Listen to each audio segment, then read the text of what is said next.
The story begins with a mythic world video game. A game released 10 years ago as a dating sim targeted at female players, but surprisingly, it ended up attracting a sudden surge of male players. The game features allow players to select from a diverse range of characters, starting with easy-to-play and highly effective ones, to extremely difficult characters that, however, are not effective. And among this forest of characters, there is a discarded character due to being particularly hard to level up, plus extremely poor abilities. Yet, there is a madman who has mastered this character, Baek for 10 relentless years. At this moment, he is twisting his knuckles to warm up, and this is the very person who chose to play that discarded character. On a beautiful day, with fresh and warm air, Baek was sipping a cup of warm tea, eyes fixed unwaveringly on the computer screen. He was reading posts on the game forum. There were many new posts, and it seemed something quite interesting was happening. Just as he clicked on a post, a series of player comments appeared. The game encountered a stupid dragon. Suddenly it appeared and wiped out all my game data. How is this possible? It said my character died and can't log in anymore.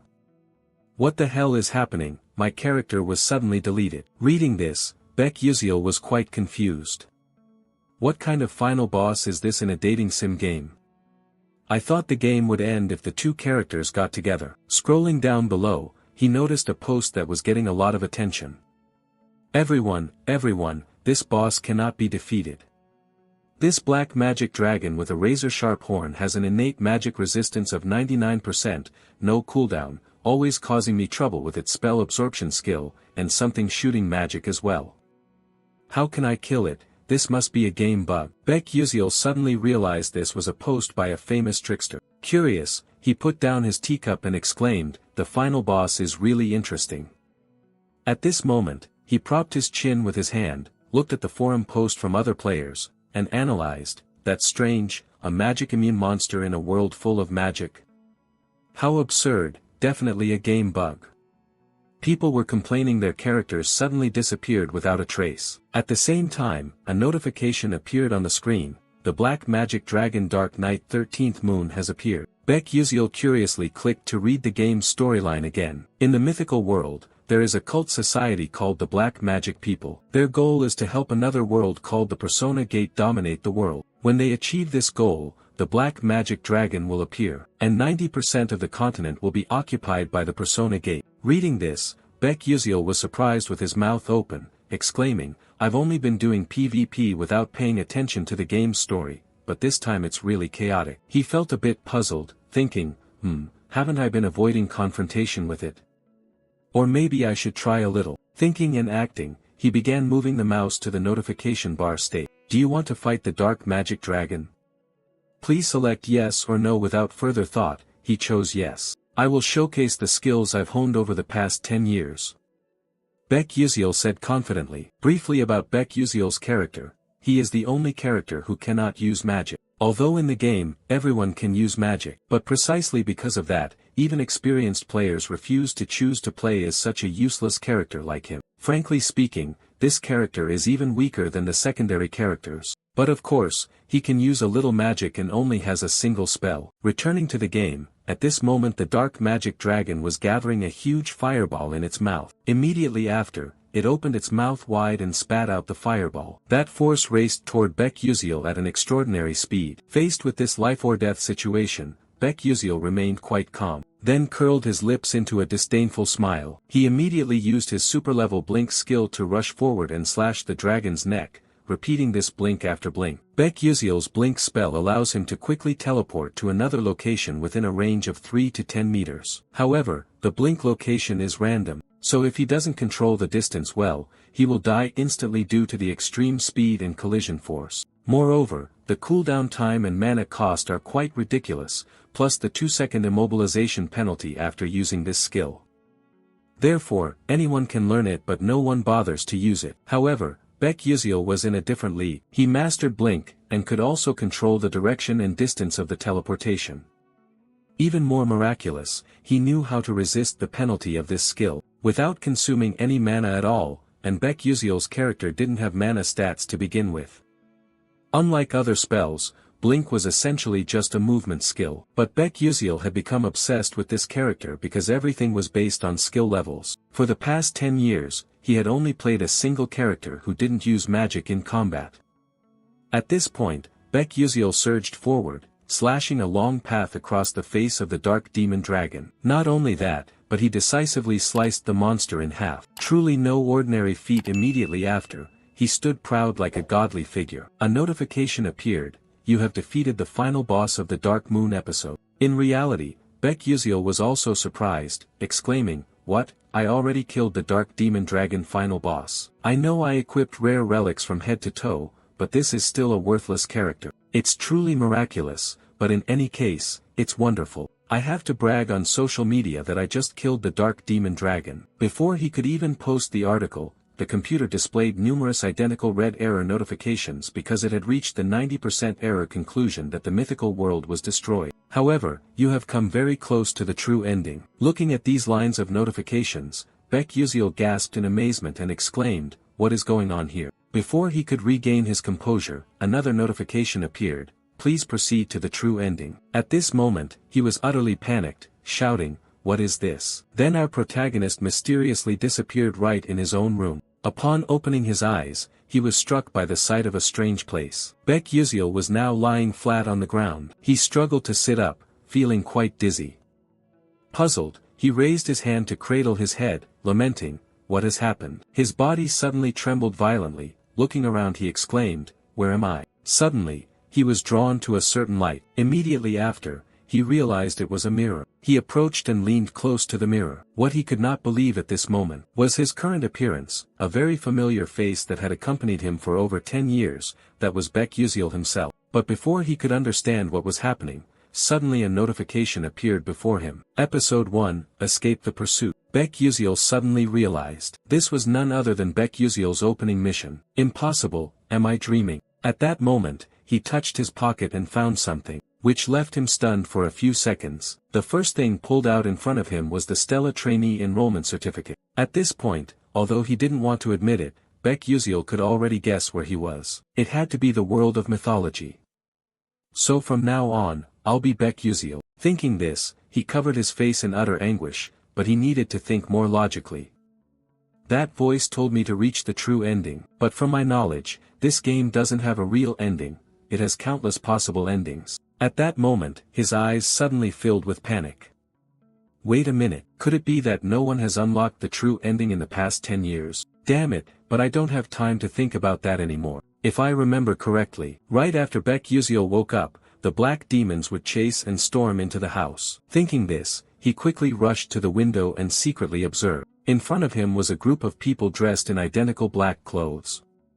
Under the snowfall, they frantically searched for him, shouting loudly, "Damn it, where did that bastard run off to?" Seeing this, Baek Yuseol crouched behind the door. He glanced out furtively, thinking to himself, "This is bad, they've already arrived here." Meanwhile outside, at this moment, a man with white eyes spotted something. He pointed far up ahead and shouted, "Hey guys, there's a house over there, let's go in and search it." After he finished, the whole group responded in unison. Realizing the important problem right in front of him needed immediate handling, but he himself was worried, not knowing what to do now. He recalled that there seemed to be a time limit to avoid them, but alone, he could not fight back. While he was flustered and unsure of what to do, the system suddenly appeared. "You can use Blink." Baek Yuseol was confused.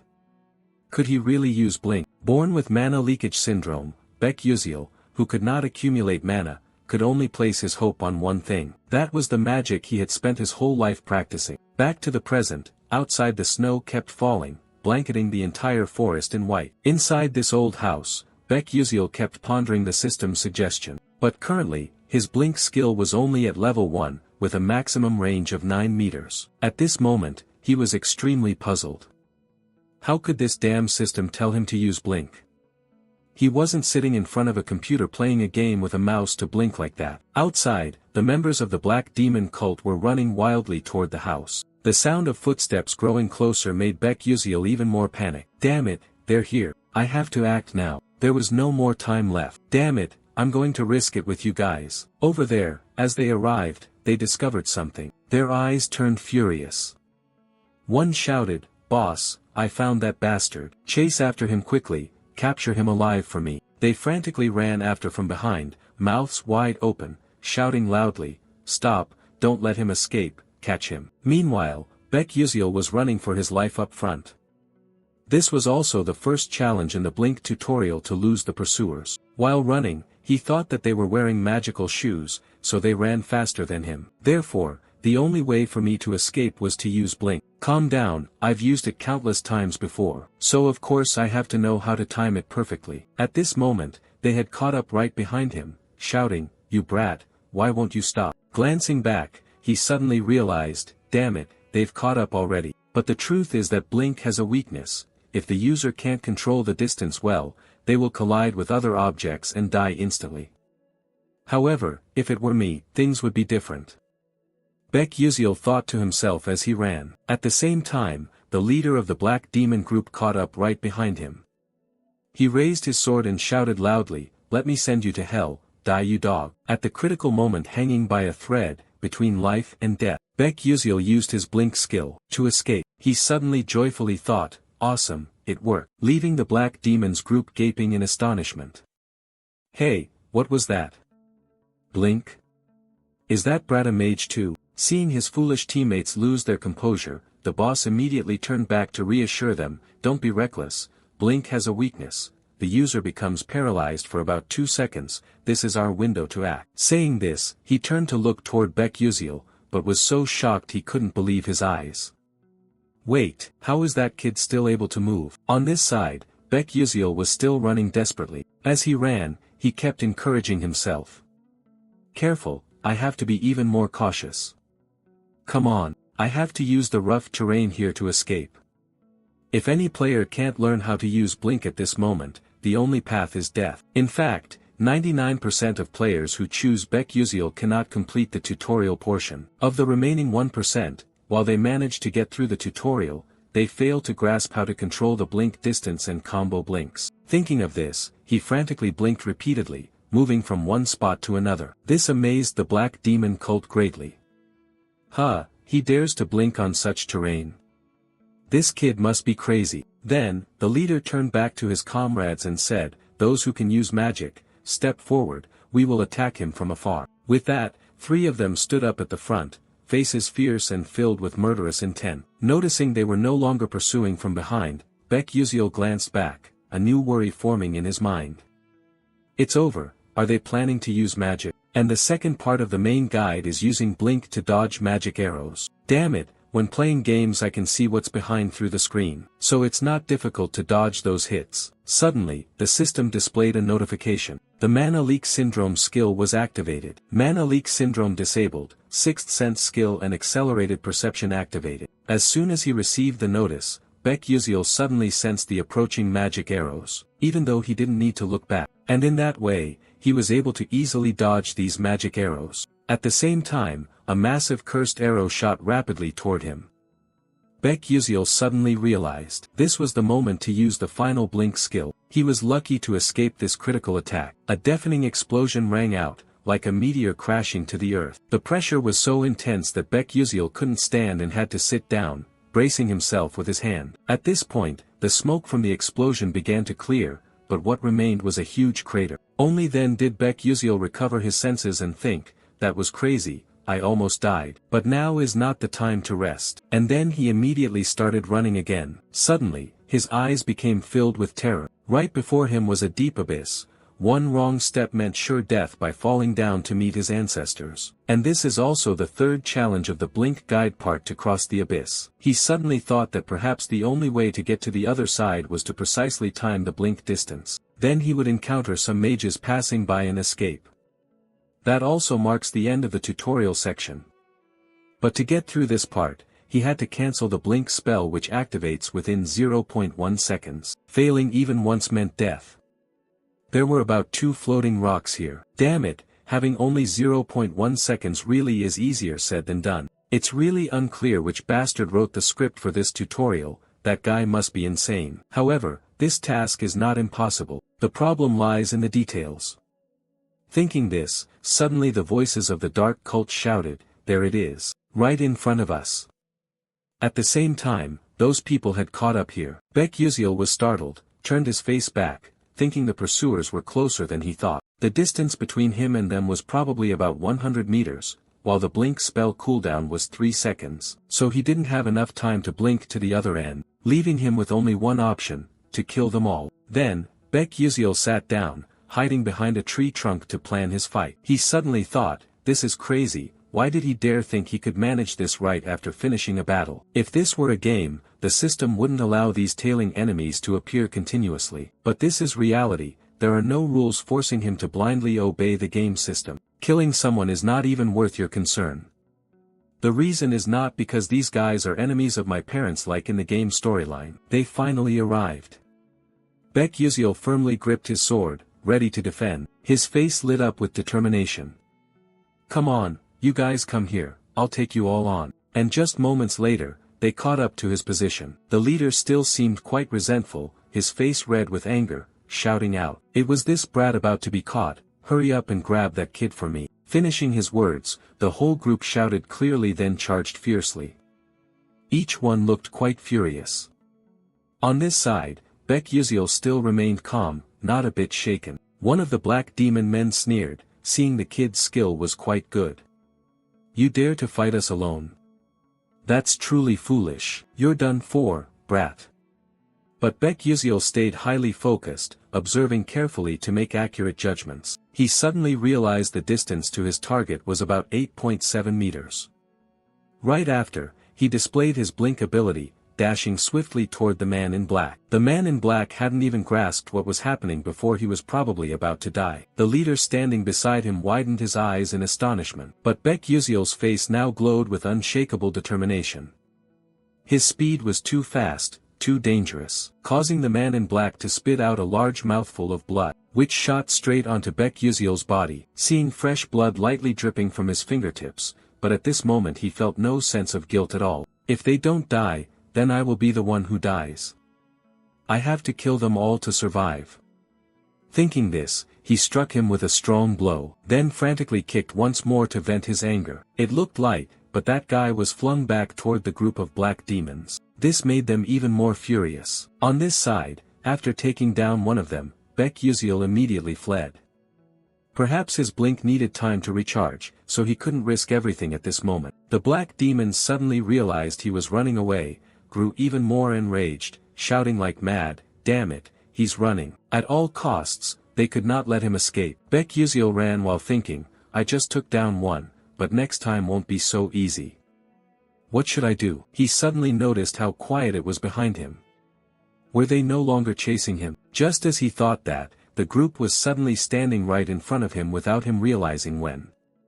There was no more time to run now. He thought, could it be they were using magic again?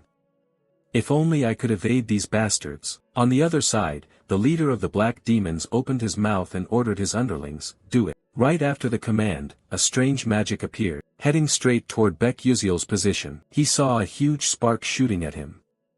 Baek Yuziel was extremely tense at this moment. Not only one spark, but many missiles hurtled straight at him. In this situation, he didn't yet know how to escape, only angrily cursing silently in his heart, damn that damned spell. But then he shouted, ah, right, I have a way. Right in front of him now appeared a branch growing out of a crack in the rock. In a desperate situation hanging by a thread, he used the blink skill and dashed quickly toward that branch. And then a huge explosion occurred immediately afterward, boom boom boom. The explosion created a large hole, with dust flying thick all around. On this side, one of the dark demons looked quite pleased, smirking, serves that brat right. But before he could celebrate for long, he suddenly realized that the hole in front of him had no corpse at all. He mumbled in surprise, where did he go? While he was still confused, Baek Yuziel had not only escaped their magic but also used blink, rushing swiftly toward the boss. Only when he suddenly realized it, was Baek Yuziel already right in front of his face. The two stared at each other like that.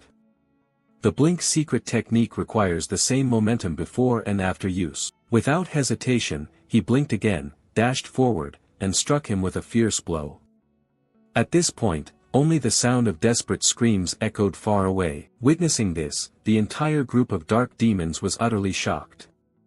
What is happening? Not stopping there, Baek Yuziel pressed the sword deeper through this guy's body, causing him to cough up blood and die instantly. Even now, they still didn't understand where this brat got such powerful magic, or why he had become so brutal. After dealing with the two, Baek Yuziel was exhausted, his whole body smeared with blood. He thought to himself, now that I have taken down these two, but I have to hurry before they recover. The scar-faced guy spoke up, this freak, his reaction speed is incredibly strange for a mage. Who the hell are you? After hearing that, Baek Yuziel thought to himself, my reaction speed must be superior to all the other players.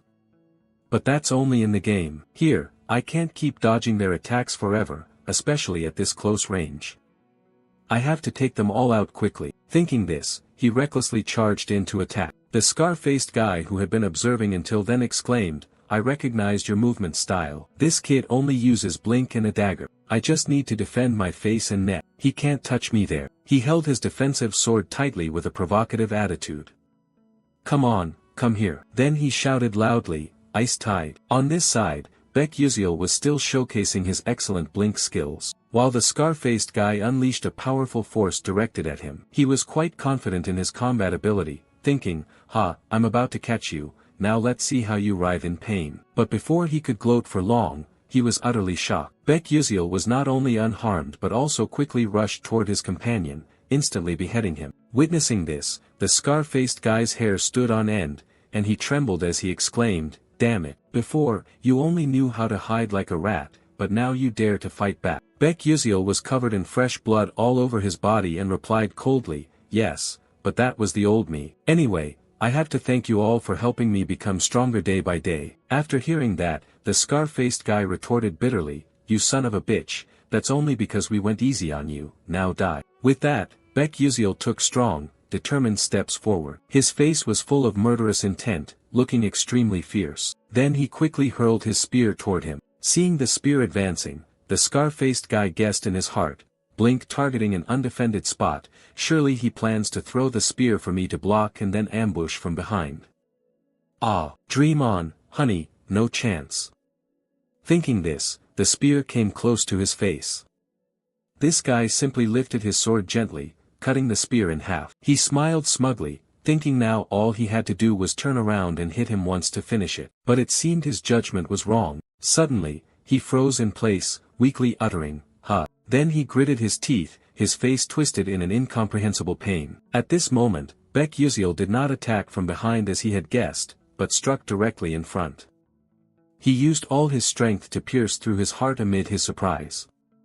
The scar-faced guy still refused to accept defeat, weakly shouting, did he intend to attack from the front all along? Thus, episode 1 of Escaping the Chase was completed. After killing them all, the system displayed a notification, you have gained additional experience, and received a bonus gift from the Constellatio project for developing a unique story. Baek Yuziel looked quite exhausted at this moment, slumped over, his breathing becoming rapid and erratic, gasping. He glanced down at his blood-stained hand, then quickly looked around. Like many other transmigrated characters, at first they just considered it a dream. Baek Yuziel recalled the moment of fighting to survive here just now, that was his first blink in this world, and also his first battle. Moreover, it was his first kill. The truth was that he had killed a human to survive. After a while, Baek Yuziel slowly stood up. He raised his hand to brush the dust off his clothes, stood looking at the road ahead, telling himself that since he had transmigrated here, he needed to leave this place quickly. Suddenly, a thought flashed in his mind. He turned to look back at the group of people he had taken down. At this moment, he was still quite hesitant, his eyes carrying a hint of melancholy. But then he bent down to quickly search their pant and shirt pockets, inspecting and pondering. Although this might be somewhat cowardly, he had to be practical. Currently, he didn't have a single penny on him. After a moment of searching, he finally found a pouch of gleaming gold coins. He inwardly rejoiced, wondering if it was about 200 million or more, finding some luck in this misfortune. Done, but before he could celebrate for long, he shifted his worries to another issue. He turned his face toward the road ahead, feeling discouraged. In front was a deep, sheer cliff. If he slipped down there by misfortune, it would definitely mean death. Standing on the edge between life and death, Baek Yuziel anxiously wondered how he could cross this cliff. Suddenly, a loud call came from the other side of the cliff. Is anyone there? He immediately looked up and saw a group of people standing opposite. Baek Yuseol quickly waved, calling back, "Hey, this way, I'm over here." He realized that this group was the team of mages who appeared in the guide section. Right after that, he shouted like crazy, "I'm here, I'm here." Someone on the other side replied, "But there's no bridge nearby, are you sure you can cross?" Baek Yuseol answered, "Is that so? I'm on my way." Upon receiving his signal, the girl turned to tell the others, "Then let's wait for him a moment, he said he can cross." The young man with blue hair standing beside her voiced his doubts. Crossing this cliff is no simple matter, he'd have to be at least a third-rank knight to manage it, but can that young guy really do it? The girl replied, I'm not sure either. As she spoke, her eyes suddenly widened in surprise. He was leaping lightly and skillfully from one rock to another. Everyone gaped at this scene, each person watching tensely. At this moment, Baek Yuseol was fully concentrated, striving to overcome each segment one at a time. As fast as a lightning bolt, he had crossed half the episode. The whole group stood watching this scene, unable to believe their eyes, exclaiming, "What kind of move is this? Some kind of blink magic?" One person replied, "That is definitely blink." That voice came from a little girl with green hair standing behind. The little girl looked quite pretty and adorable from the outside. The purple-haired girl turned her face to look at the little girl and then towards Baek Yuseol, confused, saying, "Is that really blink? But blink can't be so easily controlled for direction and distance like that. This is quite impossible, he looks gentle and proficient." Outsiders would see it that way, but Baek Yuseol was struggling. Suddenly the purple-haired girl saw something, panicked with wide eyes, stammering, "Who are those two people? Are they accompanying this young man?" At this moment, on the other side, two men dressed in black were approaching the cliff. Here, everyone was still confused. When one of the men over there began to use a magic staff to create an orange power radiating around, then he aimed his hand straight forward, forming a sinister formation, and hurled it straight at Baek Yuseol. Suddenly a shout rang out, "Hey, be careful behind you." At that moment, Baek Yuseol also sensed a terrifying power rushing straight toward him, silently cursing, "Damn it." Just as it rushed close, he used blink magic, moving elsewhere, luckily escaping with his life, only to hear a loud explosion behind him. Bang bang, bang bang, he turned his face around to see who was ambushing him. The dust from the explosion cleared, and the shapes of two men in black lurked into view. He suddenly thought, so it was the mercenaries from before, they had revived, really dangerous indeed. The blink countdown had 3 seconds left, avoiding all those spells was impossible. "I have to find another floating rock to stand on." Thinking this, his eyes suddenly grew panicked. What was that? It turned out the dark mages would not let him escape easily. They immediately activated another spell and fired it straight at him. Fortunately, Baek Yuseol managed to lean to one side to dodge that force. But perhaps the real difficulty was only just beginning. Suddenly, the rock under his feet cracked into 2 pieces. He tried to hold his ground, but it seemed impossible. Immediately after, he fell backward. But he did not feel discouraged. He was still struggling between life and death. He told himself he had to live, must live, but life seemed like a dream. All the floating rocks were too far from where he fell. Even with just a glimmer of hope, he only wished to land on one of them. Then his eyes brightened as he saw a nearby rock. Perhaps luck and heaven still did not want to take his life. He used blink magic to dart towards that rock, and luckily, he managed to grab hold of it. At that moment, he clung tightly to the rock, glanced back, and exclaimed, "Have I really survived?" Before he could recover, a terrifying orange power came rushing at him from behind. Baek Yuseol suddenly thought that he might die here, but when it had rushed right at his feet, when he was in despair, convinced that he was going to die, suddenly a blue power surged forward. Immediately after, 2 forces collided, creating a huge explosion. Boom boom boom. Its overwhelming pressure radiated intensely. He struggled to hold on tightly, and then after the rain, the sky cleared. Only the dust from the explosion remained around. He was still alive, thinking, how could the protagonist die so quickly? He was stunned and wondered, what was that magic just now? Ice wounds wrapped in lightning. Who could combine 2 skills into one attack like that? And even more impressive was the calculation of the bullet's trajectory accuracy, without wasting any mana. Who could perform such a perfect strike? Far away, the crowd was staring intently at the green-haired girl standing in the middle. Her face showed no change in expression, extremely cold. Everyone who saw this scene was shocked pale. One confused person spoke up, saying it's impossible. Could she really do something so extraordinary? Meanwhile, the two mercenaries at the other end, realizing they were still far behind, wisely turned their backs and retreated. Baek Yuziel watched their backs disappear into the distance, breathing a sigh of relief. Thank heavens, I'm still alive. After a while, he was able to reach this side, and everyone warmly welcomed him. Only the green-haired girl didn't bother to care and turned her back to walk away. Seeing that, Baek Yuziel ran over, thanking profusely, "Hey you, thank you so much for stepping in to save me just now." The girl glanced back coldly and replied, "I didn't do that to receive any thanks, so you don't need to pay attention or thank me." With that, she turned and walked away. Baek Yuziel felt a bit let down and responded, okay then." He watched her retreating figure, thinking to himself that this girl was really interesting. He had never heard such an adorable voice before. Although it seemed she was quite hard to approach. After all, they were thieves. They had ravaged and plundered the villagers. They deserved what they got. The truth is, most of such activities were carried out by the dark magic cult. But fortunately, that ends here. I just went through the most critical moment of my life, and after climbing over this cliff, I have set foot in the territory of mages. Here, the dark magic cult people won't be able to follow me anymore. Thinking this, he sighed, and those dogs still don't even know who I am. Suddenly, the system displayed a message. Episode 2, Admission into Stella Academy. Looking at the system board, he exclaimed in surprise, "This is episode 2. Well, that actually sounds not too bad. But damn it, how am I going to go to school at this age?" Then the whole group got on the vehicle to move to Stella Academy. By this time, it was already night. The place they were passing through seemed quite deserted and quiet, with only the clattering sound of horse-drawn carriage wheels heard. Inside the carriage, Baek Yuziel appeared tired, sleeping deeply. Suddenly he made strange sounds.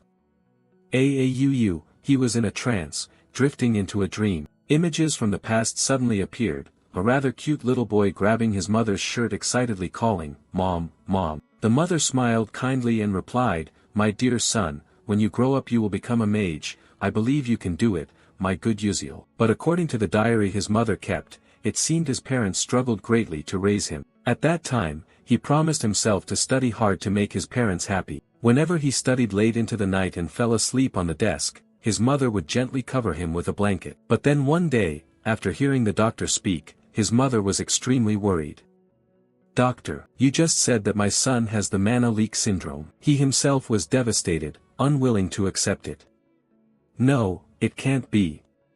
The boy spoke as tears streamed down his face. But was this Baek Yuziel's memory, or was it his own memory? Thinking of this, Baek Yuziel suddenly jerked awake. He felt quite dizzy, raised his hand to hold his head. He looked outside through the window frame. Now it was morning, the sun was peaking up high. Someone accompanying him in the carriage saw that he was awake and hastily said, "Ah, you're awake. It seems you just had a nightmare. You kept saying things I couldn't understand. I was about to wake you up then." At the same time, someone outside spoke up, "We will depart for Lazoica, the satellite city of Arcanium, very soon." The vehicle gradually stopped, and another voice spoke. "Let's take a short break here." The whole group quickly got off the vehicle to relax. Baek Yuziel, feeling quite sore, stretched high. Then suddenly he was a bit surprised, his eyes wide open as he looked. Coincidentally, the blue-haired girl was staring in his direction. At that moment, he intended to raise his hand to greet casually, but before he could utter a word, she turned her face and walked away. This made him feel a little embarrassed. He forced a smile. This person is really cold, but everything was going quite well. Considering how worried he had been, he was glad that the timeline here was closer to modern times than to the Middle Ages. Magic exists in the mythical world, but in safe cities, trains, airplanes, and celestial roads are constructed to facilitate long-distance travel. They would reach Lazoica by an extremely modern airship. Lazoica lies on the route to Arcanium. In Arcanium, the city of magic, everything truly begins. The magical towers, the mage conference, and the 5 prestigious academies are all located in Arcanium. The academy with the most powerful mages and the most outstanding students currently attending is the Stella Academy. Therefore, Stella is filled with geniuses and nobles from all over this world. But Baek Yuseol still couldn't understand why the Baek Yuseol character he transmigrated into could study at this prestigious school. He forgot that he hadn't checked his own skills yet. Thinking of this, he hurriedly opened his system to check. Immediately after, the status board appeared. Mana Leakage Syndrome Level 1, Strength increased by 3%, Speed increased by 5%, Agility increased by 10%. Sixth Sense, consumes the user's spirit energy to activate mana scouting within a 12-meter radius and activates detection. Automatically triggers when danger is detected. Looking at the status board, he silently thanked the skills that Baek Yuseol possessed. Sixth Sense and Quick Scouting, without these two, he probably would have died in this game already. A cursed force unable to concentrate mana in the body. Mana Leakage Syndrome is a congenital curse that Baek Yuseol suffers from. However, this allows him to detect mana around through his sixth sense. It also helps him detect any attacks directed at him, even if he isn't looking in that direction. Detection allows him to perceive everything as if time has slowed down. If there is a threat or an attack ahead, he reacts faster than a normal human could detect. That is a necessary skill for Baek Yuseol because he cannot use mana. But everything has two sides. Using the sixth sense for too long consumes a lot of mental energy, and overuse can cause many unwanted consequences afterward. Reading up to this point, Baek Yuseol swiped to the statistics section. 1-star power status 59%, 1-star sharpness 97%, 1-star speed 81%, stable stamina 1-star 51%, unyielding no-star 97%, mental energy 1-star 43%, no mana left, blink skill level 0, mana leakage syndrome characteristic level 1. After checking the information, he suddenly thought that the starting stats weren't actually that bad. Yuseol originally had very low sharpness, but in his hands, it would be different. He had to push this through no matter what. In this game world, there is not only one type of level but also levels for each attribute, skills displayed as levels, and stats as stars. The maximum attribute level is 9 stars, but that is almost impossible to reach. I've played this game for over 10 years, but the highest level I achieved was 8 stars in both stable stamina and sharpness. I should focus on investing in sharpness now to enhance my sixth sense and reaction speed. I can improve stable stamina and agility through various other methods. After all, the problem now is the mana leakage syndrome. If I don't train this, I won't survive long. I need to upgrade it quickly to reach the secret of the true body. Stella Academy is the way to suppress that syndrome. I have no other choice if I want to prevent the end of this world and cure my chronic illness. Thinking of this, Baek Yuseol let out a helpless sigh. Phew, honestly, I don't want to go there myself. Someone please save me from this situation. Suddenly, the system chimed, "You have missed some notifications." He exclaimed in surprise, "Oh, I've never looked at this before." But before he could check it, an urging voice rang out, "Hey, you young people, let's go quickly." Baek Yuseol had to set those notifications aside to check later. The girl with blue hair was still watching him closely at this moment, but she remained cold and silent. In front of them was a flying ship hovering in the air, enormous and modern. On the ship, everyone seemed quite excited and expectant. Suddenly, an announcement came through the speaker, "Attention please, we are approaching Arcanium. Passengers are requested to remain seated." At that moment, someone noticed something and was quite astonished. Immediately afterward, he sneered mockingly, "Hey, you guys, look at that guy glancing around like a child. Has he never been on a flying ship before? Ha ha." Judging by their looks, the person they were talking about was Baek Yuseol. At that moment, he was looking around. Everything here was unfamiliar to him. They kept chatting, "That guy must be a country bumpkin who just arrived, looks like some naive guy in the city, huh? Ugh, I don't understand why Stella lets these trashy types into the academy." Up to this point, Baek Yuseol also heard those whispers about himself. He glanced over at them. They hadn't stopped yet, they continued to despise him, saying this news would spread everywhere. A few guys like him were enough to taint everything. He kept looking at them, but then he didn't bother with their mockery. He just sighed and turned away. His reaction caught that guy by surprise. Baek Yuseol thought to himself, "They're just immature kids, I'm an adult, I won't stoop to their level." His indifferent attitude deeply embarrassed that spoiled rich kid, who shouted, "Hey, kid, how dare you look at us like that? Are you asking for trouble? He frowned and clenched his teeth as he continued. You little bastard, you better stand right there for me. Then, a gentle voice sounded, hey, what the hell are you guys making so much noise about? He jumped in surprise and turned to look toward the voice's direction. His eyes widened in astonishment. In the distance, the silhouette of a girl with long hair appeared. Then he trembled and exclaimed, Princess Bayan. Baek Yuziel also turned to look, pondering, was he really saying Bayan? From his gaze, in front of everyone stood a princess with an incredibly beautiful appearance, a cold, proud aura. This was the princess of the Adalabit kingdom, Hong Bayan. She said nothing more, she just coldly walked past the group. Seeing the princess walk past where he stood, the spoiled rich kid smiled warmly, placed his hand on his chest, and greeted politely, Your Highness. Before he could say anything more, the princess cast a cold, icy glance at him, then ignored him and walked away. This left him feeling quite embarrassed, mouth agape without a word. She proceeded coldly further inside, leaving the whole group staring at each other in stunned disappointment. On this side, she had brushed past Baek Yuziel. He suddenly realized she was the enemy of this world, according to the original storyline. Bayan is a main character in the game. She and the female lead are always at odds, but in the end, it's Bayan who dies. No matter which path is chosen, she still meets a tragic death in most endings, or must commit suicide due to being bullied by the entire academy. She endures the most shameful experiences in front of everyone, as if the developer resents her and wants her to suffer everything. At that moment, he grew quiet, recalling he had heard that she was very famous among players.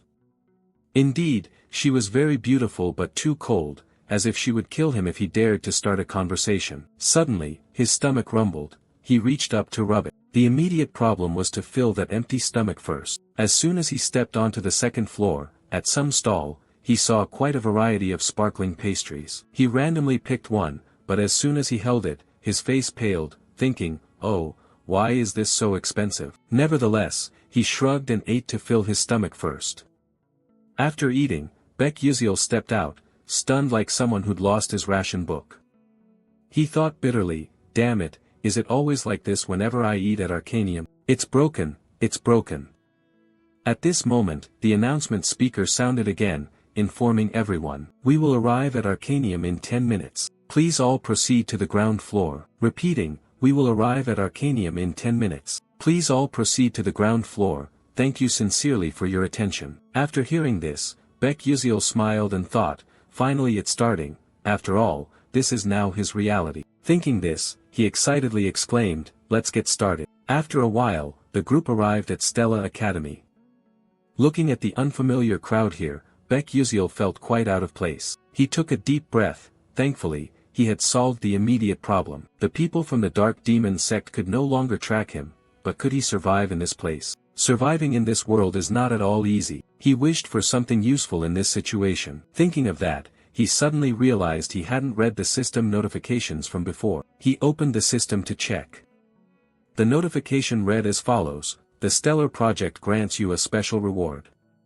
Choices: 1. A weapon you used in the game at a lower level, 2. A skill you acquired in the game with less power, 3. Experience. Looking at the status line, he pondered thoughtfully, oh, it seems this system has a bit of ethics after all, but let's see, what should I choose? Should I choose the 2 flashlight reflective? As if reading Baek Yuziel's thoughts, the system immediately replied that according to the search results, the ranking of such equipment is too high, so it will be downgraded. You continue to ask, what about the Super Blink? The system responds that according to the search results, this skill is an upgraded version of Blink, so it cannot be obtained, however, you can use rewards to enhance the Blink skill. After reading this, you stand stunned, silently cursing, that damn system, do you really have to downgrade it? Seeing you complain, the system immediately explains that due to a lack of narrative energy, we cannot fully materialize it. Huh, what's that? You look puzzled. The system continues, the force that affects the course of the story is called narrative energy. If you continue to explore hidden episodes, it will accumulate. Therefore, in the short term, you cannot possess items that are too powerful, because you are just a novice. You anxiously wait for the next response but see no further display from the system. You ask again, what about the crest goggles? The system replies that based on the results, we conclude that it can be provided. Then let's take it. Having said that, the system immediately throws you the crest goggles. He held the glasses in his hand, looked them over with discouragement, thinking he never imagined a day would come when he'd actually have to wear this damn thing. Note, that the crest glasses are items that contain all the information players have gathered while playing the game in the mythical world. Players can't recall or read information about the monsters they've hunted or knowledge they've acquired themselves, so they developed countless information storage items in their own ways. Baek Yuziel was no exception. He used the crest glasses to store information. Excited, he put on the glasses to check. A source of blue light radiated from them. Then a message appeared. Crest glasses with no description level, unable to recall last night's dinner, no matter, because these glasses keep detailed records of everything you have seen and learned. Special feature, sealed crest directory, activated using mental energy. He opened another directory to look. The system displayed a message again. Ingredients for alchemy, hunting grounds, dungeons, characters. Up to this point, he felt quite satisfied. This place is exactly like the real world, so I honestly don't know what to say about what I can do using the system. But with these glasses, I can recover about half of the energy I've previously used. Suddenly, there was murmuring behind him, "Hey, isn't that Acel? Oh, you mean the eldest daughter of the traitor Dutch Malf? Oh, how dare she show up here, TSK, keep your voice down, she'll hear you." Hearing a familiar name in the story, Baek Yuziel was curious. Acel, huh? Now that you mention it, one of the skills of the Crown's View allows me to register or check information about characters in the plot. Let me see what she's like. Immediately, an information panel appeared. Name, Acel Malf. Description, a fake hero, an ice/lightning mage, who likes drinking pickle juice before eating pizza. The eldest daughter of Dutch Malf, her father's death led to the decline of their house, with the outcome that she will die. After reading, Baek Yuziel thought silently, oh, so it turns out she is a fake hero. To talk about Acel, a fake hero, has one thing I have to point out. Although the world I'm in is the mythological world inside a game, the truth is that this world is based on a romance novel called Don't Love the Princess. That novel tells the story of the heroine Acel. She lost all her loved ones, grew up by confronting the villain Bayan's conspiracies. The ending is that she is happy with the male lead. Her revenge plan nearly disappears and the other male characters protect her, but it has a sad ending after receiving much mixed reaction from readers. The issue here is that although the game's world is based on the novel, the plot is different. In the game, a character named Flame was added, replacing the role of the female hero. Moreover, Flame has her own storyline. She used to be a woman living an ordinary life in the modern world, who enjoyed reading the novel, Don't Love the Princess, and was reincarnated here. So, unlike in the novel, Acel became the fake female hero in the game, while Flame became the true hero. No matter how much players try, Acel cannot survive in any storyline. This is the result of her being pushed out of the true hero position. But that has nothing to do with me. However, I don't know if I'm imagining things. I have a feeling I've seen her somewhere before. It's probably just my imagination. Now is the time for me to face this truth. After a long and stormy day, a new day dawned.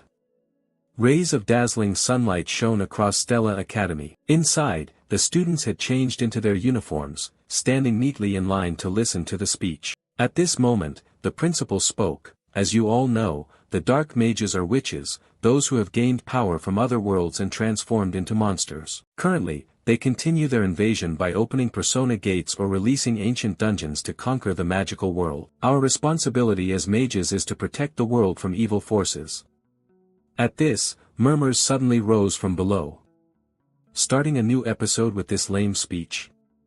Indeed, it's really dull. At the same time, the speech continued to echo, and right after this, we will attend the oath-taking ceremony for the 4 students with the highest scores, who also represent the new students. Come on, please come up here. Immediately, the exemplary faces stepped up one after another. They were all handsome young men and beautiful young women with radiant faces. Looking at them, Baek Yuziel silently thought they were all shining faces, as if they were the main characters themselves. But who is the one shining the brightest here?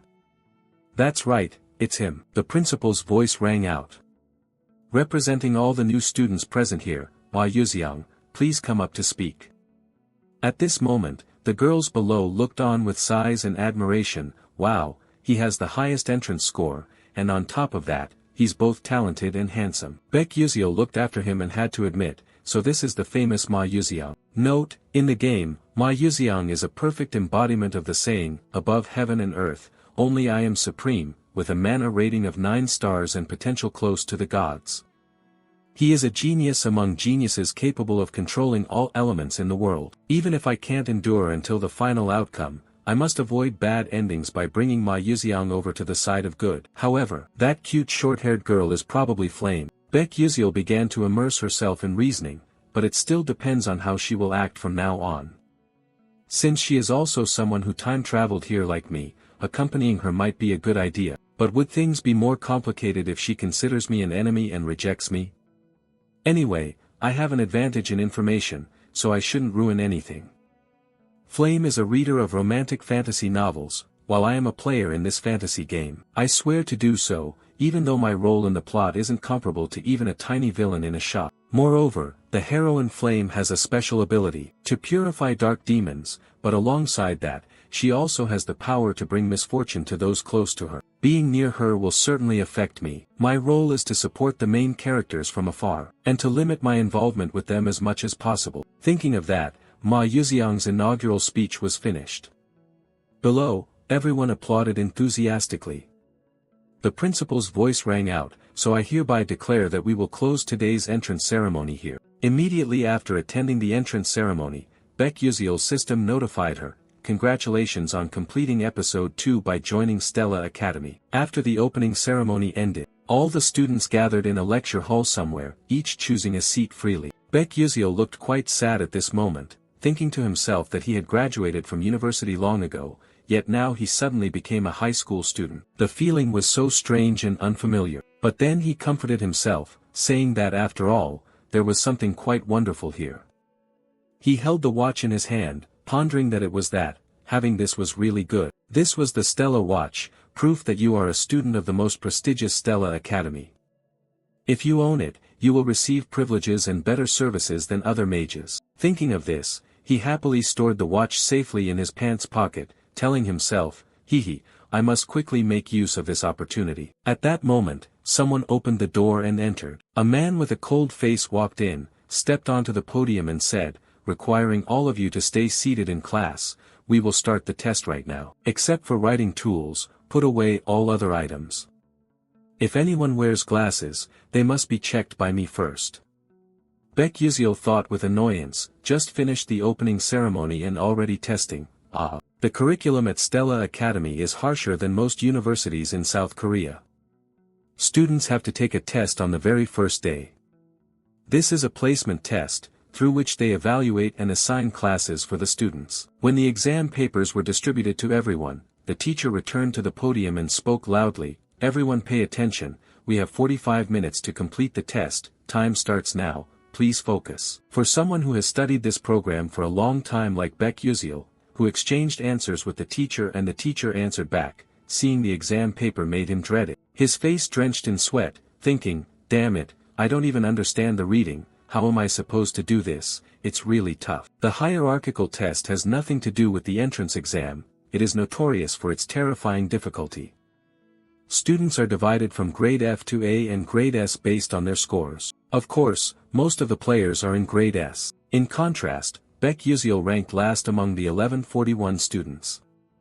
Looking at the test, he hesitated, maybe I should just submit a blank paper, since I was already admitted, probably won't be expelled.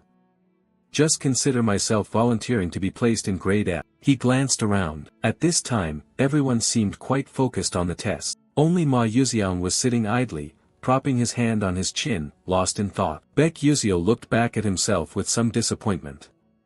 Oh, he's already sitting idly. Could it be that he's already finished? No wonder he looks so disheartened. In this game, Ma Yuzeong's personality is one of despair.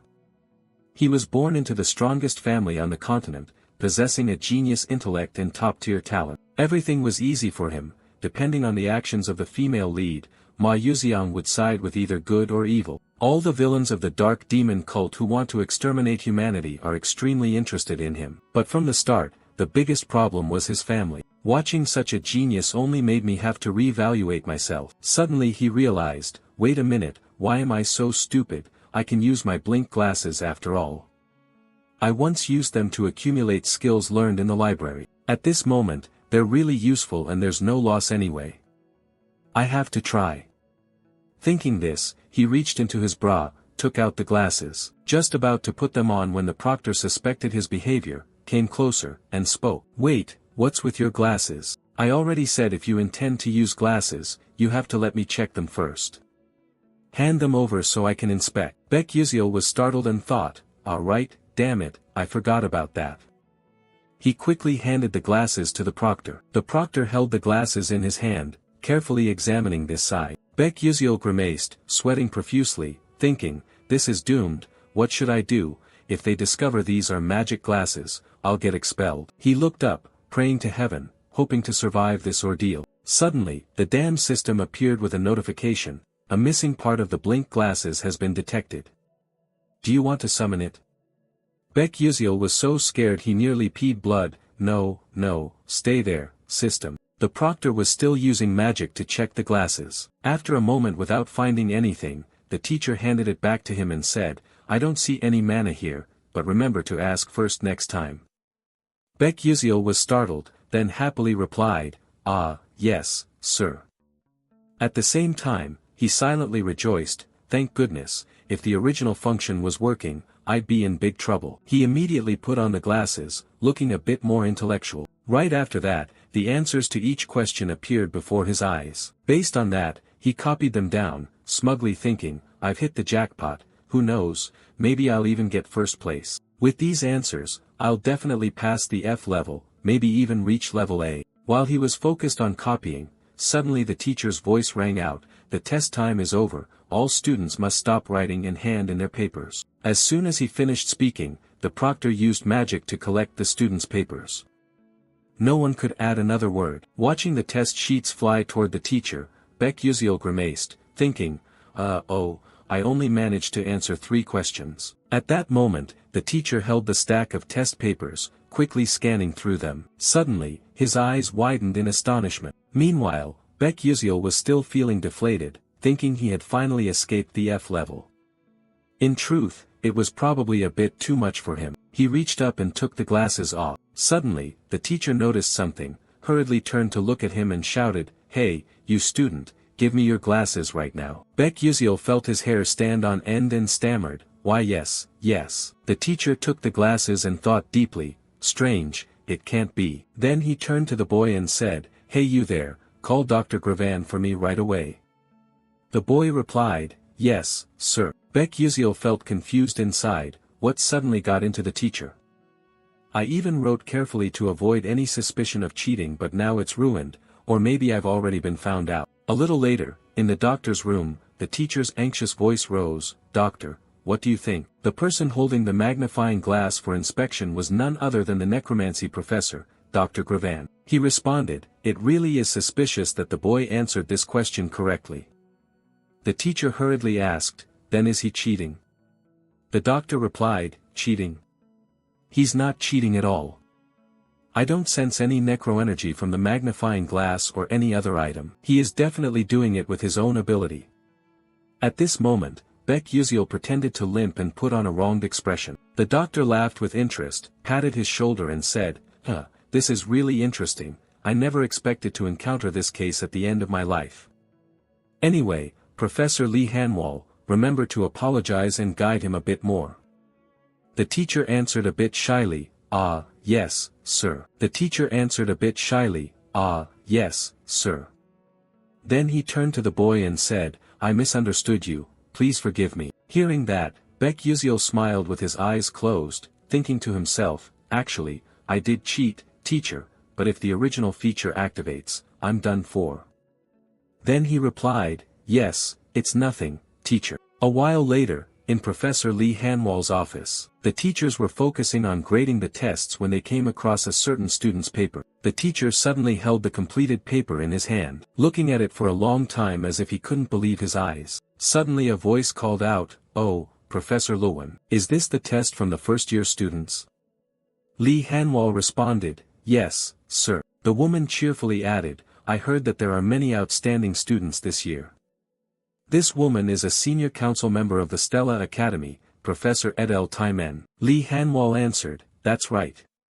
This year we have quite a few exceptional students. From the most prestigious family in the fire magic world, Princess Bayan of the Fire Nation Adalabit. Then also the heir to the Scalvan Empire, Jeremy Scalvan, who surpassed all his older brothers in the war for the throne at just 12 years old thanks to his magical talent.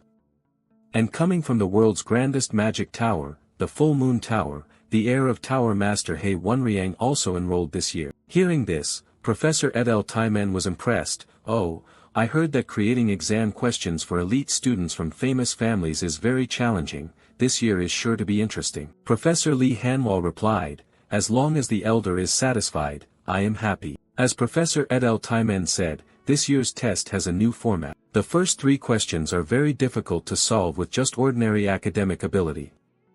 They are clever riddles with hidden meanings, testing agility. If unable to solve them, do students quickly move on to the next question? Secondly, how students deal with a problem never before seen in any book. The era of rote learning magic theory has passed, now is the era of practical combat, requiring quick assessment and creative thinking. But that question required no answer.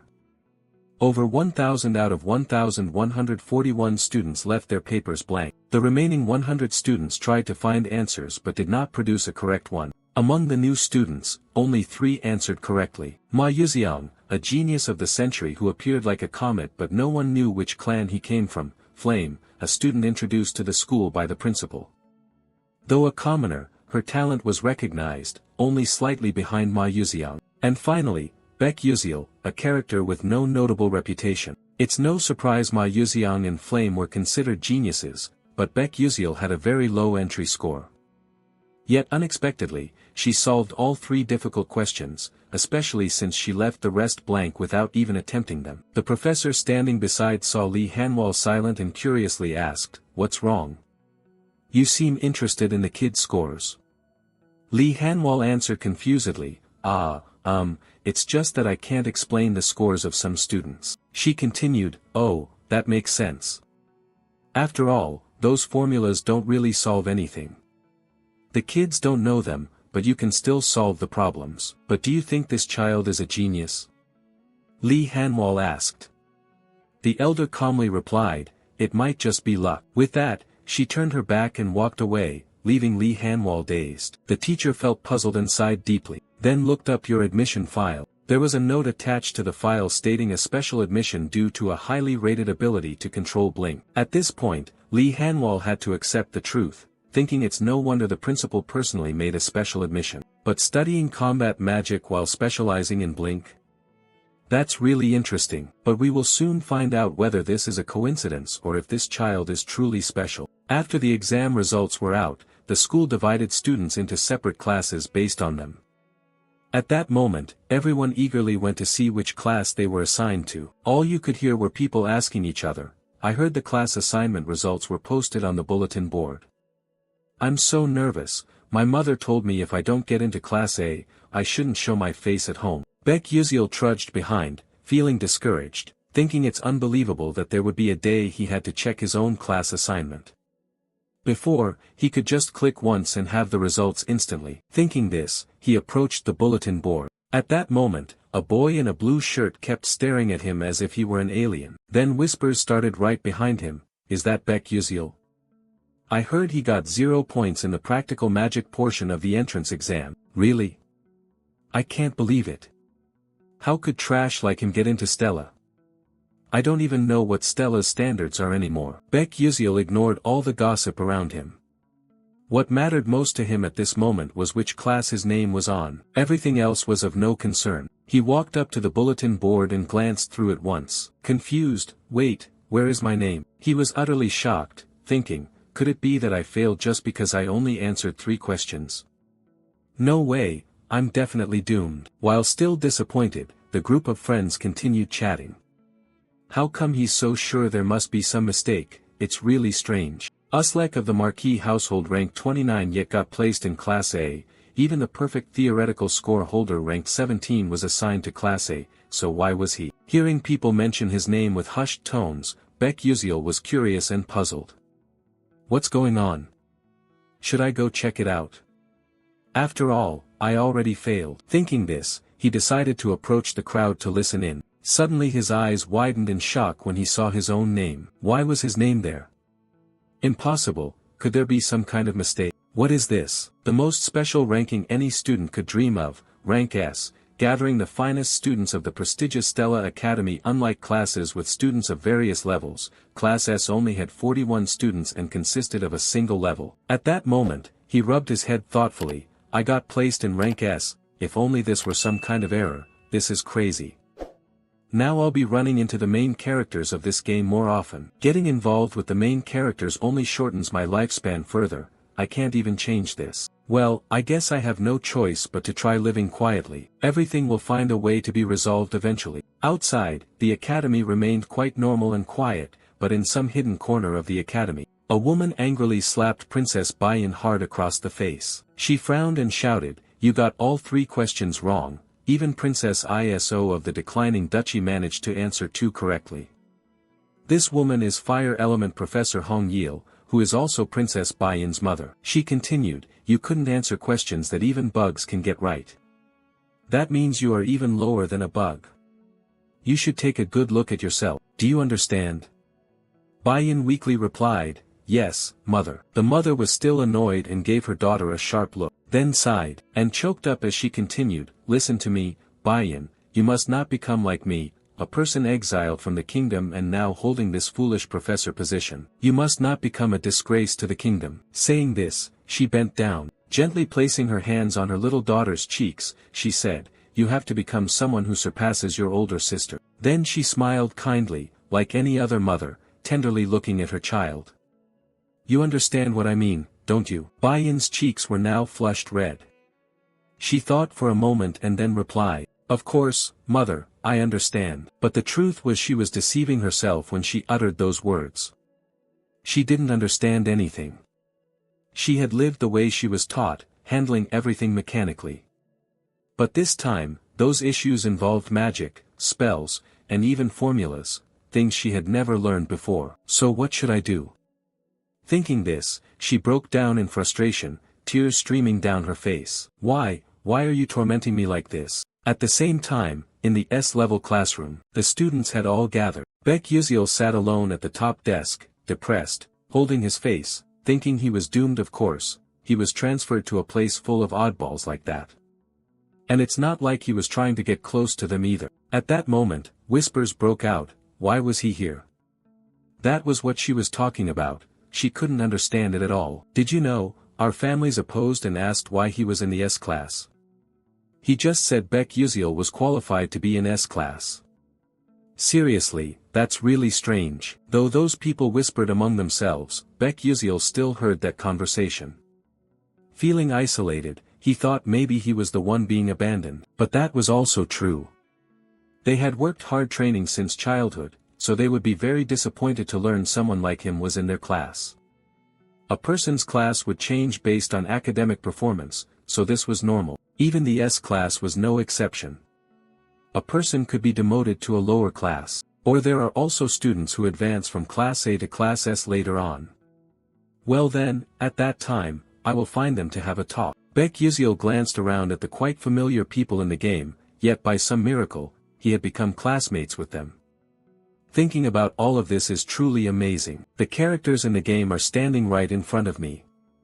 In a few years, most students in this class will become famous throughout the continent, and 5 of them will have the potential to betray the Magic Council. Ma Yuxiang is also one of them. It would be so good if Flame could prevent that from happening from the start. Suddenly, Professor Lee Hanwal entered and spoke, "Hello everyone, please quickly settle into your seats." Hearing that somewhat familiar voice, Baek Yuseol turned his face toward the podium. At this moment, the powerful professor was speaking, "I am very honored to meet you all.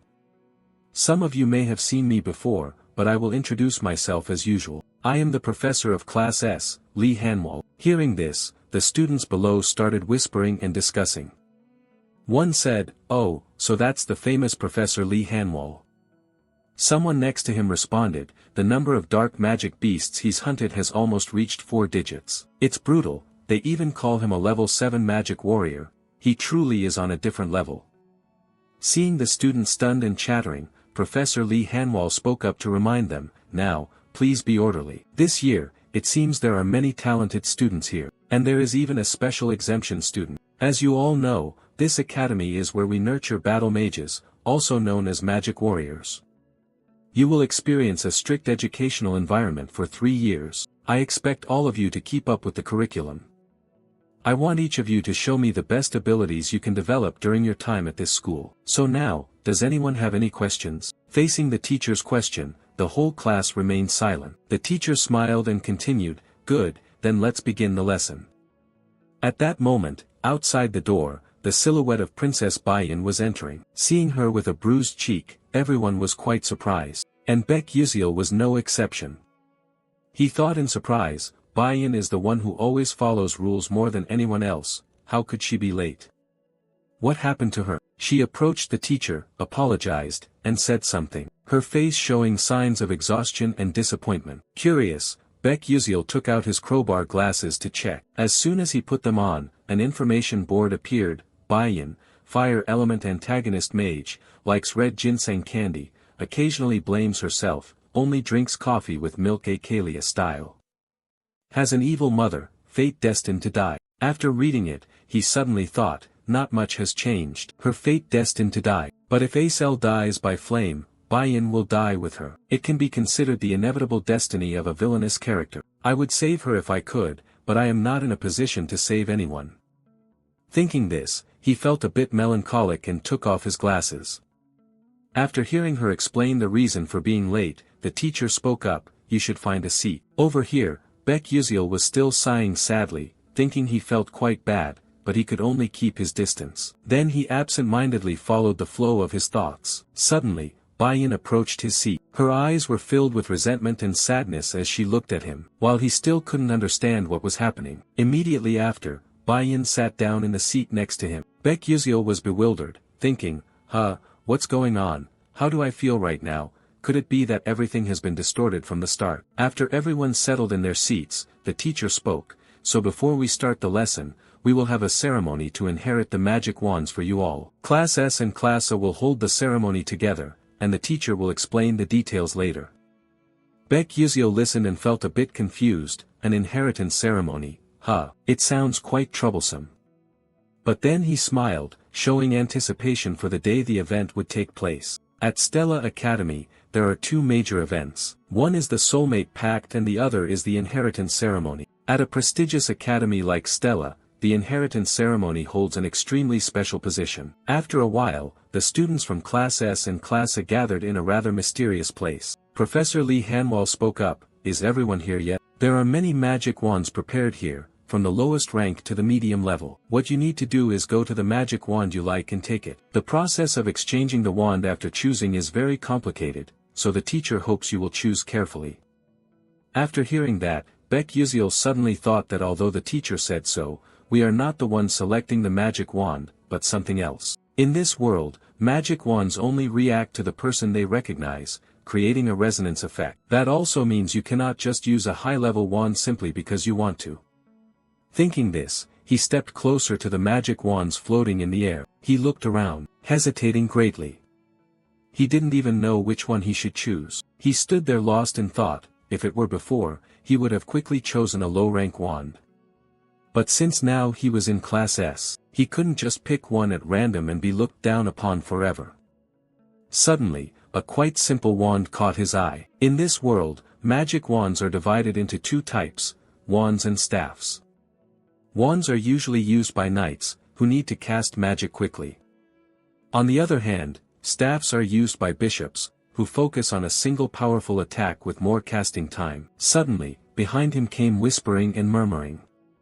Hey, which one do you think he'll choose? Because he's studying in Class S, so surely he won't have any problems with resonance. Baek Yuziel realized that they were targeting him, but he ignored everything, thinking those kids can say whatever they want. He didn't bother to care and tire himself out. Suddenly, someone called him from behind. Baek Yuziel was confused, not knowing who was calling him, so he turned around to look. A stranger's face appeared, so he asked, "What's the matter, and who are you?" This guy had a bit of arrogance on his face and boldly replied, "I'm Uslek." Baek Yuziel still couldn't remember who he was after hearing that, thinking he must be some minor character. This was the first time he'd heard that name.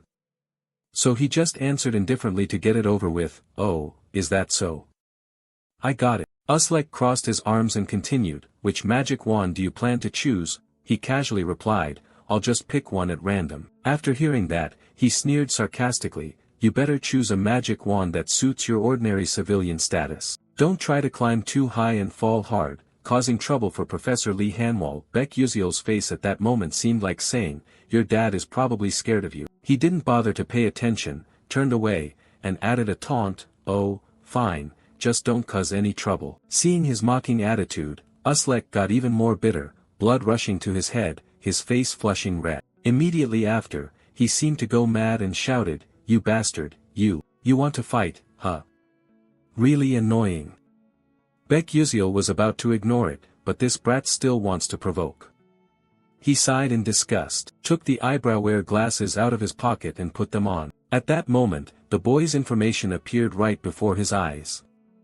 Uslek Chechbalen, son of Marquis Chechbalen, subordinate of Prince Jeremy, level of dissatisfaction 3. After reading, he took off the glasses and put them away, a bit disappointed, thinking, "Seriously, is that all the information there is?" Then he raised his face looking toward him, sighed tiredly, wondering if he had anything special. Uslek then pointed at a staff arrogantly and said, "Anyway, I'm going to choose that one, so watch carefully." In the direction of his hand, Baek Yuziel saw it was a magic staff. Moreover, it was the Edmuri Edamirai staff, apparently the highest rank here. An average high-level magic staff usually used by professional mages. On the other hand, no matter how talented you are, an average low-level staff is already the limit for apprentices. Even professional mages rarely use low-tier average magic staffs. The only high-level average magic staff here besides the Edmuri Edamirai is none other. It is mainly kept here to flaunt, everyone knows no apprentice here can obtain it. At that moment the teacher spoke again, "You should stand in front of the magic staff you like." Upon hearing this, the apprentices one by one moved forward in front of the magic staffs. It seems that everyone has found their own choice. Immediately after, blue lights radiated all around. Behind, the astonished trainees exclaimed, "Wow, didn't Haywin's chosen wand turn out to be Hayden Amikatan? That's a medium-ranked wand." Prince Scalvan also managed to choose a medium-ranked wand. Observing the scene around, Baek Yuziel also spoke up, "Princess Bayan selected Suavitor Lahaven, which is also a medium-ranked wand. How many people can pick a medium-ranked wand? This year is truly crazy." Uslek was even more bitter now, grinding his teeth in rage. He said, "Damn it, just you wait, I can do it too." As soon as he finished, he made up his mind and headed straight for the wand in front of him.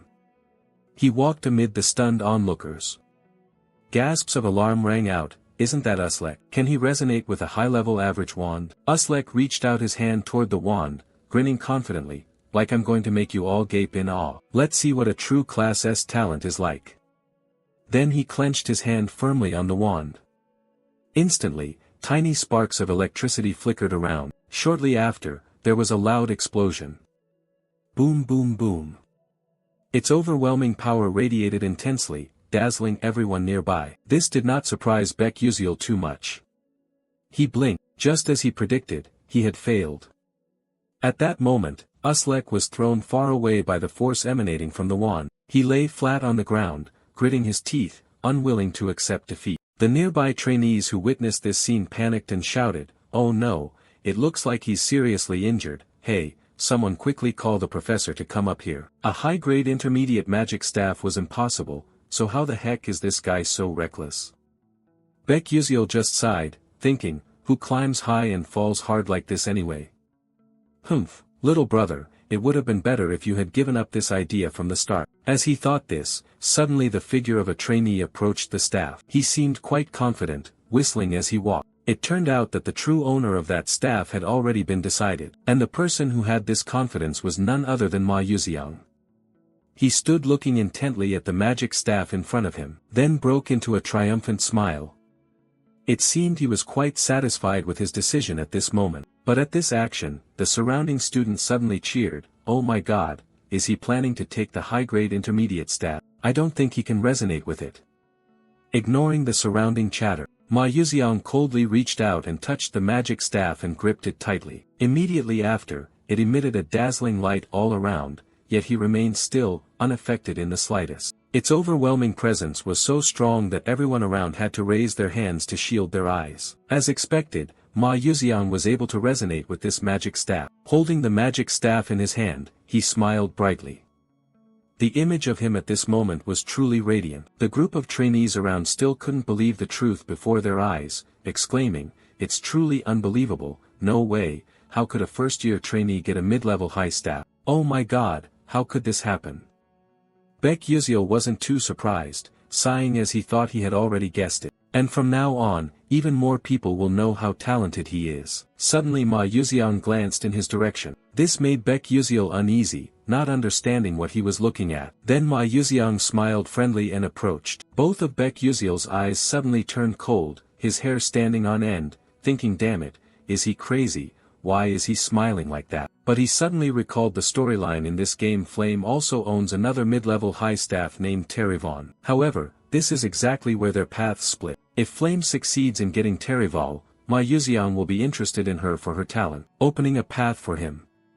But conversely, if she chooses a different staff, Ma Yuxiang will follow a completely different path. I have to use Flame to attract Ma Yuxiang. That's the way. Thinking this, Baek Yuziel found Flame. She was approaching some kind of magic staff, but still quite hesitant and unsure. At this moment Baek Yuziel realized it was Terrivon's staff. He anxiously fixed his gaze and carefully observed in that direction. Flame moved closer to the Terrivon. He stood watching her back and told himself, that's right, take it. Then Ma Yuxiang will be curious about Flame and we will have a perfect and beautiful ending. But just as he was about to rejoice upon reaching near Terrivon's staff, the girl suddenly turned around and left. This shocked him so much he felt like vomiting blood. What is going on? Could it be that she doesn't like Terrivon? What's the matter? Does she not know or just hasn't gathered enough information? Things seem not good. Flame can resonate with any staff because she is the main character. But what if she chooses some strange staff? Then we lose another good option. This won't do, I have to take action now. I have to push Terrivon towards Flame. Thinking this, he focused and aimed precisely at Flame's position. Then used the blink skill to dart quickly towards her. In a flash he was behind her. Suddenly Flame sensed someone standing right behind her. She immediately turned around, confused, thinking, when did he get behind me? Baek Yuziel raised his hand and smiled friendly, hello, hi there. Oh, I was just curious which staff you plan to choose, Flame. She replied uncertainly, why do you want to know? Is it any of your business? Baek Yuziel shyly answered, oh, I just want to give you some advice because you seem a bit confused. Hearing his lame response, Flame coldly said, that's none of your business either. If there's nothing else, I'm leaving now. With that, she turned and walked away. Seeing this, Baek Yuziel was about to say something, wait a minute, then suddenly realized that something was off here. Flame should have been friendly to everyone since she is a sociable person, so why is she so cold like this? I can't just give up like that, my whole life depends on it after all. Thinking this through, he musters all his courage and calls out, wait, I really just want to help you, but right now, Flame is even more annoyed, retorting that you're so much like a nagging woman. You should worry about yourself first, you haven't even chosen your own yet, but you're meddling in other people's business. But Baek Yuziel wasn't discouraged by this. He continued, oh, but I feel there's a staff that suits you perfectly. Flame heard this and angrily shouted, are you trying to teach me? What the hell do you know about staffs? Facing this attitude, Baek Yuziel felt a bit hesitant, thinking to himself, what's wrong? Did I do something wrong? Or maybe she just can't be bothered with a lowly supporting character like me. He stammered his reply, well actually, I've heard a lot about you. You don't think you could get that staff, do you? Flame responded confusedly, Terrivon. Seeing that she had calmed down, Baek Yuziel smiled with eyes squinted and said, that's right, it's exactly that. Suddenly, a noise made Baek Yuziel's smile fade. A loud explosion echoed, the imposing force radiating around. It frightened him so much that he broke out in a sweat. His eyes opened wide. Then suddenly, a magic staff flew out of nowhere into his hand. He squinted and exclaimed, what is this? Then he carefully examined the staff. Right after, his face turned pale. Why was it in his hand? It should have been Flame who took it. Damn it all. At this moment, Baek Yuziel was at a loss for words, not knowing how to explain. His face showed a hint of embarrassment. Meanwhile, Flame just stood there, dumbfounded for a moment. Right after, she smiled with squinted eyes and said, "Well then." Baek Yuziel looked at this strange attitude and got goosebumps, trembling as he replied, "Nothing." But at this moment, he was secretly worried about the future ahead. "So, it's over, my life is ruined. At this rate, even if I want to live in hiding, I can't anymore." So, the inheritance ceremony ended, but it seems its aftereffects still linger. At this time, on the school grounds, Flame was strolling slowly behind a group of some trainees. By chance, she overheard the conversation of two young men ahead. One said, "Hey, have you heard any hot news? This year, 2 students obtained the high-level episode staff." The other, surprised, replied, "Really? Until now, only 5 people have done that. Now there are 2 more." "Yes, that's right, but it's very strange," one of them said. One of the 2 only used Blink in the magic test exercise. Blink is just a basic magic, so how could that be? My parents once said Blink is a rare magic.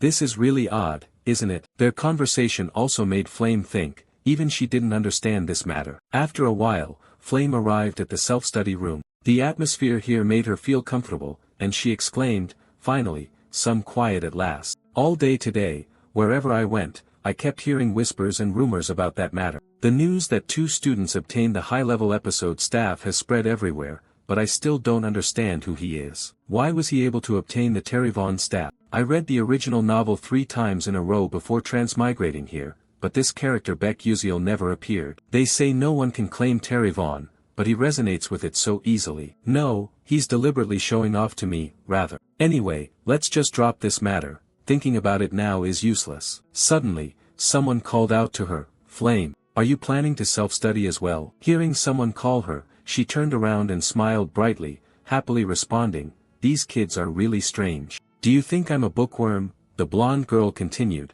"There's never a time when you say there's nothing to do and then just sit to study." Flame shyly replied, "Oh no, not at all." A girl standing nearby asked curiously, "But Flame, why do you call us kids? We're the same age, right?" Flame had to make up an excuse to get by. "Well, I guess it's just a habit.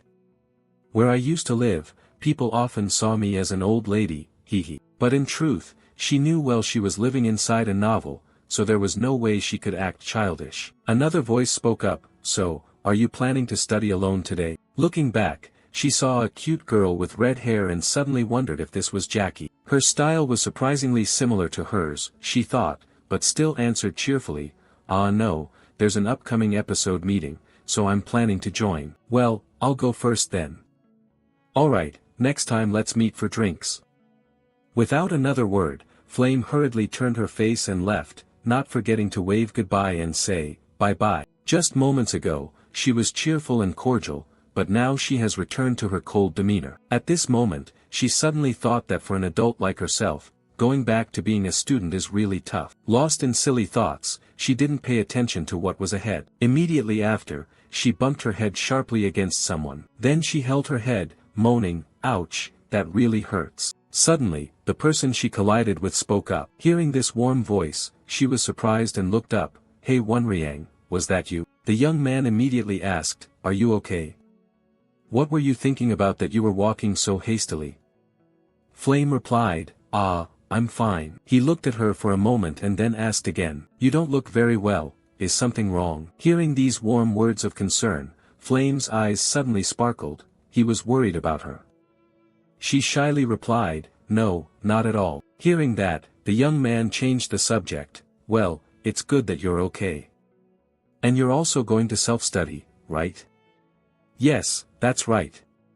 "Are you also going to the training room reserved for the senior level?" "Training daily, how could I be lazy?" "You're really dedicated." Hey, you shouldn't say that."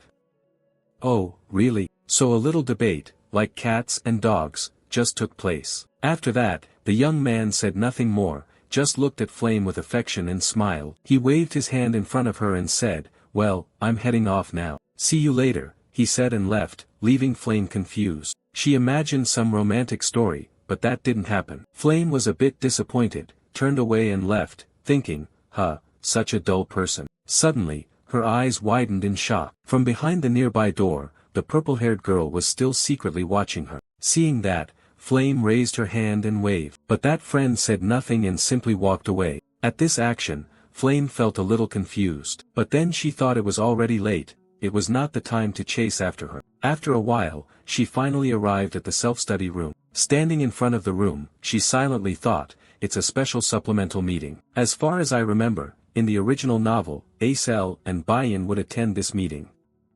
I'm curious to see how the heroine and villainess of this novel will face each other. Immediately after, she opened the door and walked in. Just as she predicted, all the important characters were already present. She slowly swept her eyes around the room. What caught her eye was the host, an A-rank trainee. He seemed quite surprised by the presence of the members here today. Flame quickly chose a seat up high to easily observe everything. As she sat down, she thought this was a supplemental meeting for students aiming to level up. No wonder it looked like a lot of famous S-rank trainees were participating. At that moment, Flame noticed Ma Yuxiang and Baek Yuziel. Seeing the two happily chatting surprised Flame quite a bit. In this world, it was surprising that Ma Yuxiang would be interested in Baek Yuziel, who had no reputation at all. Flame thought this was not just a coincidence, and it was also very unreasonable that Baek Yuziel couldn't answer any questions except for those three hellish difficult ones. Perhaps from the very beginning, Baek Yuziel already knew that if he solved those questions, he would definitely be ranked S. And if Baek Yuziel truly knew the future in advance, then his actions at that time were indeed extremely terrifying. Over here, Baek Yuziel was sighing wearily, wishing someone would just throw that name out of sight for him. On the other hand, Ma Yuxiang was the opposite. He grinned with his eyes squinting and asked Yuziel, "Oh, Yuziel, why are you sitting here? With your level, you basically don't need to attend classes like this. Or do you have some hard-to-say reason?" Baek Yuziel forced a smile and replied, There's really no special reason. I just came to check it out because I wanted to, but honestly, you're lying to yourself. You were basically forced to attend this class because of bad scores." He looked wearily at the person in front of him, strangely puzzled as to why he seemed so focused on him. At that moment, someone's voice arose, "All right, quiet down. Everyone, let's stop the chatter here. Today, we will discuss the issues from the recent ranking test. As everyone knows, this ranking test was extremely rigorous, so much so that even the upperclassmen called its 3 questions the hell questions. And I will slowly explain everything to everyone more clearly." Although I said that out loud, inside he was quite worried. He didn't understand why those famous people were also here. His purpose was only to boost his reputation outside by helping those foolish kids in this class. Suddenly, an idea flashed in Kyle's mind. He glanced at Baek Yuziel, thought for a moment, no, this was probably his chance. He had heard that Baek Yuziel was the one who scored the lowest on the entrance placement test. So I just need to make him realize that I'm much better than he is. Thinking this, Kyle felt extremely confident. Continuing, "Please pay attention, everyone. Now, I will guide you through solving the first question." Then Kyle spoke as he wrote on the board. This question was actually a tricky riddle designed to lead everyone into a dead end. First, we have to do it like this. At this moment, the people sitting below listened attentively while diligently taking notes. Ma Yuxiang also glanced at Yuziel, seeing him deep in thought, and immediately asked, "What do you think? Do you believe his viewpoint is correct?" Yuziel was dumbfounded by this question and looked up to the side. He was smiling with his eyes crinkled shut, eagerly awaiting the answer. Faced with this bizarre attitude, Baek Yuziel turned pale, thinking, what the hell is this? Is he asking if I think that guy's point of view is correct? I don't even understand what the professor just lectured, let alone these 3 hellish questions. But anyway, honesty is a good virtue. Thinking this, Yuziel replied, no, I don't know either. As soon as he finished speaking, the nearby students eavesdropped, catching bits and pieces, then looked at each other. What did he say, Baek Yuziel? Is he saying Kyle made a mistake? It seemed these two deliberately said that to slander Yuziel, because everyone knew he had the lowest entrance score. At this moment, Kyle, who had been focusing intently writing on the board, overheard those words and stopped. He became slightly annoyed, gritting his teeth. Suddenly, Yuziel sensed something was off.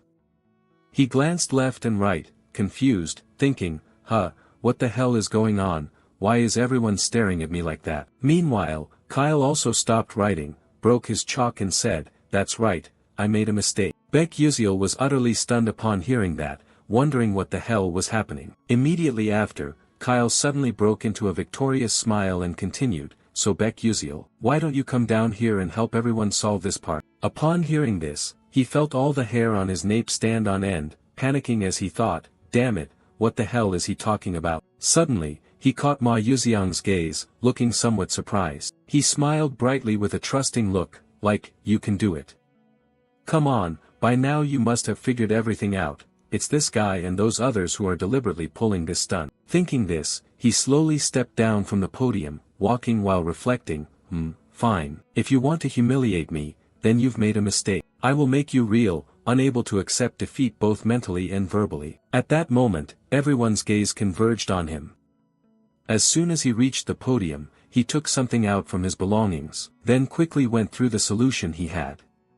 It turned out what he took was a pair of glasses. He suddenly thought, 3 hellish questions, or rather, it seems more like a pun. The gist of the question is like this: a sorcerer chants as follows, "O Mother Earth, please shed tears and thus cause the dust to multiply even twice as much as before."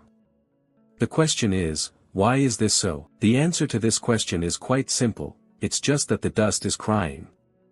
They are merely a state of separation. Yuziel raised his hand to his head, wondering which damn fool had time to come up with this ridiculous question.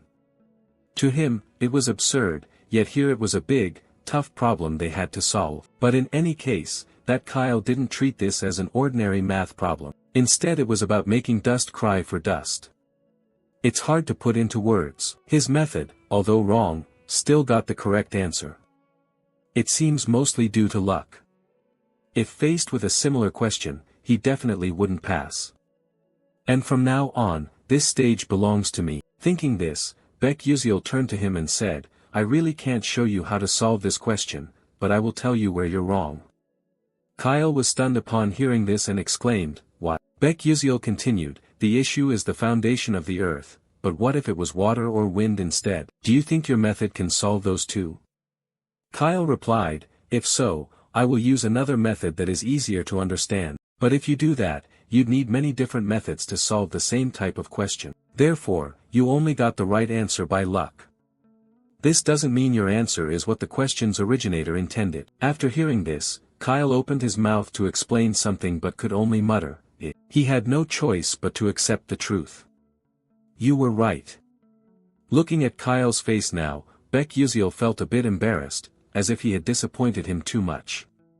He continued, "Anyway, its solution will be like this." Kyle listened intently while taking notes. The group of students below also focused and took notes after hearing this. This deeply astonished Flame. She didn't understand why everyone else was taking notes on what he said. Acel and Bayan should have joined the debate, right? But now both of them are busy analyzing his way of solving things. Can this really be possible? It's ridiculous. At this time, outside the sky was already getting dim. Inside, Ma Yuxiang raised his hand to say goodbye to Yuziel. "Bye-bye, see you tomorrow." He smiled brightly and then left. Yuziel reluctantly raised his hand in return, "Goodbye." As Ma Yuxiang's figure gradually disappeared, Yuziel finally raised his hand to cover his face, thinking disappointedly, "Damn it, if I keep getting involved with Ma Yuxiang like this, it's over. I don't want tomorrow, I never want to see him again for the rest of my life." With that thought, he slowly lowered his hand. Looking at his small, budding hand, he suddenly thought, maybe it's because of the phone, I can't use it anymore, it's frustrating, but it caught Ma Yuxiang's attention, damn it. I don't understand why I have to keep running into him. Strangely, besides Flame, no one else had ever used Blink before. As he was leisurely leaving, he saw Bayan still standing nearby waiting for someone. Her face looked a little sad. He suddenly thought, what's wrong with her? Her expression looks off, but it's none of my business, no need to bother. so he just walked past Bayan. Suddenly, she called out, Baek Yuziel. While he was still confused, not sure if he heard correctly, she continued, I have something I want to ask you. The male lead was quite surprised by this. He could not have imagined that a perfect person like her would have something to ask him. He replied, Bayan, what is it? She didn't beat around the bush and went straight to the point. Why didn't you explain your answer earlier? The male lead was stunned by this question. He thought to himself, it's not that I didn't explain, but in truth, I didn't even know how to explain it. How can you explain a question that has no answer? Maybe she's misunderstanding something. He awkwardly scratched his head and replied, well, I didn't have to explain anyway. Hearing this, Bayan immediately interrupted, I understand. You don't want to reveal something there, right? This made him even more confused. He thought, it's not that. She continued, then I will make it up to you. The male lead was shocked and replied, what are you talking about? Bayan clearly added, I mean I will compensate you fairly. The male lead was utterly shocked, mouth agape, exclaiming, huh. After a while, the two quietly went to Professor He Wonriang's room. After rummaging around for a while, they managed to find their own tests. He glanced over Bayan's test and then spoke. I really don't understand why you paid me to solve just 3 questions in the placement test. Bayan replied, I have my reasons, not convenient to say. You just keep talking. Yes, miss, the male lead responded. After looking through her test, you voiced your doubt, hey, but you only got 3 questions wrong, while I missed all the others. Yet you asked for my help. Aren't you ashamed? Bayan calmly replied, no. The only thing I feel ashamed of is that I still can't understand the answers to those questions. If you can solve this doubt for me, I'm willing to do anything. Hearing this, the male lead was so surprised he was stunned, thinking to himself, he's supposed to be a model student, isn't he? Then you asked, but why are you asking me? You're a princess, surely you have plenty of friends to ask. The girl stammered in response, that, in fact, among 1,141 freshmen, only 3 people answered these hellishly difficult questions correctly, and you are one of them. The male lead was so shocked he gasped, what? What did you say? The girl, somewhat embarrassed, continued, those questions had no official answers, yet Ma Yuziang, Flame, and you were all able to solve them. That's the thing that makes me feel most ashamed. The male lead, unable to stay calm any longer, his hands shaking, replied, no, wait. Then you abruptly stood up, mouth wide open shouting, those 3 questions were meant to trick us, right? Nobody could solve them. Why didn't you realize that while solving them? Bayan answered, after hearing that, you tried to suppress your anger and sat down. You suddenly thought, this is crazy. Now I understand why I'm put in Class S, and why Flame stops me. I have no idea about the game's setup in this world. I also didn't know about those tricky questions. But maybe Flame is different, because she has read the entire novel.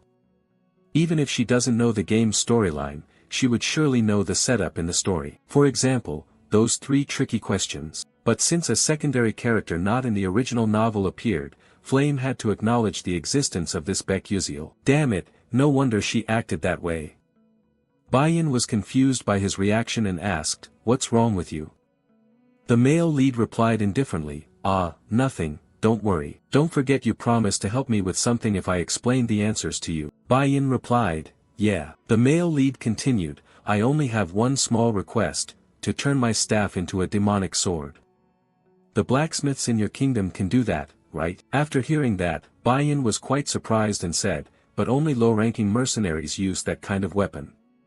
Why would a future mage like you? The male lead didn't let her finish, cutting in, it suits my taste. Alright, you can't say that's a flaw anymore. Then he looked at her expectantly and continued, what do you think?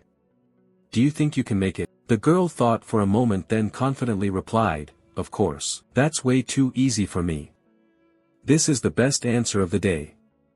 The male lead seemed very satisfied, his cheeks suddenly flushed red, thinking, wonderful, the sun is shining. Thinking this through, he calmly explained, so I'll tell you how to solve this question first. He pointed to the test paper and clearly said, that way is for you to change your own perspective. The girl, quite confused after hearing that, said, how do I change my perspective? The male lead knows Bayan's weakness is that her magic is very mechanical and she has gotten stuck in it. Bayan only realized this when she became a second-year student after losing to Flame. I don't think I can help her realize this now, but I hope to guide her in the right direction. So what I need to do now is... Thinking this, he continued, do you understand what a riddle is? Before this question, Bayan was a little surprised, then she replied, a riddle? I think I've heard about that. The male lead continued, then let me give an example. What is between the knees? Immediately after, the girl rested her chin on her hand, racking her brain and answered, the inner side of the knee, right? The male lead casually said, you're wrong. Bayan still didn't understand and asked, why is that? He then emphasized the question once again, what I'm asking is which letter stands in the middle of the word knee and the word knee. You get what I mean, right? The girl realized she'd been tricked and felt extremely annoyed. Meanwhile, Baek Yuziel, seeing her frustrated expression as if ready to explode, timidly said, hey, come on, don't glare at me like that. Calm down, just sit down and look at this question first. It also has its own formulas and tricks that you haven't learned yet. So what I mean is, when facing a problem, you need to solve it more creatively. But can you do this just with your own creativity? Bayan fell silent after hearing that. She responded, ashamed of herself, no, that's impossible. Only then could the male protagonist breathe a sigh of relief and smile as he continued, of course. Although understanding many kinds of spells and how to apply them is extremely important, but for a sorcerer, the most important thing must be seeing this world through your own perspective. Magic will transform unpredictably, even if it's only the smallest changes. But on the other hand, you only think about the things you've seen and learned from books. Those are all still unrealistic theories. Magic isn't just about memorizing and casting spells. You may be better than me at analysis and evaluation, but you lack the most important thing for a sorcerer, which is creativity. After a long analysis by Baek Yuziel, Bayan fell silent again. She pondered every word he had just said, unable to deny it or hold back her emotions. Her hands trembled uncontrollably, she was slipping into a state of utter despair. The male protagonist, seeing her serious expression now, broke out in a sweat. He rubbed his head, shyly speaking, you understand what I just said, right? Even though it sounds a bit complicated and abstract. Bayan replied confidently, of course I understand. The male lead smiled awkwardly to pass it off, thinking, this is really interesting. I don't even understand what I just said anymore. He then seriously continued, I'm glad you can understand what I just said. So let's get started. I'll ask you, what does the man say to the horse when putting it to bed? After hearing that, she was a bit confused. Immediately after, she placed her hand on her chin, pondering, what does the man say to the horse when putting it to bed? She thought hard but couldn't figure it out, then replied sadly, I don't know either. The male lead then explained, the answer is very simple, it's time to go to sleep. Then he continued with a series of other questions. Why don't they work harder? Maybe because they're always lying down while working. So what would happen if rock and paper both took part in a race? I don't know either. My answer is that in that case, the rock would roll while the scissors and paper would not move. Their shapes don't allow them to move. At this point, he turned to look at Bayan and dared not say anything further. By now, her whole body was trembling violently. It seemed she was tormenting herself. She was so angry that she furrowed her brows, clenched her teeth, very uncomfortable. Seeing her attitude, the male lead got goosebumps, thinking, oh, what is this? She looked like she was about to go crazy at any moment. The male lead mustered up all his courage to ask one more question. What would the cloud say to the sea when it rained? She concentrated intensely, thinking, silently reassuring herself, come on, I can do this. Calming down, after a moment of inner struggle, she stammered, I'm falling into the sea. At this answer, the male lead was quite surprised and exclaimed, oh, you answered that correctly. Finally, she was able to answer a question and receive recognition. Inside, she couldn't contain her joy, which shone clearly on her face. Bayan beamed radiantly, her eyes sparkling with excitement, and it was this reaction from her that took him by surprise. It was also the first time he had seen her smile, whether in-game or in real life so far. The male lead also shared in the joy, smiling smugly and replying, just as I expected from a princess. Your creativity is on an entirely different level. Seeing the somewhat excessive flattery, she blushed, trying to suppress it and said, all right, that's enough. Now, please tell me the next question. The male lead grinned and replied, yeah, that's right. So my next question is. And so, the two chatted together until it was fully dark. Outside the school grounds, a few students remained, chatting with each other. At that moment, the male lead quietly headed home alone, looking quite exhausted, with dark circles under his eyes. He sighed in frustration, thinking, what a fool I am, spending a full 3 hours just using some silly trick questions to challenge Bayan. I honestly don't expect her to remember what I said. But speaking of Bayan, she will definitely become a great witch in the future with an excellent mind. However, her weakness lies in her overly rigid way of thinking. If I want to exploit that weakness by teasing her, even though she is the antagonist, why do I feel so guilty about it? Anyway, I need to quickly train Terivon into a sword mage, so I have to do much more than this. Well, this isn't like the old me who could do everything on my own. But whatever, no point thinking too much and getting a headache. I should just quickly go find the necessary books for the upcoming classes. After a while, I arrived somewhere. I looked around searching for something and told myself, no, it should be around here, I didn't remember wrong, did I? Then my eyes suddenly lit up with joy as I exclaimed, here it is, this is definitely the place. In front of you is a rather old and dilapidated house. Inside, everything is covered in dust and cobwebs. Stepping inside, looking at the scene before you, you think, oh, this place seems really run down. Looking at the shop owner, you suddenly think, but I know one thing. Here, the owner of this bookstore has the strange habit of pretending to sleep while secretly spying on customers. If I remember correctly, this nameless bookstore contains Maila's notebook. He was the valedictorian graduate of Stella Academy 10 years ago. If it were my past self, I could just click on the screen to view it immediately. But in this world, you need actual books to study. Moreover, whatever you study affects your level advancement. At first, I bought books from famous bookstores, but then I discovered the good ones are all hidden in shops without signs or any reputation. Thinking of this, you advanced deeper into the shop and started searching. As you walk, you quietly rejoice, thinking that studying magic engineering with Maila's notes in hand would be amazing. Surely, you'd get perfect scores, but honestly, just wearing ridicule glasses would also get decent marks. But maybe I'll discover some secret formula. Suddenly, something catches your eye, a green book nestled in the corner of the cabinet. You exclaim, this is exactly what I was looking for. You just reached out to grab it, when at the same time, someone else's hand also reached out for it. And then the two just kept looking into each other's eyes. He exclaimed in surprise, Acel, really? She replied confusedly, how do you know me? Of course, you're so famous.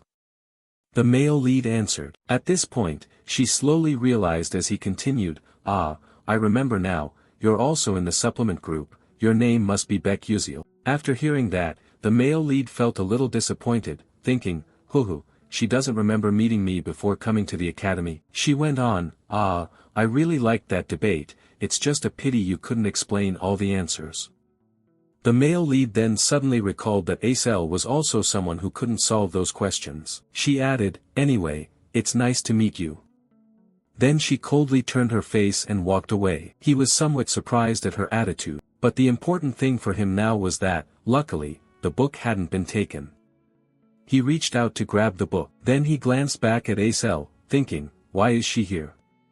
At that moment, she was still browsing books, but she seemed hesitant about buying them. This was clearly shown when she checked the price of each book she intended to buy. After looking at the price, she sighed in disappointment and put the book back in its place. It was this action that caught Beck Uziel's attention. He also quietly understood that the reason she was here was because of that.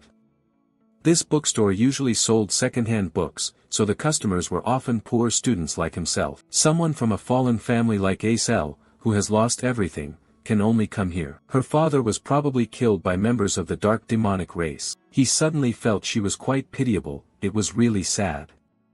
A princess like her had to buy old books, and on top of that had to look at their prices for fear of not having enough money. Moreover, Acel also had a tragic end in the original novel. She died before Flame, who became the main character in this world. It can be said that the unluckiest character in the game is Acel. Thinking of this, he had already found some books he liked. They seemed quite thick and heavy. He placed them in front of the shop owner and said, I'll pay now, please. At the same time, Acel also came to the checkout and looked at the pile of books he had chosen. Standing beside him, she could only wish. She seemed surprised to see him buy so many books. The shop owner was also taken aback and replied, "All of these." The male lead just nodded slightly and glanced in Izel's direction. She looked a bit melancholic on this side, so he asked, "Are you okay?" She replied indifferently, "It seems you are like me in that you pick only good books." The male lead felt a bit embarrassed after hearing this, wondering if she had just intended to insult him. He then responded, "Which ones?" Acel continued, "All of those." "Why are you reading books about advanced sealing theory?" Sealing theory is an ancient art that requires items. Therefore, nowadays, when alchemists and magic engineers have become more advanced, that skill is rarely used anymore. He immediately answered, "Oh, this blink. It really isn't very useful." After hearing that, the girl thought he might be crazy for choosing them and said strangely, "So you actually know that too?" He replied nonchalantly, "Of course, that's why I took it." Hearing this, the girl was so surprised that she widened her eyes and exclaimed, "Huh, what?" The male lead hugged the stack of books and smiled slyly, saying, "Because everyone thinks like you do, which makes it easier to get high scores in this class. Alright, I'll go first, bye-bye." As he walked away, he thought to himself with satisfaction, just as Acel said, few people want to study the theory of sealing. But precisely because of that, I'll spend less time and it'll be easier to get higher scores than other classes. But with these few books, this semester will be simple. Then he left, leaving Acel in astonishment. The girl felt confused, although she wanted to ask more, her pride stopped her from speaking. Scene changes to the next day at Stella Academy. At this moment, Acel nervously walked down the hallway. This was the first lesson of the void theory, also her first class since enrollment. She suddenly thought, since this subject is easy to score in, it probably won't be too bad. Then she also arrived at the classroom. By now, quite a few students were already there. As she found an empty seat and sat down, she accidentally overheard the conversation of the friends next to her. "Hey, you're studying nihilism too?" But I think I'm in trouble. I registered because everyone said this class was easy, but it seems the rumor has spread far. All the smart kids are in this class, so we're really doomed." After hearing that, Acel could only sigh, thinking she had no choice, but she would try her best in another class. After a while, the lesson ended, and everyone got up to leave. Each person looked quite tired and complained to each other, like, "My butt is numb from sitting. So hungry, what should we eat for lunch today? Let's go to the canteen and decide." Acel felt lost, quietly trailing behind alone. She sighed sadly, thinking, "Oh no, what should I do now? But it's difficult to get a scholarship if you register for my class." Her stomach growled loudly, ravenous. Holding her wallet, she hesitated, wondering if she should just go eat first. "Let's see. This term I only have 60 meal tickets left, so I'll have bread today." Izel's eyes suddenly widened with surprise when she saw something. It turned out that on the way to the canteen, she happened to pass by some room. She even recognized a somewhat familiar person, Beck Uziel, who was also sitting there. At first, she wondered what he was doing here, but when she saw the professor giving a lecture, she suddenly realized this was the class he registered for. Strangely, this class had very few students, and not only that, they were all people with poor records. This professor is probably about to lose his job soon, she thought. But then she suddenly realized one thing: if she also registered for this class, she could achieve high scores without spending much time, and could save energy to study other subjects and earn scholarships. Oh, but the name Beck Uziel might already know in advance that this subject is easy. Oh, unbelievably, he had already planned which subject to take for a smooth ride. No, impossible, what am I thinking? It must be just a coincidence. Thinking of that, she also left. Scene changes to the next morning, when the sun had already risen high. Somewhere, students were still attentively listening to the lecture. The teacher said, "Surely all of you know what the root of magic is. The primordial white-robed mage spread magic throughout the world. Humans and other species learned how to use magic. And the professor giving this lecture is Professor Laydin, a specialist in the moon deity." He continued, "That mage taught the elf race natural magic, taught the dwarves material magic, and taught humans elemental magic. After that, he gave a long lecture on magic. followed by an abstract and difficult lecture.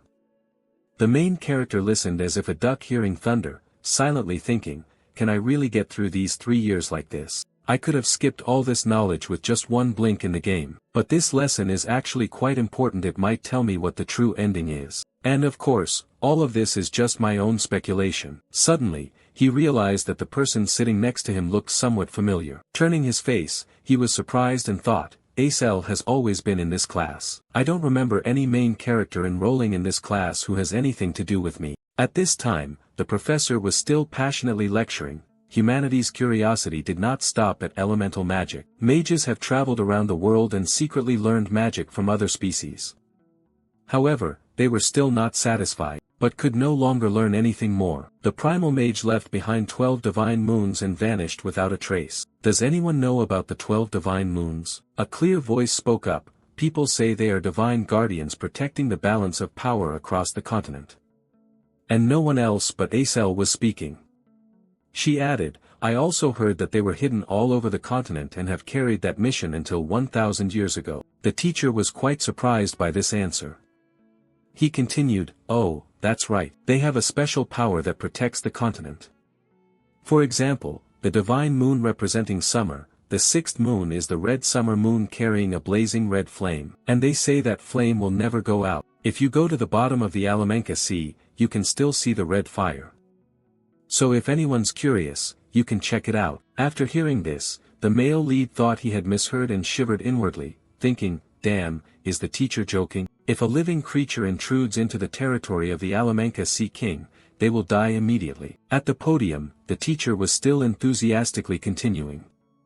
This is Bevian, a giant whirlpool in the ocean that was frozen by the 12th moon, the blue winter. Therefore, each divine moon has its own power, but miracles happen if they combine. A student below raised his hand and asked, Teacher, what is that miracle? The teacher suddenly grew solemn and replied, no one really knows that. They fell into slumber 1,000 years ago. At this moment, the protagonist felt the teacher was right. At least I have encountered some divine moons while playing the game, but I only saw 5 moons during limited time events. This is based on information I've gathered from other players. No gamer has found more divine moons than me. If my guess is correct, the 12 divine moons relate somehow to the true ending, because no one has discovered the true ending in the past 10 years. The answer must lie in the unknown content. I only managed to see 5 moons after risking my life many times, but if I want to witness the true ending, so be it. I'll just start over again. Meanwhile, in another outdoor classroom, a massive fireball was rushing toward the mannequin in front. A beautiful woman in a red dress stood in the middle and spoke, strength isn't everything. No matter how powerful an attack is, if it doesn't hit the enemy, it's useless.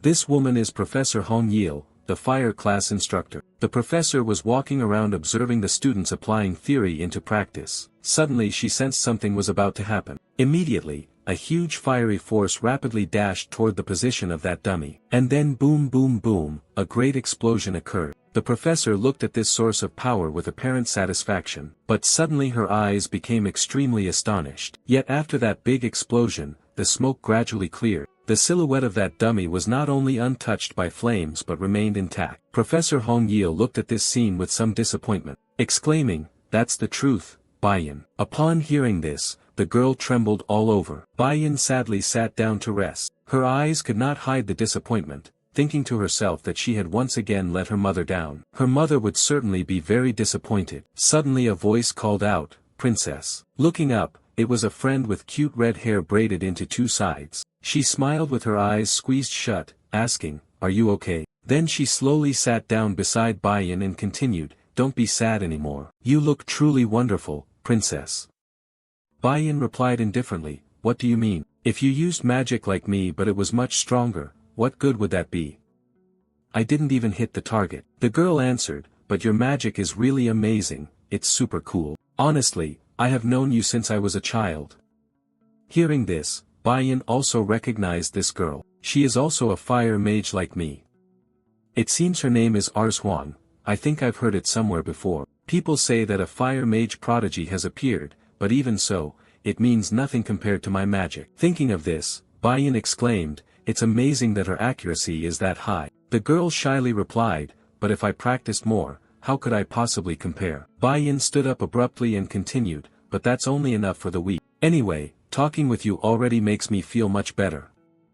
Goodbye. After saying this, Bai-Yin left immediately, leaving behind the two braided girls sitting there in a daze. Scene shifts to some castle, which appears quite neat and orderly. Bai-Yin is also present here, but she looks rather tired. At this moment, a voice spoke up, "Princess." A strong woman standing respectfully behind appeared. She continued, "Welcome back, madam. And she is Bai-Yin's personal guard named Iaj Terran. Madam, some warm tea and candies have been prepared." Bai-Yin replied, "Thank you." Jay Terran continued with the task of adjusting the magic staff you entrusted to me earlier. Because that staff is very good, they say it can produce a high-level magic sword. Bai-Yin listened while eating a cake, somewhat doubtful, and replied, "Is that so?" Jay Terran went on, "However, there are some questions." Bai-Yin was surprised and asked, "What questions?" Jay Terran stammered in response, as if I had heard rumors that it constantly drains mana from its wielder. Hearing this, Bai-Yin was astonished. Then she stood up abruptly, turned her face back, and said in panic, "What? Isn't that a dark artifact?" Jay Terran suddenly grew serious and continued, "Not exactly, it resonates with the energy of nature." At that point, Bai-Yin became deeply confused and murmured, "Impossible, something that drains its owner's mana yet resonates with the power of nature. But then, why is that magic staff only considered intermediate level?" Jay Terran answered, "That is precisely why it remains at that level." What do you think about this? Its original ability still strongly enhances the user's mana and makes it stronger, or even elevate it to advanced level. But perhaps because it only absorbs mana without releasing any, it is downgraded to the intermediate tier. Hearing this, Bai-Yin could no longer remain calm. She jumped up and shouted, "What? Advanced level? How could a student possibly use it?" Even Jay Terran himself was quite surprised by this. Meanwhile, Bai-Yin was still bewildered, clutching her head as she continued, "I know it doesn't resonate with everyone initially, but I didn't think people would use it even if they had it. Unless they have an enormous amount of mana or nothing at all. I don't understand this, I can be sure any ordinary person would know that." She spoke at length, leaving her throat dry. She sipped some hot tea to warm her voice, then added, "But anyway, he is definitely a special person." Cut to a few days later. When the new semester began in some classroom, a teacher was enthusiastically explaining to the students, "Attack magic requires a deeper understanding than any other type of magic." And our main character was also sitting attentively listening in this class. This balding professor was Professor Carlium, teaching mana guidance. He continued, "That's why the mana guidance class is mandatory. From now on, in your one-on-one matches, you will learn guidance focusing on casting and aiming." In this class, Acel was also present, looking quite focused on listening. At the same time, on the podium, the professor was still passionately explaining that casting means shooting magic from the caster's body, while aiming means using magic on a stationary target. Then, we will discuss the trajectory formula as follows. From a distance of 760 meters north, Chosu is moving southward at 12.6 meters per second, so, what is the appropriate trajectory and predicted distance Yan Hai needs to cast water-type magic? As the teacher reached this point, the atmosphere suddenly fell silent. Below, two students whispered to each other. One said, "Among the attributes, what if it's water?" The friend sitting next to him stopped him, "If you're not a water specialist, it's best not to answer that question." But is that teacher trying to make things difficult for us? The male lead sounded quite sleepy hearing this. He kept yawning repeatedly, thinking to himself, "Really, this is so boring. Why does it take even more time than the Korean class?" Suddenly, the bald professor spoke up, "Uziel, please stand up and answer this question." The male lead answered reluctantly, "Yes, sir."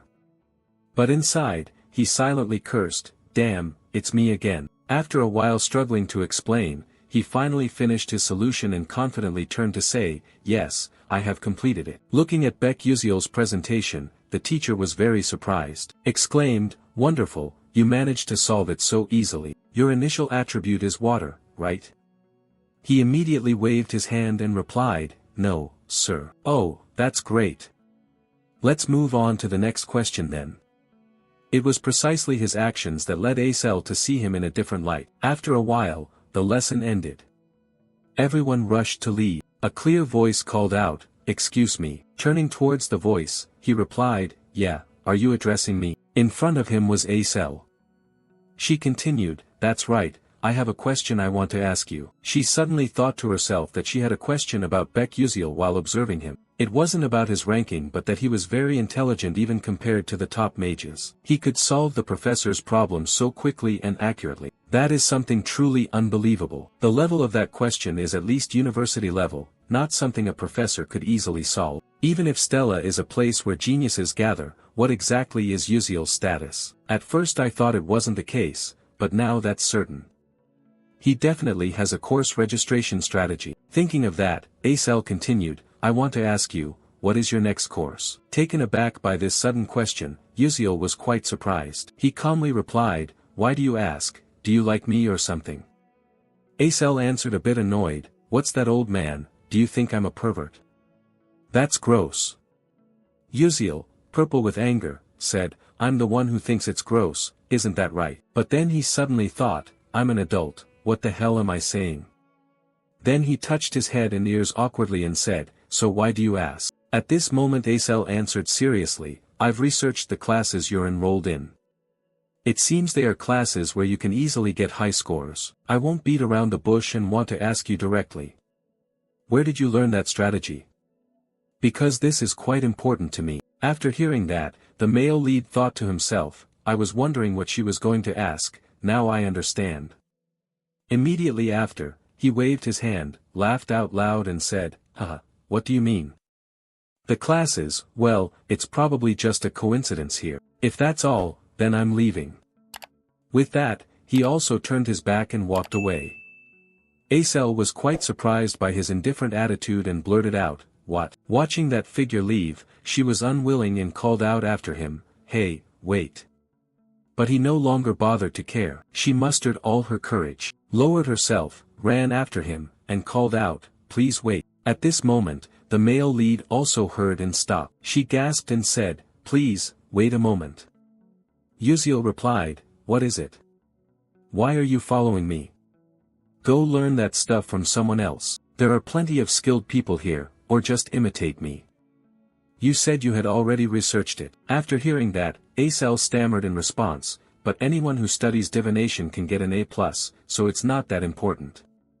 But if I sign up for the same class as you, it might negatively affect your grade. At that point, her eyes suddenly grew sad.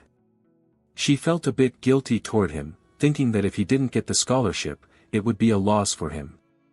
But even in this situation, he still worried about someone else's grade. The male lead looked at her pitiful face and suddenly thought that although he was a bit troublesome, she would always be the female lead. Suddenly, she put on an innocent and cute expression and said, but anyway, could you recommend a class to me? A class where it's easy to get a high score, please, I'm begging you. The male lead immediately replied, do you think that look can persuade me? The girl raised her hand to her cheek, caressing it, looking puzzled as she continued, that's strange, isn't it? Usually, when I look at my face, all worries disappear. But this overly confident expression is making the male lead feel nauseous, he said indifferently, are you serious? Acel blushed deeply, smiling with eyes squinted and replied, haha, I was just joking. I knew you would react that way. So I've prepared some interesting things to make up for you. The male lead thought to himself, using me, to make up. He mentally shook his head, really? Kids these days love to make up for things like that. Just opening your mouth and you can make up for anything. Suddenly, Acel continued, do you know about the seventh magic? Hearing this, the male lead was startled and replied, yes, I know, he said. She added, really? Not many people know about it, because it is an abandoned tower that has vanished and many spells prevent people from approaching where the tower once stood. However, she was passionately recounting the story but suddenly stopped, when she noticed Uziel's strange reaction. She asked concernedly, wait, what's wrong with you? Are you okay? Uziel seemed to struggle upon hearing this, clutching his head, thinking, I'm losing my mind. This is extremely important information, because Flame can increase its influence over the male lead through this. Moreover, Flame knows about this from the original episode storyline. Acel also knows this and has only shared this information with the male lead, not with supporting characters like me. Thinking of this, he didn't want to listen at all and waved him off, replying, "That sounds like a scary story, doesn't it? I don't want to hear it either, it's not interesting at all." Then he just walked away. Acel felt confused and quickly explained, "It's not that scary." "Are you afraid of ghosts at your age?" Yuziel reluctantly responded, alright, I'll tell you." She twisted the question further, "You just pretended you wouldn't tell me, so why did you change your mind so quickly?" "Yeah, that's how I like it," Yuziel replied. At that moment, he also thought. Moreover, it was enough that Acel wanted to give him something. With that thought, he spoke up, "Anyway, this isn't related to scores, but it's something extremely useful for me. You should register for the meditation journey to the Void course as a culture episode class." Acel replied confusingly after hearing that, meditation. Registering for that as a culture class? The moon god tomb and meditation are prioritized. "Do you like practicing?" "Not exactly," the male lead responded, but he himself didn't know how to explain it. He suddenly got an idea and made up a reason. My master is also a bishop like you, and through meditation, one can enhance their magical skills." Acel exclaimed in surprise, "Just with meditation?" Based on his experience of playing games all night for 10 years, he gave his own explanation. In fact, this had yet to be discovered. But for bishops who wield large-scale destructive magic, meditation is extremely important to perform precisely based on formulas and equations. But above all, it is the mind that controls the magical power. "I haven't told anyone this before, but you're the exception because you're quite cute." The girl was confused, unsure whether to believe what he was saying, and replied, "You just said I was ugly earlier." "But it sounds like every girl likes that." She smiled brightly and continued, "Anyway, I do thank you. Although it's not a subject that helps me improve my grades, I will register for it." Yuziel replied, "That's up to you, fine, you can do whatever you want." Having achieved her initial goal, the girl happily left. Watching her back as she walked away, Yuziel seemed quite worried. He didn't know if what he had done was right, only sighed and thought, "I told her everything. It made me a bit afraid of how the future might change. But if I just leave her like this, Acel will face tragedy again in this world. If meditation can help her, that would be a good thing." Thinking about this, he suddenly realized something in his mind. He himself is also a magician, isn't he? But why hadn't he thought of practicing until now? Yuziel is very strict in training within the game, focusing on conditioning, restraining magical power, and developing rapidly. If this were a game, I could gain experience by pressing a button, but now I can only do it directly. It seems quite late, and there are no cutscenes or hunting missions, so I can't gain more experience. But anyway, I have to thank Acel. After a while, Yuziel returned to the Stella Academy dormitory. All students are within the dormitory system. The dormitory system is a side feature in the game, where players can freely decorate their rooms. But for Yuziel, this is his only home because his village was burned down. Dormitories are also divided based on rank.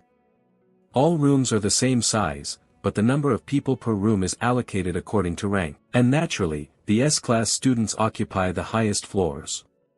The protagonist is now alone in his room, feeling a little lonely, but in the end, he can make good use of it. He let out a sigh to catch his breath. Well then, it's time to get started. Yuziel meditated with intense concentration, thinking, training stats is not the most important thing. Because this is reality, I have to get used to using this body. In the game, Yuziel was a genius who could control sword aura by using an infinite circulating mana pool inside and outside his body. No one pays attention to him, so no one knows. But Beck Yuziel is a sword genius who reached the pinnacle of swordsmanship. I have to follow that path once again. My breath is what controls the flow of mana in my body. If I can gradually increase the amount of mana I intake with each breath, I will be able to gather enough mana in just one go. Skills don't increase simply by collecting EXP, you have to continuously use the skill to level up. This also means training, and so he focused on training throughout a long night. At this time, the clock already showed 4 a.m. The new day was breaking. Inside the room, Yuziel was still training, his whole body radiating a sparkling golden light. Suddenly, he widened both eyes, then raised both hands to feel the refreshing energy flowing through his body. He thought in amazement, This must be a sensation Uziel had experienced, since he was a child who accepted having mana leak syndrome. Although faint, I could still feel it. At the same time, the system also displayed a notification: the mana leak syndrome skill has leveled up, the blink skill has leveled up. The protagonist looked at the status panel quite satisfied. Wonderful, I've taken another step closer to the goal. I will find the real ending at all costs. Scene changes to somewhere else.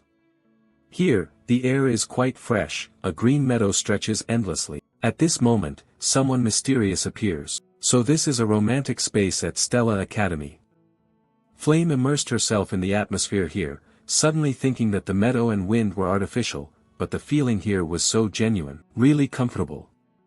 Stella Dormitory is a pocket space created within the school grounds. This allows everyone to freely manipulate the elements of the space as well as its nature. All sporting events, other events, as well as dungeons, gates, and monster training take place here for that reason. Returning to reality, at this moment the students have also gathered here in full. Flame stood at the back, casting her eyes to take a quick look around. She suddenly realized there was a total of 141 people. 50 people from classes A1 and A2, the remaining 40 from Class S. If it were like the novel, there should be 39 people from Class S. I thought including myself it was 40, but unexpectedly there was one more person. That's right, where did Beck Uziel come from? In the novel, the first-year class only had 1140 people, and including myself made 1141. In other words, Uziel was also in the original novel. Well, I'll gradually figure out everything. It's okay, I can do this. I'm the only person in the world who knows about this novel after all. The lesson will start soon. Suddenly the group of students standing in front of Flame began to chatter. Someone said, "Prince Jeremy, have you finished registering for your Blink class?" The blonde young man standing in the middle was probably the character being mentioned, looking quite pleased as he replied, "Of course. We also signed up for the soft magic research class, because we heard you signed up too." He smiled with his eyes nearly closed and continued, "Really? Then let's help each other out." Meanwhile, Flame looked after his silhouette and suddenly thought, that's Prince Jeremy from the novel. He was madly in love with Acel but was rejected by her. Since then, he seemed to have turned into a different person and eventually became a villain. He looked gentle, but every one of his actions was calculated. I should observe carefully to avoid getting caught up with him. Suddenly, Prince Jeremy also saw Flame. He was exactly like a friendly beauty queen, raising his hand to greet while flashing a bright smile. Flame also raised his hand to wave back, thinking to himself, but he really is handsome. Now I understand why so many sycophants surround him. But it must be admitted that his faction was made up entirely of the most famous people in school. Thinking this, she turned her face and walked away to another spot. She was determined to gather them all together, because from now on, this world would become her own reality. She had to start preparing for the future. But this action seemed to catch the eye of the prince. He smiled inwardly, thinking, Flame. At that moment, the teacher's voice rose, capturing everyone's attention. We will start with basic training before beginning today's session. I need to know your abilities so that I can teach you properly. I will be the one directly teaching. If you don't like it, don't say anything. Often you already know that our professor has the authority to deduct or add points to you, so remember that you will be expelled if you don't meet the required score. And now I will explain the training session right away. We will practice with the dungeon. I will use scenarios that occur in real dungeons, as well as various traps and monsters, to test all of you. You will get 4 points if you defeat a level 1 monster, 8 points if you defeat a level 2 monster, 20 points if you obtain the point staff. The top 5 students will receive a small reward and shopping privileges. Students without points will have points deducted. If you are afraid of failure or afraid to go alone, you may form groups. But remember carefully, points will be divided equally among group members. If you can eliminate a student, you will take that person's points. With that, the teacher immediately disappeared, leaving only his voice echoing back, "That's all, good luck." Immediately after, the ground suddenly shook violently. The group of trainees panicked and screamed, "What is this? What's happening? The ground is shifting." At that moment, the ground suddenly cracked open, and something rose up from beneath. Flame was also quite surprised, her eyes wide open staring. A huge towering tree appeared, and it seemed like everything around had changed. Flame seemed to realize that this was exactly the map of Jack and the magic beans. The scenery here suddenly became dense and full of thick foliage. The entire group of trainees also began to take their own paths. Some chose to go alone, others decided to go in groups. In the distance was the figure of Flame walking alone. She held her magic staff in hand, suddenly thinking, well then, I'm ready to join this game too. Suddenly someone called out, Flame. Turning to look, what caught her eye was her red-haired friend. She continued, are you planning to go alone during the practice? Flame replied, Jackie. She just suddenly thought that although forming a team during dungeon combat has many advantages, going alone is still better if you want to earn more points. Thinking that, she coldly added, sorry, but this time I want to test myself, so I intend to go alone. The red-haired girl laughed wryly and answered, yeah, I know. You have to share points with teammates, so it's understandable. Flame replied, yeah, that's true, but at this moment, she suddenly thought to herself, is it just me overthinking or is she teasing me? Whatever, forget it. Flame said goodbye, let's go together next time, but she didn't say anything more and turned away immediately. Watching her retreating figure, Flame felt a bit annoyed inside, thinking, am I just imagining things, heaven, why do I have the feeling he's imitating me? But oh well, back to the main issue, things will probably be different later. 1 hour after the dungeon was opened, at this moment a blue light was emanating from some corner. It seems Flame just went through some battle. Now she is quite tired and mutters, this is exhausting, when will this training session finally end? Suddenly she sensed that something unusual was about to happen. Immediately after, a huge vine rapidly lunged toward Flame. Quick as a flash, she raised her magic staff to resist. A strong blue power emitted from the staff, directly striking the vine's body. After a while, it seemed the vine was defeated and gradually shrank. At this time she looked around, thinking, not only monsters but even plants can attack. Indeed impressive, even training can't be underestimated. So far I've only got 18 points, which isn't too bad. But for this episode, just one more point is enough to catch up, I have to keep moving. And so, she proceeded deeper into the dungeon. Suddenly she became astonished, eyes wide open. In the distance, there was a rather faint figure, but due to the glaring sunlight, Flame couldn't see clearly yet. Oh, feeling confused, is it a monster? No, it should be a human. But why would a student be able to hide at this level? But anyway, I'm also using natural camouflage to hide myself. With special abilities in control, defense, destruction, and healing, she told herself that ambushing the opponent now didn't seem like a bad choice. Just like that, Flame quietly and carefully took step after step toward that shadow. As she got closer, she suddenly realized that the person was Uziel, yet he was walking alone. She remembered that other students wanted to form a team with Uziel. Could it be that he had rejected them all?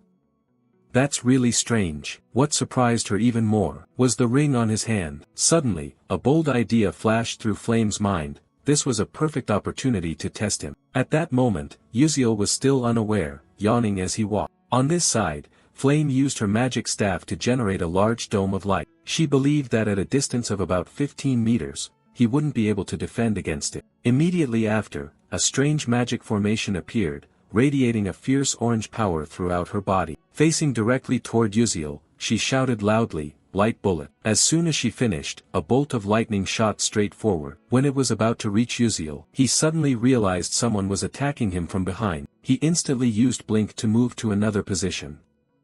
After the dust settled, Flame was utterly shocked and didn't understand what was happening.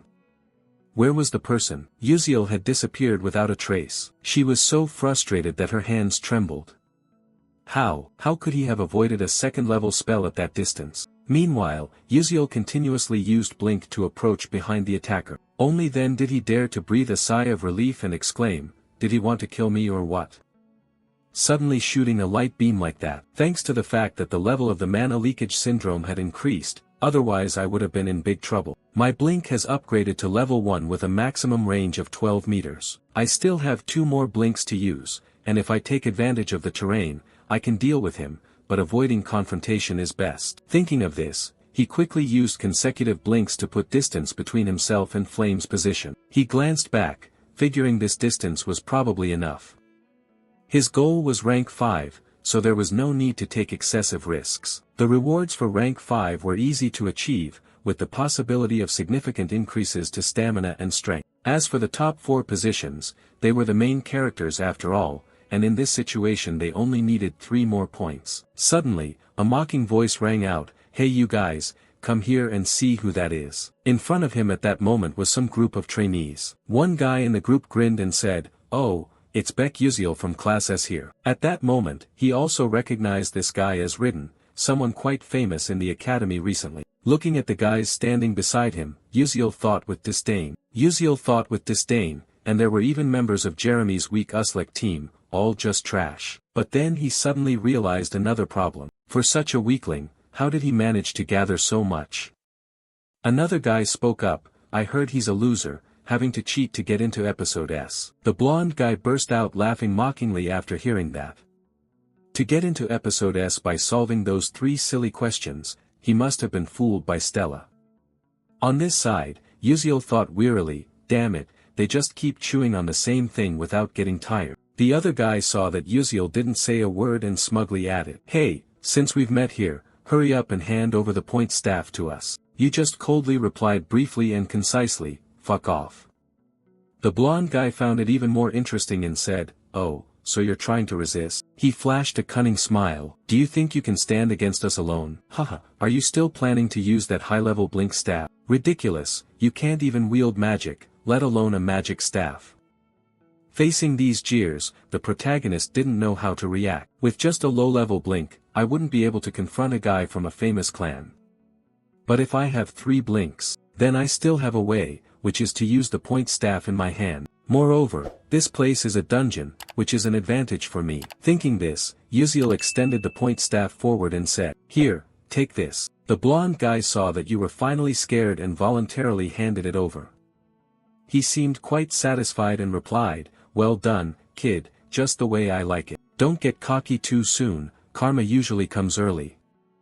Uziel thought to himself. Seeing that he was no longer on guard, he moved as fast as a blink to get closer, snatched a point stick from him, smiling cunningly. He used the point stick as a weapon to strike directly at his formation, causing it to crack and weaken. The guy gritted his teeth, muttering curses, "Damn it, you miserable civilian." Immediately after, he was thrown backwards, crashing hard into the tree trunk. Ridden went mad with rage, opening his mouth to shout, "You filthy dog." But the whole group was stunned when they saw he had disappeared. Before they could react, a familiar voice called out, "This way." Following the direction of the voice, Ridden turned his face. At that moment, Uziel was standing there. Grinning cheekily, he said, "That was dangerous, but thanks." Now Uziel had 2 point sticks in hand. Ridden screamed like a madman, "You bastard, give that back now." Uziel replied teasingly, "Nope, I don't like that." The protagonist was quite pleased with his own strategy, thinking that the point stick was truly effective. Previously, he had accidentally learned about it while playing a game, but these point sticks were actually a glitch item, having no real value. However, due to their absurd hardness, they couldn't be broken by a mage's magic and possessed the strength of most other magical tools. They are useful for magic users, but for a physical attacker, a weapon with a high attack stat is fully utilized. Over here, Ridden ground his teeth bitterly and said, "That bastard, how dare he take my point stick." Then he turned back and shouted at his gang, "Damn it, what are you guys doing? Hurry up and rush to attack." At the same time, the dungeon began to shake. Faced with this situation, Ridden quickly thought, "Damn it, why does the dungeon have to change right now?" Thinking this, he wildly yelled, "Everyone quickly gather close and prepare magic, we can't lose track of that bastard." But at this very moment, it was the best opportunity for Uziel to act. He swiftly fled. His unusual action was spotted by one of Ridden's teammates, who opened his mouth shouting, "Uziel is running away, guys." As soon as the words ended, they used magic staffs to create a source of blue power, aiming straight at Uziel, continuously shouting, "You bastard, you won't escape." This frightening aura rushed swiftly toward him.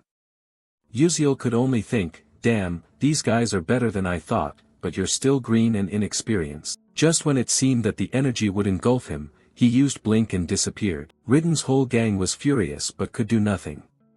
He blinked again, damn it, but he moved too fast, I couldn't see him anymore. While everyone was looking straight ahead, it seemed Uziel had slipped out like a lightning bolt to the rear.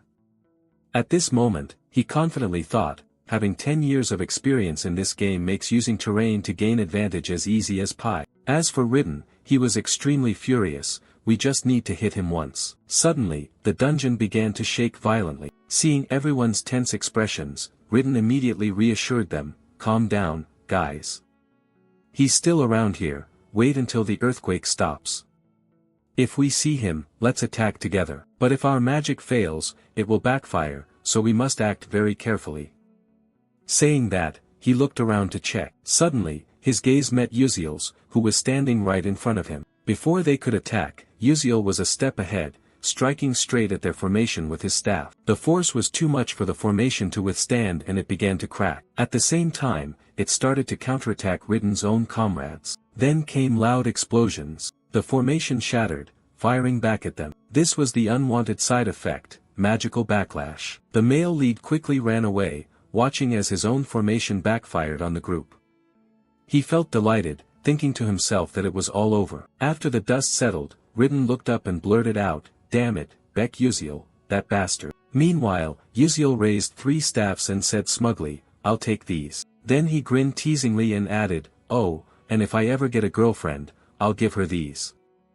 "Bye-bye, darlings." Ridden was stunned. "When did you take it? Give it back to me now."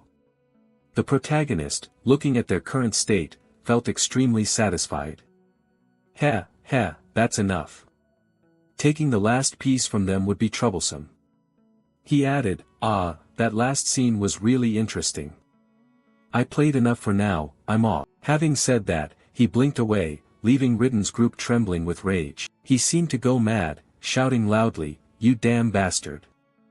The scene was also unintentionally witnessed from start to finish by a female apprentice. At that moment, Uziel had run far away from them, happily exclaiming, I got lucky. If I fought normally, I would have been robbed, but since this is a dungeon, things will be different.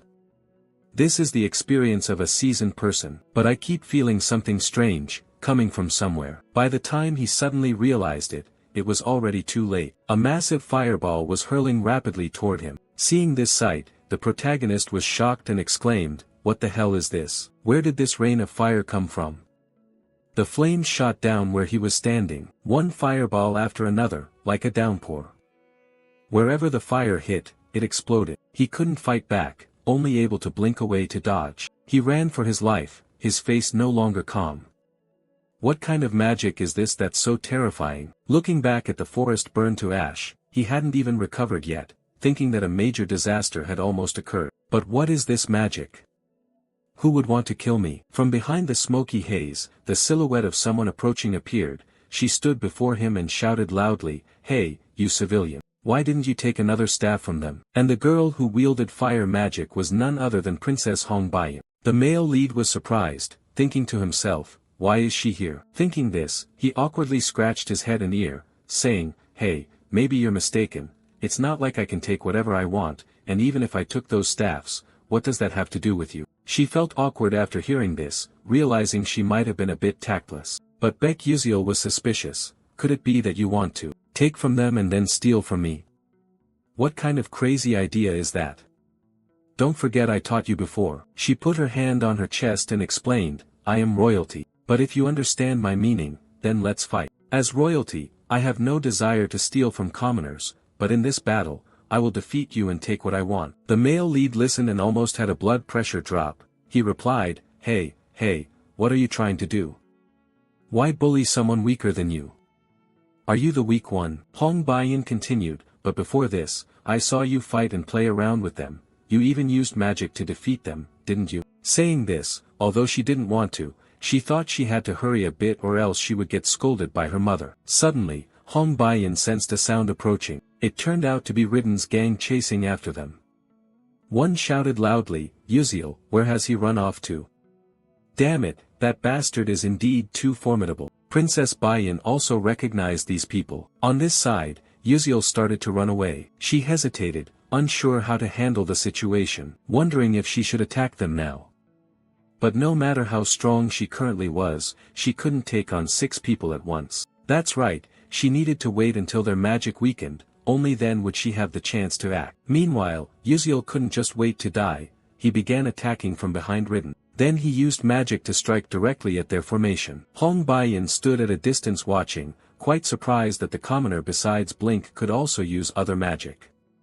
Of course, those guys were weaker than her, but all were skilled fighters. Compared to that country bumpkin, they should have been much better. Seeing this, she pressed her lips and steeled her resolve. Immediately after, a formation formed around her, and a source of fiery power enveloped her.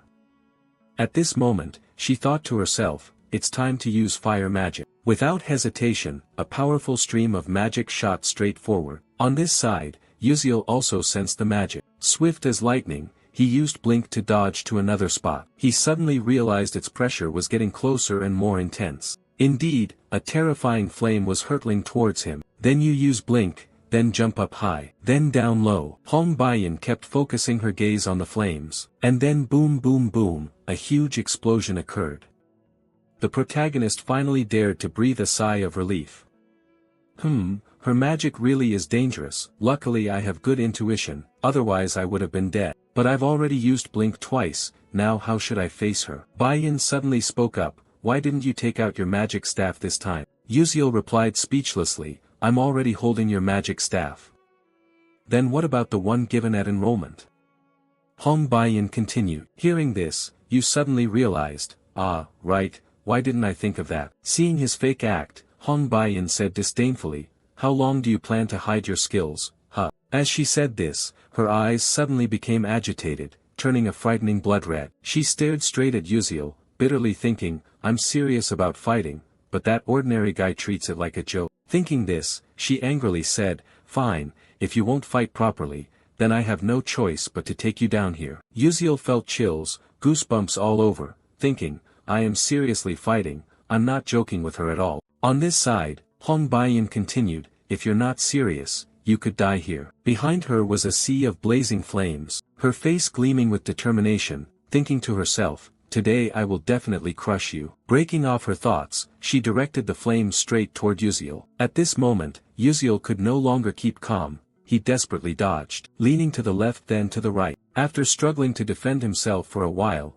he was amazed by the scene before him. He slumped down, confused about what to do next, but he knew now wasn't the time to rest. He jumped up and looked at the huge fire in front of him, suddenly thinking, even if I blink to avoid it, her attack range is just too wide. What should I do? Suddenly, he heard a sound from behind. He quickly turned around to observe. A bold idea sprang to his mind. Immediately after, he showcased his blink skill. Lightning fast, he leapt higher. At this spot, the fire hadn't spread yet. Looking back, the fire burned hotter and expanded wider. Yuziel stood hiding behind a boulder, lucky to have escaped death. He cast his gaze downward, thinking that this time he had been fortunate to avoid it, but it was still quite difficult. Even if I manage to get close to Hong Bei, the flames around her will flare up to protect her as I approach. I understand this very well because I have fought many fire mages before, but her rank is much higher than I had thought. If this were an open plain, I would have lost in less than a minute. The battle wouldn't even have taken place. Yuziel watched the fire shooting out like rain. Suddenly, an idea came to him. I will take advantage of the power of these guidance rods. His eyes became more resolute. No one here knew yet who would be defeated. Ending his train of thought, he boldly charged straight into the fire. Countless sparks shot towards him. At this moment, the mana leak syndrome activated. He gained a sixth sense and accelerated his perception of time. To him, time seemed to stop. He could easily slash through Hong Baiyin's magic spells. Witnessing this, Hong Baiyin couldn't believe her eyes and exclaimed, no way, how could he use a weapon against magic? How could this be possible? Yuziel was still struggling in this fierce battle. He distinctly felt the passage of time, the sensation becoming even clearer. This was no longer a game controlled by keyboard and mouse, but direct bodily movement confronting the mage. The mana barrier grew stronger, and the sixth sense became as vivid as sight and hearing. As for Hong Baiyin, she was baffled and confused. How could this be? In this mountainous forest terrain, my fire magic should have the advantage. If so, the only option left is to increase magical power. Thinking that, she immediately channeled all her strength into the magic staff. Yuziel kept wildly slashing at Baiyin's magic, fighting desperately for his own life. Then he ran behind a rock to rest for a bit. He suddenly thought, he couldn't just keep defending, he must break Hong Baiyan's magic shield with this staff. Then he dashed through the flames, approaching her.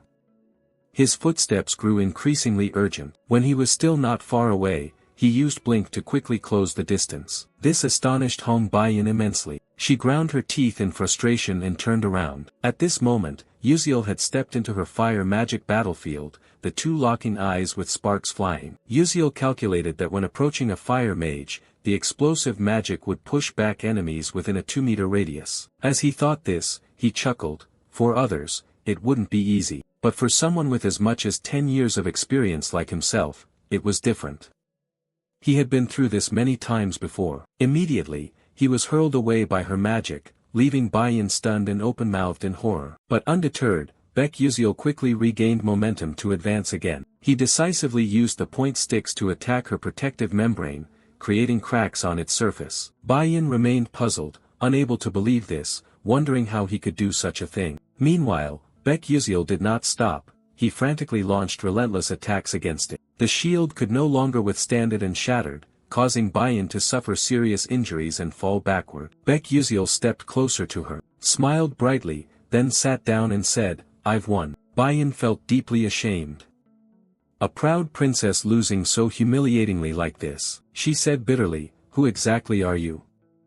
Baek Yuziel slowly stood and replied, "I'm just an ordinary student." Then he said mysteriously, "But the person hiding over there can come out now, right?" Realizing she had been discovered, the flame girl cautiously stepped out. At that moment, she was cautiously stepping toward the two of them. Flame was quite surprised and asked, "How did you know I was there?" Baek Yuziel didn't know how to explain it, so he forced a smile and replied, "Well, just consider it a hunch."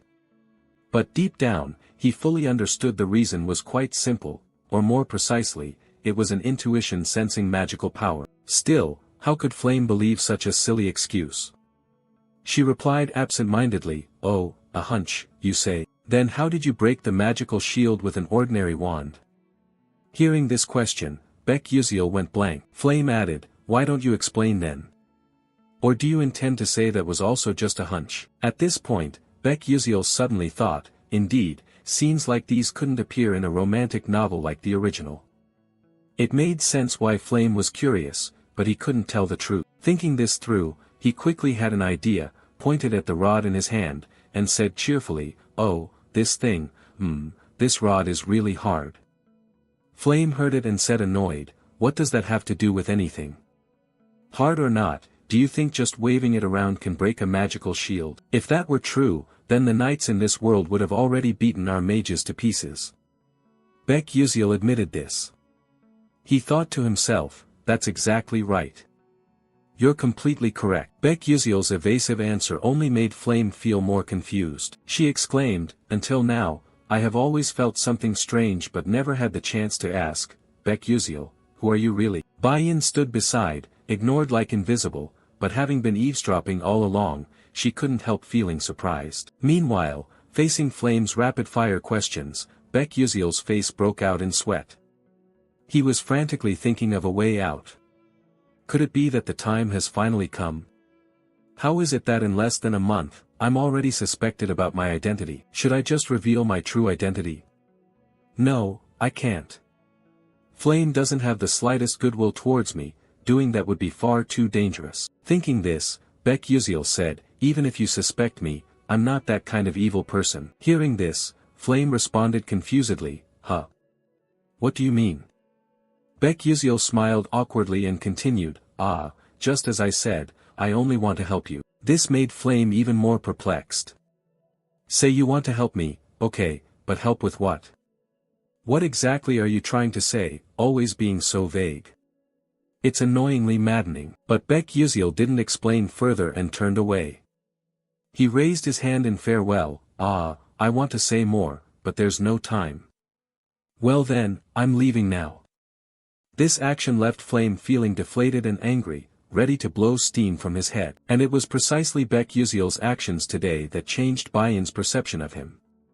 It seemed she was planning to do something crazy. Baek Yuziel suddenly thought, it seemed fine, just leave it like that, hoping these two would spare him. Suddenly, someone threw those point sticks at him. That action came from Baiyan. After throwing, she stood there frozen, surprised, mumbling, "How strange." As for Baek Yuziel, after taking this combo hit, he painfully held his head, turned around and shouted, "Damn, if you have something to say, just say it straight, why so cowardly?" Bayan spoke up, "I thought you would catch them, you can easily dodge all magic and traps yet can't catch this." Hearing these irritating words, Baek Yuziel was speechless, thinking he had no other way. The syndrome of sensing mana also has its limits, how could that intuition be maintained forever? Thinking this, he pretended to be in pain, "Ouch, that hurts. The duration to maintain sensing mana depends on my mental energy, since my mental energy is depleted, now I lose sharpness and even have a headache." But then Baek Yuziel curiously asked, "Then why did you throw this to me?" Bayan answered without hesitation, "You won, so take it." Although these point sticks seemed quite important, in his heart he quietly thought, "Is she feeling sulky? But if I take all of these, my score would jump up significantly, besides, those others don't really benefit me much." Thinking this, he bent down and picked up one point stick, then stood up and happily said, "All right then, thank you, but I'll only take this one, you keep the rest. So, I'm off now." With that said, he turned his face and walked away, not forgetting to wave goodbye. As he walked, he indulged in a delusion of his own strength, thinking to himself with a sly smile that surely they must be marveling at his actions. What a kind-hearted man, someone always merciful to losers like this, how cool he must be. He hoped they thought the same, but the harsh truth was that they did not think so. At that moment, Flame exclaimed, "Rita, that guy's got issues, he's mentally unstable." Bayan probably felt the same, saying wearily, "He's probably just a commoner, so his mind is a little scrambled." But deep down she was also wondering what the real identity of this Baek Yuziel really was. Meanwhile, outside the dungeon, Professor Lee Hanwol and the other professors were attentively monitoring every move of the candidates. The images being projected were incredibly vivid and realistic. Watching this, someone exclaimed, "Oh, the first-year Class S students this year are truly rare talents." Hearing the voice, Professor Lee Hanwol turned to observe. He stroked his beard and continued, "In general, it's worth watching up to this point, isn't it?" The person speaking was Telix, an elder of the Magic Council. A woman standing beside him agreed with this senior's opinion, saying, "Indeed, very interesting." She smiled with her eyes crinkled in satisfaction, perhaps thinking to herself, "In my youth, I was much better than this." Hee hee. This woman was Jarina Aeon, a member of the Blue Tower Council. At the appearance of them, Professor Lee Hanwol was quite surprised, thinking to himself, "The Magic Council, the Tower Council, just a trainee's internship observation but gathering such high-profile figures." Which makes sense though, to recruit talent, you have to do that. Surely most of the other professors are also watching this internship session. Suddenly, everyone around murmured and exclaimed loudly, "Look, look." Following that, Professor Lee Hanwol also turned his face, looking toward the screen in front. They saw images of two male students seemingly preparing to clash. Quickly, everyone had identified these two trainees' names. They exclaimed, "Hyun Yang and Ma Yuziang are facing each other now." Immediately after, Hyun Yang made the first move. He used his magic staff to create an extremely powerful spell directed straight at his opponent. On the other side, Ma Yuziang showed no fear at all, calmly standing and observing. And then as it came close, he channeled energy and blinked up high, even blinking 3 times consecutively to dodge the opponent's magical force. This amazed everyone present. Jarina Aeon said, "Oh, damn, he can actually activate triple level 3 magical blink consecutively, truly amazing." Professor Telix was equally surprised, right, at age 17, he has already accomplished that. Professor Lee Hanwol kept his eyes fixed on the screen, thinking that usually an ordinary sorcerer needs to be at least 25 years old to reach level 3. Yet Ma Yuziang at just 17 could already skillfully use level 3 magic. It was truly unbelievable. Suddenly, a voice exclaimed in surprise, "Look, look." Both of them were proficiently using 3 elemental attributes. The battle grew more intense and dramatic between 2 evenly matched opponents. Witnessing this, Professor Lee Hanwol also marveled, thinking a normal sorcerer could only control 1 attribute and would have to train hard just to manage 2. Indeed, mastering 3 attributes is proof of innate talent. and they had been bestowed that talent from birth. Watching this, Professor Lee Hanwol suddenly widened his eyes in astonishment and exclaimed, "Is that the final phantasmal beast?" At that moment, a giant hawk appeared, its gaze filled with murderous intent radiating all around. This made Ma Yuxiang and Huan Yang startle and pause. But before they could react, the bird suddenly opened its beak and let out a painful scream. Its dreadful cry echoed throughout the dungeon. Then it slowly fell down. This terrified the two, leaving them speechless. They didn't understand what was happening either. The bird fell right before them, lying flat on the ground. Immediately after, a gentle voice spoke up, "Oh my, are you two fighting?" That voice came from the girl Acel standing above. She hesitated slightly before continuing, "I'm sorry for bothering you two." Up to this point, Professor Lee Hanwol was lost in thought. Oh, that girl is Acel. But the hidden monster only appears when certain specific conditions are met. Not only is it hard to find, it's also very difficult to defeat. Yet that girl was able to hunt it down all on her own. However, in the face of her achievement, the professors behind seemed not to expect this and even felt a bit of pity for the poor girl. One said, "The eldest daughter of that traitor, such a shame, if her father hadn't committed such a heinous act, her talent would have blossomed even more." As he spoke, he suddenly widened his eyes in astonishment. "Huh, what is that?" "That is the princess of the Adalabit kingdom, but who exactly is that opponent of hers? His face looks unfamiliar." At this moment, Professor Lee Hanwol couldn't keep calm anymore, exclaiming, "What, that magic? Could it be Blink?" Speaking of Blink, over the past 100 years many scholars have tried to master it, but all either died or became disabled, so they had to give up. It truly is a magic spell that cannot be easily controlled, yet that child can control Blink so skillfully as if it were his own limbs.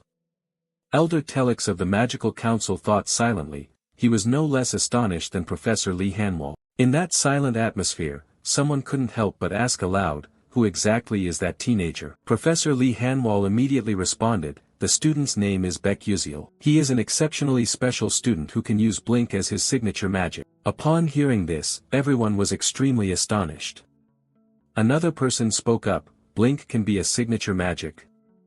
This is completely different from the innate talents of Ma Yuxiang, Huan Yang, or Acel." Elder Telex also said somewhat confusedly, "Oh, is that so? But why doesn't he use other magic and just play around? If he used magic, the one-on-one duel would have ended already. I really still can't understand." No sooner had he finished speaking than someone entered and said, "No, he is fighting for real."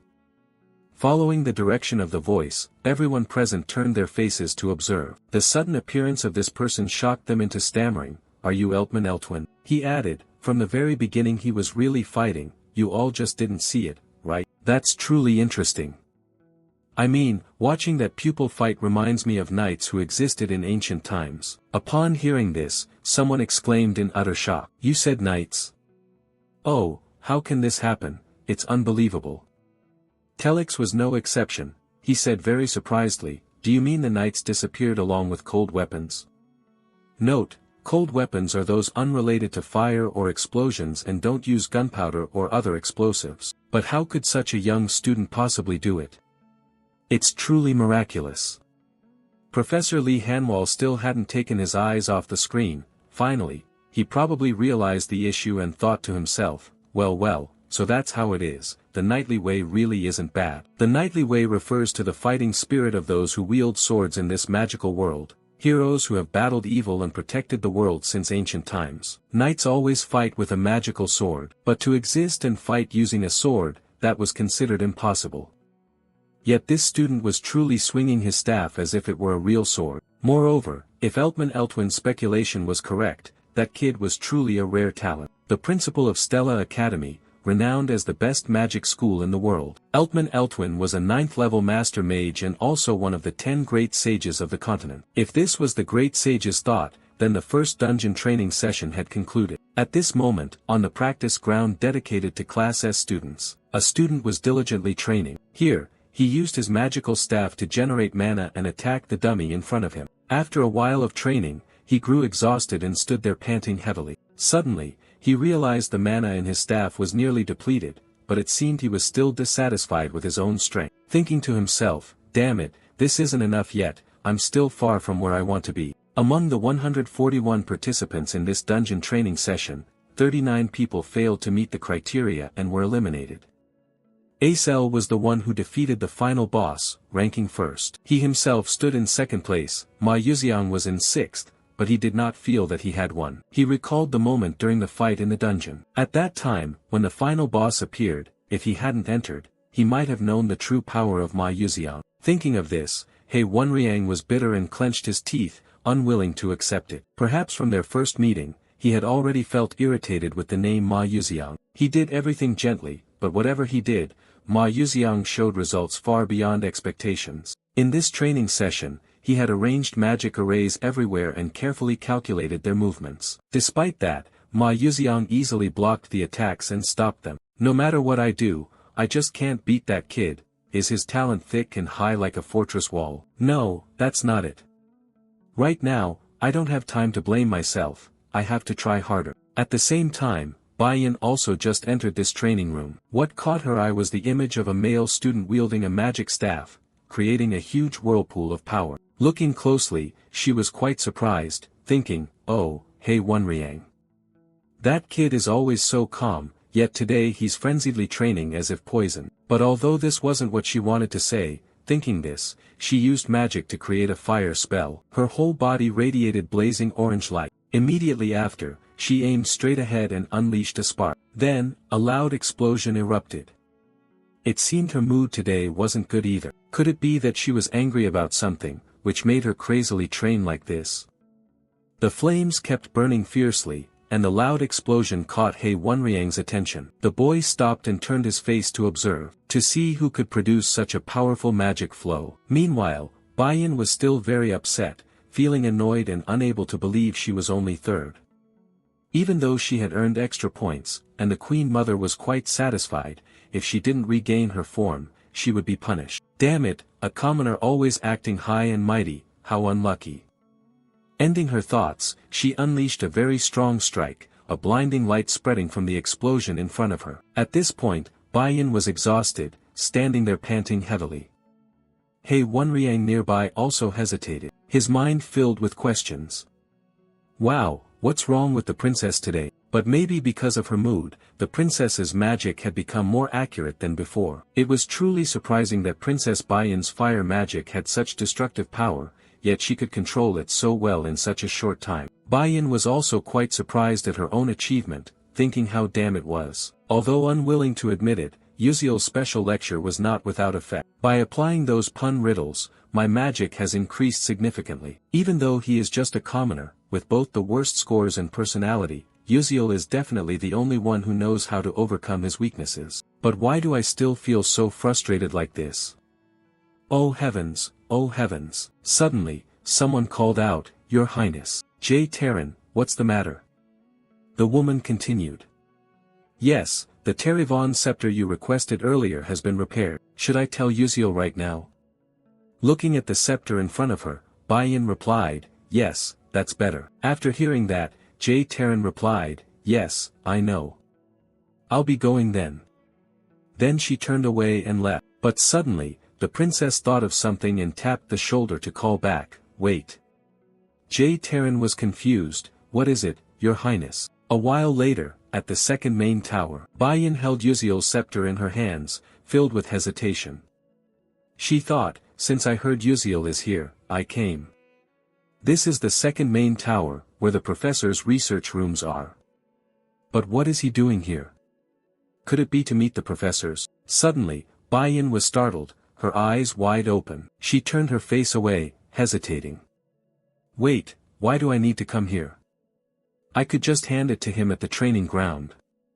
Humph, doing this is no different than deliberately going to look for that commoner. No, I really need to go back first. Lost in a stream of thoughts, suddenly a voice rang out, Oh my, what is the princess doing here? Upon hearing this, Baiyan was startled, looked up and stammered, Teacher Hamrel, hello ma'am. It's been a long time since I saw you. No, Professor. Hamrel replied, teaching magic to the princess felt like just yesterday. Yet the princess has already grown this much, so fast. But why did the princess come here? Baiyan replied awkwardly, I have some matters, so I came here, but an unexpected event came up, so I plan to return later. Seeing the princess's embarrassed attitude, Hamral calmly continued, "That's true, things are a bit chaotic there now, so it's better to come back later." Bayan was so surprised she was speechless. Hamral went on, "Currently all the magic officials are here because of the student Yuziel." This made Bayan even more amazed. Curious about what was going on, she asked, "But why are they looking for that commoner?" Hamral answered, "Surely the princess knows that student does not use magic, right?" Bayan answered shyly, "Yes," but inside she felt quite sad and embarrassed. She thought, indeed the professor had watched that match. Why did I reveal such a pitiful appearance in front of the teacher I respect most? So embarrassing, sob. Hamral noticed the princess's expression change and comforted her. "Princess, you don't need to blame yourself, because the other party also did their very best." Bayan spoke softly, but he didn't even bother to use magic. Professor Hamral laughed and said, "No, that's because of his faith." "Faith?" Bayan asked in surprise. "That's right," Hamral explained. "After watching the training session, the headmaster believed that this student was trying to revive the vanished knights of the past. But this made Bayan unable to believe it. She exclaimed, "Professor, what are you talking about? Yuziel and the knights? How is that even possible?" When she said this, she suddenly froze for a moment, recalling the way Yuziel fought against her. She thought to herself, "It's unbelievable, but it's true that Yuziel used the staff like a sword. He only used the pointed stick to shatter my protective shield, even that magical sword too." Thinking of this, she felt deeply sad and stammered aloud, "But if you don't use magic at the magic school, you will receive very harsh punishment, right? During magic practice, points can be deducted and other penalties apply." Hamral suddenly lowered his voice and replied, "That's right, the student knew this well but still chose to take that path. But it's also wonderful, isn't it?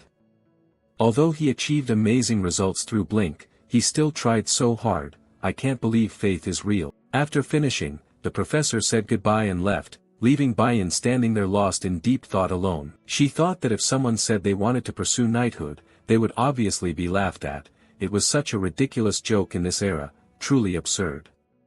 Yet Yuziel was not joking and genuinely wanted to pursue knighthood. She had once gotten angry and told him to stop joking around.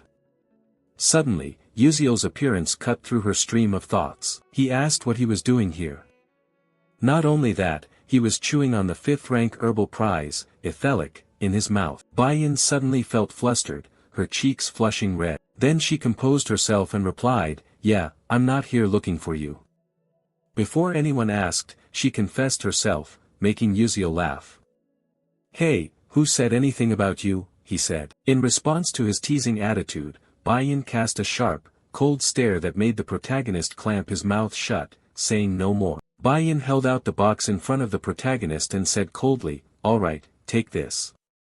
Just seeing the box, Yuziel was overjoyed, his eyes sparkling bright. Grateful, he said, "Oh, it's Terry Vaughn, thank you so much." When he opened it to check, he gasped, eyes wide, looking at the beautiful, gleaming sword before him, thinking to himself, "Wow, this is the invisible sword. Indeed, Adalabit's craftsmanship is excellent. What a wonderful help to the princess. With the money I currently have, I can't buy this." Thinking this, he asked if he could keep the box, but his true intention was clear on his face. If he sold it, it would probably fetch a high price. Bayan replied with fatigue, "Up to you." After listening, Yuziel felt joyful inside. "I finally earned some money, though it's a bit intimidating." Seeing his excited attitude, Bayan shook her head in exasperation. Commoners really just think that way. But inside, she still felt puzzled about something she didn't dare to ask directly. After some thought, the princess gathered all her courage to ask, "Hey Yuziel." The male lead replied confusedly, "Yeah, what's up?" Bayan continued, "Do you really not use any other magic?" Faced with this blunt question, Yuziel froze for a moment, unable to say anything. After asking, Bayan also felt a bit awkward, blushing deeply on both cheeks. She turned her face away and left. "Ah, it's nothing, I'm going now." The male lead stood dumbfounded, watching her figure fade into the distance. Then he also turned and walked away. As he walked, he thought about the magic question. But then he recalled that Professor Lee Hanwall had said something similar earlier. Though the professor spoke as if he understood his feelings and respected his opinion, he didn't understand any of it. There must be something good about it. As long as I have this magic sword in hand, I feel somewhat reassured. Thinking this, he exclaimed, by the way, I should try it out. Let's see how powerful this sword really is. A little later, he arrived at the training ground dedicated to Class S. Holding the sword in hand, he mumbled, let's see, just need to channel mana into this. With that, a fiery glow emanated around his hand. And right after, a sharp sword formed. Looking at the sword, he marveled, wow, so beautiful. It's better than I thought, isn't it? Then he suddenly fell silent, thinking, but if Flame wields it, it's different, it will have even more beautiful colors. The female protagonist Flame is a very special existence. Although she is human, she can still handle the magic of dwarves and elves. That wand alone, no one can use it because it continuously consumes the user's mana. But Flame can recover mana using natural energy and uses that wand as a special technique. As for me, I don't have a bit of mana. Even though I have tried to absorb mana continuously, due to magic leakage, mana cannot accumulate in my body and is pushed out. In other words, the mana concentration in my breath will become Teravon's clue. At that moment, he suddenly remembered he hadn't touched that damn system for a long time. He opened the system and murmured, I have to check my status, right? Immediately, a status panel appeared. Uziel's attribute values, muscle strength 77%, senses 29%, agility 87%, stamina 55%, endurance 97%, mental power 43%, mana experience remaining 0. Skill, blink level 1. Trait, delay due to mana leakage level 2. Muscle strength plus 5%, agility plus 8%, senses plus 15%. The sixth sense is activated by consuming the user's mental power, detecting mana within an 18 m radius, and automatic perception acceleration activates when it detects the user is in danger. Blood circulation speed plus 1%. After reading the status board, he happily thought it was great. He had consumed the rank 5 reward herb, so his muscles had grown a little.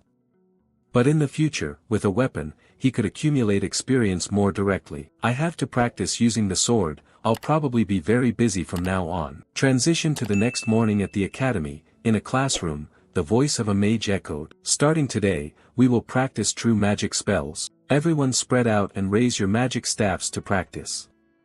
This professor is Professor Varian, the defensive magic instructor. After explaining for a while, he went down to observe the students practicing. Everyone seemed very focused, only the shouts could be heard loudly, magic shield, magic shield. The professor looked quite pleased, smiling with eyes nearly closed, thinking that this year there are many excellent students. It's good to rank by levels. Suddenly, he was shocked and froze. While all the students were enthusiastically practicing, Uziel was just standing still doing nothing. The professor silently thought, is that student really the rumored S-class student? An S-class student but from a commoner background, possessing a mid-level magic staff. Moreover, he ranked 5th in the recent dungeon training session. Damn, it was irritating to watch. Thinking this, Professor Varian approached with a fake smile and asked, hey, you there, you're Uziel, right? Yes, but why aren't you practicing at all? The male lead didn't know how to explain, so he forced a smile and said, it's because I'm currently learning a different defense method, so I don't need to study basic magic. Upon receiving the answer, the professor continued, oh, really?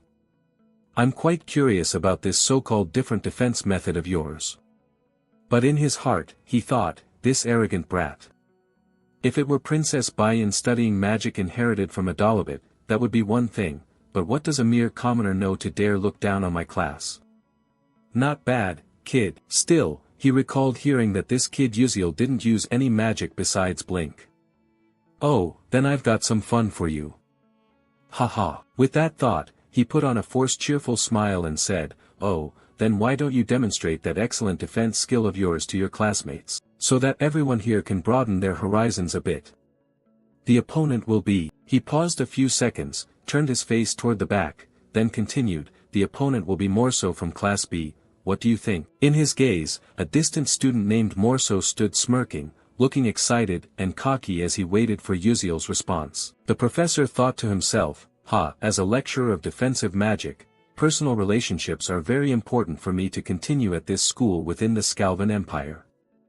It would be very beneficial if he performs well, I would gain some prestige too. What could be better than if he shows strong magic skills in front of a Class S student as well? After thinking for a while, Yuziel replied, "All right, sir, if you wish, I will comply." As soon as he finished speaking, the teacher said enthusiastically, "Then you students, step onto the arena." Immediately afterward, both stepped onto the battlefield. While Morso stood there grinning confidently, Yuziel appeared quite indifferent toward the match. Morso's friends continuously cheered, "Hey Morso, crush that kid, embarrass him, we believe you can do it. Keep it up." Morso confidently replied, "Of course, just wait and see." The recent commotion caught Yuziel's attention. He quickly recognized them and sighed, thinking, "What nonsense is this?" Looking closely now, he saw they were the gang of Uslek and Ridden from before. Those bad kids, but it's fine. After all, this is a required class I have to attend. Since I can't use magic, there's nothing much to do. If you people like it so much, then I'll indulge you to the fullest. Thinking it over again, I remember Professor Virian's bad reputation has been widespread since the first episode. How ridiculous. Then, he suddenly smiled with satisfaction. Well then, I might as well use this opportunity to check the training results. Not a bad idea after all. The professor spoke up, "This match will be conducted in an attack and defense format. Furthermore, no other magic may be used." At this moment, Morso had taken a defensive stance, ready to fight. The students below whispered among themselves, "If he attacks, Morso will win, right? Defense is just defense after all. Has he learned Earth Element offensive magic?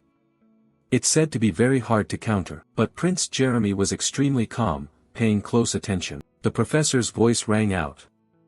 "All right, get ready to start. Show me your best skills." Immediately, Morso used his magic staff to create a formation in front of him, and a giant stone appeared. Seeing this scene, the students below were terrified and exclaimed, "Enough. That's second-level magic." In basic magic practice, the unspoken rule is to only use first-level magic. Is Yuziel okay? But Yuziel showed no fear, he remained calm, focusing intently on every movement of his opponent. Morso thought angrily, "Damn brat from Class S, so arrogant. Take this gift from me."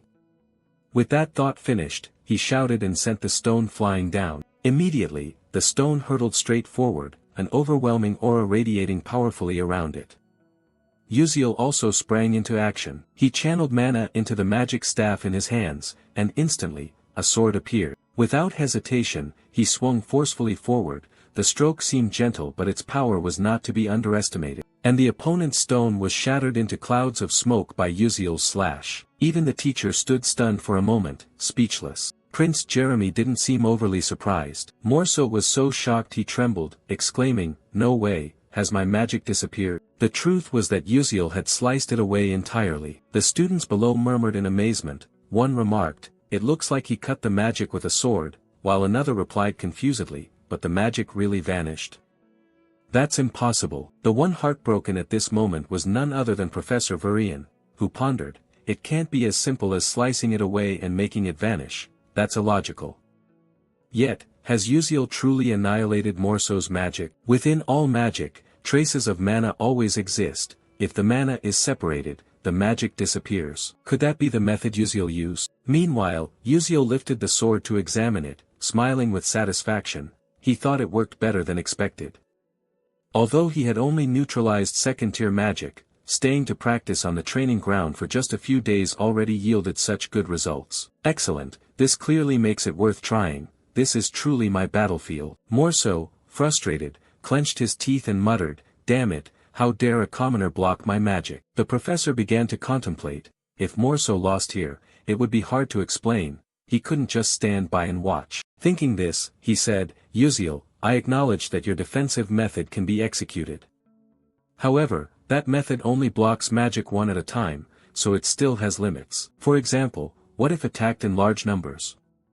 These words seemed to hint at Morso. He quickly grasped the professor's meaning and flashed a cunning smile. Uziel sighed in exasperation, thinking that the teacher liked to say so many pointless things. Suddenly, he widened his eyes in astonishment. On this side, Morso had already started to act. He created more stones, truly, a formidable opponent. Immediately, he controlled all the stones to rush toward Uziel, releasing a terribly intense magical energy. Seeing this scene, the group of students murmured among themselves, saying it was a bit too much and that someone might get hurt. Why didn't the professor call for a stop? Morso smiled smugly, thinking this was the end. The piercing stones charged forward. The situation was becoming increasingly tense, and Uziel was shocked, his eyes wide open. Watching the large and small stones rushing quickly toward him, the protagonist thought. There were a total of 11 stones flying in. If he couldn't use Blink to cut them, then there was only one way to block them all. Thinking this, as the stones came close, Uziel remained unflinching, gently swinging the sword in his hand to block them. He acted lightly as if nothing was happening, but immediately all the stones exploded simultaneously. Witnessing his advanced magic being easily blocked by Uziel, Morso experienced a full range of emotions from surprise to rage. His eyes red, teeth clenched, he exclaimed, "Ha!" bitterly thinking to himself, how could my strongest magic be blocked so simply? By what strength, by what power could a hated commoner do this? Damn it, this is crazy. On the other hand, at this moment, the one who was freaking out was Professor Varian. He bitterly thought, damn it, what is this?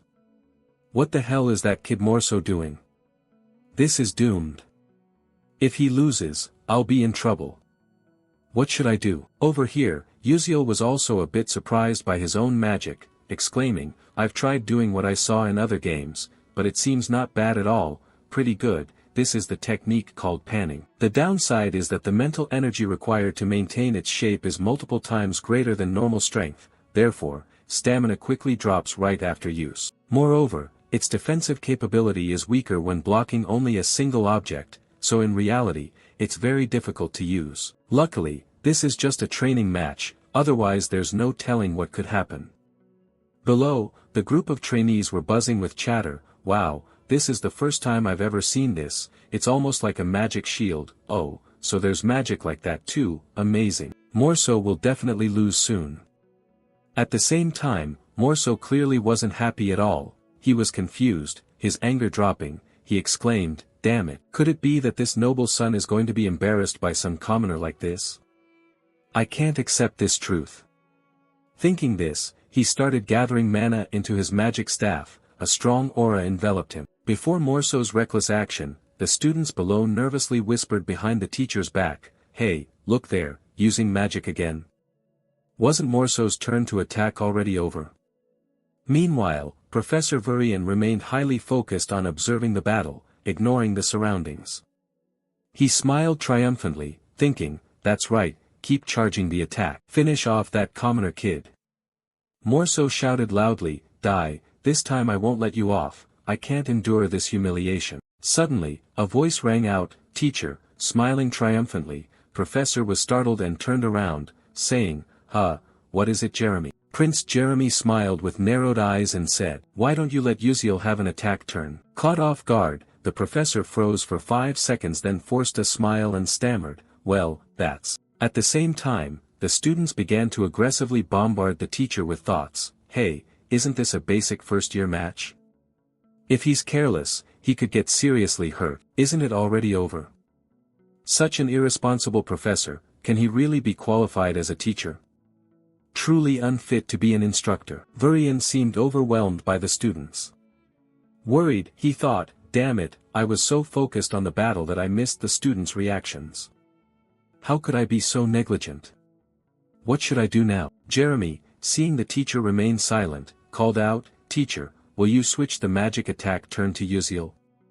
The professor stammered, magic. While everyone was focused on the professor and diverted their attention from the match, Uziel gained the advantageous position, pressing the sword's edge close to the opponent's neck. At this point, the outcome was already too clear, Uziel was the winner. This victory left a humiliation for Morso. In the end, he had to accept the fact that he had lost. The students below suddenly exclaimed in surprise, wow, Uziel finally won, he's better than I thought. It seemed Uziel had caught the eye of Prince Jeremy, who suddenly broke into a dangerous smile, a smile that foretold ill omens in the future. Scene shifts to the royal palace, a place both magnificent and splendid. Inside, desperate screams echoed, "Ah ah ah, huff huff, please have mercy on me." A stranger appeared, revealing that Morso, after losing to a commoner like Uziel, was being brutally beaten by someone, blood splattering everywhere. The person responsible for this was none other than Prince Jeremy. After a while of tormenting his opponent, the prince walked off wiping blood from his hands. Speaking to the girl in front of him, Vera Jane, she replied, "Yes, sir, please let me know what you need." Jeremy Kelvin glanced at Morso lying beaten on the floor and said, "That classmate is quite injured. Did you fail to take care of him? If there is any mistake, I will be very upset." His words seemed to carry a threat. "Make sure you take good care of him, or you will suffer the same fate." Vera Jane responded, "Yes, sir, I understand. You can rest assured." Jeremy added, "That's good then, we can thank her for that."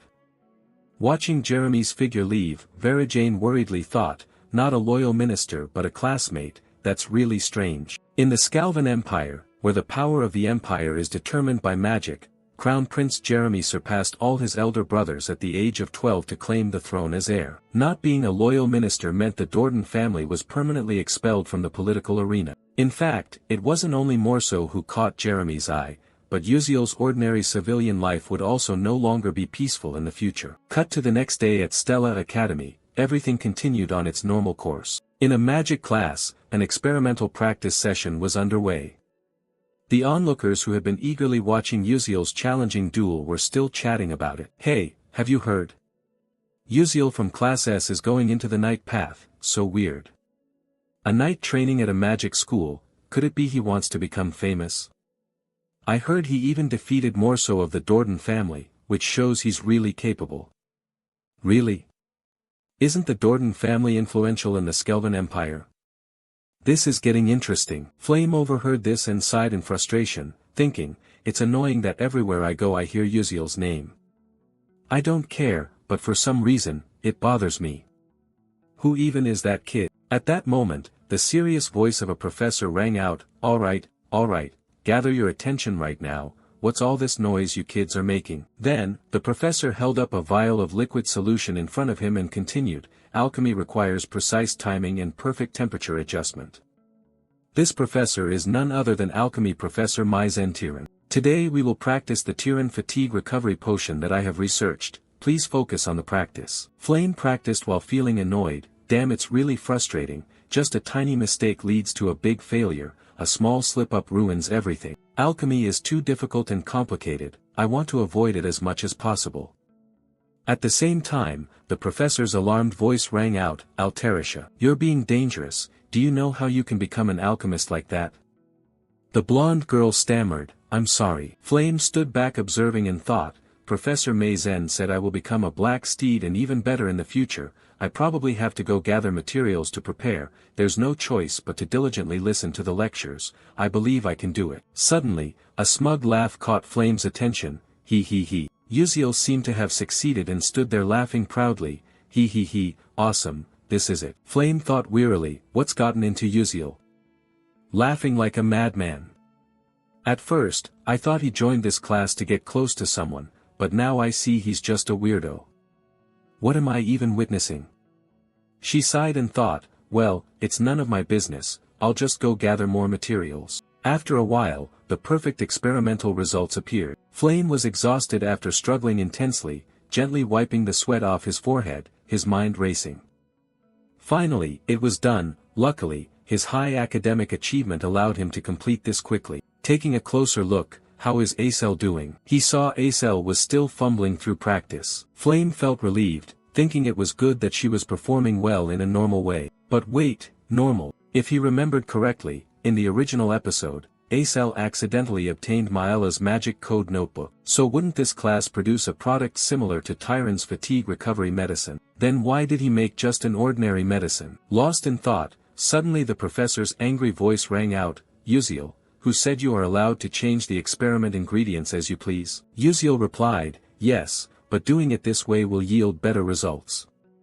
Hearing this, the professor was startled and confused, saying, "But the problem is this result is different from the fatigue recovery medicine Tyron I instructed." Looking at the vial, Flame couldn't believe his eyes widened. Amazement filling his thoughts. The high-grade medicine was supposed to be made by Acel, yet Uziel achieved this extraordinary thing. Why was it Uziel who manufactured Tyron instead of someone else? Meanwhile, Professor Maizen Tyron tried to keep a cool head because losing it would mean a fever.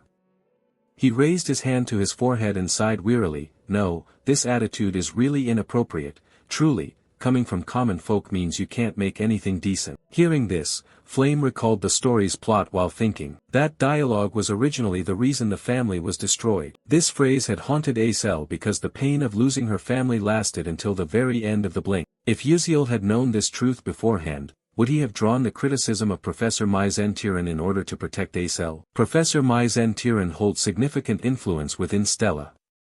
If she accused him, his academic record would be seriously affected.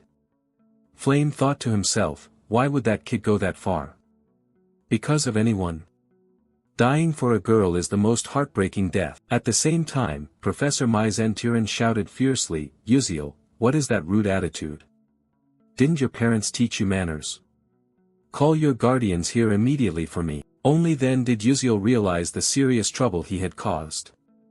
He thought to himself, "I forgot because I was so obsessed with alchemy that I completely overlooked this nuisance. How foolish of me." He timidly replied, "I have no parents and no relatives." After hearing this, Maizen Tyron became even more irritated, her face red with anger as she shouted, "If you do that, aren't you disrespecting me? Are you trying to bypass me?" Uziel thought, "Fine, since I've already been scolded, what else can I do? Oh right. Tomorrow I'll try making kimchi medicine and cola medicine." In the weeks that followed, the quarrels between teacher and student still had no end in sight. Professor Maizen Tyron said, "How many times have I told you, don't use ingredients that haven't been taught?"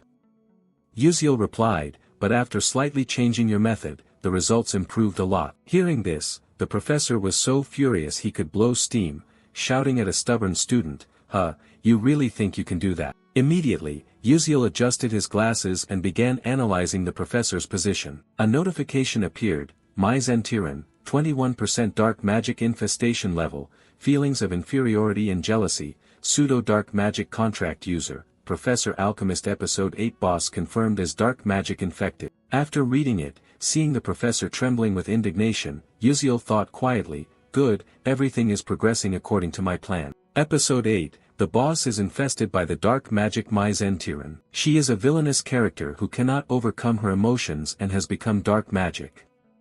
If the infestation level exceeds 90%, she will transform completely into dark magic.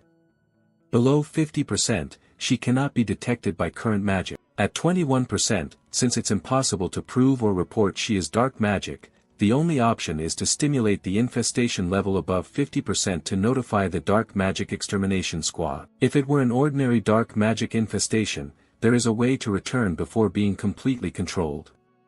But Maizen Tyron is a pseudo-dark magic contract user, having made a contract with dark magic through her own will. The seed of dark magic is sprouting, so she cannot return to her former self. Uziel thought, Episode 4 hasn't started yet, but I must prepare in advance since there is such a powerful boss, otherwise, other students might also become dark magic and threaten Stella. Maizen Tyron continued to threaten, "If you don't change your attitude, don't expect good results in alchemy." Uziel sighed, "Damn, that's better anyway. If I attract attention, there won't be any damage, right?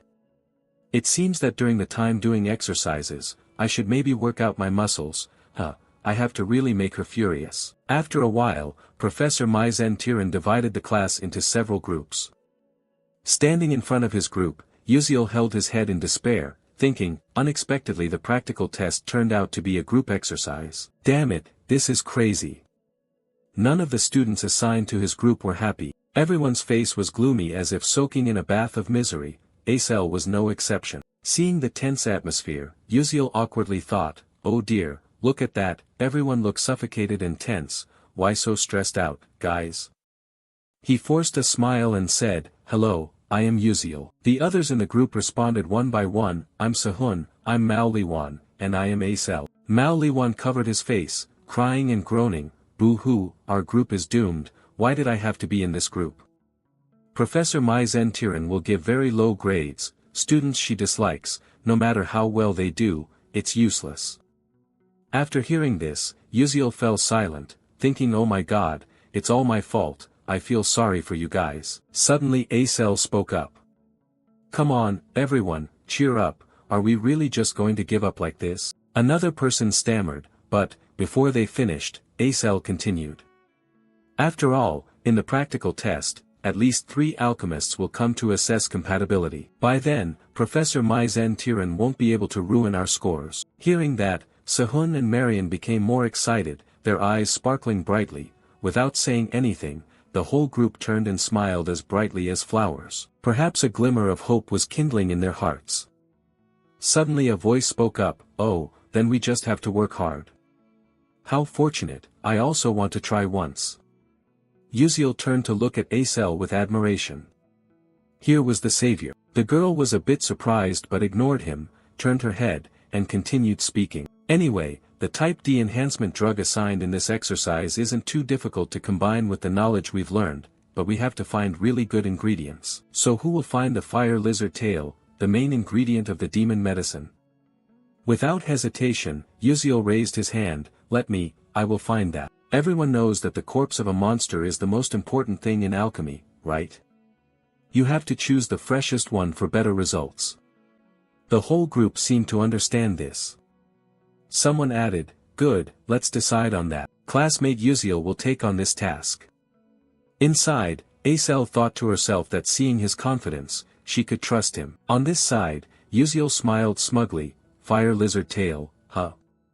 I'll have to go directly to the mountain to find it. Cut to the alchemy professor's office, a student walks in, the professor calls out, come here. The professor held up a piece of paper and said, can you deliver this paper to the first-year students of Class C alchemy groups, but except for Group 12? The student replied, yes, sir, I understand. The alchemy practical test will take place in front of professional alchemists. If you perform poorly, the path to becoming an alchemist will be blocked. The professor thought, Yuziel, just wait and see, I will show you the price of opposing the professor. Scene shifts to the private training ground of Class S, Acel is practicing magic. Suddenly she hears a call, Flame. A male student hands her a piece of paper, this is for you, they told me to deliver it to you. An announcement about alchemy, take this. Flame takes it and replies, ah, thank you. The male student adds, one more thing, absolutely do not tell any other student, you'll understand why, right? Watching his figure walk away, Acel sighs, students are just like that, meaning don't reveal this to Yuziel's Group 12, right? I should know better than anyone, think he's afraid of me or something. As she opens the paper to read, Flame is quite surprised. The content reads, notice, the practical exam will change from using the level D enhancement potion to the Tyrant supplement potion, students please take note. She realizes something, eyes full of astonishment, thinking wait a minute, if Yuziel knows the original formula, he will be able to stop this, won't he? Instead of preparing lizard tails for the level D enhancement potion, the italic spider shell should be prepared for the Tyrant supplement potion. That's right, this time is the opportunity to test that kid. A few days later, to prepare materials for the practical lesson, Yuziel went to the Dirably Grand Arena through the teleportation gate. As soon as he stepped out, the male lead raised his hand to his head, grimacing in pain. The teleportation gate is great, but stepping out makes me dizzy. Oh, my head. A strange voice spoke up, welcome, Master Sorcerer Yuziel. It was a warm greeting from the staff here. Yuziel replied shyly, I'm not an official sorcerer yet, just a trainee. The cheerful staff member continued, even as a Stella trainee, you enjoy the same benefits as a full sorcerer. Hearing the mention of Stella, the nearby trainees buzzed with excitement, whispering, look, a Stella trainee. Really? It's my first time seeing the Stella uniform. I'm so jealous, it looks pretty cool. The staff member added, if you need any support, just let me know. Yuziel responded, oh, thank you very much. Then he stepped inside, thinking as he walked, with just a pass and the Stella pocket watch, you get treated like an official sorcerer anywhere. The Stella Academy is truly wonderful. Plus, you get to use the teleportation gate for free, usually it costs 1,000 credits. What luck! Thanks to that, I make sure to visit neighboring cities every weekend. As a result, what I know is exactly like this world. He ventured deeper into the forest, scanning his surroundings and muttering, I think this is the place. Today's target is the level 2 fire lizard monster. Their strength and physique are slightly superior to regular beasts, but their magical defense and speed are formidable. They can only be defeated using level 2 magic or higher. Thinking further, I once hunted level 1 monsters and found it not too difficult, so level 2 probably won't be a problem either. Very quickly, Yuziel sensed their breath nearby. He channeled mana to transform his magic staff into a sharp sword, silently preparing himself. He stood upright alone, concentrating intently. Across from him, a pair of blood-red eyes stared fixedly as if wanting to devour its prey alive. The fire lizard aimed straight at Yuziel, but he was no rookie. With his keen instincts, Yuziel immediately detected the enemy. With no unnecessary movements, he whirled around and delivered a deadly strike. Death came too swiftly. The lizard hadn't even realized what happened before it bled out and died on the spot. Who would have thought? Yuziel cast a cold glance at his handiwork, quite impressive. Within the blink of an eye, one was already eliminated. He exclaimed, one down. Now, any of you who want to join my team, come on over, I'll take care of all of you alone. Suddenly, he was stunned by the scene before him. A few fire lizards were crawling clumsily closer, each one looked fresh and juicy. Yuziel smirked. Now it's time to start gathering materials. Without further ado, he fiercely charged forward to attack, the results exceeding all expectations. Finally, the day of the practical exam arrived, and Acel suddenly widened her eyes in surprise. So fresh. Yuziel answered nonchalantly, of course, who do you think I am, hee. Acel continued, all right, that's too much, now you also know how to choose ingredients. The protagonist replied, if you know, then be quiet. Acel was delighted, good, now we just need to combine them and it'll be done, let's do our best. At this moment, everyone's eyes were full of anticipation for the upcoming results. Professor Myzentiran spoke, is everyone gathered yet? Standing next to her were 3 other alchemists, who would be judging today. Myzentiran continued, as announced, the test will take place under the supervision of alchemists from the Alchemist Association. If you perform well, your path in alchemy will open up much more, so what are we waiting for? Let's start. Today's assignment is a Tiran supplement. Upon hearing this, Yuziel's whole group widened their eyes, is she messing with us? Professor Myzentiran continued, has everyone prepared their ingredients? Acel panicked, sorry, Professor, we thought the assignment was a de-enhancement medicine. Myzentiran smirked coldly, that's true. But I have already announced the change of the assignment, haven't I? The assignment was changed to a Tiran supplement, right everyone? The truth was, the whole class knew, only Yuziel's group was left out. A feeling of isolation and bitterness surged. The protagonist thought silently, she's playing dirty indeed, I can handle it, but if others fail, it'll be a big problem. I wonder if the original story has a part like this. At the same time, Flame glanced at Yuziel's group, feeling a bit guilty, then turned away. Her confused attitude made Yuziel perplexed. Acel thought to herself, what is happening? Could it be that Yuziel didn't know the original story's content? Why didn't he stop this from happening? Professor Myzentiran spoke up, student Acel, could it be that you prepared the wrong materials? Acel anxiously stammered, that. Myzentiran was irritated. For an alchemist pursuing truth, mistaking ingredients and losing sight of the goal was unacceptable. She smiled slyly, realizing there was no other way. It looked like Group 12 would be eliminated. Suddenly, Yuziel raised his hand, wait, creating the Tiran supplement isn't that difficult. Professor Myzentiran was confused, what did you say? Yuziel confidently declared, I will create it using different ingredients. And it will even be more effective than the professor's version, exactly my usual style. His arrogance made Myzentiran bitter and furious, yet she could do nothing. Thinking that the main ingredient for the Tiran supplement was atalic spider venom, which contained a large amount of nutrients. And the Tiran supplement was made from that, yet he intended to use a fire lizard's tail instead, how insane. But all the better. Taking advantage of this, I will end his alchemy path in front of everyone. Just wait and see, that arrogant brat. Myzentiran exclaimed, very well. You have 1 hour to complete the Tiran supplement within the allotted time. Looking at the fire lizard's tail in front of her, Acel panicked. Hey Yuziel, are you crazy? What can you even make from that? Yuziel forced a smile. Since it's come to this point, we have no choice but to take a risk. Just trust me and follow my lead. It's better to try than to be eliminated. Maybe luck will smile on us. After hearing this, the whole group felt reinvigorated and encouraged. I will do it, I want to try too, we must open their eyes. Right after that, the group got to work practicing. Yuziel said, all right, listen to my explanation. Looking back, alchemy was Baek Yuziel's most cherished field in his journey to conquer the game world. He had meticulously recorded every formula, no matter how small the detail. The Tyran B-type supplement formula was, of course, no exception. Initially, he did not intend to use this formula because it was something Professor Maizen Tyran from the future had painstakingly researched and invented. Thinking of this, Yuziel confidently said, the reason why Atalix tarantulas contain many nutrients is that they are necessary for reproduction. The fire lizard's tail also has a similar organ. He pointed to a spot on the tail. This is the blood vessel here, can everyone see it clearly? I heard that the Awo tribe in the southern desert often uses the fire lizard's blood vessel to nourish their chieftains. They live very long lives, so this blood vessel could definitely replace the Atalix tarantula. Mao Liwan raised his hand. I know a bit about the raw material processing techniques of the Alakair tribe, let me take charge of this part, Yuziel said happily. That's fine, that's great. As for this mistletoe, it must be dried using the desert region's special method. Does anyone know how? Sehun replied, it's the solar drying method, right?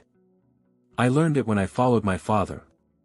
With this amount of vascular tissue, I can dry it in 5 minutes. Before he could finish speaking, Acel volunteered, let me take care of the next processing step. Yuziel smiled, well then, I'll trouble you. Immediately after, the whole group got to work, serious and focused. Each person had their task, they tried their best because they could only rely on this result. No one was allowed to falter. Seeing everyone's effort, Yuziel smiled and thought, they're quite good, even better than I expected. You spoke up, let's start mixing according to my instructions. Let's do our best. After a while, Maizen Tyran was so shocked he stood frozen, not blinking. What stunned her was the supplementary medicine that Yuziel's group had created. Yuziel confidently said, Professor, this is the Type B Tyran supplement. Please examine it. The other alchemist authors witnessing this couldn't believe it either, thinking privately, this is unbelievable. Could these kids really do it? Although the exact results were not yet known, Maizen Tyran thought bitterly, ridiculous. Even I took many years of research to create the Tyran supplement. How can these kids say they made it and actually do it? How could they finish it so easily? A curious professor said, let me check it first. She reached out to absorb energy from the medicine vial, and her body gradually felt the energy radiating. Her eyes widened in amazement. Perhaps in all my life, I've never encountered such a miracle. Another professor asked, what do you intend to do? She regained her composure, though there were still some flaws, and quite a bit of raw material was wasted, but the efficacy was still better than our supplemental Tyran medicine. Upon hearing this, the whole group became excited, their eyes shining like headlights. The results far exceeded expectations, and luck smiled upon them. The other professors took turns examining it, praising it endlessly as excellent. The young people brought a lot of new and unusual knowledge, but one person was shaking with anger. Damn it, Maizen Tyran's face was scowling and annoyed. It looked pitiful, but whatever, haha. Maizen Tyran snapped, give it here so I can see. She took the group's Yuziel medicine bottle to verify for herself, shocked to the point of having her mouth open wide, internally refusing to accept it. It couldn't be wrong. This drug applied the nutritional metabolism technique converting monsters into energy for humans, which she had researched. Clearly it was the perfect Tyran supplement. How did they manage to create a superior final product in such a short time? How could such an illogical thing happen? But then she thought, well, since I'm the one grading, don't think you're doing so well. Just blame the lack of raw materials and have it fail right here. But life isn't a dream. All of Maizen Tyran's calculations collapsed when an alchemist behind spoke up. It seems the group scoring 12 points is way too low, Professor Maizen Tyran. What do you think? Maizen Tyran thought bitterly, damn it, these old folks are here again. She gritted her teeth, resigned to accepting that the group with 12 points had passed. We succeeded. They passed the practical exercise successfully, but one person was probably so angry they were having a heart attack. Mai Zentiren's face twisted, and she thought to herself, I will deal with you later, Uziel. Just wait. At this moment Mai Zentiren's dark infiltration rate was increasing. A few days later, at the dedicated training ground for Class S, the trainees were enthusiastically practicing. After a while, Flame was exhausted. Finally finished, but I still have to go to class, I'm dead tired. Suddenly she widened her eyes as voices came from afar. It's okay, Ars Huang, you did very well. Right now, you're still better than the princess, don't cry anymore. Through Flame's eyes, a group of friends were comforting Ars Huang, the red-haired girl in the crowd. Flame thought to herself, that girl seemed to be known as a fire magic prodigy, but they said his rate of progress was terrifying. I've been training for years, yet sooner or later the princess will surpass my control abilities. Flame was shocked. Hong Baiyan's control abilities were supposed to begin developing only in the second year. So how did he manage it in the first year? Could it also be because of him? Thinking back to the alchemy practice, she found it strange. The formula for the type B Tiran supplement was originally discovered by the future Acel but was stolen and perfected by Mai Zentiren. Yet Uziel knew a version of the formula not present in the original work. It seemed that the original episode didn't include this detail. Wait, he knew future information but not the content of the original episode. Could it be that he's not a transmigrator but a time regressor? If so, everything makes sense. If Uziel comes from the future, he only knows future knowledge. He doesn't remember all the petty events related to Acel. Flame continues to speculate. In the original story Ma Yuxiang also once did a regression. The 11th seal, the only moon in the world possessing the power to control time, if that is his power then it's truly terrifying. Lost in thought, a voice rang out, what's going on, Flame? Turning around, he saw He Wenriang approaching. Flame ran up to him, just in time, you know Uziel right? What impression did he leave on you? He Wenriang was surprised, what do you mean? I just thought he was a little special, Flame continued to ask, nothing else. Don't you feel anything different? He Wenriang said calmly, no. Flame disappointedly put his hand on his forehead, Haze, is that so? He Wenriang wondered, Flame, do you have feelings for Uziel? Flame candidly replied, I think so. She thought to herself, after all Uziel is like me, both know the original episode's content in advance. Murmuring, but no, this won't do, I can't stand still here forever. He Wenriang puzzled, what do you mean? Flame answered, I mean standing still like this doesn't suit me at all. By the way, since we're talking about Uziel, how about I meet him and confess right away? He Wenriang stood frozen, not understanding what Flame was mumbling about. Confess. This phrase stunned He Wenriang. He stood still for a few seconds, speechless. Immediately after, Flame left, not forgetting to wave, thanks for listening to me, I'm off. Leaving He Wenriang with 1,000 questions in his head, his eyes vague. Slightly sad, the guy watched Flame's figure fading away, his hand slowly lowering. Flame's words echoed in his mind, confess what confession? Could Flame possibly have special feelings for Uziel? Oh, that's crazy. A long day passed, scene changed to the next morning. Uziel sat alone, dazed. Sipping a bitter coffee, he sighed sadly, thinking about what to do now. Currently, the dark invasive rate of Mai Zentiren has reached 37%. In less than 3 months, that event will occur. Maizen's darkening will randomly affect a student, possibly Flame's friend like Jackie, Ars Huang, Baiyan's loyal female knight, or even He Wenriang, the heir of the low moon shadow. If He Wenriang is darkened, it would truly be a disaster. Though the probability is very low, his darkening means the worst outcome, requiring special caution. Thinking of this, Uziel's eyes widened in astonishment. In front of him was Flame, looking quite annoyed. Flame spoke first, what are you doing? Uziel was confused, doing what? Flame continued, last time you didn't clearly answer the question about your identity. He thought, so that question, you make others awkward, how do I explain this? This is a long story. Or just tell Flame the truth, maybe she could have extra information to make things better.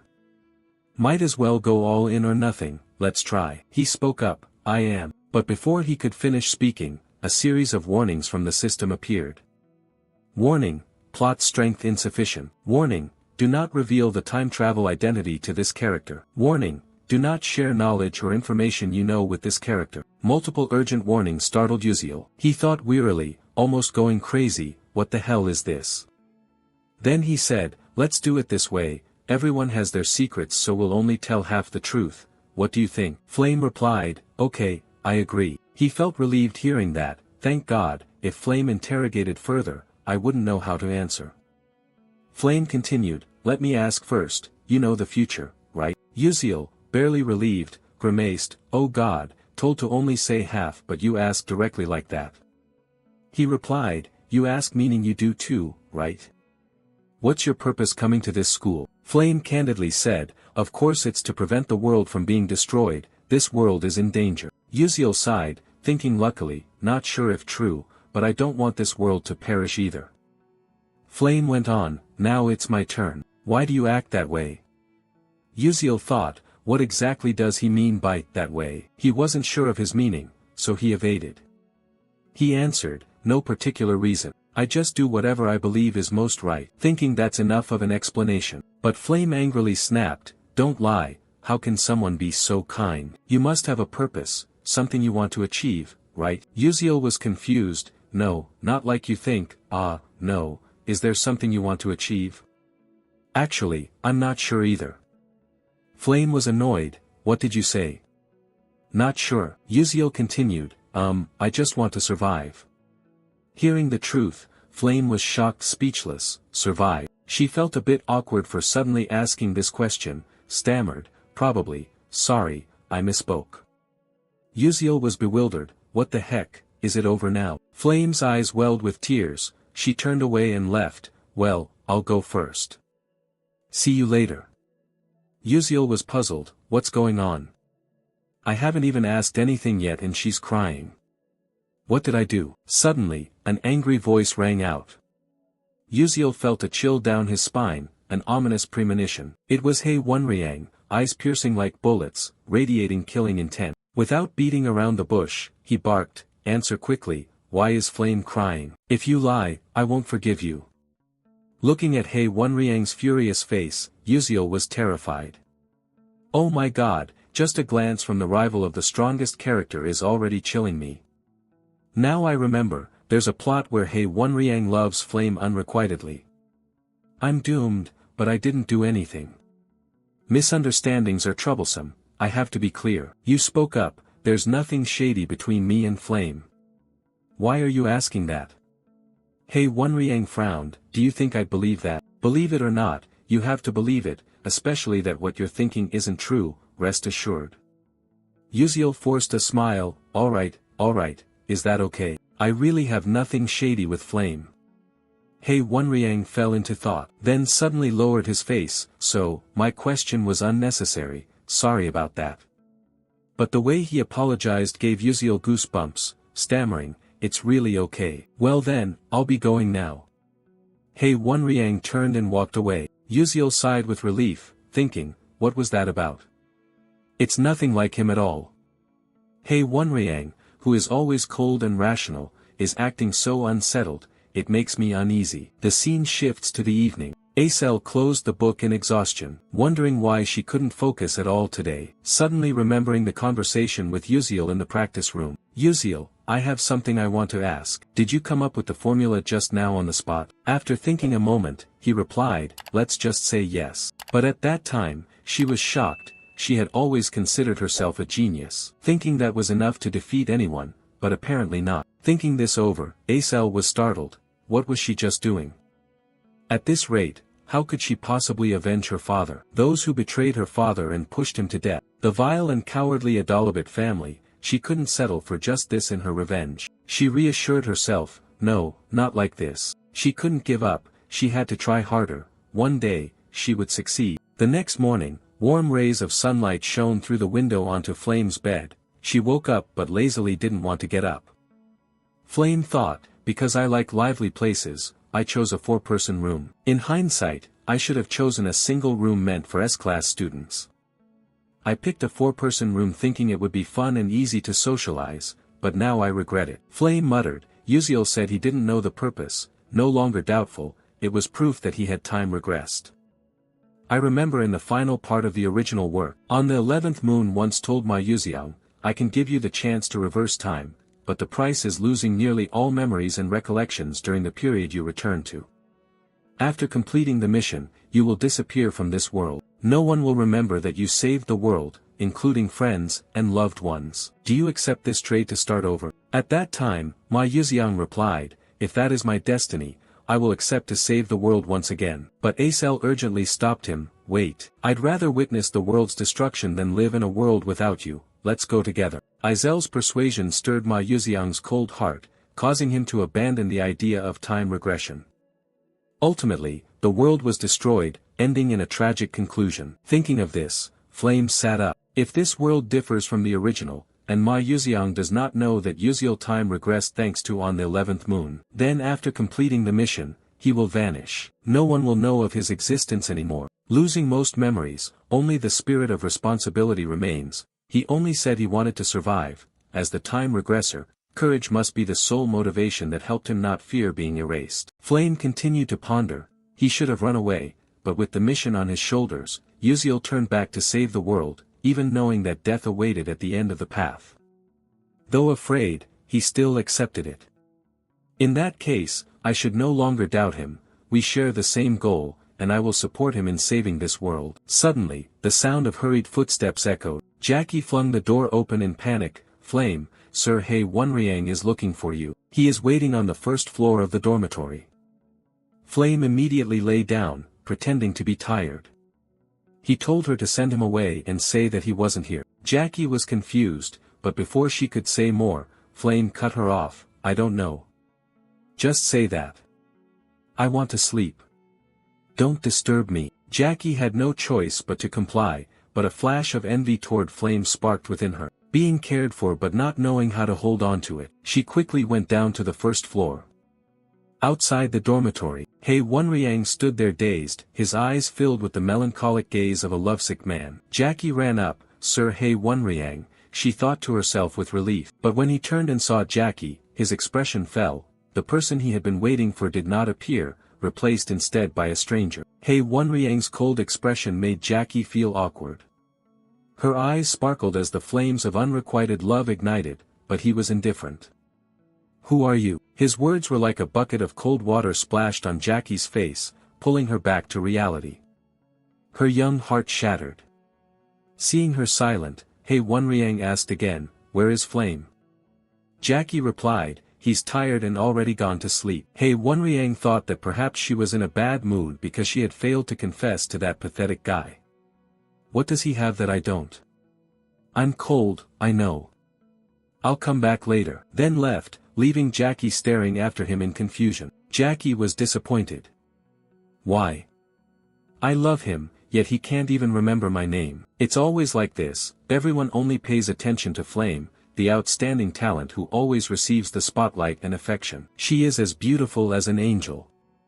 Even He Wunriang secretly admires her. But I am just a nobody. Fate is so unfair. Jealousy was building up. Jackie clenched her fists, bitter and truly furious. Cut to the next morning at the main tower number 1 of Stella Academy. A man spoke up. I heard this time Professor Mai Zentiran was severely embarrassed by a student. Mai Zentiran bit his lip, apologizing, I'm useless, I have no excuse. He turned his face away. Surely you know I have high expectations of you, said Vice Principal Aki Haydn. He continued, by the way, is the research on combining the Lu Kim technique with the doctors from the Moon Shadow sect progressing well? Mai Zentiran confidently replied, of course it is.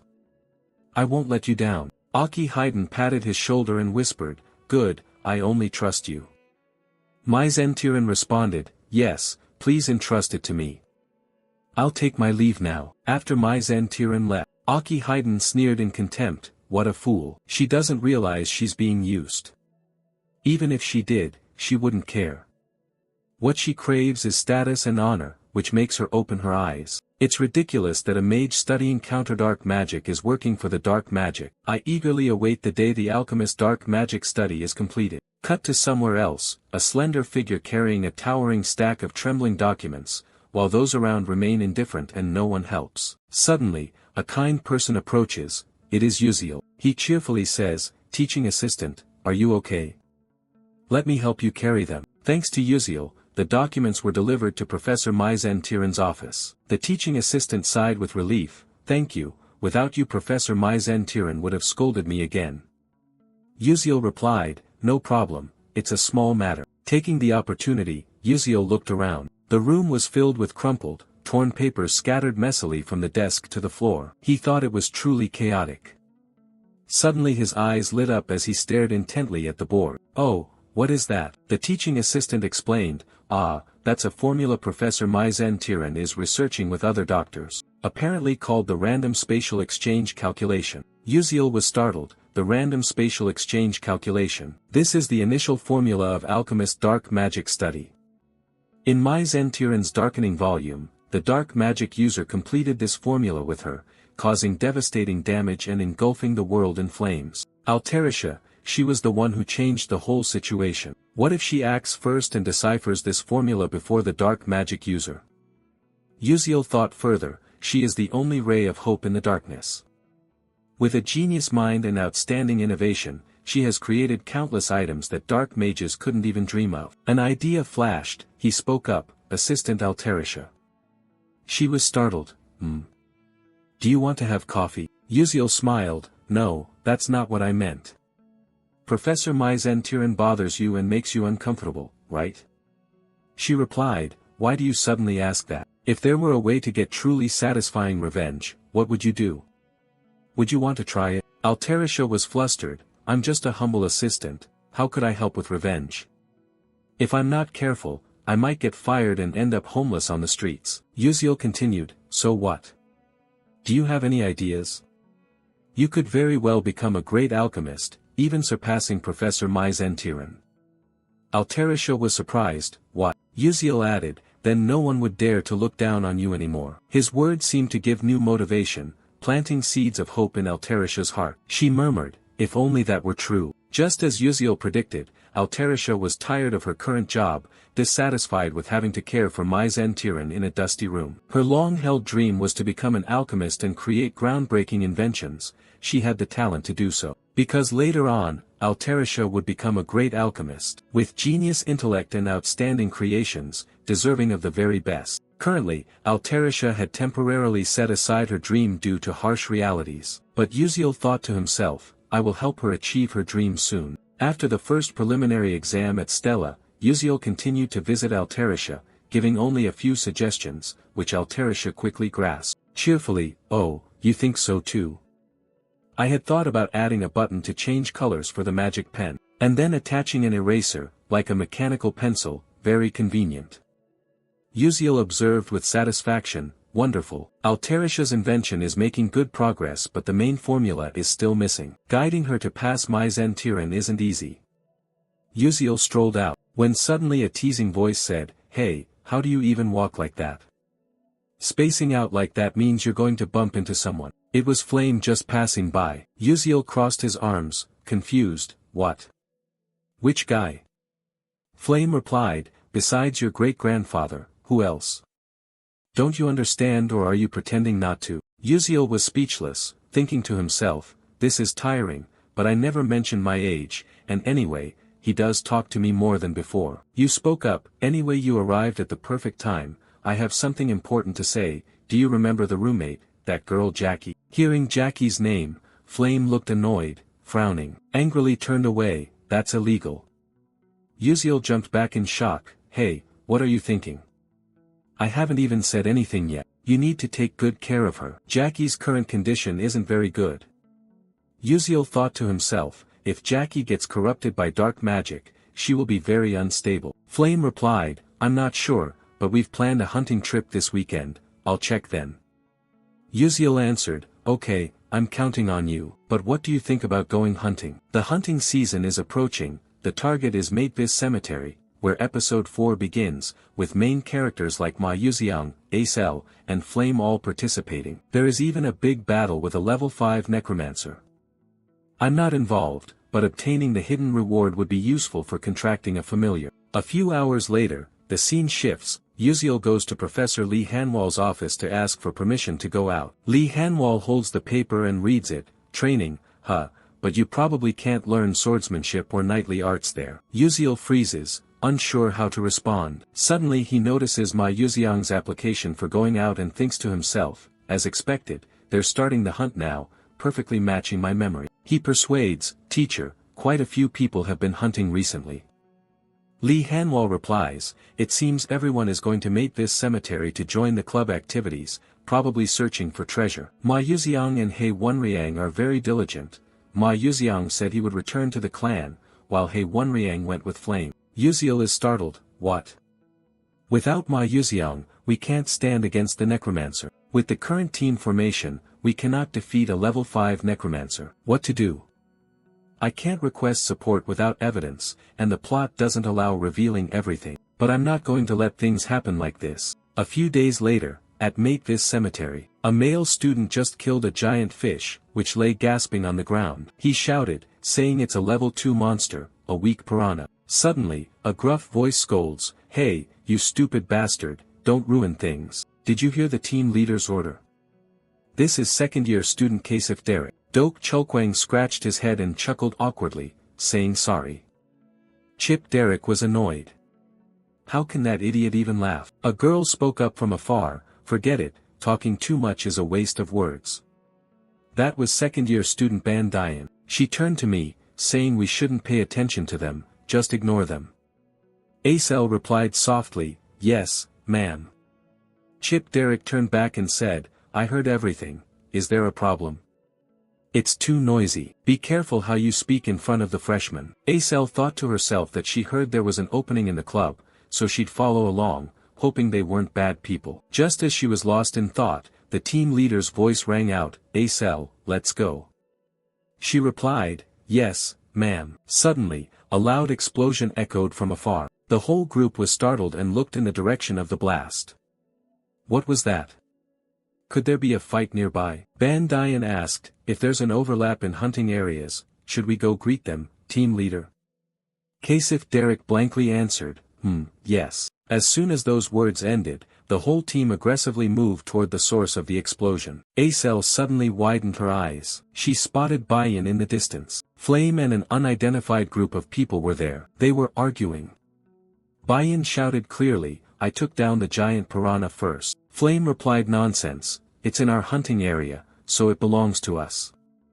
In front of Acel lay the dead giant fish, its teeth clenched. She thought that the giant piranha was said to be a rare tier 3 monster, they were probably fighting over the spoils. Getting involved would only cause more trouble. Besides, I don't want to face the little sister who killed my father at all. Must leave here immediately. Suddenly a voice rang out, come on juniors, if you have anything to talk about just confide in your senior. It was Kasif Derek who cheerfully stepped forward. Bayan and Flame simultaneously shut up and scrammed. Kasif Derek was annoyed, how dare you say that to your senior? Bayan replied that if you are a senior then behave properly, what is the captain confused about? Suddenly, a loud rumbling noise arrived, the ground shook. A mysterious source of energy radiated. Flame thought this energy was a bad omen. A skeletal hand suddenly thrust forcefully out from the ground. Everyone was shocked, their eyes wide open. Flame was stunned, it's impossible, the skeleton appeared already. In front of them countless mummified corpses lay on the ground with gaping mouths screaming horrifically. At the same time, in another area of the cemetery there was a warning sign, do not enter alone. The system updated experience, skills, increased stats. Yuziel appeared, sighed, wished he could use magic but all he had was blink. Giant fish corpses lay scattered on the ground, he murmured it's about time. Looking into the distance he recognized the tombs. Ah, found them. His expression briefly saddened, he lacked overpowering skills like Ma Yuxiang to wipe out a skeleton army and also lacked overwhelming strength. The only option was to fight like a player. Episode 4, The Attack of the Death Necromancer begins. The ground shook. Something quickly emerged, a skeletal monster lieutenant boss appeared 3 times in this episode. With red eyes and bare, nasty teeth, it stared at Yuziel. He thought with his current power, a direct confrontation would surely be death. But I do not intend that. Grab his head and punch him hard again. The unwritten rule of comics is that when someone transforms or summons, you have to stand still and watch. But that doesn't mean standing still means getting caught. The magic staff, the backbone, completes the command rights of the bone general belonging to Yuziel. Now the whole world is yours, let's get started. More and more skeletons appeared on the other side, surrounding the group. A cold aura spread out, Flame thought he had been careless and off guard. This is episode Spirit Master, something feels off. If I remember correctly, the one dealing with this episode is the demon Yuziang, so why is Acel with this group?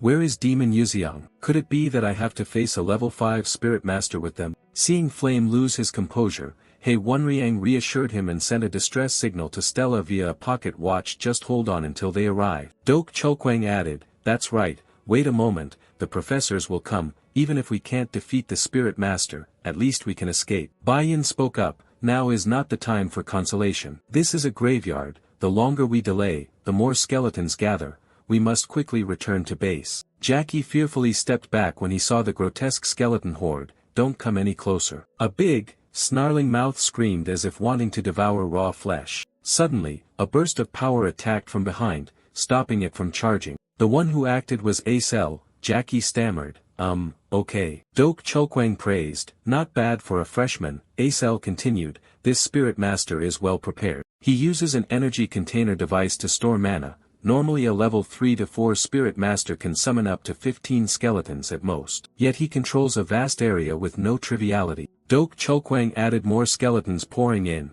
this has been planned for a long time. Surely they want to kill us to create the skeletal mages. Kasif Derek forced a smile, thinking as the captain he must show his prowess by wiping them out with powerful magic. But life isn't a dream. A skeleton grabbed Kasif Derek's leg. He turned pale with fear, then a quarrel with his brother. Before he could react, Dok Chokwang dashed forward to attack decisively. Damn it, don't think you can run. But unexpectedly a hand appeared in front of Kasif Derek. In an instant, he couldn't resist. Dok Chokwang realized, damn it, they were chanting a counterspell, quickly ducking down. A terrifying source of power formed, oppressive and intense, fragile as if it could explode at any moment. Everyone was startled and panicked. Baiyin shouted, no, if it explodes then we. A big explosion rocked the cemetery, leaving a huge crater. Many were injured. Fortunately, Flame was unharmed, but the group of necromancers kept advancing relentlessly. Flame thought silently, this is wrong, this is my limit, I'm too exhausted. The situation was dire, magic power drained with no time to recover.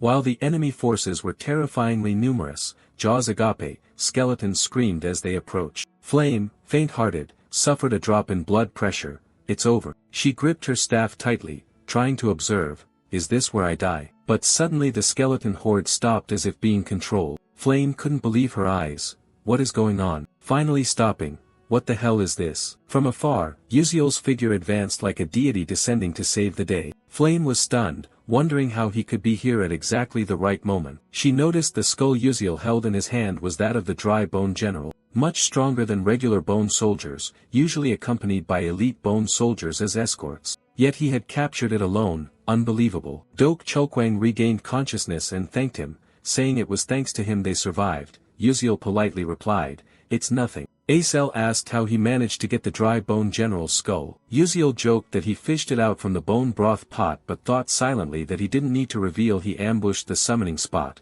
His joke left Acel speechless. Yuziel remained calm. After all, he had to quickly devise a new plan. If the necromancer directly controlled the dry bones and ignored the dry bone general, it would be troublesome. Dok Chokwang asked the junior if he had any plans. Yuziel replied that on the way here, he saw the necromancer controlling near the base area, making escape impossible. Their only option was to strike directly at their core. Everyone was bewildered by his recklessness. Duho hurriedly asked if he was thinking straight. Yuziel calmly replied, didn't we learn this in school? Although necromancers control powerful bone soldiers, their cores aren't what we should fear. Ban Dian is worried, but he must have a guard squad around him. The control range is too broad. If we don't strike directly at their core, we won't escape. He thought to himself that the guardian team of the Death Spirit Master consisted of one dry old general, 6 elite bone soldiers, and 50 regular bone soldiers. The number would gradually increase. The opportunity was only now, but how to convince them? Someone spoke up even though he was a bit foolish. But in terms of combat and tactics, he had more experience than us. Baiyin continued sincerely, with this situation, we can't break the siege, and the Death Spirit Master didn't expect us to dare attack the core directly. The two seniors looked at each other. Perhaps that was the only way to survive. I don't know what you're relying on, but we can't separate. I'll help. Ban Dian happily agreed, fine, I'll go first before the Death Spirit Master discovers us. We still have a chance. At the same time, at another location in the Matevis cemetery, a figure appeared. He spoke up, meeting Stella's fledglings here is really fortunate. Transform them into dry old sorcerers. Even the Dark Demon Alliance dared not underestimate me. That is the level 5 Death Spirit Master of the Dark Demon Tower, S.A. Baihu. He laughed wickedly, accumulating mana in the magic power vial here where 700 dry old rests. No one dares to underestimate me anymore, hee hee. Suddenly, he froze. What was this? I've lost the feeling. Could it be that my general has been defeated? A crack echoed as a force struck the shield from behind. He was stunned, not understanding what was happening. The skeleton behind shook violently. He was horrified, a level 4 magic shield cracked. How could that happen? He was enraged. You bastard, I won't let you escape. But as swift as a blink, he had no time to react. A huge explosion thundered, completely destroying the group of skeletons. The flame is the combined strength of the Uziel group. Sa Baihyuk was stunned as if frozen. Damn it, I was too careless, I didn't expect them to dare to attack the core directly. Even if a chick, Stella is still Stella and cannot be underestimated. He thought, although he didn't want to, dealing with this is too dangerous, he must summon elite bone soldiers, biting his finger until blood spurted. Spread your arms, evil ones, obey my command. The earth cracked open, the dry warrior appeared bearing teeth with a sly grin. A legion quickly surrounded, but Sa Baihyuk spat a mouthful of blood. His body severely injured, he wiped the blood bitterly. Damn it, although summoning the bone soldiers caused me harm, that's enough already. Stop them for me so I can kill them. The dry warriors growled and charged to attack. While he stood observing from afar with a smug smile, he exclaimed, good, fight well, now I can be at ease, but life is never that simple. Uziel quickly demonstrated his blink skill, appearing right behind the Death Spirit Mage in an instant. Sa Baihyuk immediately turned around in panic, shouting loudly, damn it, who are you? On this side, Uziel sneered, not bothering to answer. At this moment, the Death Spirit Mage was terrified and thought, I clearly already had the positions of all 12 students of Stella Academy through the vision of the Bone Soldiers, so how on earth did this kid get so close to me? Suddenly his eyes opened wide in shock, unable to believe what he saw in Uziel's hand. He anxiously exclaimed, impossible, isn't that my Bone Soldier General? Why is it in your hand? But suddenly Uziel lightly let go, the skull fell to the ground with a bang. Without stopping, the male lead slashed hard at it. Due to the elite skeletal soldier suffering worsening injuries, Sa Baihyuk kept coughing up fresh blood. His pale face and clutching the wound inside, he couldn't help but feel bitter. He thought damn, I was too careless. It turns out this is the true power of the students at Stella Academy. On this side, Uziel was sweating and thought to himself, Dok Chulkwang and Bandiayan should have handled the elite skeletal soldier first, then supported me. But because those elite skeletal soldiers were trapped, could it be that I have to fight alone? I'm the weakest here, or should I run? The male lead sensed this move wasn't quite right. Suddenly Sa Baihyuk coughed up several mouthfuls of blood, and Uziel was startled awake. Only now realizing his condition, he muttered it seems he's seriously injured too. It turns out he overexerted himself summoning the elite skeletal soldiers and suffered internal injuries. Looks like I can do it. Thinking this, he involuntarily smiled with confidence. At the same time, Bayan's flames erupted fiercely. Suddenly Jackie ran over in a panic, Princess, it's dangerous. The necromancer is fighting Uziel one-on-one. Bayan was startled, what?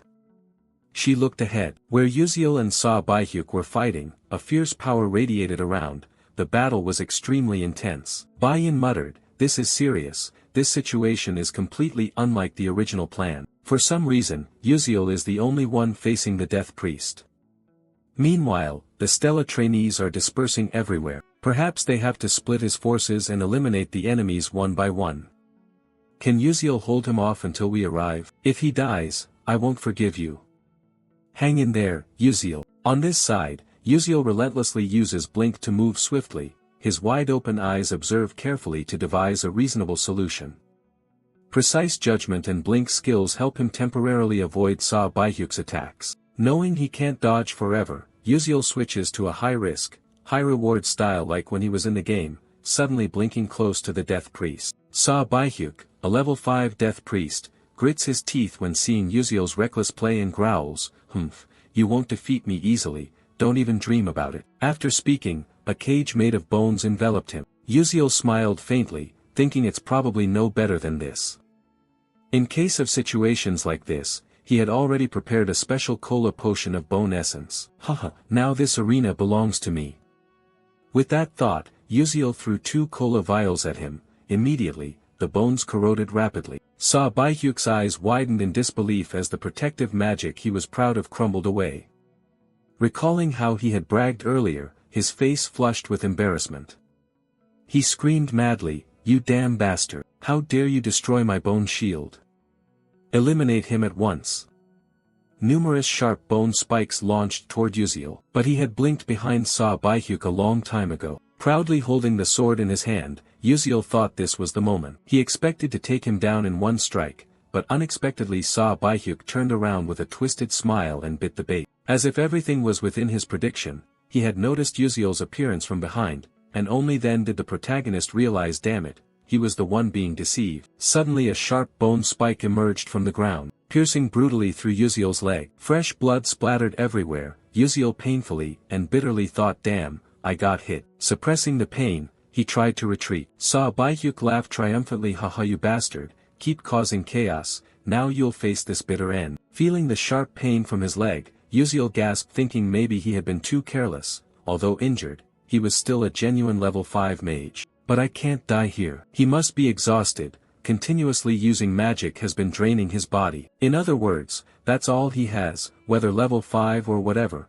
What should I do now? If he takes another hit from me, I could destroy him. But because of the pain, I can't focus. Even my sixth sense isn't working. My head aches like a hammer blow. Blink is hard to use now. What should I do? Suddenly a thought flashed in Yuziel's mind. That's right, that's it. While bowing his head in thought, Baihyuk stepped right in front of him. Preparing to attack with a confident expression, die. Yuziel quickly realized. Without hesitation, he immediately ran forward at full speed, but because of his wound, he stumbled and fell face down on the ground. Seeing the pitiful state of the protagonist Baihyuk, he burst out laughing like a madman, haha, look at you running for your life, how miserable you are. But Yuziel did not care about the mockery and quietly told himself just a little more. He struggled to drag himself forward step by step. Baihyuk kept mocking, haha, struggling is useless. I will kill you right here, but Yuziel did not think so. He curled his lips into a smile and said, I've won. The distance between Baihyuk and Yuziel was 13 meters, meaning he didn't need to cancel the blink move. While the necromancer was still confused,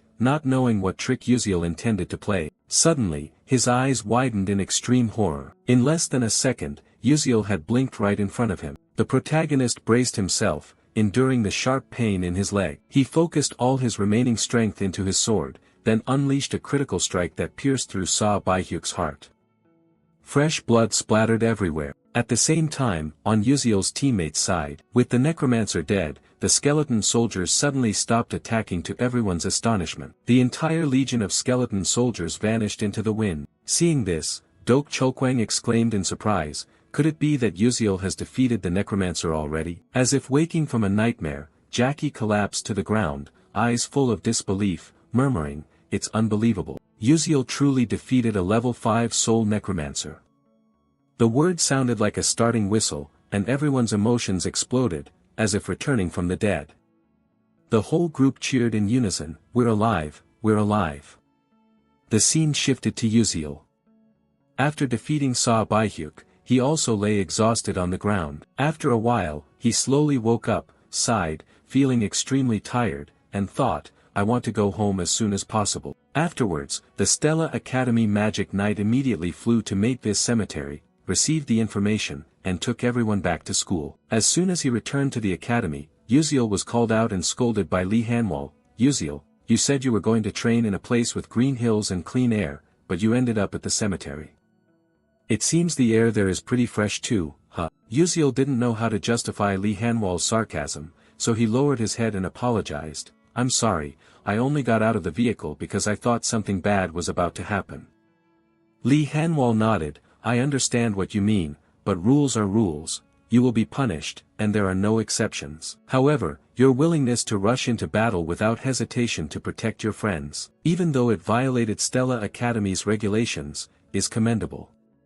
You did very well, the school will give you a deserving reward and bonus points. Wait until that time comes, Yuziel replied. Yes, thank you, teacher.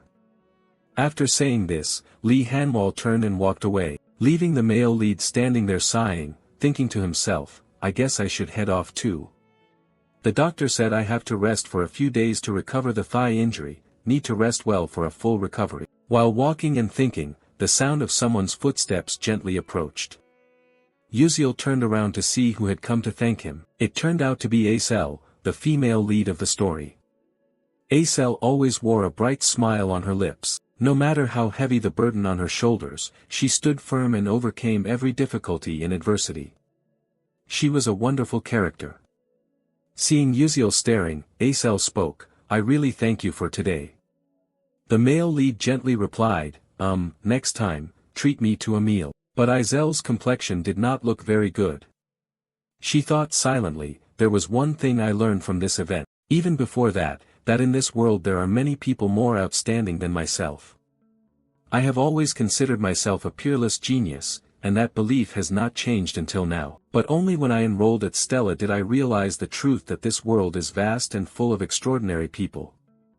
I entered Stella with the goal of becoming the best, but I realized it was not easy. Suddenly, Acel spoke up, can I do the same? If I try hard, can I be like you? Faced with this question, Yuziel was quite surprised and confused, thinking, this is not good. If it were the Acel of the past, she would not have asked that, maybe she has become like this because of me. In the original storyline, Acel had to face every challenge as the main character and somehow, she overcame them all. The Death Mage raid was no exception, perhaps she managed it by devising her own strategy and through that effort, changed the outcome. But due to my interference, Acel only had to endure the trials without the narrative of overcoming adversity. Currently, she still relies on those around her, so despite experiencing many events, her spirit remains fragile. Yuziel didn't know how to respond at first, and saying empty words would only hurt Acel more, so he decided to speak his feelings from the bottom of his heart. He didn't need to ask himself. He had demonstrated what others thought impossible. That was his miraculous success. Acel was surprised. How did you know that? Yuziel replied gently, because I have always been watching you. This answer left Acel confused, her cheeks flushed red with embarrassment. Seeing her reaction, Yuziel was startled and thought, wait a minute, doesn't this sound like a stalker? What the heck did I just say? Then he awkwardly said goodbye and left, saying, well, I'll be going now. Only then did Yuziel dare to breathe a sigh of relief. Oh God, I almost got caught. Meanwhile, Acel pondered over what Yuziel had just said.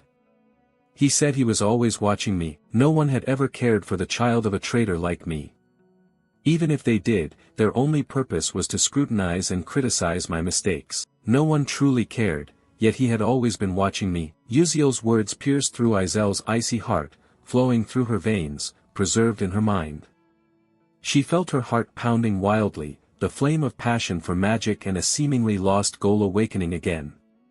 Before anyone could realize, the sun had appeared on the horizon, a new day beginning in the city. This place is the Magic Council, the gathering spot of the world's most outstanding mages. People immersed in magic to the point they cannot tear themselves away. A momentous event is about to take place. Everyone is talking about the Stella Academy student defeating a 5th-level necromancer. This is truly absurd. What era is this that necromancers still exist? Have the dark mages not vanished with time? Even though it's sensational news, the fact that a Stella student defeated a 5th-level necromancer is true. Hearing the rumors, Yuziel thought it was just an award ceremony, yet there were magical reporters and nobles coming to watch. They are really overdoing it. Wait, why does Bayan look so excited? She's openly joyful. Feeling Yuziel watching her, Bayan turned back, her face cold as before. What are you looking at? The male lead was flustered, nothing at all. Then, Lee Hanwol looked at everyone and shouted loudly.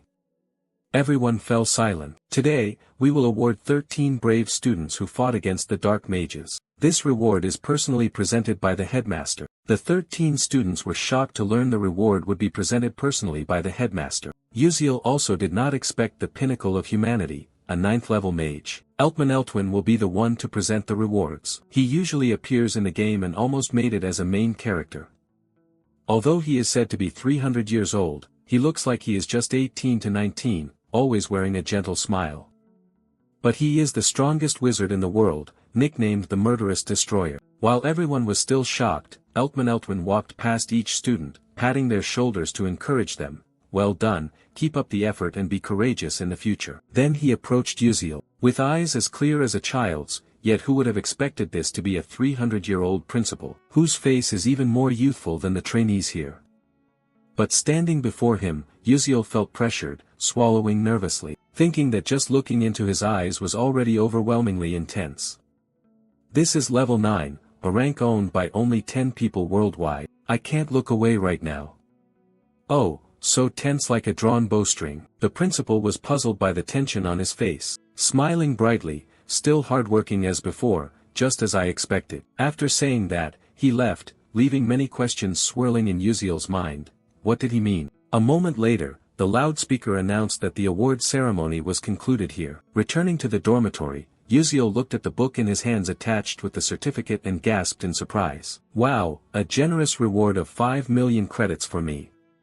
With this amount, I probably won't have to worry about money for a long time. I never dreamed the academy would give such a large sum. This might not mean much to wealthy people like Bayan or Hei Wonriang, but for poor ones like Uziel or Acel, this is a significant prize. In addition, the final reward in this series of incidents is the container of the Fap Su Tu Than, regarded as the heart of the Tu Lin Su. He rejoiced silently, although it's still difficult now, with Alterisha, I will soon create a private space. Then, carrying items will be easier. However, to do that, I must first solve the interference formula of the chaos algorithm. Fortunately, the other apprentices happily yielded the reward, which is a relief. Next is the reward from the system. An announcement sounded. The infiltration mission of the Tu Lin Su has been completed. You have received a large amount of experience for progressing the story in a unique way. You will also receive additional rewards from the Constellatio project. 1. A downgraded version of the item used in the game. 2. A downgraded version of the skill acquired in the game. 3. Experience points. After reading, Uziel was quite surprised. There's even this too. It's not that he didn't like it, but gradually he realized his strength was still weak and he really needed this compensation. He thought carefully, the most important thing right now is skill. So, let the experience points go into blink. Through the recent battle, I realized how weak I was. Trying as hard as others is meaningless. I have to get ahead with the knowledge I already have. After making the selection, the system notified that the reward had been granted. The experience points for the blink skill were sufficient. The skill upgraded to blink level 2, with a maximum range of 12 meters, a maximum of 3 charges, and a cooldown time of 3 seconds. Uziel felt the change within his body. Although the range did not increase, he was still satisfied, for now, it was enough. Clenching his fists tightly, he was happy. Finally, the number of blink charges had increased. Now he could use it more freely. Having a bit of free time, he immediately thought about the next issue. Izel's condition was not good. The scene shifted to a meditation class in darkness. Acel was there with everyone else.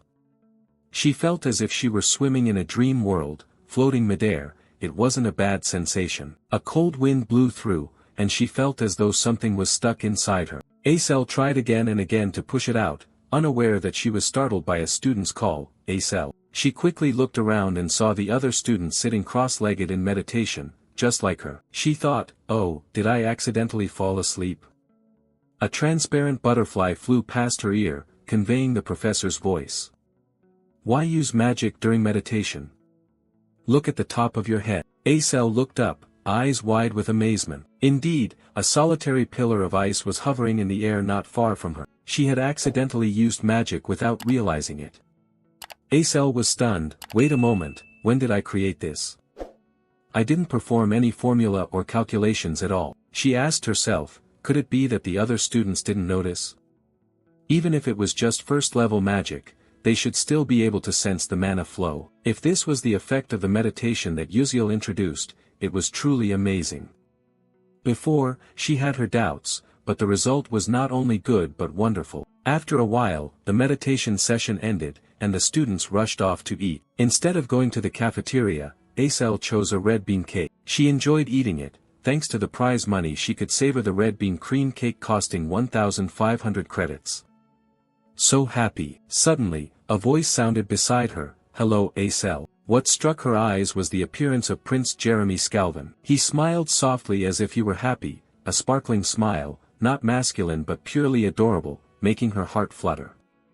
Jeremy Scalvin continued, "Have you joined any club yet?" Acel was a little surprised. "Not yet, I haven't joined any club." Jeremy Scalvin added, "Really? Then why not join our club?" Acel was not foolish enough to accept such an unexpectedly attractive offer. Surely there was something shady behind this generosity. She narrowed her eyes. "What's the condition?" Jeremy Scalvin laughed. "Condition? No condition at all, it's simply because I like you." But this answer made Acel think even more. For a girl like her, a genius among geniuses, reaching level 3 at age 17, and good-looking, this was not unusual. However, the title of trader's child attached to her made no one want to get close. Yet Jeremy Scalvin was different. Acel clearly thought he was trying to turn her into his pawn. Seeing her hesitate, Jeremy Scalvin stepped forward. "Oh God, don't you trust me, Acel? I really don't have any conditions, just join the club and stay by my side. I'll do everything for you. You know who I am." Acel was smart, understanding better than anyone. The Scalvin Empire was currently in conflict with the Adalovite Kingdom. If she had the support of Crown Prince Jeremy, her difficult life could end. No longer needing to rejoice over a red bean cake, no longer suffering humiliation as the child of a traitor. Even though she knew she shouldn't, she stammered, The moment Azel's eyes went blank. Jeremy Scalvin smiled, sensing that his goal was about to be achieved. But just then, a hand was raised. Flame stepped forward without hesitation and slapped Acel hard across the face. Both she and the prince were stunned and confused. Contrasting Azel's blank face, Flame spoke harshly. "You said you wanted to be with me, yet you secretly flirt with others. You clearly said you liked me, so now you're planning to throw me away." Before anyone could understand, Flame grabbed her wrist and pulled her away. "Come with me, we need to talk." Flame Loy Acel left, leaving Jeremy Scalvin confused, bringing a touch of interest before this strong-willed girl. A while later, at the back of the school campus, Flame felt relieved, almost a big problem. Acel was still confused. "What's this about? What were you trying to say to me?" Flame continued, "Anyway, you should thank me. If you refuse without a reason, that guy will harass you for life. Sorry for hitting you, I'm leaving now." Saying that, Flame waved goodbye and left, leaving Acel bewildered. On this side, Flame walked while thinking, did I do the right thing? Following the storyline and joining the club, she would be completely destroyed by Jeremy. He would spread all sorts of insults and shameful gossip that even women couldn't speak of. The achievements she worked hard for would be unacknowledged. Afterwards, Azel's depression worsened. I tried not to interfere, but looking at Uziel, sometimes interference isn't bad. Even though he lost nearly all memories of the future, he still tried to change the bleak events. Flame looked back anxiously, wondering if her lie would be discovered. Scene changes to Jeremy Scalvin's room, where he sat enjoying a fragrant cup of tea, deep in thought. Flame is really adorable. Her expression as she tries to hide her emotions in front of me is so intriguing. Even more than Acel, I want her. So the prince has shifted his target to someone else. Scene changes to the next day, when the sun has risen high and a new day begins. Inside the classroom, Lee Hanwal's voice rang out, "Starting today, we will conduct a combat simulation practice against monsters. In this test, your targets are no longer weak level 1 or level 2 monsters, but instead mid-level level 3 monsters that are extremely dangerous and much tougher." The teacher knows that an ordinary student cannot defeat such strong monsters alone, so this time the goal is to form groups, identify their weaknesses, and defeat them using each team's strategy. Specific regulations have been announced. From now on, you can move around and choose a mid-level monster as your target. Moreover, you will have enough time to practice with it. Head to the Stella Dome. To the north is the Fiery Valley, to the south the Ice Sea, to the west the Barren Desert, and to the east the swamp covered in grass. Find the terrain that best suits your group and hunt a mid-sized monster that matches your group's fighting style, then eliminate it. Next, Class A and Class Sham will practice. The evaluation test will take place in 4 days. At that time, you will demonstrate a battle with the monster you have trained against. Form groups of up to 6 people and submit your list to me. Hearing this, Acel stood alone, as no one wanted to team up with her. She felt a little disappointed and thought to herself, ugh, I hate group work the most. This ability evaluation is very important. If I don't do well, I won't get a scholarship. Without a scholarship, I would have to study while working part-time on weekends or during vacations. The consequence was reduced study time, the path to a scholarship grew more distant, progress in magic slowed down, and a bleak future awaited, requiring even greater effort. Suddenly, a voice ahead caught her attention. Princess, will you form a team with me? The train of thought was interrupted. Acel unconsciously looked up and saw countless students surrounding Princess Bayan. They kept giving reasons why they were better than others, truly worthy of the royal Princess Bayan who had the right to choose anyone she wished. But in stark contrast to that scene, Acel was completely alone, with no one approaching her. Her eyes glanced at Bayan with a hint of admiration, quietly thinking that before Adalovit destroyed her family, there had been only flattering words around her. Both had started from the same point, when her family with the ice attribute was still at its peak, and the Adalovit royal family with the fire attribute fiercely competed to dominate the magical world. The two sides constantly restrained each other, neither was superior. Because of this, Bayan and Acel were two children born with innate talent. The whole world once focused their gaze on them, believing they were the chosen ones, born into noble magical families with peak talent. Acel once believed that one day she would become a great magician, until the Adalovit royal family destroyed the ancient clan. Thinking of this, she clenched her fist tightly, telling herself there was no need to be angry. At that time, she thought she was the chosen one. Now she could take revenge on Adalovit. Acel stood dazed with her own thoughts, and just as the seed of worry was about to sprout in her heart, a familiar voice called out from behind. Hey, are you all alone? The person arriving was none other than Uziel. Seeing his radiant face, Acel sighed, is something wrong? Hearing this, Uziel knew he had come at the right moment. Azel's confidence had not yet been overshadowed by darkness, and this was his chance to help her regain her light. Before the mages at Stella Academy, Uziel smiled brightly and pointed at himself, saying, let's form a team together. Over here, Bayan quickly noticed that Uziel had arrived. She felt a little disappointed. What do you mean, Uziel? She wondered why he chose Acel as a teammate when there were countless other options. Acel was also surprised and asked again, you just said form a team. Uziel calmly explained, you know there's no minimum number of members required, right? The two of us can form a team and get bonus points for having few members. Acel was startled, are you crazy?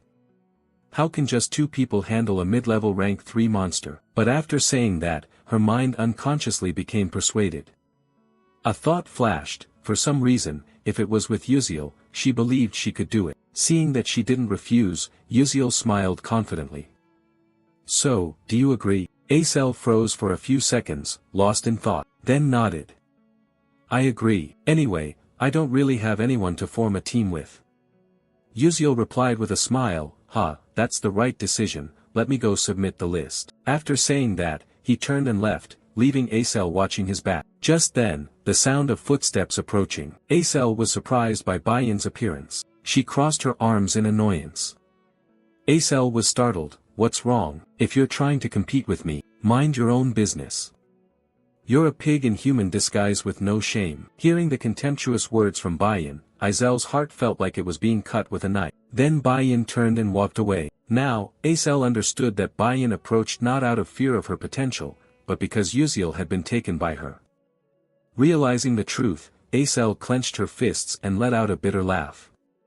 It turned out, in Bayan's eyes, I didn't exist at all. Bayan continued walking, thinking to herself how frustrating it was. Could it be that I lose to a loser and a civilian? Even though I could form a team with anyone, I at least need the strongest knight for an advantage.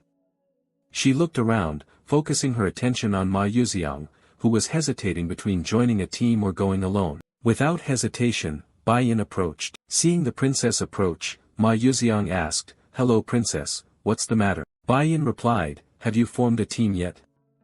Ma Yuxiang was surprised, not yet, I was planning to go alone. Bai-yin was a bit surprised but composed himself, then said, "So you form a team with me?" Ma Yuxiang curled his lips, is that necessary? That was clearly a refusal, but Bai-yin was not one to give up easily. She was resolute. Yuziel and Acel have already formed a team. You know, the fewer people in the team, the more bonus points you get, right? Bai-yin glanced toward Yuziel's team. Ma Yuxiang also looked over and saw the two chatting happily. Bai-yin continued, "I think they're not targeting normal mid-sized monsters, but special mid to large-sized monsters. I'll say it again, you form a team with me, okay?" Ma Yuxiang pondered. Although aware that Bai-yin was provoking him, the challenge to compete against Yuziel's team awakened his fierce fighting spirit. Finally, he smiled, "Alright, sounds interesting. I also want to compete with Yuziel once, let's defeat them together." Bai-yin exhaled in relief, "Great, I'm counting on you then." She cast a sharp glance towards Acel, muttering to herself, "Just wait and see, this time I will defeat both of them." Time passed. After 4 days of preparation, the simulated battle with monsters officially began. Li Hanwal's voice rang out, "Alright, we will start the evaluation test for Class S and Class A. Each team has the right to choose the monster they want to face, ranging from easy to hard." While Flame was starting up, the surrounding chatter kept rising. "Oh, Team 16 chose Mugrika, that mid-sized monster looks easy to deal with." Flame made up her mind, thinking silently, "It's okay, I've trained very thoroughly." Although she couldn't hunt special monsters for attribute bonus points or big special monsters, defeating this level 3 mid-tier monster alone was enough to get the maximum score. Normally, it takes 5 level 1 mages to handle a level 1 mid-tier monster. If you exploit attribute weaknesses, rich experience, and a favorable environment, defeating higher level monsters is also feasible. Flame told herself that using light magic, which doesn't counter any attribute, she just had to accept it. She decided to keep away from the level 2 special monsters and focus on achieving a high score with her own ability. While waiting for her turn, Flame suddenly saw Acel. She recalled that in the original novel, Acel was pressured by Bai-yin and his faction, unable to train or form a group, forced to compete alone and received poor results. Acel lacked the points for a scholarship, had to work part-time to make ends meet, enduring humiliation and oppression from other trainees. That situation caused her magic skills not to improve, and her spirit gradually collapsed. But now everything has changed. Flame and Yuziel, people who traveled through time from the future, have appeared and altered the original storyline. Yuziel chose to form a group with Acel even though he remembered nothing about the past. Thanks to love and patience, Azel's future has become brighter. Just then, a loud explosion echoed, startling Flame to turn back and look at the arena. She saw the monster had been defeated. Li Hanwal declared that Team 16 had completed their round. "You all worked hard." The audience cheered. Flame understood her turn was coming, her heart racing with a mix of nervousness and determination. After congratulating the team that just finished, the instructor announced that Team 17 should prepare to begin their test. Flame immediately replied loudly, "Yes, I'm coming right now." She quickly moved toward the testing platform, headed to where Yuziel and Acel were standing. Flame coldly stepped past both of them, but unfortunately, as she walked by, she accidentally stepped on her shoelace, lost her balance, and fell forward. At that critical moment, a hand from behind grabbed the collar of her shirt, helping her avoid a painful fall. The sight of a small girl hanging suspended in someone else's arms made the audience laugh. "Huh, so cute, this girl is even shorter than my little sister." The person holding Flame's collar was Yuziel. The male lead looked a bit embarrassed, asking if she was okay. Flame was flustered from being held like a child, unable to speak. Yuziel let go. Flame awkwardly turned around to thank him, but Yuziel pointed to her foot, saying it was nothing, just tie your shoelace. Looking down, Flame saw one shoelace was tangled. She silently recalled that Jackie had tied it securely earlier. Seeing Flame fumbling, Yuziel offered to help, but she quickly refused and fixed it herself, thinking how lucky she was to notice it in time, or else she would have failed the test. After tying it up, Flame stepped onto the testing platform, with a confident demeanor. Seeing her alone, the audience started whispering, "Is he alone? It seems so. Impossible, is she planning to defeat a mid-level monster all by herself?" Flame's test started with an opponent that was a giant mid-level monster. Compared to it, Flame was like a tiny ant, the pressure difference was obvious. The endless chatter was that the monster had no special attribute, so it couldn't be countered. Lee Hanwal's voice rang out, Group 17, the test begins. Upon receiving the signal, the monster charged at Flame with terrifying speed, but Flame stood still, focusing on chanting the spell, despite the audience's worry. Look at that frantic figure, how could he possibly handle it alone? Upon completing the spell, she whispered, petals followed the wind, and beneath her appeared a golden magic circle. With determined eyes, Flame believed she could do it. Strong vines sprouted from the ground, wrapping tightly around the monster's body, rendering it unable to move. Next, she cast a material transformation spell, hardening the vines like stone, causing the monster to gradually weaken, its body trembling with frustration. But Flame knew it wasn't enough to finish it off. She summoned 3 halos above her head, condensing power for the finishing blow. At that moment, the beast went mad, straining to break the vines. And within a second, all the vines snapped. With fierce, bloodshot eyes, it charged forward, opening its jaws as if to swallow Flame. At the same time, Flame's magic activated. A huge beam of light shot forth, piercing straight through the monster, leaving a fatal wound, a large hole in its body. Flame was exhausted after using nearly all her mana, panting. The giant monster finally crashed down to the ground, causing the earth to shake. The students watched in astonishment. The teachers and guests took off their glasses, put them back on, unable to believe their eyes. Those who had mocked Flame were now silent. Wow, our group of 5 couldn't even defeat a mid-level monster. Who is he? Lee Hanwal declared that Team 17's test was completed and praised Flame. She bowed her head in thanks, left the stage, thinking to herself, finally, it's over. When returning to her seat, she was suddenly surprised to see someone, eyes wide with amazement, wondering if she had mistaken her sight. Above, the next group of trainees stepped onto the arena. Lee Hanwal's voice rang out, now we will begin the test for Group 31. The next thrilling battle between the Academy's 2 strongest rivals was about to take place. All eyes turned toward them, especially those of the first-year trainees. They seemed to see idols, continuously shouting, that's Princess Baiyan of the Adalabit royal family, and her teammate is Ma Yuxiang, who has the highest entrance score. He's really handsome. How could anyone be both handsome and a top student? This will be a perfect performance to watch. Go Princess, go Ma Yuxiang. On this side, Flame leaned her back against the wall, thinking to herself, Baiyan, who was supposed to form a group of 6 people within her faction, was now teaming up with Ma Yuxiang. Yeah, in the original novel, these 2 characters had nothing to do with each other, but now they were in the same group. The more she thought about it, the more headache-inducing it became. What kind of crazy combination was this? While Flame was confused, a monster summoned by Baiyan's group appeared. Its body was covered with diamond-hard scales coated in slime, with 2 wing-like fins that allowed it to soar through the sky. It had arms, legs, and a head resembling a carp, creating a bizarre appearance. The students in the stands gasped in astonishment. Wait, was this real?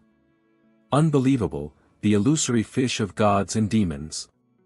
It was a special mid to large monster. Who would have thought they'd dare to challenge such an impossible different type monster? Were they out of their minds? According to the original novel, Baiyan used the fire attribute, while Ma Yuxiang wielded 3 attributes, earth, lightning, and fire. But those were just his true hidden attributes that couldn't be revealed. The illusory fish was a water-type monster with a tough scaled body that once dominated the seas thanks to its intelligence and numbers. But due to a curse from centuries ago, they lost all their intellect and became mere monsters. Yet, they still retained the ability to fly in the air and were immune to lightning, which was the critical weakness of flying creatures and countered the attribute Ma Yuxiang commonly used. The 2 not only targeted the special medium and large monsters that everyone failed to defeat, they also gave up attribute advantages, clearly aiming to score full marks on this test. But that score is only theirs if they succeed. While everyone was still buzzing, Lee Hanwal gave the start signal. The phantom fish soared high, roaring, its foul breath spreading across the stands. Seeing it approach, Baiyan raised his staff and began, as planned originally. Ma Yuxiang nodded, understood, Princess. He spun his wand and stepped back to observe from a distance. A trainee wondered, what are they planning to do? The person beside him was confused, I thought they were going to attack. Why is the knight stepping back? What kind of mage is this? While the audience was focused on watching, Ma Yuxiang suddenly blinked, jumping into the air to confront the phantom fish directly. Dok Chokwang, seeing his confident posture, stroked his chin. Oh, for a first-year trainee, his blink is quite impressive. Bandayan nodded. That's right, this kid is pretty good, but at that level, he can't reach the monster. Blink can't be used midair, so what exactly is he planning? Amid suspicion, Ma Yuxiang used his wand to summon a square stone platform beneath his feet. Then, the fireball cast by Bayan exploded right at Ma Yuxiang's position after his blink. The shockwave propelled him forward like a missile, heading straight for the phantom fish. The audience gasped at this coordination, the two of them working together so perfectly, it was unbelievable. When approaching the phantom fish, Ma Yuxiang formed a giant fist of stone in the air, striking directly into its body, causing the monster to fall to the ground at a terrifying speed. When the dust settled, the phantom fish lay motionless. The extreme physical force cracked and shattered its hard scales. Not missing the opportunity, Ma Yuxiang cast a spell. A blue magical circle appeared on the ground. Countless stones rose up, locking the phantom fish tightly. But he was not skilled at controlling magic, so it was quickly broken. Ma Yuxiang landed without anger. His purpose was merely to buy time, because Bayan's destructive magic had been completed. A giant fireball, like a miniature sun, descended upon the phantom fish, causing it to scream in agony. The terrifying explosion engulfed the area. The audience could hardly believe it, shouting, "Oh my god, it's in pain." The phantom fish is known for its high fire resistance. After that, Ma Yuxiang continued wielding his wand. He smiled smugly, finishing it off. Just then, a force of lightning struck straight into the monster while it was still reeling from Bayan's previous attack. Finally, the phantom fish was defeated, reduced to ashes and dust. The crowd's emotions erupted, they applauded enthusiastically. The phantom fish was defeated without a chance to resist. It was crazy. This year's freshmen are incredibly strong, especially the first-year girl who managed the mid-level monster so well. Their skills rival those of the senior S-class students already. After the performance, Bayan and Ma Yuxiang returned to their seats, sensing eyes filled with envy and admiration. Bayan was confident. The feeling of victory with overwhelming power made her imagine herself as the main character of the episode. Glancing at the group of Yuziel and Acel, she thought, could you really beat me? No matter which monster you and Acel choose, you can't possibly put on a better show than us. That was what Bayan thought to herself. But when Yuziel stepped onto the stands, his next words silenced the entire audience. Please summon 5 monsters for me. Everyone was taken aback, surprised expressions clearly visible on Princess Bayan's face. Contrary to her calm demeanor, the other trainees buzzed with chatter. I just heard what? Aside from Princess Bayan's group and Flames, didn't all other groups need 5 people to barely handle a mid-sized monster? Yet now these two intend to fight 5 at once. I've heard rumors about Yuziel, but is he out of his mind? All attention focused on the male lead. A series of blue lights surrounded the two of them. The summoning completed, the mid-sized monsters appeared in the arena. Yuziel and Acel were surrounded by the monsters, looking like 2 tiny ants among them. At the special observation corner, 2 teachers were somewhat surprised, and the monsterology researcher Viken spoke up. The monsters Yuziel's team summoned included the poisonous frog Heimer Raiden, the black sand bison, Carden, Nami Slime, and the falling monster. Princess Bayan standing nearby questioned Ma Yuxiang, hey, did you notice something? Ma Yuxiang looked at her somewhat surprised, then turned his gaze to the stands and smiled, actually, no, I'm just curious about what Yuziel is planning. I'm also looking forward to his performance. Facing the appearance of the monsters, Lee Hanwol, the host, raised a skeptical question. I just want to ask one thing, who decided on this monster lineup? Innocently and carefreely, Yuziel replied, it's me. Knowing who picked the lineup, Lee Hanwol continued, although you're a knight who can easily earn points in this situation, it's not the same for a bishop. I think this strategy is a bit too much for the bishop. 5 monsters had now surrounded the two of them. Contrary to everyone's worry and doubt, Yuziel smiled confidently, no, not at all. The strategy I chose this time was designed specifically for the bishop, said Acel standing next to him, surprised. Hearing the answer, Lee Hanwol realized something and said, alright then, let's get started. At the signal, the monsters surrounded Yuziel and Acel. Acel was worried. Yuziel whispered, can you do it? Acel replied, of course. Yuziel said confidently, just believe in me. But she silently thought, how can I trust that? That line is so cliché. To motivate, Yuziel said something that made Acel slightly uncomfortable, I believe in you. A quality cheer-up from a teammate. Acel sighed, a few thoughts reflecting that Yuziel really is a hard person to understand. Cut to one night, Acel walks behind Yuziel, carrying many doubts in her heart. She decided to ask, hey, Yuziel suddenly turned around. Seizing the moment when it was just the two of them, she asked, why me? Honestly, you're a skilled knight who could have chosen anyone else to form the team. Facing the difficult question, Yuziel scratched his head, considering a reasonable answer. Finally, you spoke up. Indeed, our class has many talented people. For example, in controlling fire magic, no one compares to Princess Baiyan. In controlling flame, unmatched, first-year magic user Yuziang is known as the strongest. No one disputes it. Hei Wunriang is also very suitable to form a team with me because of her single-target attack ability. Yuziel understands himself and our classmates well. Acel is even more suspicious. So why did Yuziel turn his back and remain calm? I still feel you are the most suitable person to be my teammate, that's all. You turned around and gave a radiant smile. Alright, let's continue. Just as expected, Acel looked at your back, her face slightly flushed. This was the first time she saw you serious yet still smiling.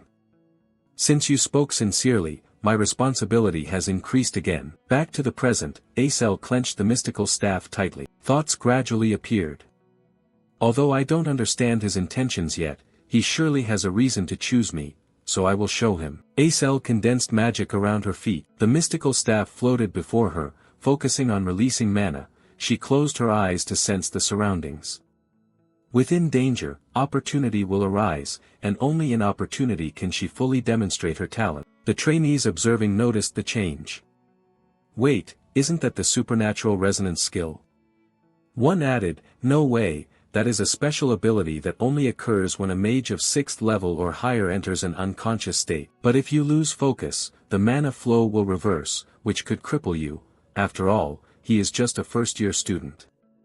While everyone was discussing, Acel became enveloped in a stream of mana, blooming like a flower on the battlefield, surprising everyone. Yuziel looked at her, a series of evaluations appearing in his mind. Indeed, he was right, she was a strong contender for the Winter Queen title. He smiled, then said, then let's get started. This was a battle between two first-year students against 5 mid-level monsters. The only thing he could rely on at this moment was himself. Immediately after, Yuziel dashed straight forward. Blink activated, the sword glowing with a radiant aura. He swung the blade aiming at the belly of the poisonous frog Heimer Raiden. His eyes focused intensely, sharpness evident. A long crack appeared on the poisonous frog's belly as if it were sensing pain. It screamed pitifully, and Yuziel glanced to the side. The first step to attacking the poisonous frog was complete. Next was the black sand bison, he thought to himself. Suddenly, the bison looked toward the screaming frog. Blood-red eyes appeared. Its target was the poisonous frog, not Yuziel.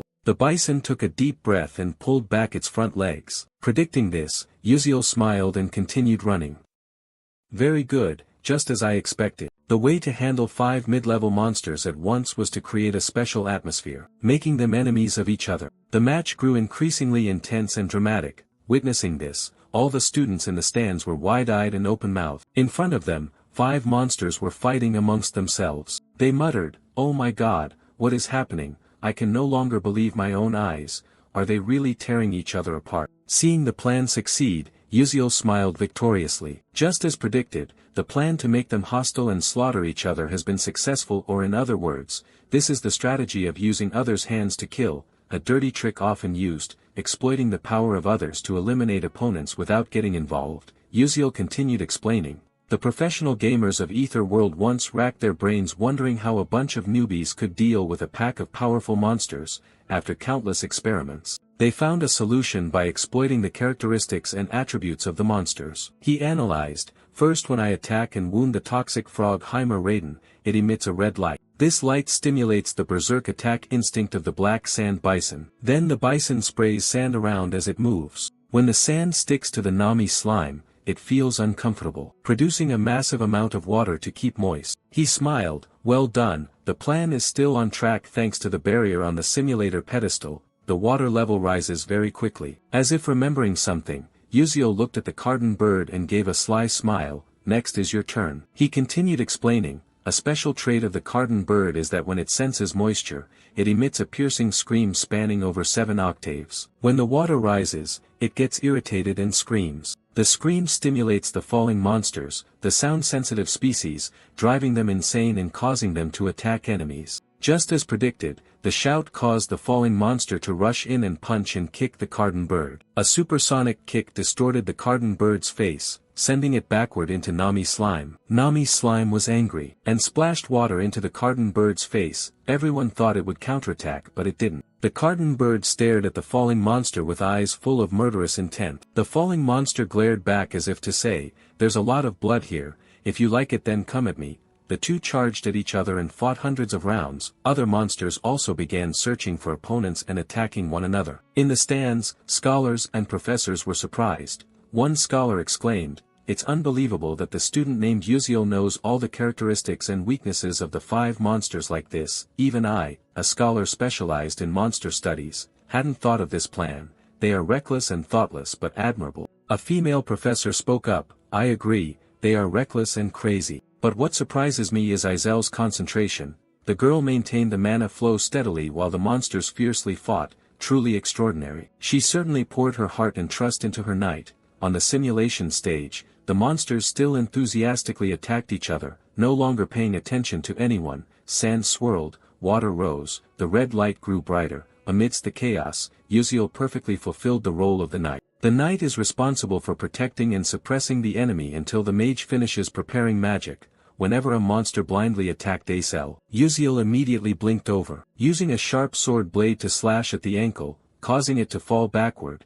As the carden bird just stood up, it was attacked by other monsters and couldn't stay alert. Yuzio realized the danger when his attack enraged the monsters. He quickly returned to his position and continued his work as a knight. Suddenly, his sixth sense signaled danger, and Yuzio widened his eyes. He saw a huge boulder hurtling toward Acel, who was still in a state of mana resonance and unable to move. Without hesitation, Yuzio blinked over to protect her with skillful precision. He slashed the boulder into 2 pieces. The demon Yuziang chuckled and said, "Hey Princess Bayan, do you think Yuzio resembles the ideal knight? He's like the knight who protects the princess in fairy tales." Hearing this, Bayan widened her eyes, her ruby-red eyes sparkling. Looking toward Yuzio in the battlefield, he danced like a warrior of light. His sword and the afterimages of his blink captivated everyone's gaze. Moving east then west, it wasn't a performance but a protection of Acel from all directions. Under absolute protection, she didn't have a single scratch. As the tense battle wore on,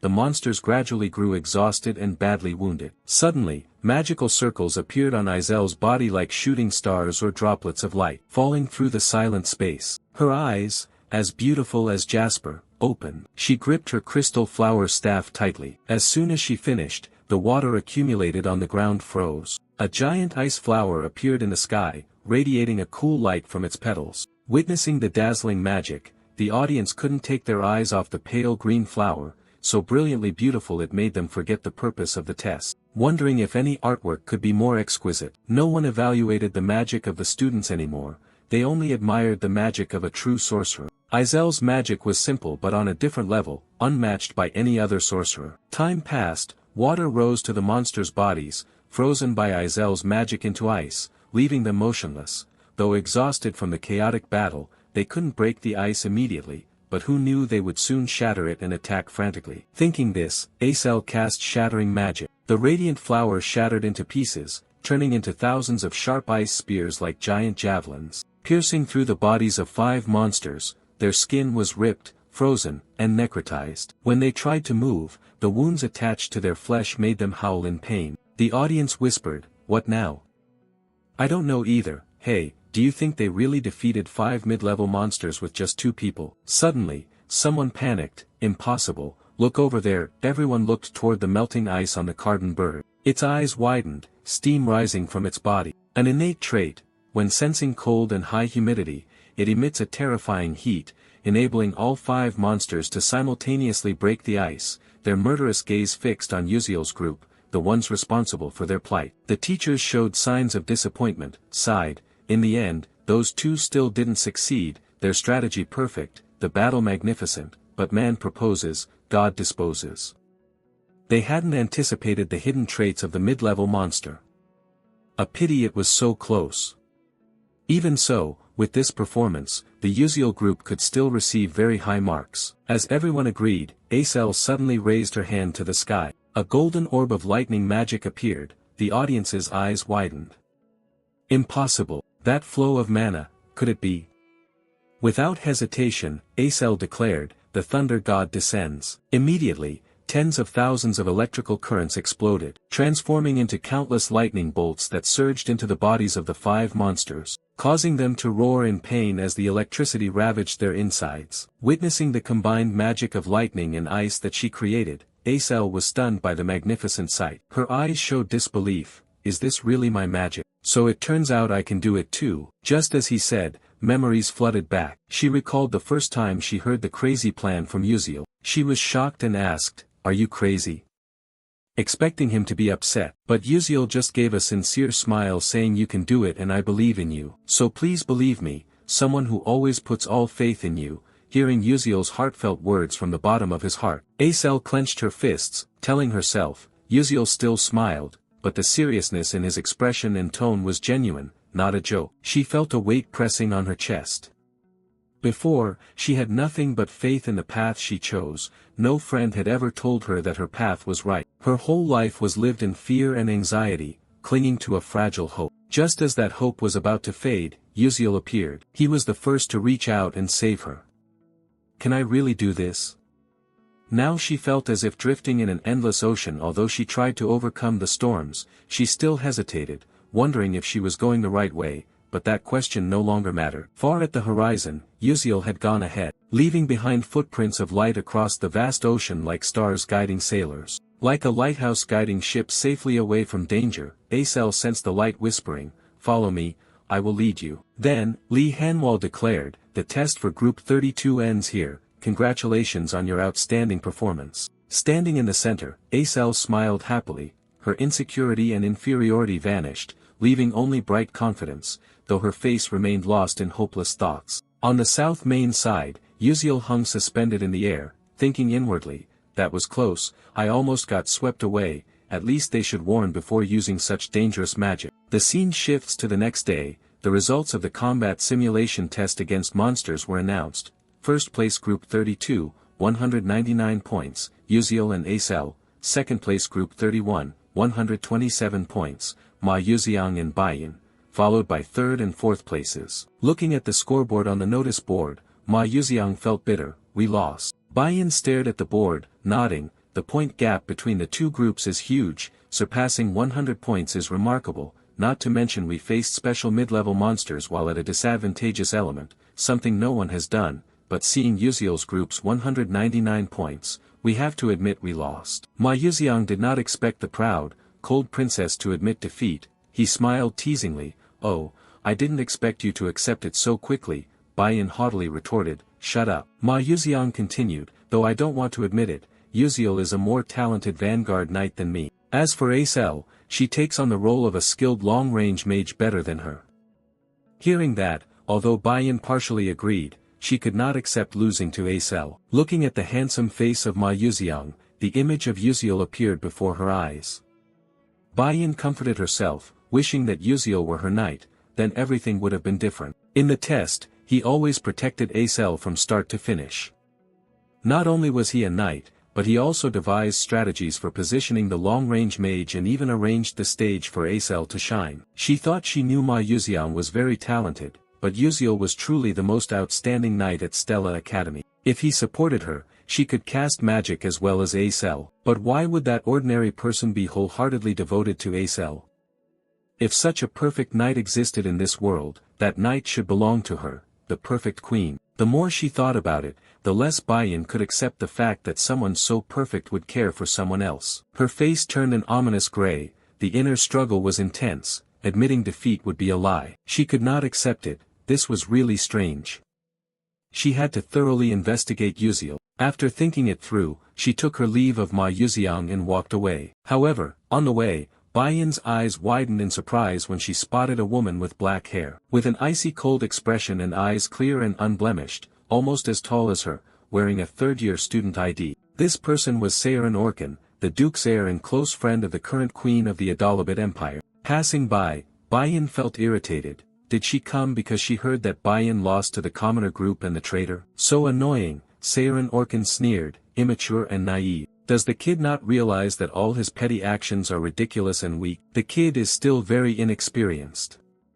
The princess's silhouette gradually faded away, and Seirin Orkan looked on with disdain. Flame was recording daily life in her journal, writing and thinking at the same time, unable to believe that crystal flower magic could be cast so quickly. That has become her trump card signature after overcoming many difficulties. Unexpectedly, she perfected it and performed it in front of everyone. According to the original storyline, Aicel should be devastated from the shock of the simulated battle, trapped in Prince Jeremy's cage, gradually withering away over time. But that dark future has changed, probably thanks to Yuziel. She kept thinking, in the original romance novel, Ma Yuziang and Aicel faced the apocalypse together. But what if there was an extra episode written by the author that she didn't know about? What if an unknown character loved Aicel for life without reciprocation until the world's end? That sounds too far-fetched. After reading many romance novels, strange thoughts circled in Flame's mind. One answer emerged: to rewind time to find love and protect the world where the one she loves lives happily forever, even if the price is being forgotten to exist. In that last moment, did Yuziel feel any regret? Flame's heart tightened, emotions choked her, unable to believe she was witnessing a tragic story from real life, not a movie or book.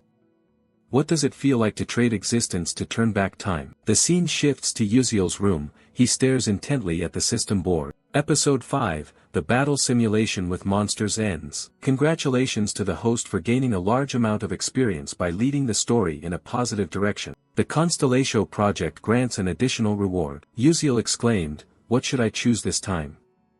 I had thought about it before but hadn't decided yet." Blink was enhanced from the previous episode. It's best to prepare for the next episode. The more he thought, the more headache he got, then suddenly an idea flashed.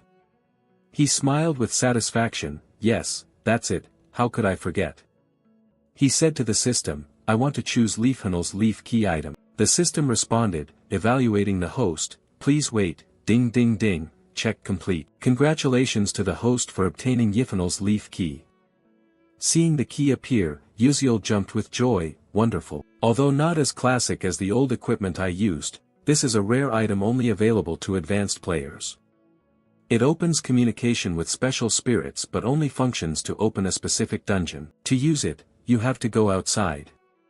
But after the cemetery incident, Stella Academy tightened regulations. What should I do now? While thinking, Yuziel remembered how to leave Stella when he used to play the game. Back then the academy also restricted going outside like now. What did I do? After a while, his eyes lit up. Right, the club, I need to join a club. Outside, the sun had risen high, casting warm rays. Yuziel began writing his coming-of-age journal. My family had been poor since I was little, rarely eating out like others. Whenever my mother went to work, I stayed home alone, only knowing how to cook instant noodles. When I got tired of noodles, I insisted on having something delicious. My mother used her savings to buy me a bowl of jjiang noodles. I was very happy. Even though my mother ate with me, I didn't understand why she didn't pick up her chopsticks. She said she didn't like jjiang noodles. After asking around, I finally understood. After finishing writing, he rested his head down, crossed his arms in front of him, his eyes stinging from the long note-taking. He smiled to himself, thinking, all right, I've completed the assignment. Now, I should find a club to join. Yuziel stepped up to the school bulletin board, where countless club advertisements were posted. He observed carefully, cautiously resting his chin on his hand, murmuring, which club would be the best. The announcements made him hesitate: a literature club for university entrance exams, a chess club, the elite sport of mages, a cooking club, the inspiration for young chefs. Looking at the information on the board, he thought, there seem to be many clubs here, but few allow activities outside. I need to think carefully. Just then, he noticed something, his gaze shifting aside. He murmured to himself, still haven't registered for any club? It turned out someone was standing next to him. Yuziel asked, who is that? The other person glanced over. What? So what? Seeing the other didn't like the question, you changed the subject. You should actually be pursued by many clubs. Acel questioned back, don't you know who I am? Hearing the strange question, Yuziel calmly replied, of course, you're Acel. You've been quite famous lately. Acel didn't deny it, well, that's true. Seeing her slightly sad expression, Yuziel thought quietly, after the test, Azel's reputation changed significantly. She probably feels the same way I do. Wait for you to choose. Acel closed her eyes, looking like Yuziel when he first arrived here. You have to choose your club carefully. Suddenly from afar, Ma Yuziang approached, patting Yuziel on the shoulder, smiling, so you're Yuziel. The friendly appearance surprised Yuziel. He thought, Ma Yuziang.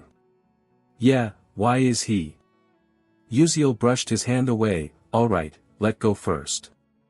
But Ma Yuziang kept smiling, you're amazing, I've seen your test results. I heard you even commanded the lower soul mages, that's impressive.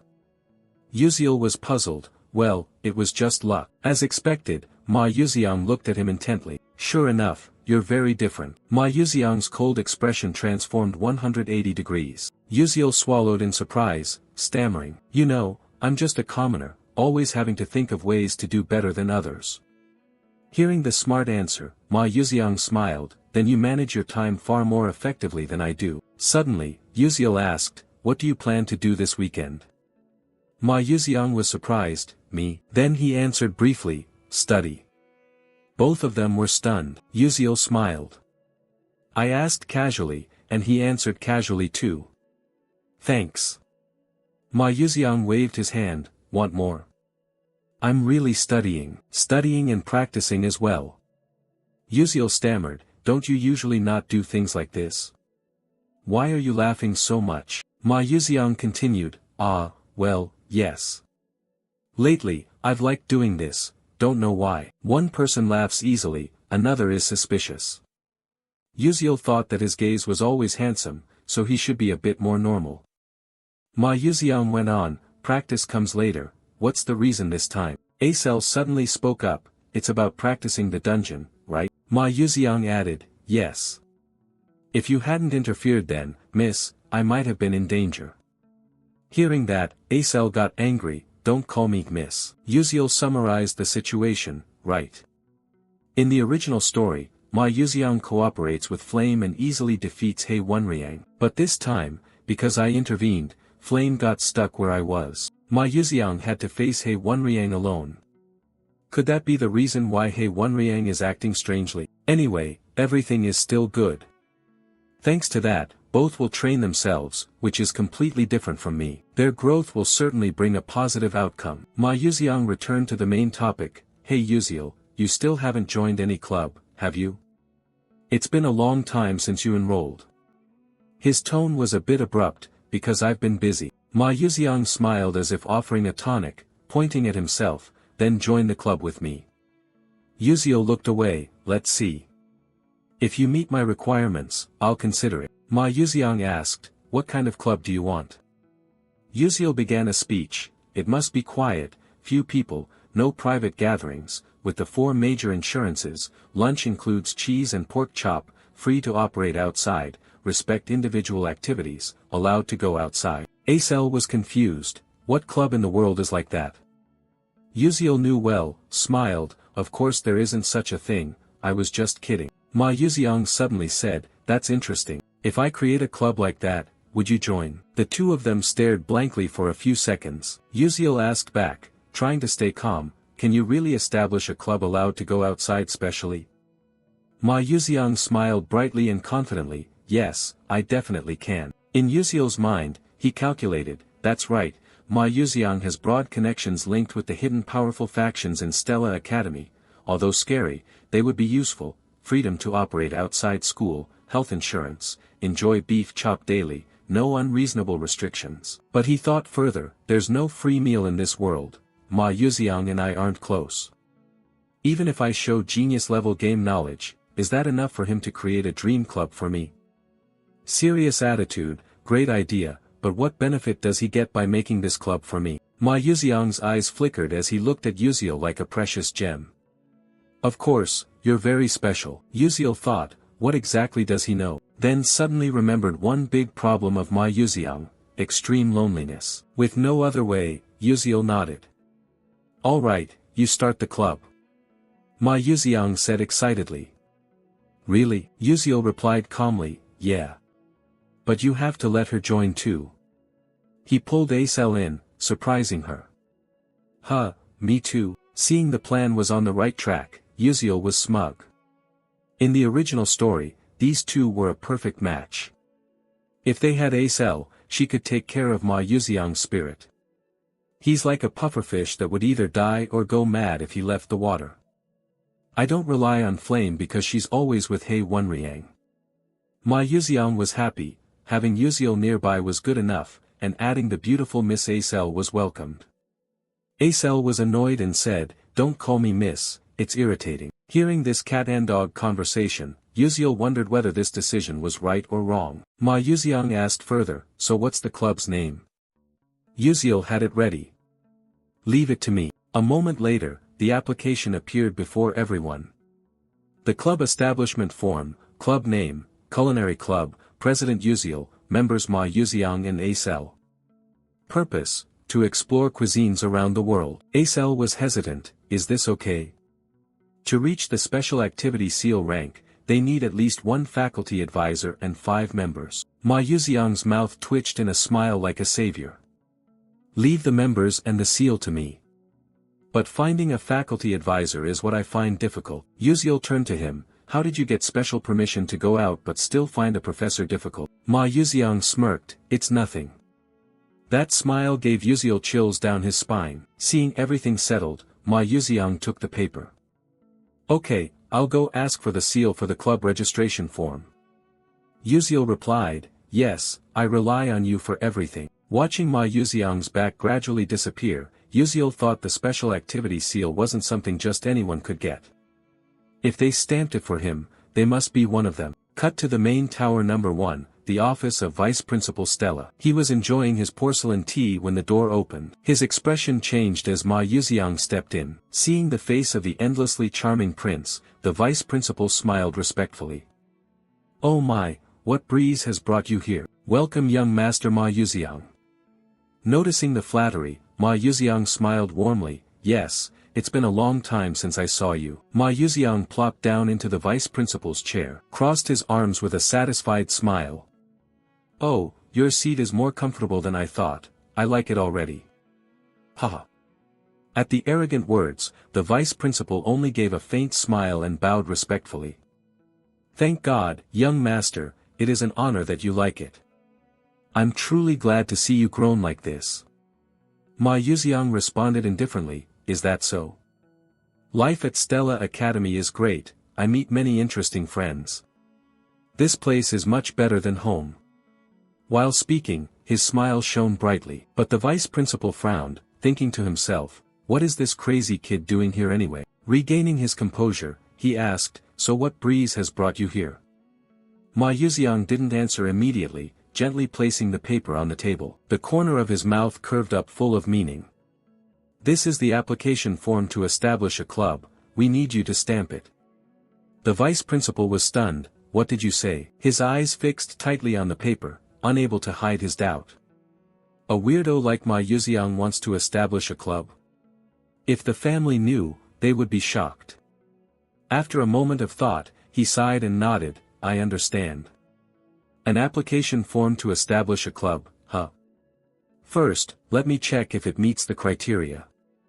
After all, to form a club the minimum number of members must be valid, that's the rule. But just as he reached out to touch the paper, Ma Yuziang immediately covered it with his palm. The room fell into silence. The vice principal froze and looked up. Ma Yuziang's radiant smile vanished, his eyes darkened like an abyss, and his low voice carried an invisible pressure. He didn't need to check the content. His job was only to stamp. The vice principal's throat went dry. He sensed something terrifying hidden in the boy's gaze and swallowed hard without thinking. He thought he could not resist, in fact, he had no right to object. As long as this kid remained the heir of that great man, he could not refuse. Cold sweat ran down his spine. He reached under the table and took the seal. Yes, of course I will stamp it, but please keep this a secret. He skillfully reminded him while stamping. When the seal was finally imprinted on the paper, Ma Yuxiang felt his purpose achieved and withdrew his cold attitude. I understand. Thanks, I'm off now. He left the office, and the door closed. The vice principal remained motionless for a moment, then plopped down into his chair, exhaling deeply. Damn it. A half-talented kid daring to be arrogant in front of me, like father like son. He clenched his fist tightly, his eyes darkening. How could he be so much like that man? But this will end soon. One day I will personally crush the neck of this arrogant kid. The next day, the bell rang signaling the end of class. The professor raised his voice. All right, class is over. Remember to do your homework. He quickly left. The whole class buzzed with chatter. Hey, did you see what just happened? That professor always nitpicks nonsense when presenting.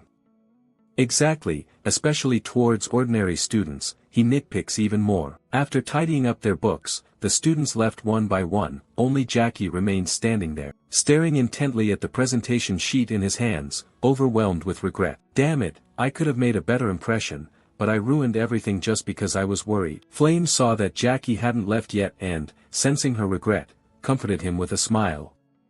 Jackie, you presented better today. Don't pay attention to the professor's harsh words, you did great. Jackie snapped back, shut up, I don't need your fake comfort. Flame was stunned then upset. This kid, I was worried about her so I came to comfort her, yet she doesn't understand my hardship. Suddenly, a voice from behind spoke up, it's true though. Flame startled and shouted loudly, can you stop appearing suddenly like that? You scared me. She crossed her arms and frowned, do you have something you want me to help with? Uziel awkwardly scratched his head, it's nothing big, do you have any close relationship with a professor?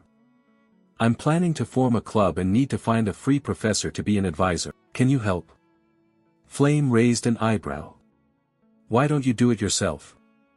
Uziel sighed, it seems professors really dislike me, so it's better not to ask directly. Flame was speechless and then laughed. Haha, obviously. With your attitude all this time, arguing with professors during class, sleeping in class, even cheating, you're lucky you haven't been expelled yet. Uziel cleared his throat and looked away. Ahem, no need to say everything. Flame closed her eyes and thought, being a club advisor is quite troublesome, it's not easy to find a professor willing to do it. Suddenly she remembered, you're close with Professor Mai Zentiran's assistant, right? I saw you often visit her lab. Uziel raised his eyebrows, yes, that's right, why not ask her? Flame crossed her arms and looked at him like he was an idiot. Are you stupid? This is Stella Academy, assistants can also serve as advisors. Uziel gaped, he couldn't believe he had been running around everywhere without realizing the easiest path was right in front of him. Playing the game in storyline mode, he never noticed this detail.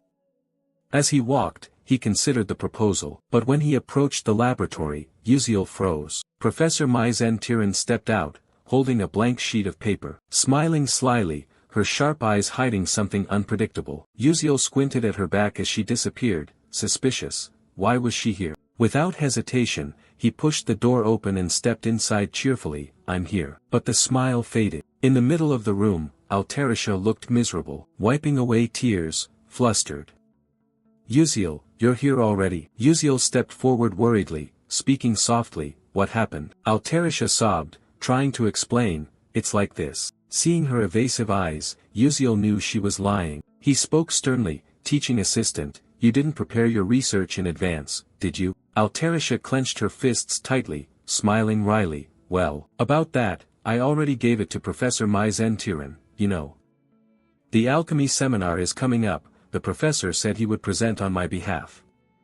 Her eyes gleamed with hope, it's great, my research will be presented before the world's top alchemists. But Uziel interrupted angrily, I get it. Altarisha, your research has just been completely stolen. Is your name even on it? Altarisha froze, hesitated, then forced a bitter laugh. Haha, it's okay, it's also an experience, alchemy is like that. It's not just me whose were taken, everyone goes through the bitter reality and acceptance. Uziel was upset. Is this how they endure to become alchemists? You think even though my Zen Tiran is about to solve the formula, I want Altarisha to complete it herself first. Seeing her research stolen, I can't just sit idly by. Uziel asked, teaching assistant, besides that, what other research are you working on? Altarisha was surprised, we're tackling the research together. I mean the technique of random digital interference combined with Qigong. She sighed, that technique has existed for 300 years, and no one has solved it yet. I tried following your unique idea, but it still wasn't effective. Uziel smiled confidently. If we can solve it, this research will make a breakthrough. Actually, I've already solved that part. Altarisha's eyes widened, her pupils constricted in shock. What did you say? You really solved it? Uziel nodded firmly.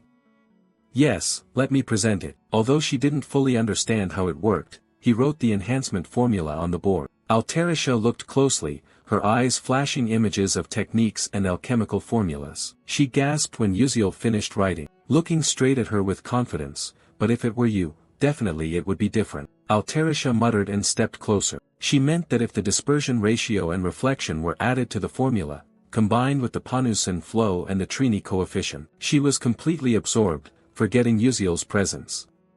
He was secretly amazed at Altarisha's insane focus. Unlike himself, who only copied and memorized, her genius brain must be flashing countless ideas. I shouldn't finish this research for her. Altarisha must complete it herself to become the true author and regain faith in herself. I only provide support, I have no intention of becoming an alchemist, nor do I have the capability or ideals for it. But Altarisha is different, she is a genius who can change the future of humanity. Uziel quietly left the room, closing the door without a sound. His role ends here, for the rest, he trusts Altarisha's talent and waits. Some time later, thanks to the help of Altarisha's assistant and the mage Uziel, Uziel successfully established a culinary club. As the team leader, he requested permission to go outside and arrived here through the blink gate. Although the process caused some joint pain and the professor repeatedly questioned him, thanks to prior preparation, he was lucky to pass the test and was granted easy travel permission, as long as he did not cause trouble. Along the way, Uziel couldn't help but be enchanted by the poetic scenery. A giant tree, the third world tree, rose high into the clouds, with thousands of branches and leaves spreading wide like an umbrella covering the vast garden below. The characteristic green aura of the world tree, also known as Nam Hoa Lin Yuyan, gently enveloped all things, bringing a sense of peace and happiness. The garden around it is called the Dream Garden. Anyone can enter to pick fruit and enjoy it. Viewed from above, the scene looks like something from a fairy tale, making this place a famous resort spot and even an unmissable photo location in the game. Uziel exclaimed, "Wow, the in-game graphics are nothing compared to the beautiful scenery before his eyes." Just then, a beautiful young woman with pointed ears and snow-white skin stepped forward. Seeing the Stella Academy insignia on her uniform, she smiled warmly and welcomed the mage from Stella. "We warmly welcome human mages here." Uziel smiled in response, "I am very glad to meet such a lovely lady." Another passerby greeted enthusiastically, "May your sincerity reach Mother Earth." Uziel nodded sincerely. "Yes, I express my gratitude to Mother Earth and the World Tree for granting this beautiful garden." They greeted him with the elven salutation he remembered from the Codex of Knowledge. He thought to himself that he had heard how long ago the Altman and Eltruan saved them from the burning and collapse of the Second World Tree. Perhaps it was true, since many elves recognized the Stella uniform and were very friendly. But in reality, few mages master offensive magic, and the test to become a magic knight is extremely difficult, so those holding that title are rare. By the way, many elves have captivating appearances, which Uziel admired as he walked down the street. However, not all elves are stunning at first glance.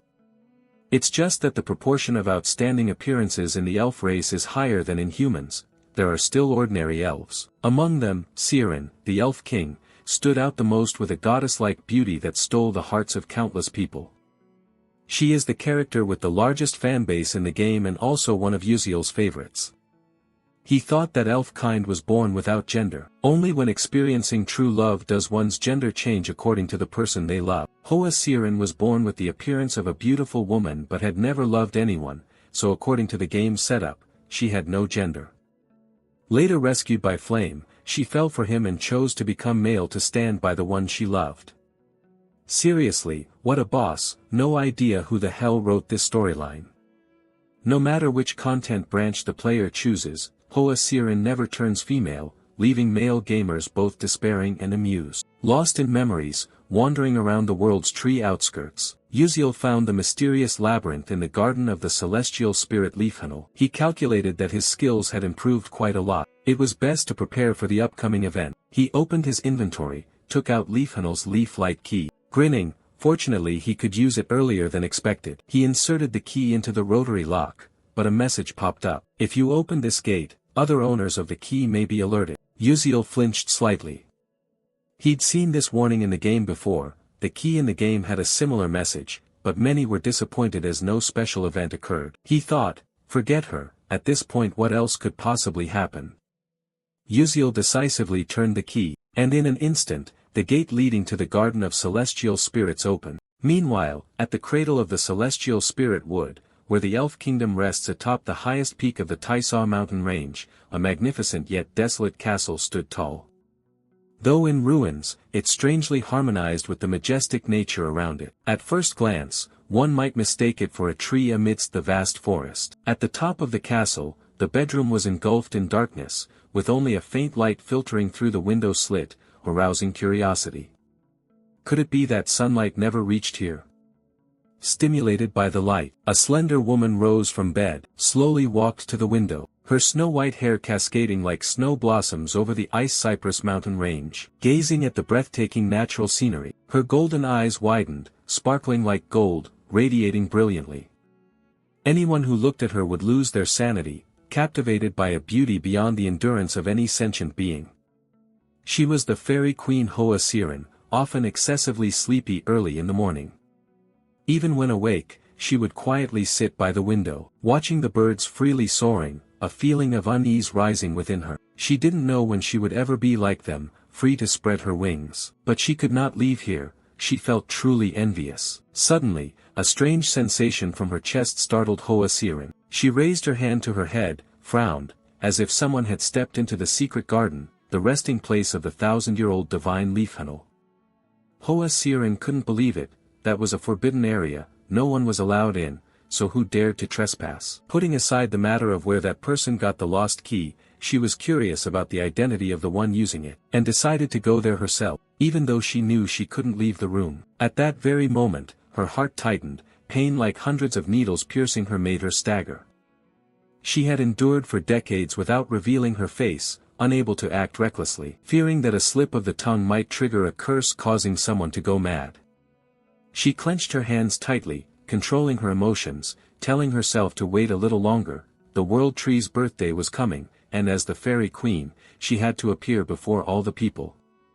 Then she would investigate who that person was. After making up her mind, Hoa Siren continued gazing out the window, sunlight caressing her face.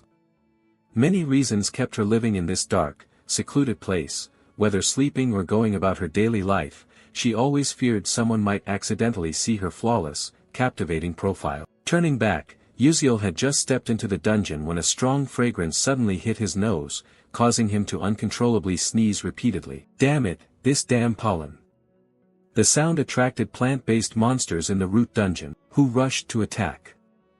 Uziel ran for his life but couldn't keep running forever. He stopped, determined to fight. The battle was fierce, but plant-type monsters are resilient and not easy to kill. Uziel pulled out an alchemy bomb. Fire is the weakness of wood-type monsters. This is why I chose alchemy as my secondary skill. Although I can't combine gunpowder and magic like a high-level alchemist, a level 1 fire bomb is enough to handle them. He threw the fire bomb at the tree roots. Boom boom boom, the bomb exploded, and the monsters screamed in pain. Taking advantage of the moment, Uziel drew his sword, used blink to approach, quickly searching for the weak point. Without hesitation, he thrust straight into the root's head. It collapsed and vanished into nothingness. The system bell rang, congratulating him that he gained experience points. Uziel breathed a sigh of relief. At least these weak monsters gave a decent amount of points. Looking ahead, he continued the journey.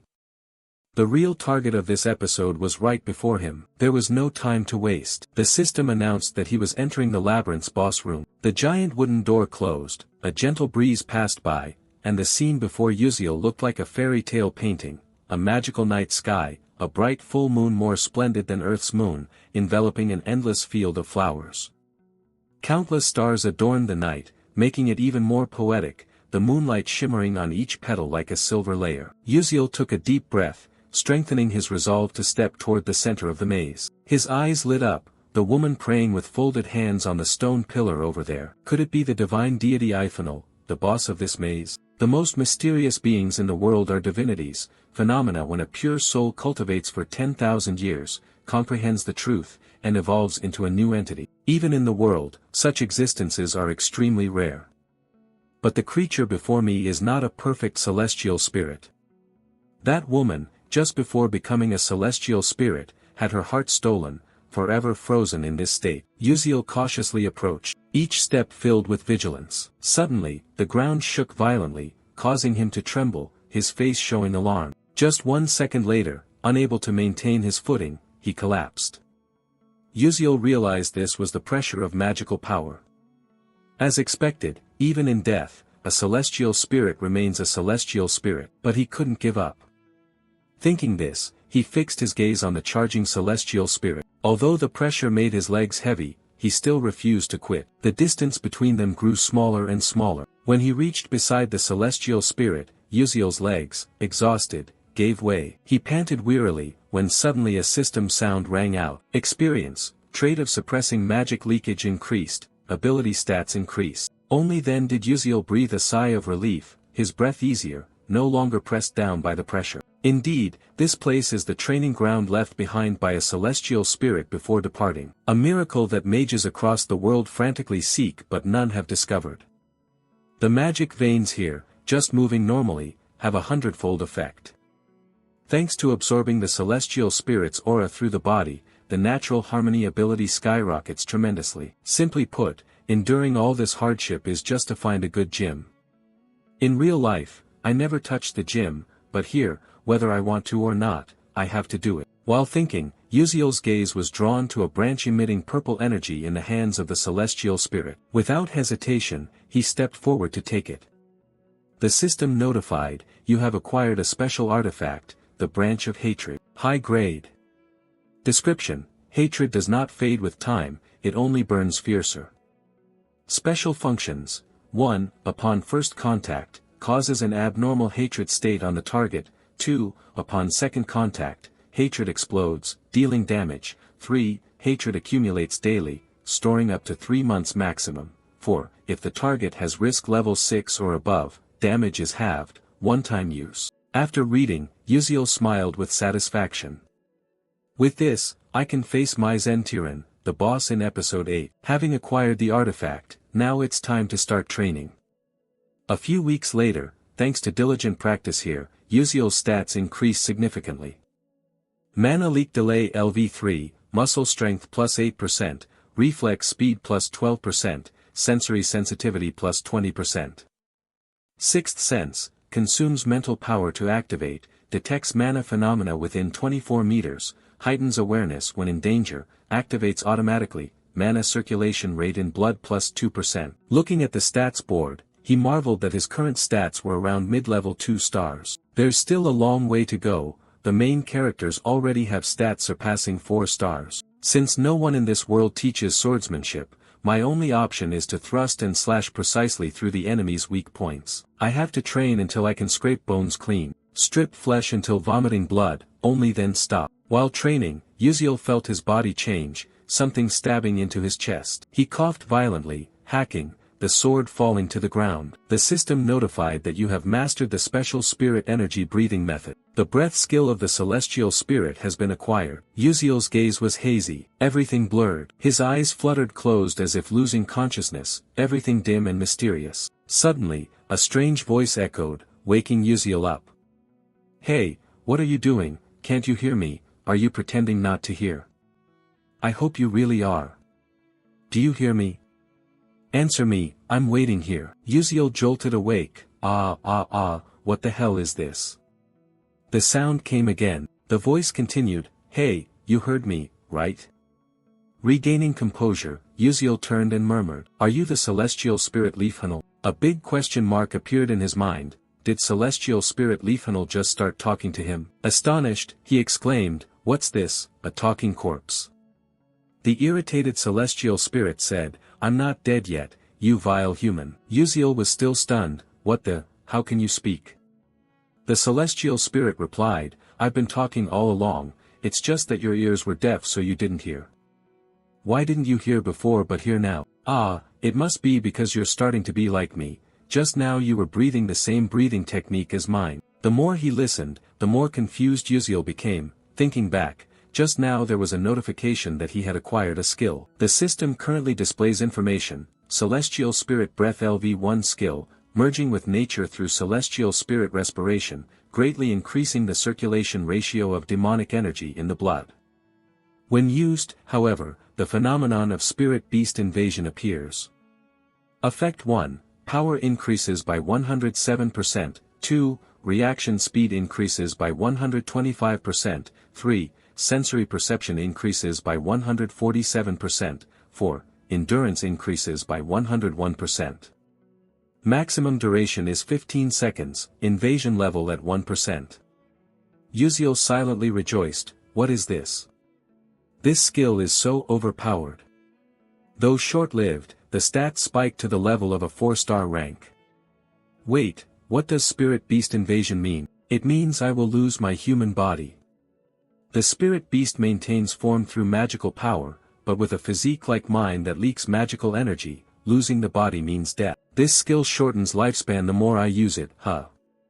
He reminded himself to stay positive. After all, this is a useful skill in an emergency situation. After the silence so far, the celestial spirit spoke. "Strange, this is the second time a human has exhaled celestial spirit breath. You resemble that person, presence so faint it's hard to detect, body devoid of demonic energy as if not existing in this world." Uziel was surprised. Who was that person? The celestial spirit continued, "He also wielded a sword like you, severing magic, even cutting through celestial spirits." Uziel was shocked. What? He thought no swordsman like that was ever mentioned in a game before. If strong enough to cut through celestial spirits, he must be a true master. He asked, "Can I meet that person?" The heavenly spirit said harshly, "No, the disciple of the ancient archmage already killed him." Uziel was struck like lightning. "The ancient archmage, you died long ago, how could you be alive?" The heavenly spirit continued, "Do you want me to teach you? I once fought him and recorded all his breathing techniques and moves." Uziel was half believing, "Really?" The heavenly spirit added, "But there's a condition, I cannot leave here, nor speak to anyone else, because I am as good as dead. Find my heart for me, help save me and bring me back to life." Just as expected, Uziel was straightforward and said, "Sorry, with my current power, I cannot take the heart of another heavenly spirit." After some thought, the heavenly spirit reluctantly said, "It doesn't have to be a heavenly spirit's heart, just a pure heart of a divine beast." Uziel was confused. "If you use a divine beast's heart, you will lose most of your strength." The heavenly spirit replied, "That's okay, it's better than being trapped here forever, living alone all my life." Hearing that, Uziel thought that both sides would benefit. He said, "If it's just an ordinary divine beast's heart, it wouldn't be impossible. I can do it."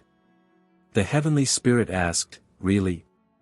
Uziel told himself, "The reason I'm cultivating here is to prepare for an upcoming summoning contract ritual, where I will meet countless divine beasts. Compared to finding a heavenly spirit's heart, this is much easier. I am confident, I will try to bring one back if I can." The heavenly spirit was delighted, "Thank you, I will wait. Oh, and there's something I want to give you." Uziel was surprised. "What is it?" The heavenly spirit said, "Look behind me." He asked, "What is this?" Celestial spirit response, Alpha's flower chain, a symbol of the bond between Leafhanel and the destined friend, no power. Uziel had never heard of this item in the game, at most it had no flame, but could be used for burning. He put the ring into his pocket but suddenly startled, "Wait a minute, he is a celestial spirit after all." Observing carefully, he exclaimed, "A symbol of a celestial spirit? Maybe this is more useful than I thought, hee hee." At the same time, in Alterisha's laboratory, She was personally perfecting the formula based on Yuziel's instructions. After a period of concentration, she stopped to look at the result. I've done it. No, now is not the time to be complacent. She continued to copy the formula from the board onto paper. A while later, Altarisha happily said that a new era would begin tomorrow. If Yuziel knew, he would surely be very happy. In another place, the Dwarf Kingdom, the mineral capital of the Black Steel Empire. The dwarves here are extremely energetic, lively, and full of vitality. Amidst this scenery, the two main characters, Yuziel and Altarisha, set foot in this strange city. Just upon arrival, Yuziel beamed with a bright smile, "We have arrived." Altarisha stood beside him, glanced around, nodded in confirmation, "Yes, indeed. Today marks the day of the Grand Academic Conference, a major event with a venue that changes annually. This year, the honor belongs to the Optical Metallurgy Academy, renowned as one of the world's top alchemy schools, located in the Kingdom of Dwarves. Since the dwarves invented material magic, this year's conference is expected to be on an extraordinary scale. Rumor has it that the greatest alchemist, while Suk Koden, the golden alchemist, will be attending." A thought flashed through Yuziel's mind, accompanied by a sense of satisfaction. This is the perfect moment to present Altarisha's latest discovery. But his gaze shifted to Altarisha beside him, who spoke up, worry evident, "Yuziel, is this really okay? This is something that Professor has devoted half his life to researching."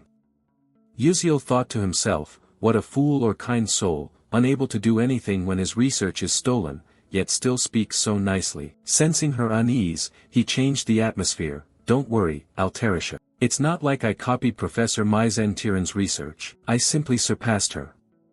Altarisha hesitated. Thank you." The two continued walking. Yuziel spoke playfully as they went, "Then let's go in. That red carpet looks too stressful, let's take the back door." Altarisha nodded eagerly, "Oh, right, that's a good idea." As they stepped inside, a broadcast sound echoed, drawing the attention of the hall, "Welcome to all doctors, professors, and researchers of the Alchemy Society. Now, I hereby declare the opening of the 87th Golden Ratio Academic Conference." The enthusiastic voice, tinged with humor, caused several top professors to slightly raise their eyebrows. The host continued, "At the opening session, we are honored to introduce a new medical invention." The sound of high heels echoed. Spotlight beams swept across as a figure walked out with great charisma, none other than Professor Myzentiran, whom Altarisha had mentioned with respect and a touch of guilt. The presenter solemnly began, "Please welcome Professor Myzentiran from Stella Academy to introduce the latest medical drug product." She gently stepped up to the podium, her sharp eyes scanning the audience, then projected the first slide onto the screen. "Hello, I am Myzentiran from Stella Academy. Today, I will introduce the new Alpha experimental drug line from Hongduok." She paused and clicked the remote control, the screen displaying an image. "First, please take a look at this." The presentation began to become lengthy and detailed, precisely in accordance with high professional standards, requiring more patience than knowledge. Everyone listened attentively, although even those of us seated below barely understood what she was saying. The terminology seemed aimed at splitting atoms, making anyone lacking patience prone to a half-awake drowsiness. After a prolonged stretch, she concluded her presentation with, "That is all for my talk." The hall seemed to awaken from hypnosis as applause rang out accompanied by dramatic nodding. A wave of chatter broke out. "Oh my, Professor Myzentiran is truly a genius. That challenging innovation for Hongduok is absolutely fantastic." In the corner of the room, Yuziel folded his arms and observed, his sharp eyes analyzing like a grandmaster in a chess game. He thought, talking about Altarisha's thesis as if she herself created it, quite convincing, but the joke was only just beginning. There were many ways to retaliate, and now the main course was about to be served. Just as he thought, the main course was laid out. Another character stepped forward, Altarisha from Stella Academy. The atmosphere fell silent as Altarisha stepped lightly onto the stage, standing exactly where Myzentiran had just left. She looked at the audience, took a deep breath, and began, "Hello, it's a pleasure to meet you all. I am Altarisha, an alchemist from Stella Academy," but no one paid much attention. The audience whispered like patrons at a street tea stall. "Hey, is she from the pharmaceutical company?"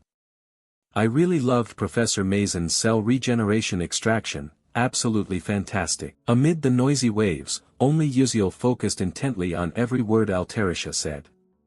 She hesitated slightly but continued. The topic I am presenting today is... At that moment, a faint smile appeared on Uziel's lips as if he knew what was about to happen. Altarisha's next sentence silenced the hall completely. This is a complete summary and thorough understanding of the technique using mixed variable alteration. Silence enveloped like time standing still, no chatter, no whispers. Everyone turned to look at her, eyes wide as if asking, what did she just say? No one dared to interrupt, but the atmosphere was shattered when an elderly man slammed the table and stood up, his voice sharp. Do you know where you are standing? The auditorium trembled, all eyes turning to Altarisha. Under the pressure, she was slightly flustered, stammering but maintaining her composure. Yes, of course I know this is a wonderful and honored position, especially for someone like me. Her response was humble yet resolute, but the professor was relentless. Then explain clearly what the spell you just cast means. Altarisha gently pressed her hand to her chest, calming herself. She took a deep breath, looked directly into the expectant eyes, and said, please understand it from the perspective of an alchemist. The auditorium erupted like a broken hornet's nest, murmurs spreading, the incantation to transmute variables, impossible, for the principles of magic and alchemy cannot be combined. Indeed, for 3 million years, no one has resolved the contradiction between those two. A renowned professor sitting in the front row, with white hair and deep-set eyes, raised his hand to his mouth and cleared his throat to steady himself. The tense atmosphere was broken when the moderator's voice rang out like a bell to relieve the stress. Please keep order and allow the speaker to finish. But then another deep, authoritative voice rose. If you think it's impossible just because many have failed, then how can you call yourselves alchemists? Everything fell silent. The voice belonged to the man wearing a white robe trimmed with gold, his hair softly curled with a golden sheen, a legendary golden alchemist, while Suk Koden. He smiled as he stepped forward. I have been eagerly awaiting what you are about to present. I want to see the truth hidden within the magic that everyone has long believed impossible. He raised his hand to encourage her. Come now, brave little girl, share your discovery with us. Altarisha stood as if petrified, a rosy blush spreading over her cheeks, her eyes shining with gratitude and emotion.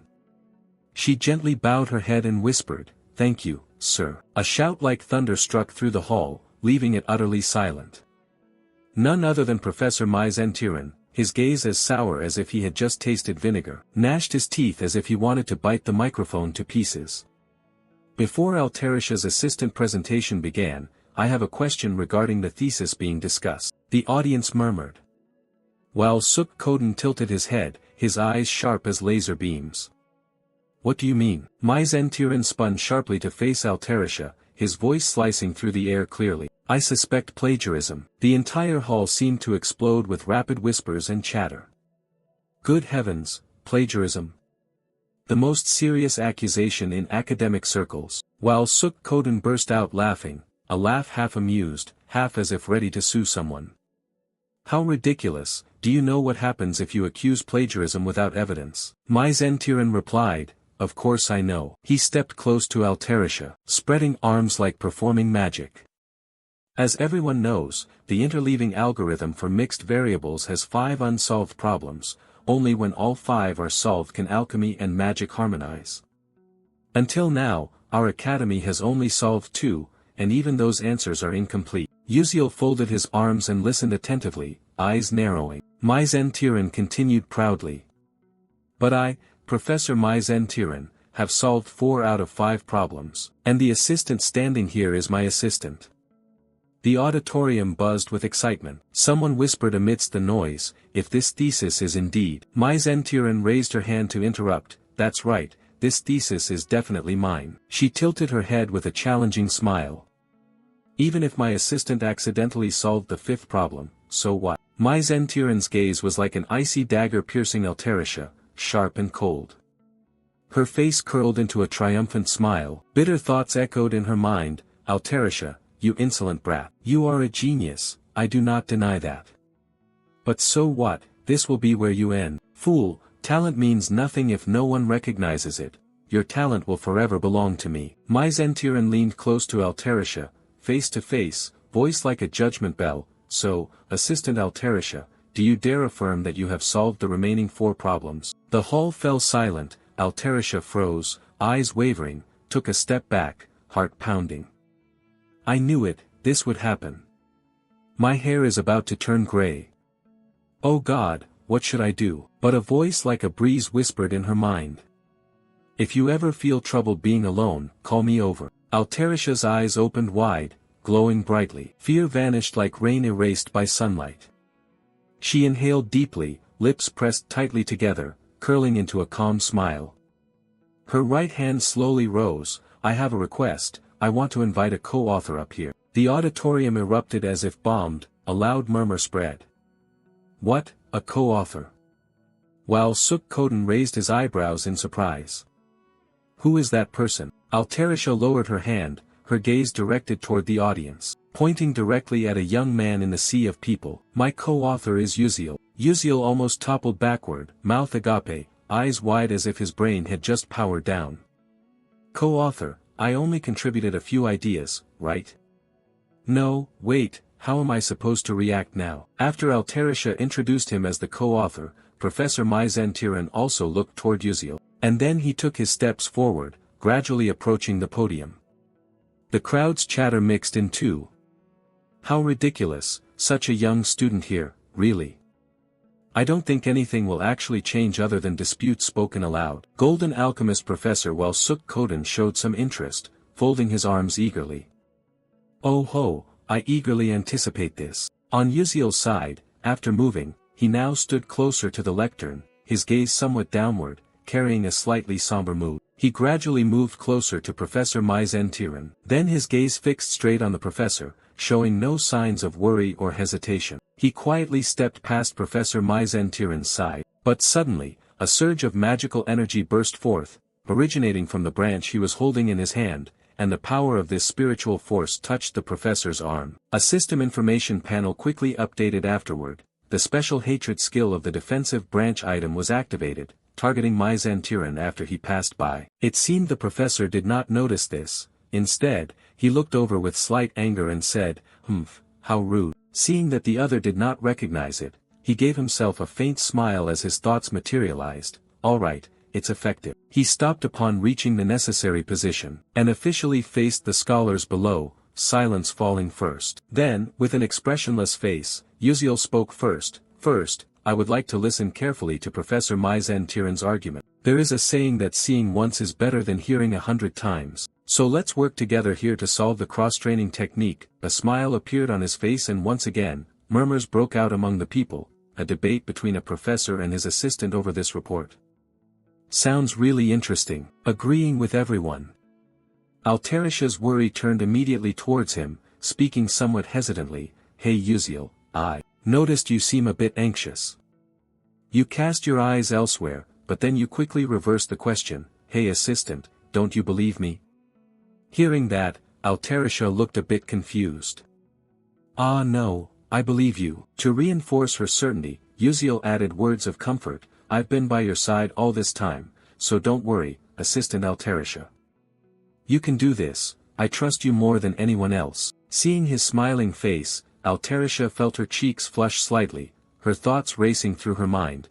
Could she really do it? Her hand then clenched tightly onto the collar of her own shirt. Focusing, she adjusted her glasses, but more thoughts rushed in again. That's right, Uziel is correct. She had to trust what she had accomplished during all this time. She neatly adjusted her hair as well. Meanwhile, Myzentiran was left bewildered and unable to control the situation here. After regaining her confidence, Altarisha stepped forward to stand opposite Myzentiran and said, then let's get started. Altarisha had completely gained her confidence. The method of intersecting variables in alchemy. 300 years ago, an alchemist declared, I have discovered a miraculous formula that can solve this equation. This is the miraculous formation that can resolve the anomaly, but I urgently needed to use the restroom, so I couldn't write it down. Afterwards, he died in the restroom, which made the formula famous. Since that time, countless alchemists have attempted to experiment with it, but the results have been complete failures. Therefore, now no one wants to try it anymore. For this reason, the unsolved formula has been considered impossible. But now someone claims they can solve the random blink caused by the Thoa magic force. A smoker with a cold expression commented, "Interesting." Information about this person also emerged later: a member of the Moon Mage Tower, Squad 13 of the Destruction Team, Captain Kane. Another girl nearby wearing similar attire yawned long, "What's so interesting?" "Bored to death for sure, updated info, Vice Captain Hazen Macaron." Then these two appeared here by putting themselves into stealth mode. After finishing the previous yawn, Vice Captain Hazen Macaron looked up and cast a half-glance of judgment. "Is that Captain Professor really a dark mage?" Then someone nearby also whispered, "Seems like there's a smell of tobacco around here." Looking toward where both had started recording information on the blackboard, Vice Captain Hazen Macaron continued to comment, "The more I think about it, the more I feel this mission is a big scam." But then Vice Captain Hazen Macaron looked over at Kane standing beside him without saying a word, and could only helplessly rub his head, close his eyes, and continue speaking. What could he do when the captain blindly trusted whatever the old man said? But then she was suddenly forced to open her eyes and look ahead. Not only her, Kane also paid attention in that direction, where both Myzentyran and Altarisha once again faced each other, quickly forming assessments in their minds. Then, the atmosphere in this auditorium changed, right?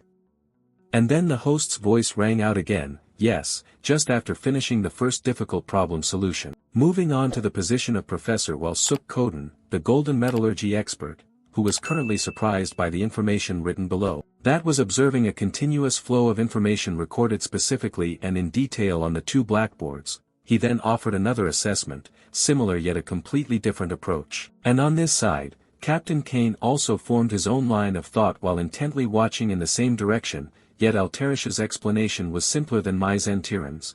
Moreover, the final results had some differences. Below, the host's voice rang out once more, announcing the second difficult problem solution. Again, both returned to their blackboards to continue writing. Above the observation area, a few people had started to gather, and the worry mixed with surprise was clearly visible on their faces.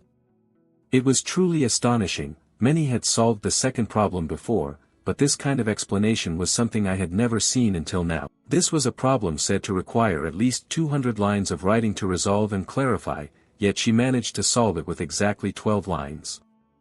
The person they were both discussing was Altarisha. Observing on one side, Uziel crossed his arms and smiled, internally reflecting on his own judgment.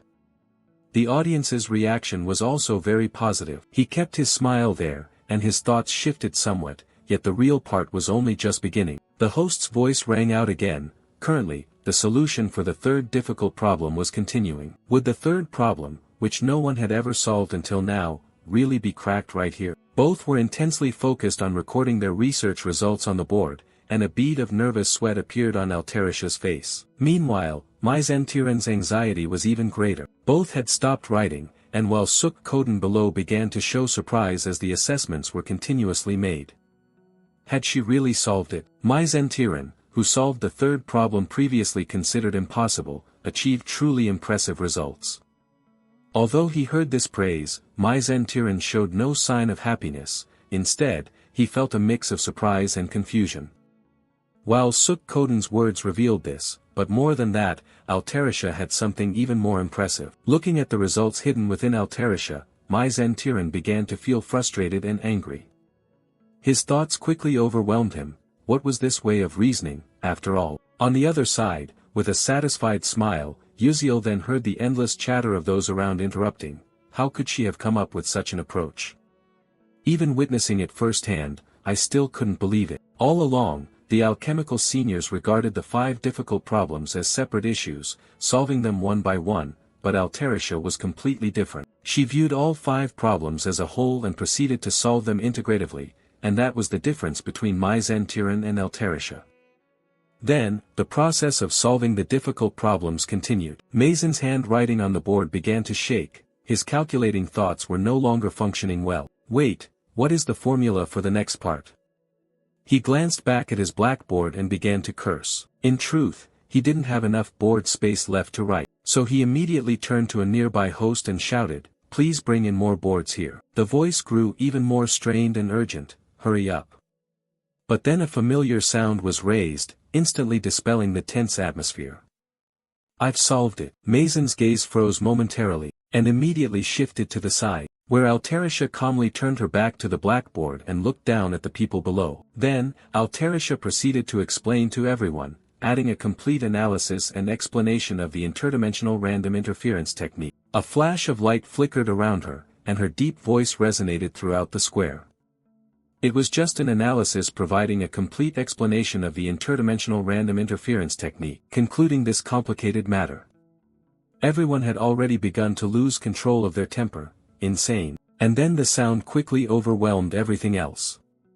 Insane, this is truly madness. Am I really witnessing a historic moment in a place like this?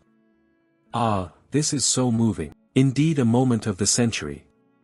Altarisha, hearing these words from below, felt pleased, and with that came a growing confidence in her mind. I did it. She then turned toward Uziel, standing not far away, and added new thoughts. Thank you, Uziel, this is all thanks to you. Her smile remained, but another voice appeared, Altarisha. Opposite her now was the darkness emanating from Maizen Tiran. Altarisha looked over with deep concern. Professor. Uziel's footsteps immediately moved to stand beside Altarisha. Then an arm was raised and the magical energy emanating from Maizen became increasingly visible. Something was off in the voice Altarisha instantly produced, and then some kind of confession was revealed. How much longer do you intend to make me sad?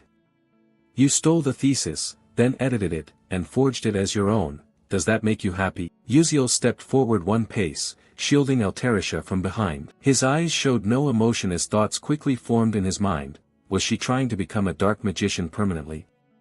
Although earlier than expected, that might actually be better. Not only that, looking at Maizen before him, he gave himself new contemplation. If she became a dark magician in front of everyone now, the surges of anger would be uncontrollable. She repeated every word Altarisha said. Altarisha's eyes finally showed resentment. She tried to regain calm by biting her lip, carrying the accumulation of emotions up till now. Altarisha suddenly shouted loudly, I told you to admit it already. Confidence returned to her. On that momentum, Altarisha spoke clearly, my thesis is even better than the professor's. Wasn't the presentation just now enough? How much more do you have to steal from my thesis before you're satisfied? Upon hearing this from her, the audience as well as the scientists began to be surprised and started exchanging remarks among themselves. So the thesis about the red medicine earlier was from that assistant, no wonder. Not confident for long, Altarisha had to let herself tremble a bit. Professor. Once again she erupted her emotions, her voice rising louder than before. The professor is even more foolish than I am. Hearing this, Uziel's expression began to show bewilderment. Looking over at the woman standing beside her, this feeling quickly spread to where Kane and Hazen Macaron were standing on the other side. And finally, it was Maizen who was now regarded as the new focal point. To dispel this slightly awkward atmosphere, while Suk Koden spoke up, breaking the tension. Heh, then he crossed his arms and laughed heartily, ha ha ha, this is truly interesting. Today's symposium is really fascinating. At this moment, Maizen was startled and returned to reality. A dazed feeling mixed with his voice as he realized a small trace of demonic aura had been revealed. What? Then he looked back at his slightly trembling hands. What did I just do? That thought rapidly replaced the others. This is dangerous. Knowing where all this started, Maizen directed his anger and gaze to one side. His steps hurried and purposeful as he approached Altarisha, embodying a clear threat. Altarisha, how dare you do that? She was surprised and timid again, but then this surprise was quickly replaced. When she saw a familiar figure blocking the way ahead, it was none other than Uziel. His voice sounded slowly, Professor Maizen, now please take another look at the situation. Following that voice, Maizen's face froze in place, and then gradually fell into a state of bewilderment, questioning life. All the while she had to endure an invisible pressure as countless glances from those below were casting unfavorable feelings toward her. The alchemists sat silently waiting for this outcome. Maizen then turned sideways and began to speak, no, that's not it. The climax of this was when she raised her hand to her chest and spoke in a noticeably higher pitch, that girl stole my thesis. Those below heard everything and could assess what the real situation was. While Suk Koden remained silent, take her outside. Someone quickly responded, yes. After those words, the order was executed. 2 monitoring spirits stepped forward and took Maizen to one side. Faced with this, Maizen still tried to argue, "No, I said I didn't do anything wrong." Both members of Destruction Team 13 looked toward her departure, while her voice still couldn't stop, saying, "Let go, let me go." After the great danger and huge trouble had passed, Altarisha sat down on the spot, as if the initial burdens had been lifted. And from in front of her, a hand slowly reached out, her sparkling eyes gazing toward those familiar hands. Uziel, with a confident smile directed at her sitting there, spoke, "Assistant, you've worked hard today." Hearing this encouragement from him, Altarisha couldn't help but be momentarily bewildered. Then she broke into a bright smile, dispelling all her worries. The yellow light outside added a shimmering beauty to the place. Transferred to the 13th Destruction Squad of the Moon Tower, the two were now heading in the same direction. Hazen closed his eyes and spoke, but ultimately gained nothing. Hearing her say there was no beginning or end but there was a middle, Kane grasped the point and added, "So if the emotions explode to that extent, there must be signs already." The sensors reacting to the dark magic's invasion show no feedback at all. Another issue was pointed out by Hazen, that makes sense, after all, the Moon Tower's spiritual sensor isn't absolute. And then a new question was raised, glancing at Uziel and Altarisha surrounded by scholars, "Hey, is that kid really the high school student they said was the co-author?" Turning to Kane beside her, she paid some attention and assessed herself, "Pretty cute, isn't she?" Kane, hearing this, cast a half-glance back and asked, "Have you investigated yet?" Hazen looked a bit puzzled and responded, Just received news from Matra. Before coming to Stella, that kid's hometown was destroyed by dark mages, so he must be a civilian with the lowest achievements, yet somehow he entered Class S. Moreover, he studies at the world's most prestigious magic school without using magic, which is generally very strange. Today, he also requested to have his name removed from the article. Unexpectedly, there could be so much information. Captain Kane calmly looked ahead, "I see, remember carefully." Then his eyes showed surprise at something. From the front, Uziel stared directly at Kane, with 1 part concentration and 9 parts expressing uncertainty. And then he decided not to pay it any mind. He looked straight ahead and smiled brightly. Standing there somewhat dazed, Captain Kane tried to ask himself, "Wait, our eyes just met a moment ago, but the 2 Hazen Macaron beside us looked away and didn't believe it, what? Impossible." Then he looked back at Uziel ahead, continuing to assess whether the captain's perception reduction spell along with his dark barrier could be so easily penetrated. The conclusion was that it must have been an illusion. Focusing his gaze unwaveringly ahead, Kane was stunned for a few seconds. Uziel's smile appeared as if nothing had happened after the previous intense gaze. And so Kane had nothing more to say about him. There was nothing else to do here either. After confirming that Professor Maizen Tiran showed no abnormalities, Kane took himself aside and said, "Let's go, it's over." Hazen Macaron put both hands behind his back, adding, "I'm also fed up with this boring place," and moved to a carriage marked with a distinct noble aura. Inside was the figure of someone angrily biting their nails. This person was none other than Professor Maizen Tiran. Just now, the continuous curses erupted, damn it, if it weren't for Uziel, I wouldn't have had to endure such humiliation." But then from in front of her, someone was sitting reading a book with eyes closed, calmly saying, "Now that things have come to this point, we have to deal with it, calm down." Maizen Tiran saw this person suddenly appear here, her voice became more dramatic. "You are Raydin." The other party immediately opened blood-red eyes revealing clear dissatisfaction.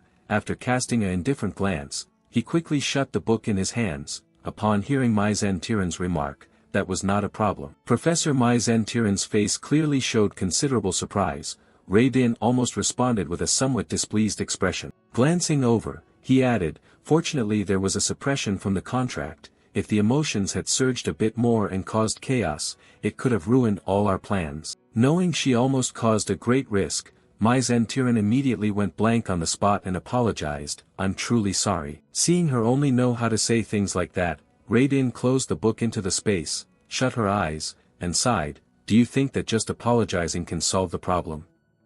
The leader is deeply disappointed. You must immediately adjust your mood back to how it was at the start."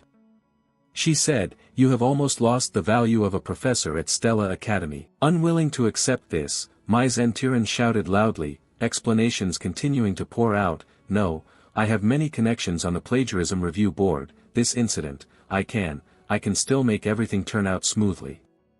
I haven't been kicked out yet." Hearing her talk too much, Raydin interrupted with her eyes closed. "Silence and standing still, bowing your head to the ground and walking around is the most useful thing you can do." The interrogation replaced the atmosphere. "Understood, right?" Raydin then moved away, leaving Mai Zen-Tiran with a series of demands. "Don't move and keep silent until the commander gives instructions." When left alone, Mai Zen-Tiran clenched her hands tightly, pouring out her own fury. The blame was directed straight at one person. This was all Yuziel's fault. Her expression hardened into something dangerous, clearly revealing that some kind of plot was about to form. Recalling the image of both before being pulled away, Mai Zen-Tiran added a bit more thought. "Just need to wait a little longer, just a little more time." His image deeply engraved in the mind. Moving to a train heading somewhere. Inside a train car, Yuziel crossed his arms staring intently at Altarisha, who wore a strange expression opposite him. Then his gaze shifted to the side, concluding that he brought it into his thoughts. What a pity. I think if Mai Zen-Tiran had used dark magic during the presentation, it could have prevented the collapse. The catastrophe of episode 8 would have been averted. I guess everything would have gone smoothly until the episode that is supposed to explode. His eyes also closed, beginning to lean back, but the thoughts remained there, unable to do anything else. Don't be too hasty either. The academic conference ended smoothly and the branch of resentment was activated. Suddenly, his eyes opened. Only one thing made me somewhat concerned. He recalled the moment his eyes unconsciously looked to one side, where Kane and Hazen Macaron stood side by side in a shadow invisibility state. Looking at Kane, who was staring back at him then, the new conclusion was immediately specified by him. That person was definitely Kane. And introduced in more detail, a small group of elite mages, selected with extreme rigor, the top dark mage unit of the Moon Tower. Even in this Moon Tower, which is infamous for hunting mages and dark sorcerers, the commander of the elite unit 13 was Kane, who pondered deeply on himself. If I didn't have a sixth sense, I would have never realized until the last moment why those dangerous people were there. Perhaps they came to monitor Mai Zen-Tiran. Whatever the reason, it would be great if we could participate actively. Just thinking this, he unconsciously noticed Altarisha, who looked drowsy as if she had just woken up. The old story continued through a new one. "I apologize, but could you spare a moment?" No sooner had the words finished than someone appeared near Altarisha, and the question she voiced was full of surprise. "Pass it over. Who is it?" Before she could hear the other introduce themselves, she was taken aback herself. Could you possibly be?" The person opposite appeared dressed in a white suit with the distinctive ears of the elf tribe, holding his hat.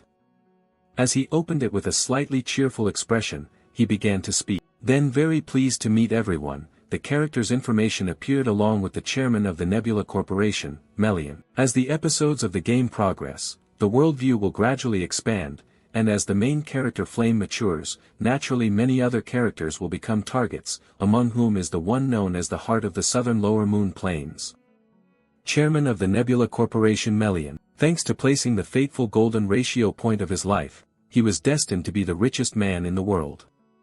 Although he was over 50 and had a daughter, he remained a target for many people, not because he was rich or handsome, but because of his daughter. The antagonist Jeriel, who is also closely related to the high-ranking elf Jeriel, true to her title as the female antagonist who tormented the main character through several episodes, players became furious and found ways to torment Jeriel as much as possible by targeting the person she loved most, her father, Melian, marrying him and destroying the family. After that somewhat lengthy introduction, Yuziel sighed wearily but did not forget to summarize a few thoughts.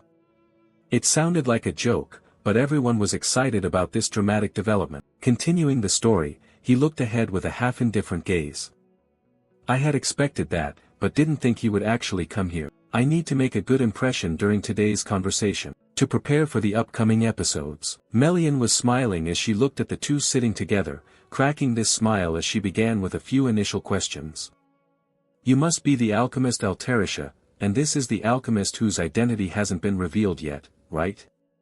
Oh, if you don't mind, may I ask your name?" He had thought ahead on this side. I knew this in advance, but the question was really clever.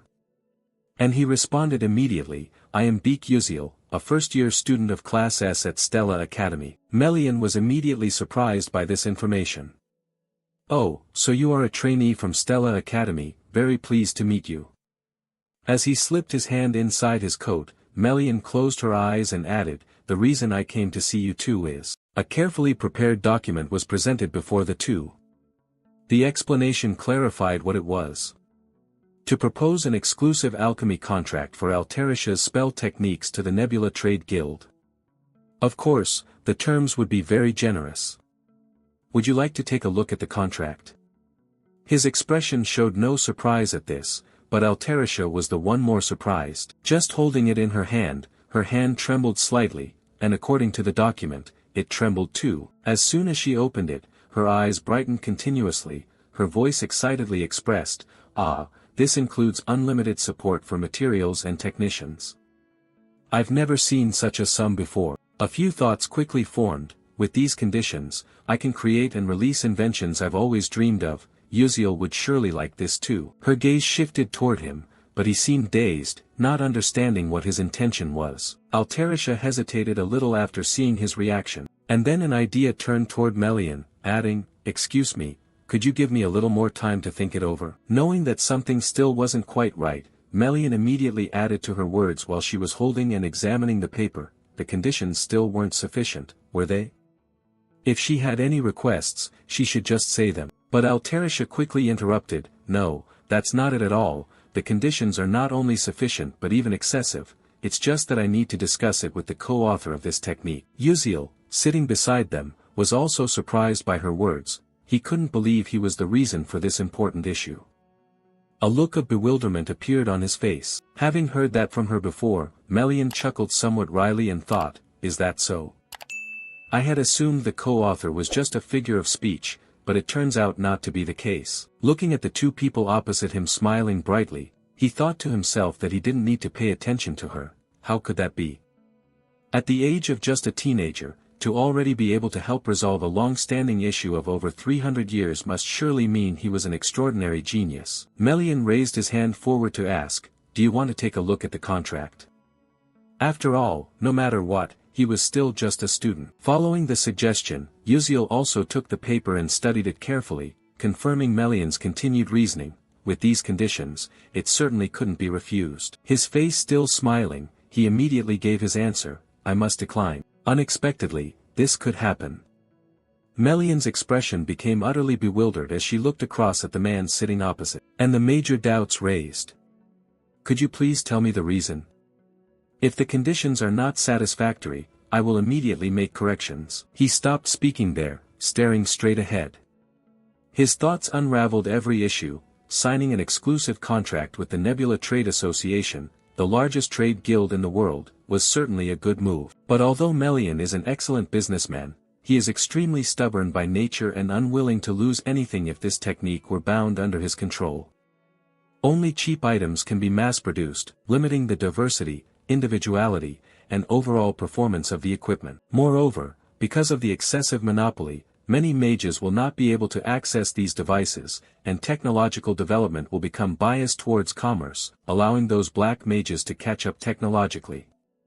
In fact, I've seen players choose this storyline branch just to earn money, but the outcome is always a sad one. From those inferences emerged a new issue he raised, unrelated to the conditions. "I simply do not want to sign an exclusive contract." Melian then hesitated a bit and said, "So you mean," holding the paper in his hand, his face showing no clear expression. He added that this technology, a fusion of magical studies and alchemy, will have a tremendous impact not only on daily life but also on the crafting of equipment for mages. We hope that more mages will use these new pieces of equipment. Upon hearing all this from him, Melian offered a few confirming remarks. "You have great dreams and ambitions. Having big aspirations is a good thing, but to realize those wonderful dreams, money is essential." He immediately responded, "As it happens, I have just concluded negotiations with a series of investors, and one of them is Chairman Melian himself." And as if understanding his point, Melian posed an important question. "So, do you intend to sign contracts with those people and with me at the same time? If so, most of the conditions I propose will have to be dropped." Without denying it, he smiled with his eyes closed and confirmed, "That's right. Frankly speaking, I also desire those conditions very much." Then his eyes gradually opened, and in a calm and measured tone, "We will elevate the product to premium level.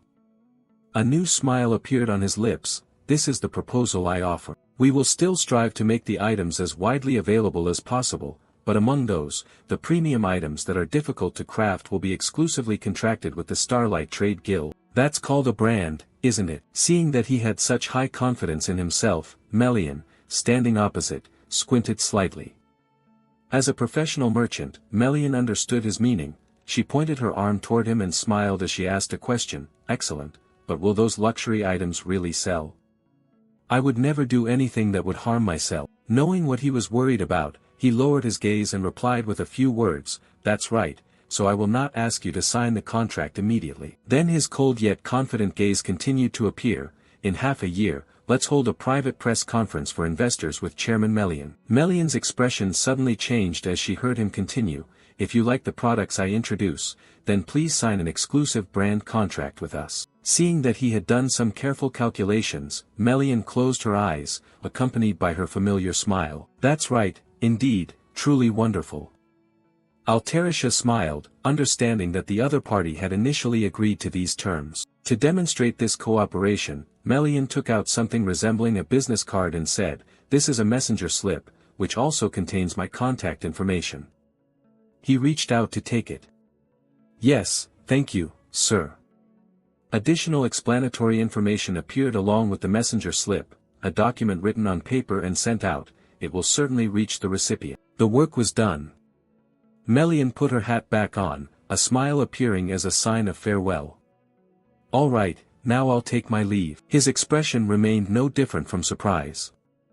Meanwhile, Alterisha kept a faint smile on her face. As calm as he could be, now he was trembling just as much. He raised his hand to his chest to check if his heart had fallen out. His words were a little shaky. Oh my God, I thought I was about to die from worry. Seeing him like that, Alterisha standing beside him also felt anxious.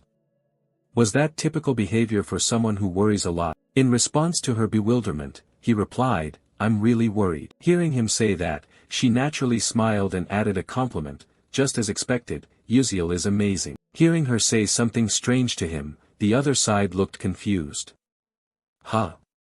Seeing him puzzled, Alterisha changed her tone. Ah, it's nothing, and paid her no more attention.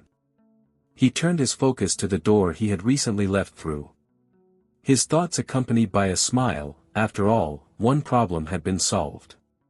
When I return, I think I'll go to a nice restaurant with the club members. Some additional information appeared. The scientific conference had safely concluded.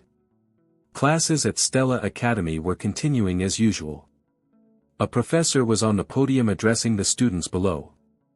Professor Maizen was unwell, so I will be substituting for him in teaching this class today. When he upstairs heard that line, he immediately glanced at himself with half an eye, and the contemplation returned once again. It really has vanished without a trace, hasn't it? That contemplation escalated further as images of Professor Maizen demonization appeared. If everything goes according to plan, she will fully awaken in episode 8 and will inflict great damage on this school. I don't know how everything will change in the future because of this matter. His gaze grew even more serious, wondering whether this episode could come sooner. I hope at least it will unfold to an extent that I can handle. Adding to the assessment, not only Maizen but also Alterisha did not come to school. The class had ended, and he was currently walking down some hallway. It seemed she was happy and receiving a pension now. Just then, some student ahead of him said something. Hey, did you hear that? He paid attention to the conversation nearby. The assistant Alterisha. Was she the one who deciphered that incredibly difficult super-consciousness non-interference technique? The conversation continued. Oh, I heard it, but isn't there still another co-author?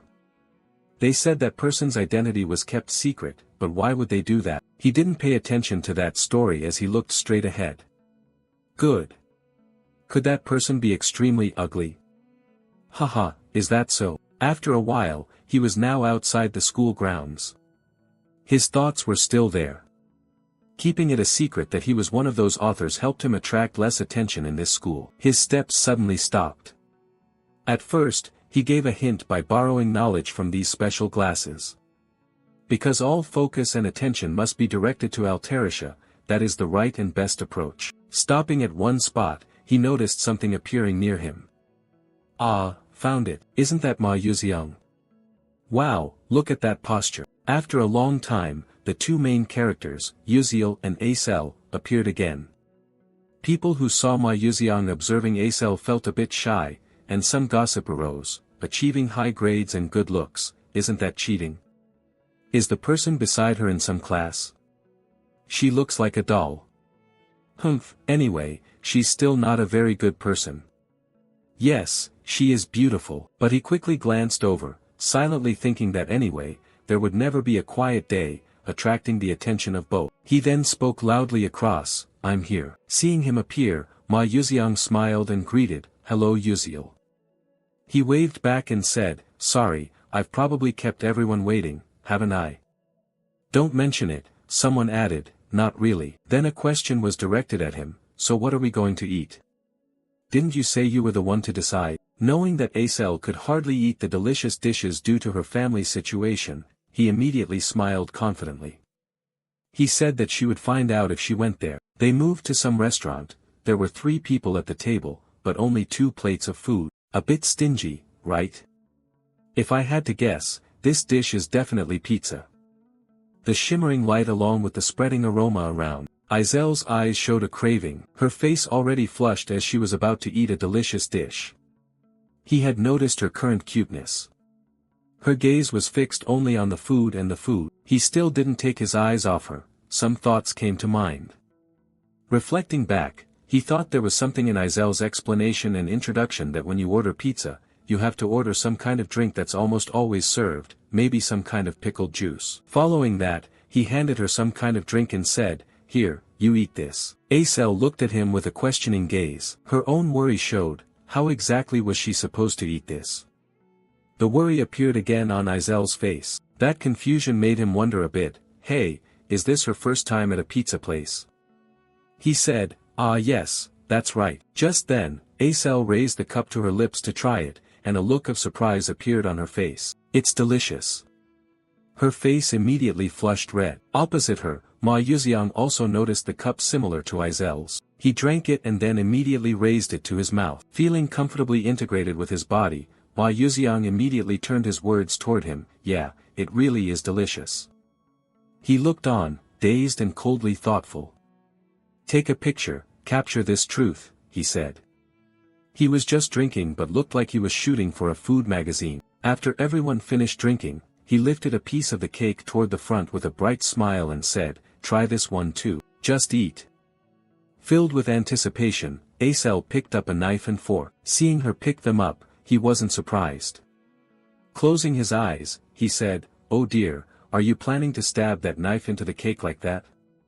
Nobody does that. Then she looked at him, surprised, as if asking for guidance on how to eat it. He immediately demonstrated by bringing a piece to his own mouth. Of course, an explanation followed. They said eating it that way is very tasty. Acel glanced back and forth, feeling awkward. That seemed a little strange, wasn't it impolite? Meanwhile, Ma Yuxiang smiled brightly, oh, isn't that just too much fun? So Ma Yuxiang picked up the cake with his bare hand, choosing a spot to bite. Alright, let me try it here. You don't know until you've eaten it, only after tasting do you realize you haven't truly eaten before. Ah, never mind, making myself look dazed again and again. Acel followed both examples, holding the piece of cake in her hand, then quickly took a bite, her eyes tightly shut. Afterward, her body trembled slightly, catching the attention of the 2 male classmates sitting nearby. She brought her hand up to her cheek. Izel's face immediately lit up with joy, a few thoughts also appearing in her mind. Ah, there was a gentle sweetness flowing in every slice of cheese, along with bell peppers dancing on top. Adding a bit of bell pepper with olive oil could create a special dish, also including bacon and onions. They seemed to be dancing together to create a symphony. Seeing her so cheerful, the guy beside her asked, so, do you think it tastes good? While eating, hearing him say that surprised Acel a little, but then she glanced back at the slice of cake in her hand, blushing slightly, and said, yeah, it really is delicious. Both men then looked at her and smiled softly. Then a few suggestions and exchanges were added. From now on, let's come to this place to eat regularly. Will you take me along? Depends.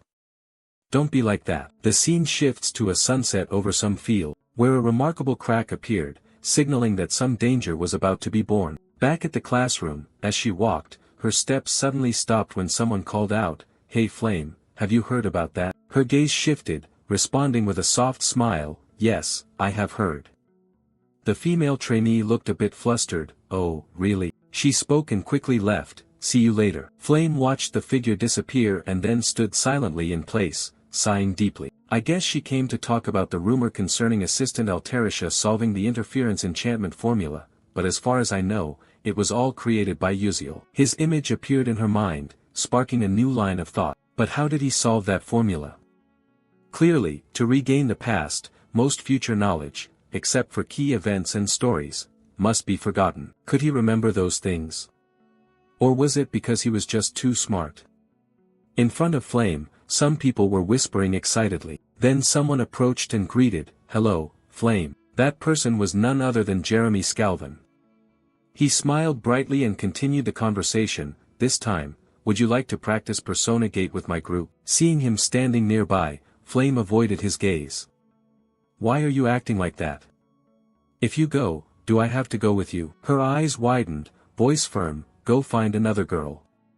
Don't flirt with others without a reason." After saying that, Flame left immediately. Meanwhile, Jeremy Scalvin's face revealed a strangely sinister smile, truly peculiar. The scene shifted to a nearby announcement board, displaying several lines of content. The official Persona Gate document, first-year students, please choose a Persona Gate to practice with your group. Everyone looked up at the board. Flame still stood there, lost in new thoughts. By the way, this is the Persona Gate practice. Has it really started yet? The Dark Mages call it the Persona Gate. If it is not quickly conquered as soon as it appears, the place will turn into a dead land where no creature can survive. Moreover, unlike dungeons that are cleared by defeating the boss or destroying cores, the Persona Gate requires analyzing and breaking down their patterns along with their magic. Pondering further, she reflected on how from analyzing concentration to space distortion, structure, and soul imprisonment, one needs knowledge of thousands of patterns as well as the ability to memorize them, and ultimately, combat strength. In fact, the purpose of training magical warriors is precisely to prevent the Persona Gates. It can be said that this is the most important subject. Flame's hand clenched into a fist. If the original story is correct, something is truly merged into the Persona Gate operation. I cannot let Uziel handle everything alone. Determination surged within. This time, I have to stop it to avoid great damage. The scene shifts to the 9th Star Tower, the 9 Towers Cloud Floor Cafe. Princess Bayan's group is gathering. The table is filled with pastries and fragrant tea. A sudden question rang out, "Has everyone tried the new dessert?" A few responded, "Oh, you mean the pumpkin cake without cream cheese? The flavor is really unique." Princess Bayan took a sip of tea as the chatter continued. "That's right, I tried it once and was truly surprised." But Bayan's thoughts did not agree, it was dull. Just then, her eyes widened when she heard someone mention the recent matter. By the way, Stella's assistant had solved the interspace technique known as accidental interference spellcasting. Rachel continued, "I heard about this from my father. Moreover, it is said that the co-author is actually a student of Stella Academy." Both friends were simultaneously surprised and amazed at this information. "Oh my God, really?" Certainly, Rachel's father is the director of the intelligence agency. But doubt arose. Who in the world could solve an unsolved problem while still a trainee? "You're right." Over here, Bayan placed her teacup down on the table, thoughts overpowering her mind. Even the director of the Intelligence Bureau did not clearly know who that person was. But then the image of Assistant Altarisha and Uziel appeared in her mind. So Uziel was indeed the co-author of the interspace interference technique. Her face noticeably darkened, unable to control her emotions. Her hands suddenly gripped the edge of the teacup. A series of questions drifted through her mind. Why did Uziel hide that truth? Was he deliberately raising the reputation of Assistant Altarisha? Then a thought flashed, could Uziel have feelings for Altarisha? She abruptly stood up, causing her friend beside her to look up and ask unconsciously, princess. Bayan immediately turned her back and left. I have to go now. The classmate unconsciously added, yes, but it's tea time now. The other three stared blankly as she left, not understanding what was happening. A question echoed upon seeing her hurry by, why would the princess act that way? The scene shifted to the schoolyard. Bayan was walking when suddenly a figure appeared right in front of her. Her eyes looked downward, not yet recognizing the person. It wasn't until a voice called out that she paid attention. Realizing someone familiar, she responded, Princess Hong Siwa. Hearing her call her by name, Hong Siwa quickly covered her mouth to laugh. Oh my, didn't you tell me to call you sis? An additional piece of information: they were forced to become enemies because of the fate of the legitimate child and the illegitimate one. My half-sister, Hong Siwa, I hate that woman to death. Cutting off her thoughts, Princess Bayan asked again, what are you doing here? Hong Siwa smiled brightly, ah ha ha, don't look at me like that. Isn't the reason you came here for something? Recently, in the first-year class, a commoner trainee appeared who is very interesting, right? The question made Bayan slightly startled.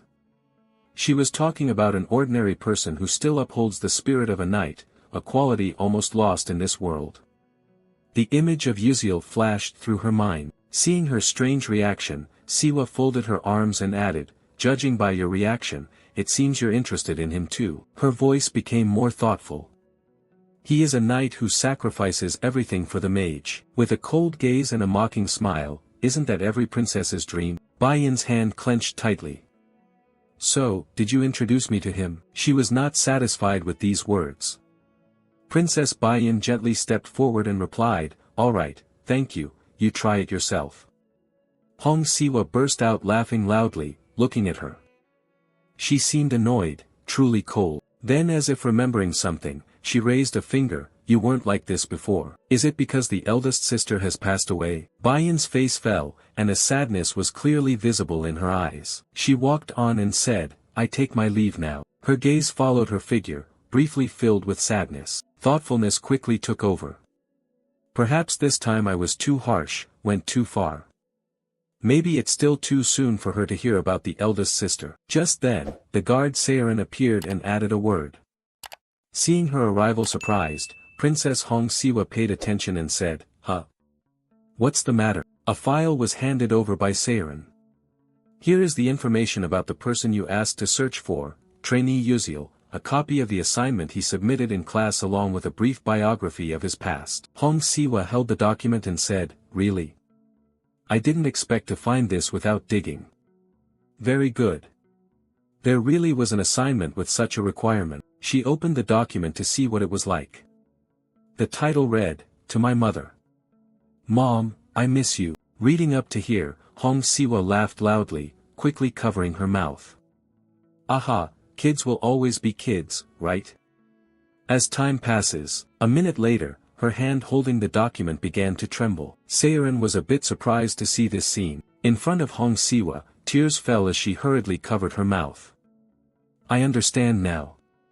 Yuziel's mother said she doesn't like black bean noodles. Seeing something was wrong, Seiren quickly changed her words, excuse me. Meanwhile, Siwa turned her face away. Wait, are you crying? Siwa replied, it's nothing. Just wiped her tears, she added some thoughtfulness. She had never deeply considered poverty. He lived in that situation yet still maintained the spirit of a knight. Her eyes drooped. Yuziel's hometown was invaded by dark mages, wasn't it? Then she smiled, I'm sorry, Bayan. But I'm getting more and more curious about Yuziel. Scene change, the last day of training had arrived. The trainees gathered on the grass. A professor stepped out to explain, from now on we will begin the Persona Gate training course for first-year trainees, please enter the gates according to this arrangement. Yuziel stood in a corner amidst the rustling sounds. It was just like in the textbooks, I was a little worried. Thinking further, so finally it begins. Before all the upcoming events, starting with a new thought stream linked to my system board as a reward for completing the academic presentation. We can also activate the gate analysis function from these glasses. I have trained in Leafhanel's garden and enhanced my abilities, so that's enough. Your information displays clearly. His face was pensive, eyes revealing deep thought. At this moment the teacher standing nearby pointed towards the gate and signaled, students entering gate C7 please proceed this way. Flame standing next to Yuziel responded succinctly, yes. The attraction in her voice made him inadvertently turn to look. Not only that, others also appeared, including Princess Bayan and Acel. Deep in thought, he wondered, so these are the people who are accompanying me. This Persona Portal practice session will be conducted in groups of 4 to 18 people. The important thing is to cooperate to overcome the challenge. His eyes still did not leave the group. First-year students at Stella Academy with average skill at level 2 will not easily conquer the Persona Portal prepared with 3 risks in the very first real mission. A concern arose. The C7 Persona Portal where the event takes place can hold a maximum of 16 people. It's unfortunate that Hei Wonriang isn't here.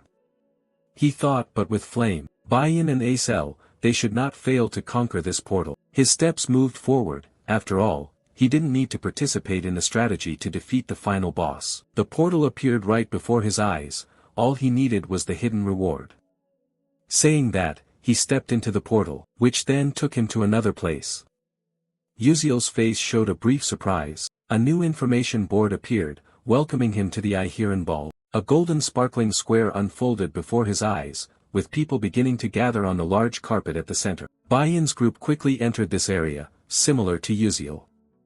Everyone's eyes looked around, assessing the situation. Then a voice rang out, attracting everyone's attention.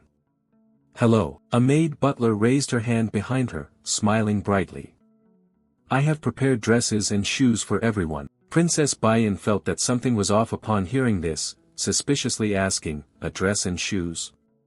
What do you mean? A thought interrupted her. Had there ever been a ballroom inside the Persona Gate? But she quickly adjusted her mindset. This wasn't the time to think about that. We need to analyze the Persona Gate and check the guidance notifications. Countless complex characters appeared on the screen, but anxiety began to surround her.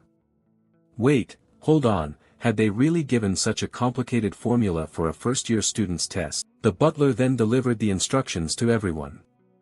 Miss, the dinner banquet is about to start, you must hurry.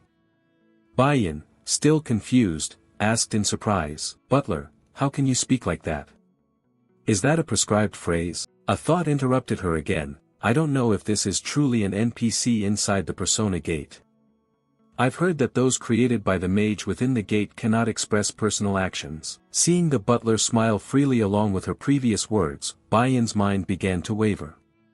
No, it can't be. This is Stella Academy, no way would a real Persona Gate appear here. It must just be Stella's technology a little more advanced. The butler's smiling expression remained on her face. Why would you say that, sir? Bayan changed her tone, don't worry, go get the dress.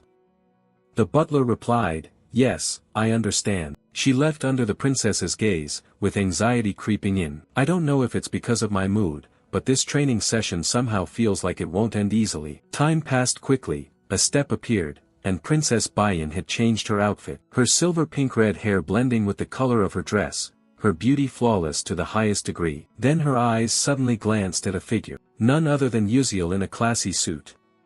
His gaze was also directed toward one side. Bayan looked over, her face briefly flushed. He was dressed quite elegantly, looking very fitting, but focus soon took over, and a few memories surfaced. This piece was submitted by trainee Yuziel for a subject. It is said to be his past story. She received the document and gently stroked her hair.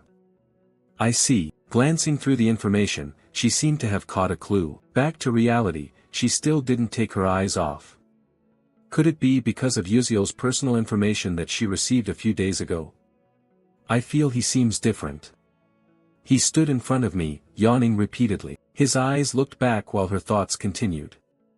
Overcoming the past like that, the path of a knight in Stella. Yuziel's bewildered expression cut through her thoughts. What are you looking at? Is this your first time seeing a civilian yawn? Bayan was briefly surprised, but then bashfully averted her gaze and replied, no, it's nothing. Just then, a voice interrupted, is everyone here already? Someone gradually approached their position. All eyes turned to this arrival. A red-haired lady holding a fan continued speaking, from now on you will attend the ball hosted by Duchess Ihiran. Then her gaze shifted, focusing on a wall. It is said that those 4 corridors lead to the mansion's basement, but the basement is full of labyrinths and traps. When people get lost, the knights inside the mansion will start moving. She smiled. You can only trust your intuition and knowledge. Can you do it? Uziel stood in a corner and replied curtly, yes. Upon hearing this, the lady glanced over in surprise. You look so confident, I'm glad to meet you. This confidence makes me feel a bit guilty, I like it.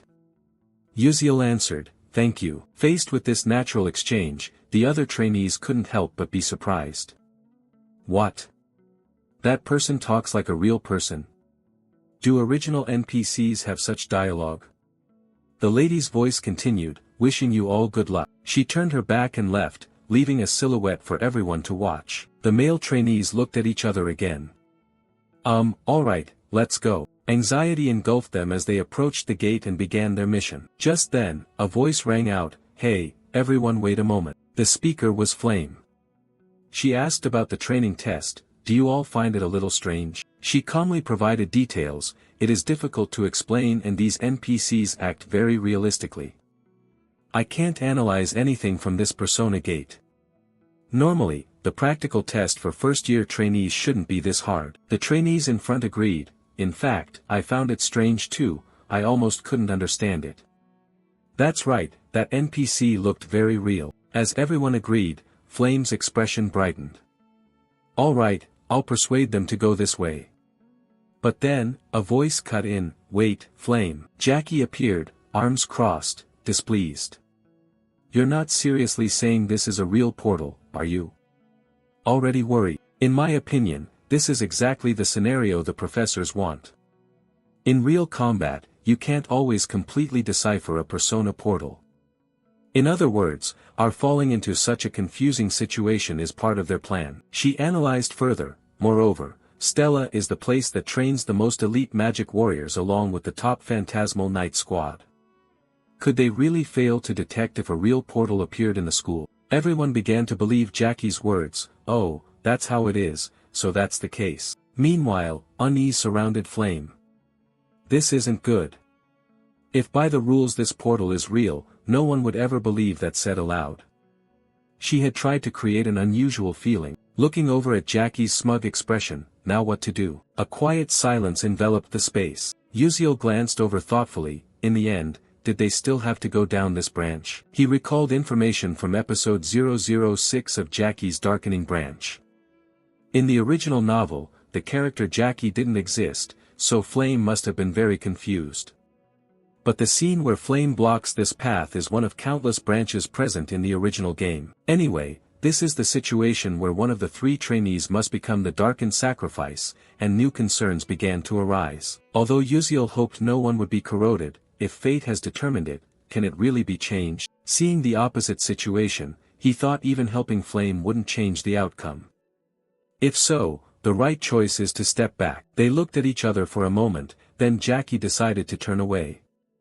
No matter what you say, I'm leaving. Flame tried to hold on. Auntie, wait, Jackie. Jackie turned back, eyes cold.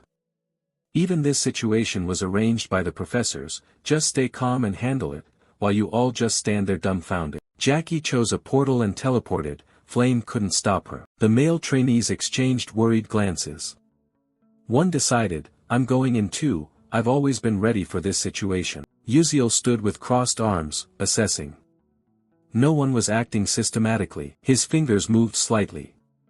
Well, given how things are, there's no choice but to advance. He smiled and stepped forward. While Uziel confidently walked ahead, he suddenly stopped and noticed something to one side. Oh, it turned out to be a somewhat large group of male students gathered behind him.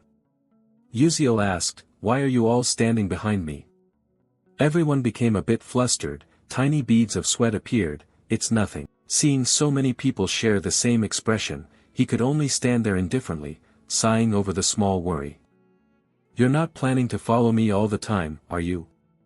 Kids always have schemes. His steps moved forward again, but he thought he didn't really care much about these things. Anyway, there's nothing important here. A long, dark corridor is the next choice on the path. The light contains some kind of energy emitting a purple glow. You stop in the quiet space, and footsteps from behind approach. Then your attention shifts again to the place from which the voice came. What is this terrifying corridor? The person walking with you is Princess Bayan and two other girls. Thoughts form within you. It seems everyone has arrived. The princess's gaze has fixated on something. The three then step ahead of you and stand before the closed door. You wonder where the others have gone. Your gaze drops, a clear conclusion forms immediately. As predicted, it seems we cannot all appear at the same time. Analyzing more carefully, the 16 students are arranged into groups of 4. Those 4 corridors will be divided among the 4 groups. The person entering is you, then the silhouettes of 2 familiar friends appear. It seems Acel and Flame have moved elsewhere and formed a group together. Your eyes look at those here with Princess Bayan. You think you're surprised to be in the same group with her. They are exchanging something. We should move immediately. Yes, Your Highness. But then the princess notices your gaze. The question was immediately asked with a somewhat blank look. What's wrong? Are you dissatisfied about something? He started to sweat. No, he replied, still keeping that expression. The princess added, oh my, it's really dull. Ignoring it further, his gaze shifted in another direction. Instead, the Princess Bayan and Acel splitting up seemed like a good thing. At this moment, a startled expression took over his face. No, wait a second. He raised his hand sideways to stop everyone from moving forward. There was something ahead. A golden light appeared, revealing several statues in dancing poses. Their shapes resembled decorative mannequins. A big question arose among everyone as they looked at them. Figurines, yes. Princess Bayan said nothing but was somewhat startled. Then attention was focused straight ahead. There, inside the room, stood a gate. The 2 girls standing beside the princess offered their opinions. Will our unlocking spell even work? I have some doubts about that. We can't even understand this gate. Our level is too low to do anything here. It's so dark, this place makes me a bit scared. The situation is a bit difficult. Princess Bayan looked over at him and asked, Hey Uziel, have you deciphered this gate yet? But his answer was somewhat disappointing. The princess's face displayed that disappointment most clearly. For an ordinary person, is it too difficult to expect so much? There must certainly be something here. But then the surprise was replaced when his voice sounded once more. But I already have a preliminary idea about how we might move away from this place. With this new feeling, the princess immediately asked back. Really? Are you serious? His gaze remained forward, looking at the dolls ahead. Uziel pointed forward while diverting her attention, adding, if you look closely, you can see that each statue poses differently, but they are all performing the same dance. The question was asked, do you know what that dance is? Hearing him say that, her eyes fixed forward and then an answer gradually formed. She immediately said, it's Serena's soul-catching dance that has faded away. Analyzing further, this is the dance Serena performed right before she died, unable to bear her own tragedy. He then asked again, so surely you remember the moves clearly, right? Princess Bayan was somewhat startled, understanding his thoughts and calculations. She exclaimed, no way. To calm her down more, he looked forward again with some thought. Now she must have also noticed that each movement of the statue is sequentially connected, but occasionally some movements oppose each other. Time had passed for a while. He glanced around and continued, all right, is everything ready? The other 2 friends moved to the empty spots and began their dance moves. Done, I said, me too. Princess Bayan then performed the move in the vacant spot. His gaze kept watching without looking away. Then the gate opened perfectly. Everyone's cheers echoed. We did it. The door fully opened and in front appeared a dark corridor, with the light of a new area shining in the distance. Without hesitation, everyone quickly moved through. All attention turned back to Princess Bayan as everyone advanced forward. A large room appeared, bathed in golden light. Knight armors held swords up and down, arranged in different positions. Beneath these armors were strange patterns. A friend pointed in that direction, asking if there might be some hidden meaning in those armors this time as well. Another friend added, all right, let's move closer and examine those armors carefully. Everyone then split up to observe each standing armor, but there was no further progress. No matter how I looked, I still couldn't understand why this time it wasn't the same. That's right, I didn't notice anything unusual. But then Princess Bayan's gaze shifted to another direction, the place where Yuzil was touching the carpet with those special drawings. A question was immediately asked, "Hey Yuzil, what are you doing?" After observing for a while, he stood up and gave his opinion. This time, it seems that these knight armors are just optical illusions, the real clue is the carpet. Another surprise made everyone focus again. He added the explanation that this time the dance on the carpet is actually the key. If you look closely, you can see a figure performing a specific unique movement. If we can sequence them in the exact order, we can solve this puzzle. The two girls were also looking intently and added to his words. "Oh, you're right, I think I know about this." The tango in Serena's silence. Everyone once again split up and observed the movements engraved under the carpet. Yuzil and Princess Bayan also looked down more attentively. After a while, surprise formed in him as if he had discovered something strange. The sequences were newly arranged and the light flashed more intensely. A familiar sound rang out and a loud voice announced. "The door has opened, a new path revealed." He and everyone quickly moved in that direction. "Alright, let's hurry up." Princess Bayan's gaze once again did not leave him, adding an evaluation to her thoughts. "He really is different. I had known this from the moment I was taught how to change perspectives, but I couldn't have realized that it would make such a huge difference." The breakthrough speed was strangely fast, enough to pass through a gate that couldn't be analyzed. The added anxiety, along with strategy, ideas, observation, calculation, reasoning, could this really be the level a first-year student had reached? It was as if he had come to the Persona gate after practicing it dozens, even hundreds of times. Arriving at the new place, her thoughts still lingered. Upon reflection, before Yuzil entered this school, he had mentioned that his hometown was destroyed by dark mages. The little whispered remark he made suggested that this place also had other stone statues. Meanwhile, further analysis by Princess Bayan revealed that it was a remote, secluded village that no one had ever known about. But it was a frontier in fierce battles against dark mages. Now I understand why his villagers lacked basic academic knowledge but were very skilled in strategies and combat. Looking back at him, further analysis suggests that he must have fought on brutal battlefields against dark mages in his past life. Whether that is the reason or not, he was truly different from the other students. The quiet chatter ahead, "Let's go there and help adjust the weight balance for me." "Alright, I understand." A touch of surprise was added to the princess's face. Everyone tried their best to get high scores, yet he openly guessed randomly, scribbling on the test as if to show everyone that was the case. He also didn't do his homework, and his attitude in class was terrible, but wait, hold on. After looking again at his handsome features, a new assessment emerged. So why is he trying so hard now? Princess Bayan immediately grew serious. There must be a reason. Don't tell me you can feel it, the atmosphere has changed. Yuzil turned back to look at her. A finger pointing in a direction immediately caught attention. "Hey, why are you spacing out like that? You should come over there too." But she unexpectedly questioned him. "Tell me, commoner." He was dazed, not understanding what she was saying. Bayan voiced her suspicion. "This Persona gate, the one we are challenging, does it really exist?" She waited silently for an answer, but all she received was contemplation and silence. He then evaluated her. "Your eyes have become sharper, Bayan. Normally, one wouldn't be able to discern the truth to the very end and would always be obstructed by a cell." A smile replaced the look.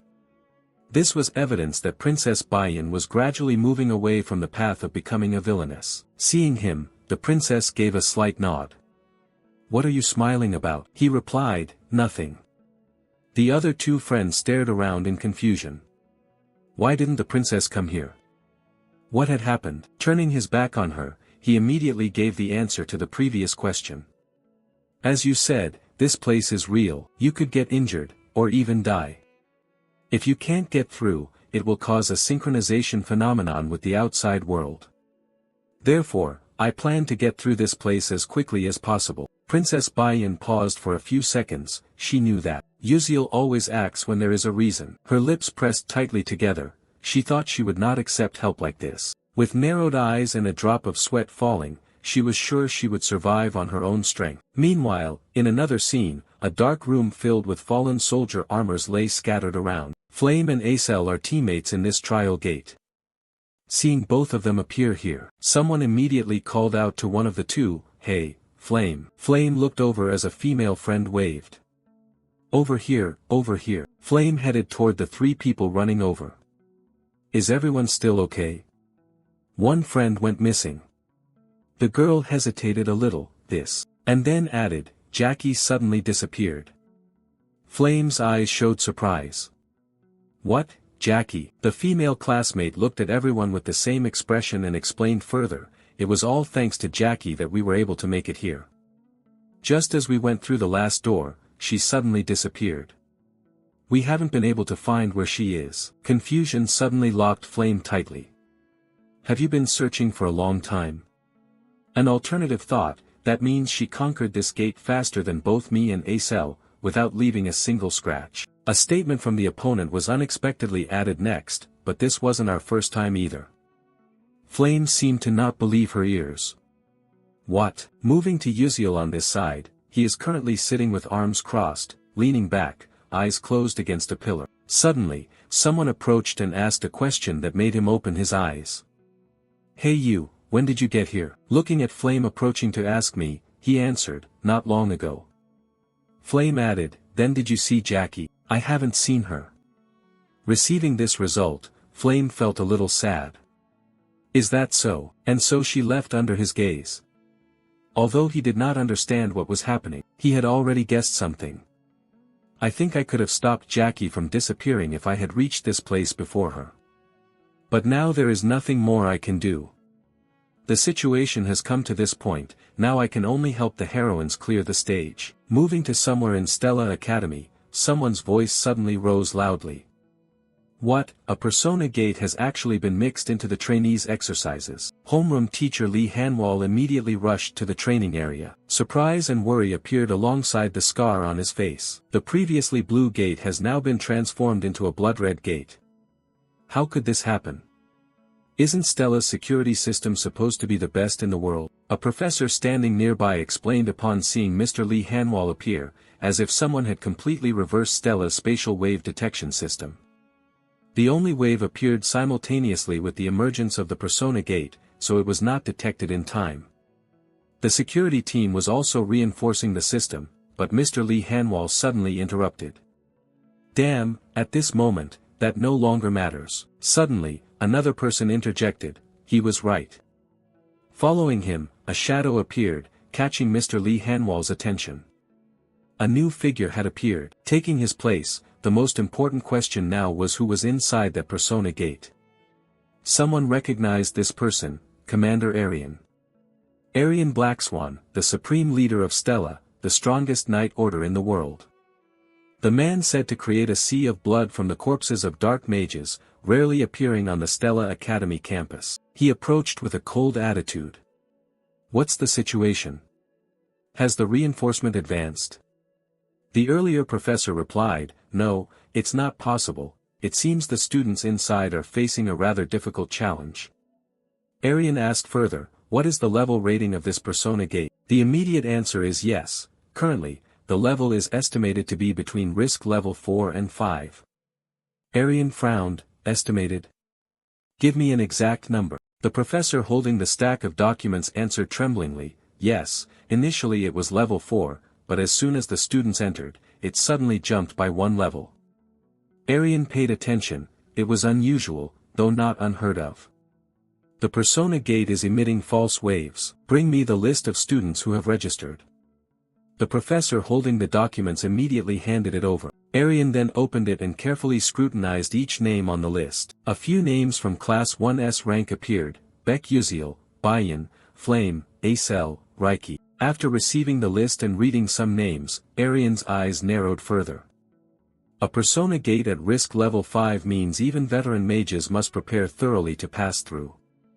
Currently, these are first-year students at only level 2 to 3 mages. This is absolutely insufficient to handle the situation. Aryan's voice turned colder. Prepare 16 foam boxes to collect the bodies of those students. Hearing this, teacher Lee Hanwal yelled loudly, commanding Aryan. But Aryan turned his back and left. This was only a guideline for efficient future operations. Returning with eyes full of danger, don't tell me you actually believe those first-year rookies can conquer a real persona gate at risk level 5. It's like saying ants could kill a tiger. After saying that, Arian disappeared, leaving Mr. Lee Hanwall more worried about his students. I know this bet is really unreasonable, but I still hope the kids can get out safely.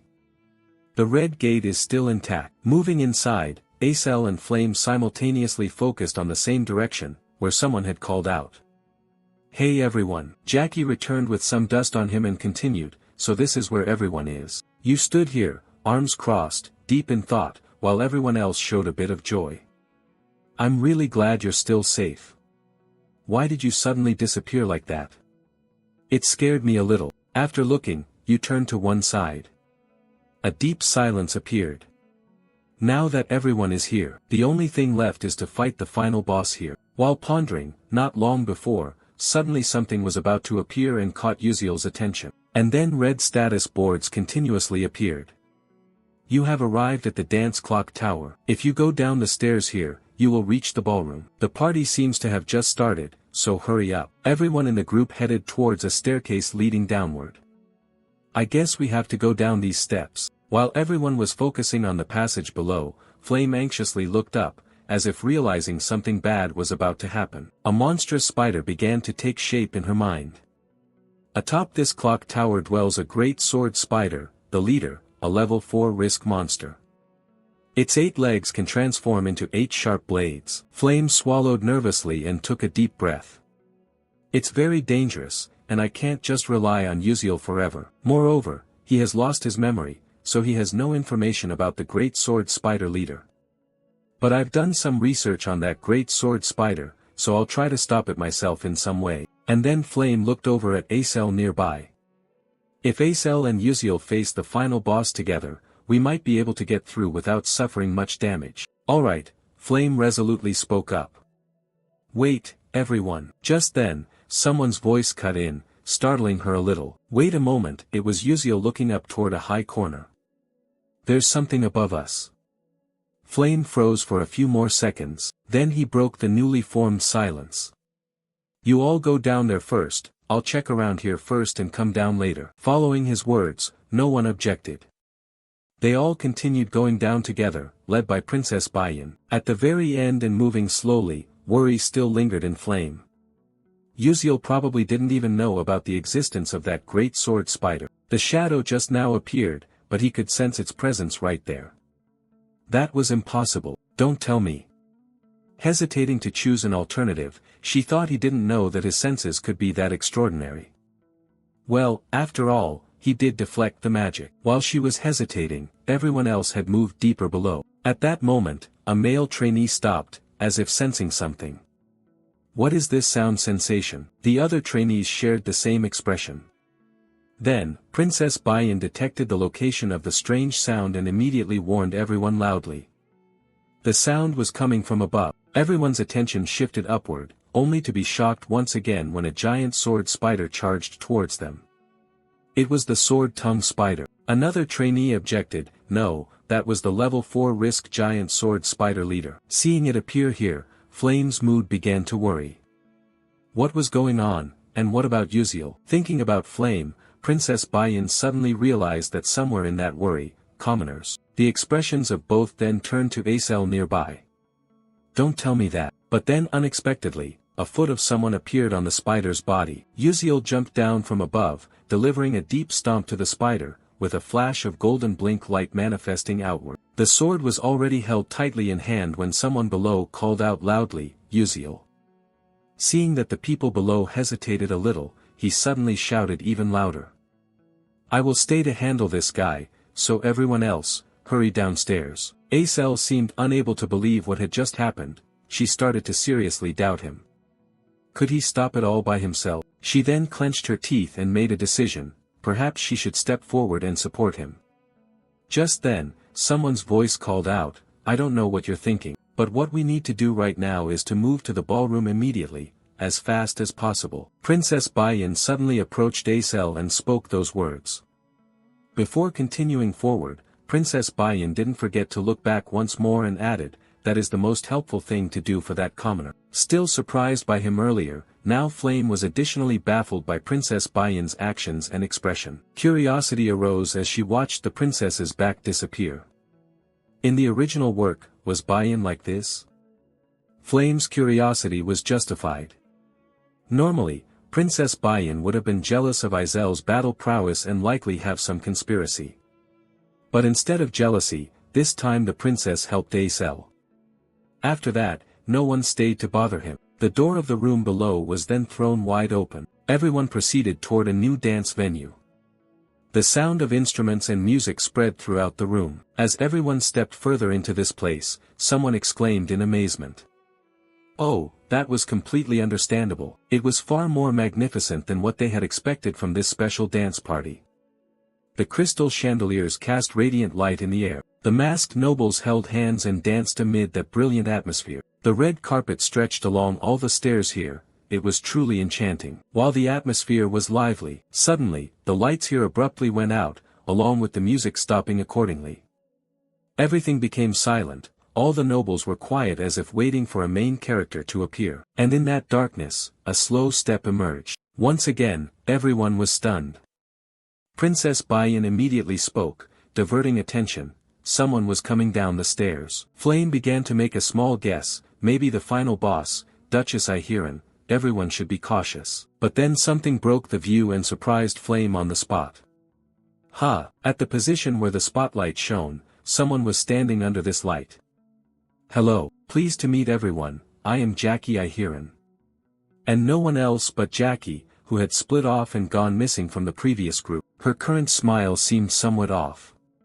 Contrary to the expressions of the trainees, the nobles here were very excited by her appearance. Duchess, you are so beautiful today, please give me a bright smile, and I will give you my heart. Although Flame had read the original novel, she still had no way of knowing this plot development. How could this happen? This development does not exist in the original romantic novel's storyline. In fact, the character Jackie didn't even exist from the start. Judging by Princess Bayan's worried expression, it's impossible for an ordinary person to become an NPC in the Persona Gate.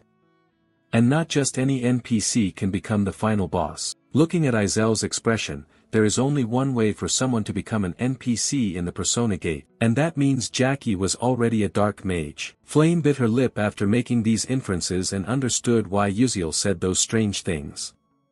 So this was Uziel's way of warning me about the involvement with Jackie, but I can't just give up like this. Determined yet anxious, I will bring him back no matter what it takes. So Flame tried to communicate with Jackie above. Jackie, if you're obsessed with that power, you could turn into something terrible. So please calm down. But then Jackie suddenly interrupted, that's nonsense. Right now, I am Ihiran. A dangerous smile appeared behind the paper fan. My head is Ihiran, my chest is Jackie, my heart is. Jackie's face blushed unusually. It was so excited that it felt as if everything was melting away. Seeing this situation, Princess Bayan understood that it was already too late. Her mind had been corrupted by dark magical power. Izel beside her added, at this moment, the only way is to conquer this gate and bring him back to normal. Flame tightly grasped the staff with his arm. Flame understood the meaning, I got it. Golden magical light emanated from the staff. Concentration locked in on Flame. Wait for me, Jackie, I will surely save you to make up for this. A red lightning bolt suddenly appeared near Jackie. Now, enough with the small talk. The magic power exploded further around. That smile appeared again on Jackie's face. Let's start this party together. Important information board updated. The battle with the tempting masquerade festival boss has begun. Meanwhile, in another place, a streak of greenish blood appeared on the screen, where the great sword of the leader had been slashed with a long cut across its upper abdomen. That blood just now also came from there, and this is the crystallized result that Uziel created along with his blink. Anxiety began to envelop the body with beads of sweat falling, truly a difficulty. Analyzing the situation, he realized that the great sword spider leader was a kind of subspace and did not hold great significance in clearing the gate. However, there are two reasons why he must go through this hardship. His eyes narrowed. The first is to obtain the enchanted flower petal attached to the forehead of that great sword spider. While he was pondering, suddenly the spider swung a leg directly down towards him, but he was on alert. He immediately used blink to dodge easily, checking the item left behind by the mist monster there. At the same time, during this charge, he also threw out 3 types of potions with 3 different colors forward: orange for spark potion, green for slippery potion, purple for oil potion. And then a result immediately appeared. The spider was electrocuted, its body numbed in waves, lightning struck straight down the body, white light shone outward. The second reason is Uziel swung his sword fiercely. He charged straight toward its energy shield. In just a short time, that shield miraculously began to crack, and his aim focused directly on the rose petal on the forehead. His expression suddenly changed with these developments, revealing the hidden strategy to surpass episode 6 of Jackie's dark magic path. Additional information suggested that the enchanted flower petal, when absorbed, significantly boosts mental power. This is an item for effective use, accelerating perception, increasing critical points, and providing supplementary abilities to slow mana flow. It's a mandatory item to use, and there are some intriguing details in this story. The spider struck forward once more. He launched an additional attack based on his earlier assessment.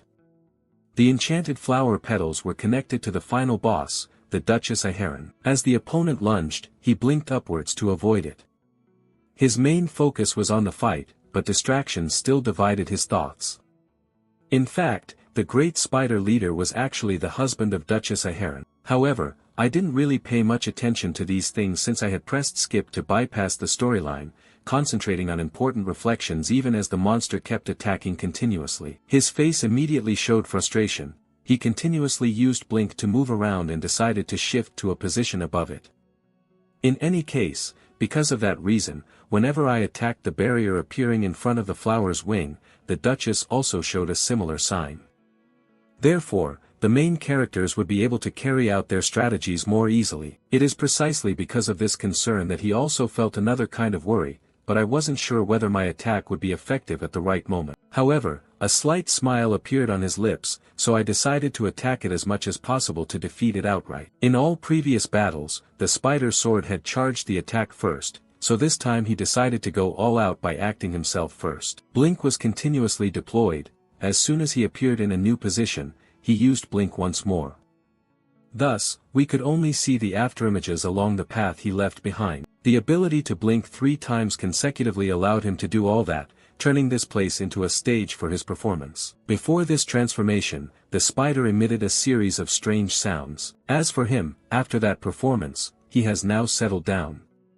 If I continued to maintain this state, before I could think further, he was suddenly surprised, and the expression on his face shifted to astonishment. The spider below has moved unusually along with some kind of greenish substance, and you know where the problem lies.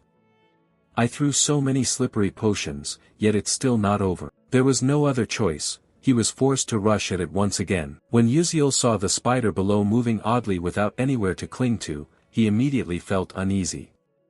Damn it, below was the dance hall, and his speed was increasing due to inertia. Rushing down, there was a snap decision to change his course of action. Alright, think about this. I need to check the direction that spider is moving toward. Moving at a rapid pace, he finally caught up with its position. They collided, their eyes met, sweat dripped down his face along with angry gritted teeth, and he adjusted himself. His pupil flashed with a special color, blink. A few minutes earlier. Just as the large bulletin board appeared, the battle with the Masquerade Festival boss Temptation had begun. Following that announcement, Princess Bayan's entire group gathered together into a fighting cluster. Meanwhile, Jackie's hand grasped a part of her black dress. Blood-red music sounded, and Jackie's dance immediately began. All attention was focused on her movements. Each step she changed triggered new flashes of red lightning, and beneath her feet, a strange magic circle had formed. Once again, Jackie changed her steps according to her dance. The red lightning bolts began to alter the situation around, and everyone stepped aside. But the announcement seemed too slow, and then all the previous lightning bolts converged on one spot to attack. The nobles standing nearby were also knocked away. Back with the others, Princess Bayan, after seeing that powerful strike land, turned back to look at everyone and asked if they were all right.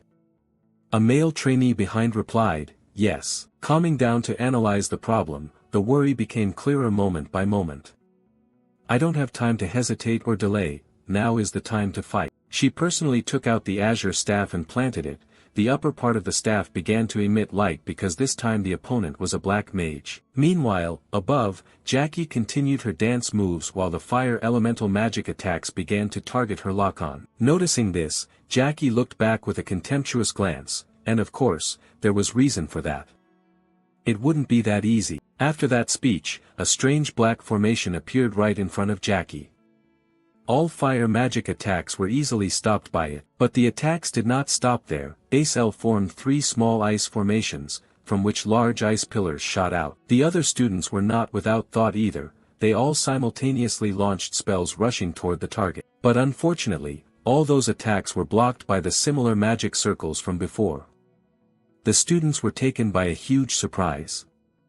All the magic we created, is it completely ineffective? While everyone launched their attack, Jackie made a new move. Red lightning bolts formed in the sky, and a slight startle was born. Ah, she's attacking once again, be careful. At that moment, by some miraculous way, Flame created a complex magic formation right in front of her. Jackie looked over and seemed to realize something. Mirroring her previous gesture, Flame also grasped a part of her own skirt. The sound of music began to play. Flame held her staff with an indifferent expression and started the requested dance. Those watching her action didn't know when it happened, but were greatly surprised. Why are you suddenly dancing here? But Flame didn't answer and continued her dance. After a while, Flame stopped, her eyes half lowered, staring straight at the opponent. Following the previously formed magic formation, Flame immediately unleashed an attack outward. A golden light swept past Jackie's side, who, holding a fan and with wide eyes, could only stand there watching. Seeing it succeed, Flame silently rejoiced, "All right, it's exactly like what I read in the novel before." Then she raised her voice loudly, "Everyone, let's dance." The eyes of Princess Bayan and Acel looked on in astonishment. And with the explanation continued by Flame, we already had hints from the previous episodes. In this episode, not only does it open with a magical confrontation, but it also includes a dance. We can only use magic through our dance movements. Quickly understanding, Princess Bayan grasped the issue.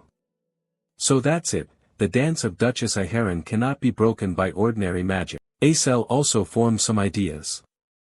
The dance can counter Serena's quiet tango, and everything boils down to one important clue: Serena's farewell song is dead. Without hesitation, Princess Bayan opened the scene with a dance. Acel synchronized and began to dance as well, and the other classmates knew this dance too. The musical notes created blended harmoniously with the dance. And within a short time, magical attacks were successively unleashed, heading straight for the spot where Jackie was standing. Unexpectedly interwoven, she held the fan in front of her mouth. And just like that, a large explosion formed before everyone, with Jackie at the center. The music was still playing, and Acel, in that melody, began to feel a new worry: would that attack be effective? But then, the sound suddenly changed, causing her to change as well.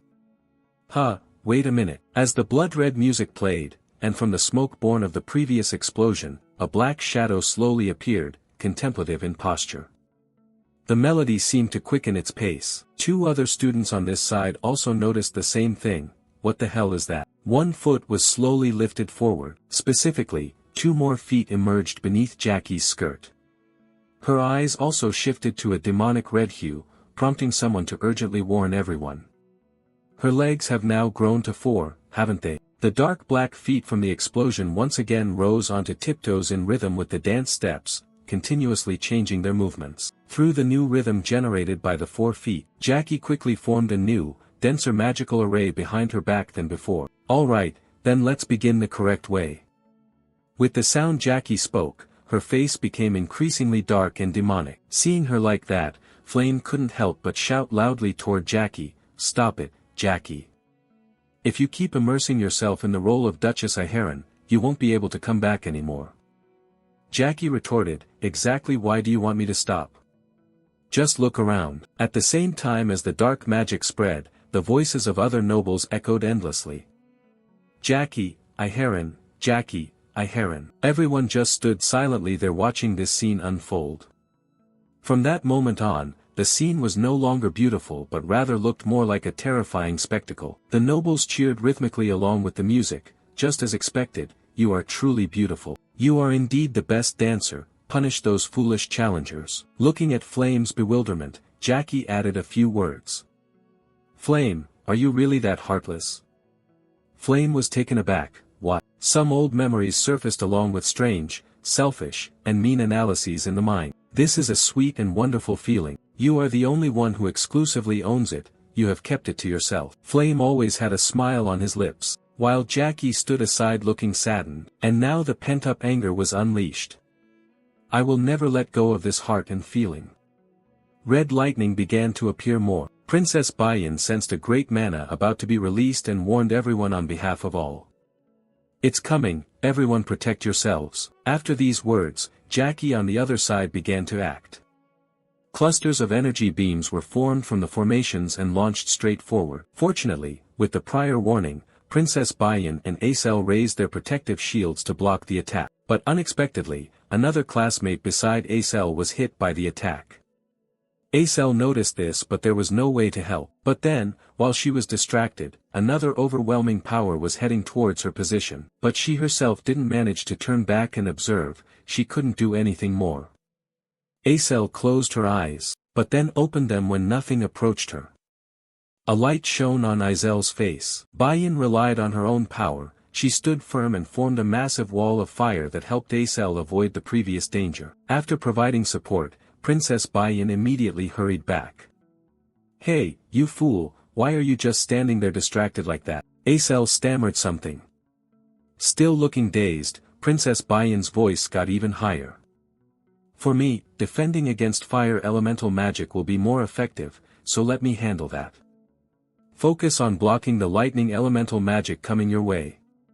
Acel understood. Princess Bayan continued the arrangement.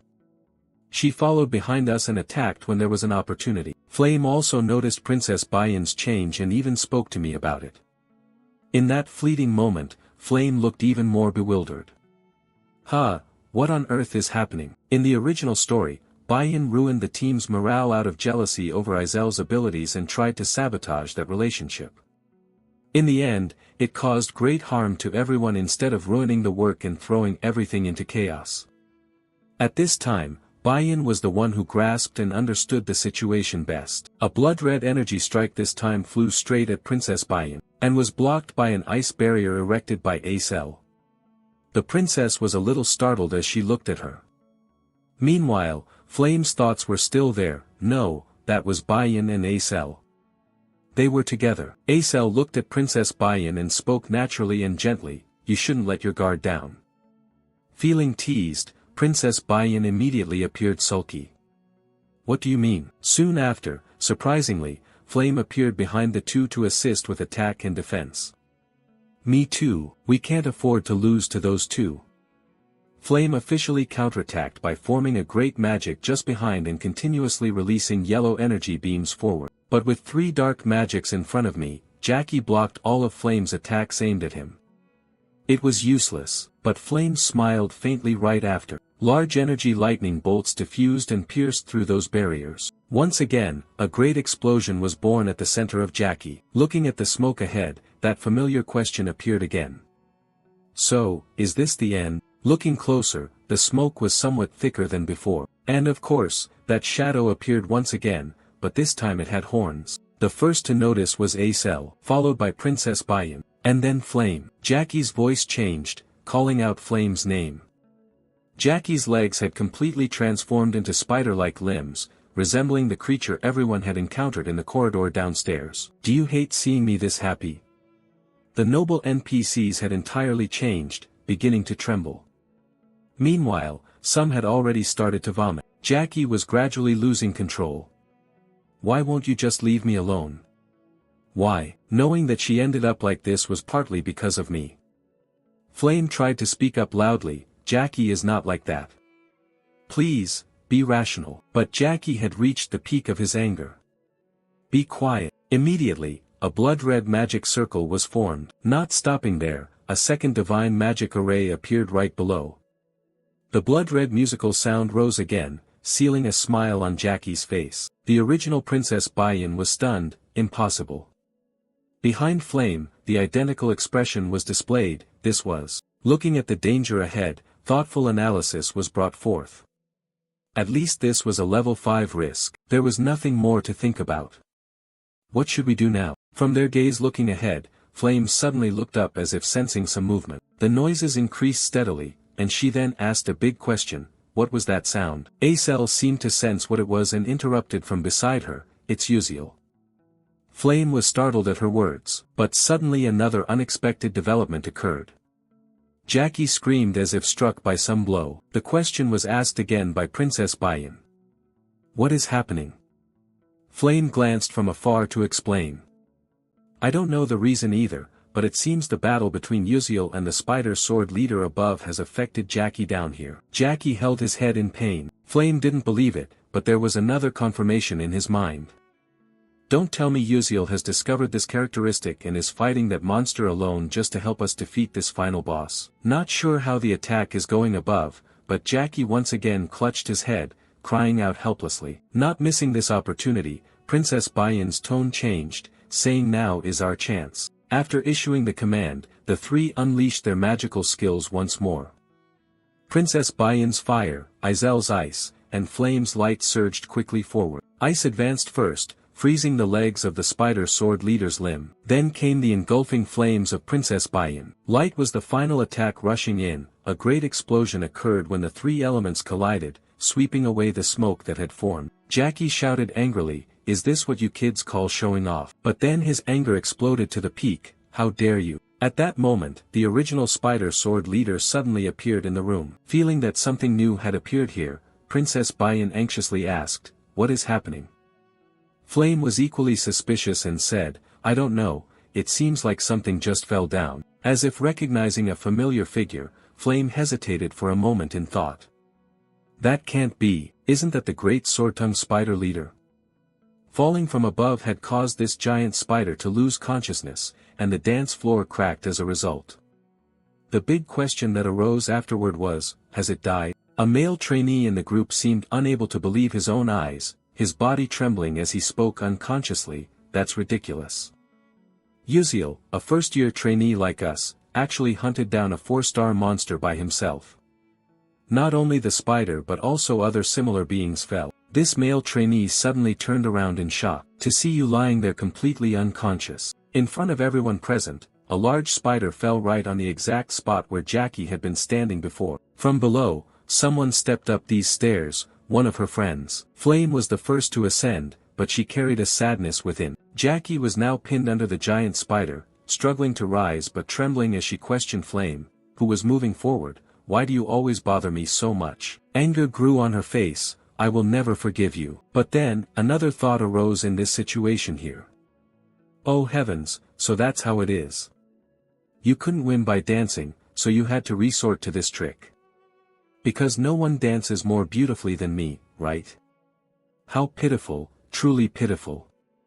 In the end, you're just like me, also jealous of someone more beautiful appearing, wearing an additional foolish smile. Aha, not just me alone, after all, you're no different from me at all. But the sadness deepened in Flame's mind as she looked at her friend who was no longer lucid. Seeing her strange expression looking at her, Jackie asked him blankly, "Why are you looking at me like that?" Shifting part of her emotions, Flame stood there and asked Acel behind her. "Acel, can you summon an ice mirror?"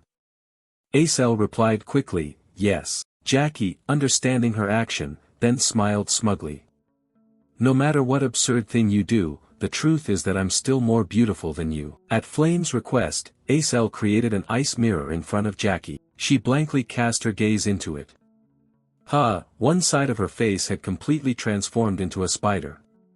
She still couldn't believe this was true. What is this? While the male classmate here was concerned about you just sitting up, are you okay? Oh, my head. Jackie's voice shattered that quiet atmosphere again. Is this my appearance? You're lying, isn't this an ordinary mirror? Uziel has now regained consciousness but is pressing his fingers to his forehead and mouth while Jackie's voice continues without end. You all are trying to deceive me with this image, aren't you? It's disgusting, truly disgusting, absolutely revolting. That sound keeps echoing. Jackie screamed even louder. Ah, please put that mirror away. The group of nobles who had sided with Jackie earlier at the dance have now stopped.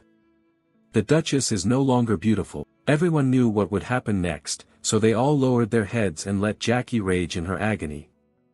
Ah, I don't want this, I hate it, this is not me. Jackie's transformed hand trembled as it reached out for help. Flame, please, can you do anything? Please help me, save me. But the words shifted somewhat. Do you think I would ask for that? A sword-like leg resembling a giant spider's combat limb appeared. Jackie's transformed arm that was raised toward Flame screamed, with added anger. It's all your fault I ended up like this, die. Flame was a mix of white and red, but the one injured in the attack was Jackie. Something emerged beneath Flame's feet and pierced through Jackie's body. Her dazed eyes opened. For a moment, Jackie recalled the happiness she felt standing beside Hei Wonriang. Jackie could not be saved. Everyone could only help her escape this situation through sacrifice. The flame from Princess Baiyan began to blaze. Once again, Flame lowered her head, saddened because she herself had done that terrible thing. The identical Princess Baiyan also felt something similar. But the saddest person was probably Flame, because she knew that she herself was partly the cause of that death. After Jackie vanished, she stood there speaking her final words to her friend, "I'm sorry, Jackie, I truly am sorry." At the same moment Jackie fell, an official announcement appeared, ending the story of Duchess Iharan, who had achieved the greatest beauty and fame in the world. You have conquered the ballroom of temptation. Congratulations. Moving outside, where everyone entered the gates, an announcement sound also echoed here. Team A6, the simulation practice has ended and the students have left. The training simulation for Group B3 has also been completed. As the trainees came outside, Teacher Yuziel immediately issued instructions, evacuate them at once. A teacher responded, yes, sir, everyone has left. Teacher Lee Hanwal then focused on the last place, worry forming on the spot. Is this C7 the only thing left? Suddenly, the red gate right next to Teacher Lee Hanwal began to undergo some change. Red lightning bolts started to flicker around it. Sensing that something was wrong about to happen, Master Lee Hanwal immediately turned to another assistant nearby and said, the waves are shaking, prepare quickly. Yes, but before he could say more, the gates suddenly mutated, the space expanded and the previous red hue gradually faded away. The master's gaze was sharp and intently fixed on this change. But then a faint smile appeared on his lips, the ant has defeated the tiger. Following these words, all the trainees had appeared outside, except for one, and the red gate then completely disappeared. Seeing the trainees able to come out from that dangerous place, discussions leading to a lively debate arose. Had they truly conquered the dangerous level 5 persona gate just as trainees? Even veteran soldiers with rich experience had considered that a challenge. Doubts continuously arose. Was that boy the leader? Arian's face showed a hint of surprise because he himself had stumbled over his previous words. Then he turned back and mocked himself for joking. Let's retreat. Yes, sir. It didn't stop there. After coming outside, Yuziel stepped forward, raised his sword across his chest, and said, I hereby report that the mission to conquer the Persona Gate has been completed. In total, 16 people participated, 1 person was sacrificed, and 15 returned safely and successfully. Teacher Lee Hanwal's expression immediately turned bitter after hearing those words. In the end, there was still 1 sacrifice. Afterwards, the teacher refocused and instructed, you all did very well. I will immediately assign a healing mage to come right away, so everyone should rest now. Yes, just at that moment, someone appeared and interrupted, asking if something had happened while I was away. Everyone then intently looked toward the familiar voice. Following that, another person appeared here.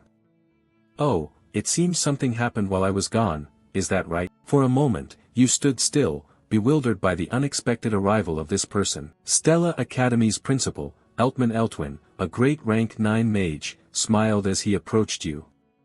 About that matter, will you tell me everything? Moving to Stella Building Number 1, the principal's office. Yuziel walked alongside Principal Eltman Eltwin down the hallway here. As he walked, his face briefly showed an indescribable dazed expression mixed with a new worry, a private conversation with Eltman Eltwin.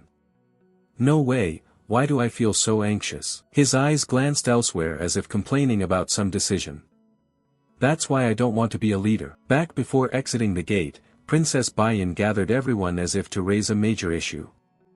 Wouldn't it be better if we appointed one leader to report the situation before leaving? With a calm face, his thumb pointed towards Acel. So what about Acel? His state went from fainting to waking up, and Acel was puzzled by the significant opinion he directed at her. However, from the start, neither Bayan nor Flame intended to let him escape this chosen fate. Both wore the same expression, arms crossed calmly, saying, "Commoner, we've already opened our eyes wide, and you still dare to openly ignore your contribution. No matter how much you cherish him, that's just not right." A sweat drop fell, and for some reason, as if there was a special bond attached to Acel. He added, "I think I'm somewhat capable, but this time, I'm not." He stiffened, vaguely following his own thought, "She thinks so too." His eyes immediately closed. So in the end, he was forced to become the leader. What the heck had happened while he was unconscious? But perhaps this abruptly cut off his thoughts. The director's voice rang out, bringing a new matter. "Is this the third time we've met?" Opening his eyes wide, he looked at the director and continued, "You seem taller than last time, huh?" A bit dazed and still very young, not understanding the director's meaning, he stiffened again. What exactly was he saying? As you were trying to understand that, suddenly a few old memories flooded back, a small village devastated by a blizzard, blink, blink, blink. In that place covered entirely by snow, Uziel stood alone. At that time, although he had a body incapable of using magic, he diligently practiced a single magical skill, blink. At that moment, he glanced to one side as a sound arose there. You are amazing." A fully cloaked figure appeared, adding amid Uziel's bewilderment, "You have an interesting talent. I will write you a letter of recommendation, so come to my school and take the entrance exam, there will be bonus points." And the one who appeared was none other than the current headmaster of Stella Academy, Eltman Eltwin, "To bring you back to reality." The headmaster spoke once more, "The reason I called you here is," you suddenly startled. Master Eltman Eltwin smiled and added, "I am here on behalf of the Academy to thank you for preventing that potential crisis." You sat there pondering a bit more, "It all began with me." But the headmaster's words remained, "And I have no intention of revealing this to the outside. Of course, if the damage to students became serious, things would be different. Thank you, it's all thanks to you. And there is one thing I need to confirm." You instinctively paid close attention to these words. In an instant, the headmaster's expression turned cold. Inside that gate, could there be a problem? In just a blink, cold sweat started to pour down Uziel's entire body. What was that look? It's no surprise they call you a Black Witch Slayer. Even so, I'm not even a Black Witch. Between hiding the truth and speaking it, Uziel chose to speak the truth, though the worried expression remained. Yes, the student has died. Jackie showed signs of black magic corruption. With a face devoid of sympathy, the dean replied, "I see. That's unfortunate. Being affected by corruption means that there were dark feelings in the heart from the start, and no one can resist that." Uziel clearly sensed there was no remorse at all. Before Uziel could process what was in front of him, the dean brought up another matter. "Oh, look at my mind wander. Come to think of it, I haven't even offered you something to drink yet." The teacher turned back with his characteristic bright smile. "Would you prefer coffee or tea? Do young people these days like carbonated drinks?" Others might not notice, but from now on, this would be a proper conversation. Grasping some key information, Uziel voiced his choice. "I'd like tea." Calmly, he asked, "Is there a type of tea called lilt tea?" The dean looked at him with curiosity about lilt tea, then immediately smiled meaningfully. Yes, there is. Please wait a moment." Uziel exhaled softly, feeling truly relieved. Time passed, and the director brought out a cup of tea and placed it on the table. "That's right, lilt tea is truly surprising, few know about it, and even fewer like it." You responded, "Thank you very much." Immediately after, you picked up the cup and began to taste it, savoring the tea, but you showed no expression. The thought immediately revealed the atmosphere. Just as expected, it is bland. Compared to earthly foods, it is like durian or fermented anchovies. The issue is taste, but it's strangely addictive, so some people dislike it. It has a distinctive smell that turns them off, causing them not even to want to put it in their mouth. But those who grow to love it become passionate fans. The reason you chose Lilt tea is because the private meeting with Eltman Eltwin is a branching point and an opportunity. The Flame One chose coffee promised to teach magic. Acel chose a carbonated drink that had attained magical enlightenment. And Lilt tea is Eltman Eltwin's favorite tea. The only issue was that you glanced sideways, waiting for the teacher to continue. About Lilt tea, you see, being exclusively enjoyed by the Lilt tribe living on the western continent decades ago, they should have kept it to themselves. But they shared it with humans and faced misfortune together with the Lilt tribe. The Lilt tea brewing recipe is said to have disappeared. The master smiled, looking at the cup of tea in his hand. This must be one of the few Lilt teas left in the world. If humans weren't foolishly greedy, we could still enjoy it to this day. Truly, it's a pity. But the next words from you brought the director a sense of surprise. Is that so? But it's also strange, because even now, I'm still drinking it. Seeing you put down the teacup, the master hurriedly asked, so, do you still have any left? You replied briefly, no. Hearing this, Eltman Eltwin's expression changed, showing disappointment. I thought so, however, it's still too early to be disappointed, you cut in, but I know about it. The recipe for Lilt tea. The director's eyes widened. The quiet atmosphere was shattered as the master could no longer contain his calm. What? Really? How did you get that recipe? Uziel knew he spoke hastily and looked somewhat dazed. Ah, the thought quickly took over, this was somewhat difficult to explain. I can't say exactly that I got it from a game. In the director's expectation, you slowly said, my late mother taught me, so that's why I know about it. Wearing a somewhat sad expression, you expressed that. The final gesture, the nurturing from a mother swept away. Your emotions. The master felt sad too. Sorry, I probably shouldn't have asked that. You tried to shake off that sadness, it's alright, no need to apologize for that. The thought occupied again. It's truly a relief that everything went smoothly. Regain calm as usual. The director cleared his throat and asked for your opinion, so would you consider selling that formula to me? I will pay you generously. Eltman Eltwin couldn't contain his eagerness, but you waited for this moment. Finally, the moment I had been waiting for arrived, and you said immediately, actually there is something I want from you even more than money, director. The master asked again, oh, and what is it? To be the director once again surprised.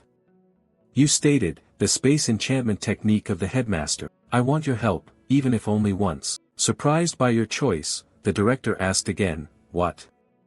Why don't you reconsider? The Lilt tea formula has now ceased production and could be sold for a much higher price than that. But my magical technique is completely impractical. You understand what that means, don't you? You sat there silently.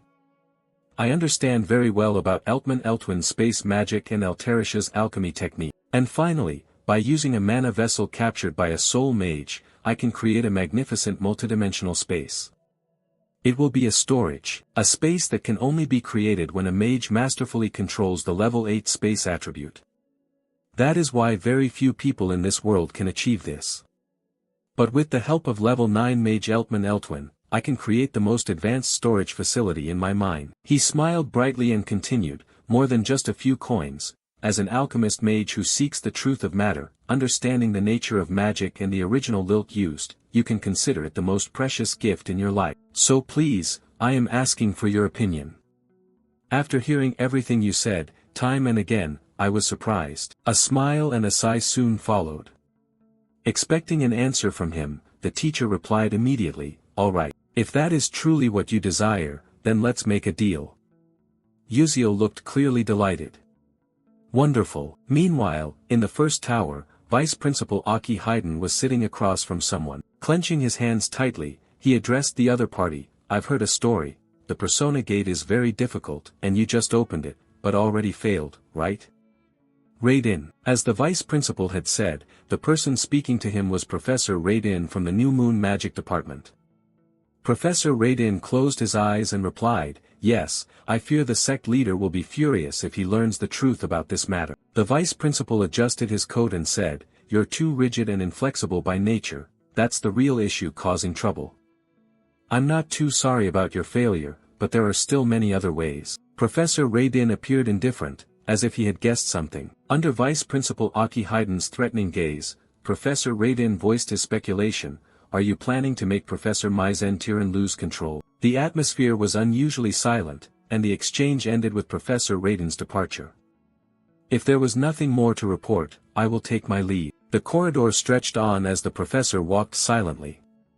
During this time, he began to form some new judgments. The only realistic reason for opening the Persona Gate this time was to deal with several students who might attend the upcoming Aslan seminar. Although they opened the gate, which carried risks beyond their capabilities, who would have thought that Flame, Acel, Princess Bayan and even Beck Uziel could step outside safely? Looking towards the nearby window frame, the professor gave a slight assessment. None of these matters were part of the plan. Preoccupied with these thoughts, the professor suddenly looked in one direction when someone started a conversation. "Professor, it's been a while." Radin slowly turned around. He saw the polite smile of a student named Ma Yuxiang. Folding his arms, Ma Yuxiang continued speaking, "When I was little, you seemed like a dangerous beast, but now I hardly recognize you when you behave like a human." Before Radin could react, Ma Yuxiang brought up a serious issue. "Honestly, my friends have nearly been injured recently. Did you, the old man burdened with so much, slow in your work and plan this?" Hearing these words, Professor Radin turned to Ma Yuxiang with a cold expression. "Even if you are a young master, please restrain your words and disrespectful actions." "Friends," Ma Yuxiang's face darkened. The other party ended with a question. "Are you perhaps too immersed in the role-playing school game?" However, Professor Radin was surprised when Ma Yuxiang's voice no longer sounded the same. It turned out that not only had his appearance changed, he even dared to speak arrogantly and rudely in front of me.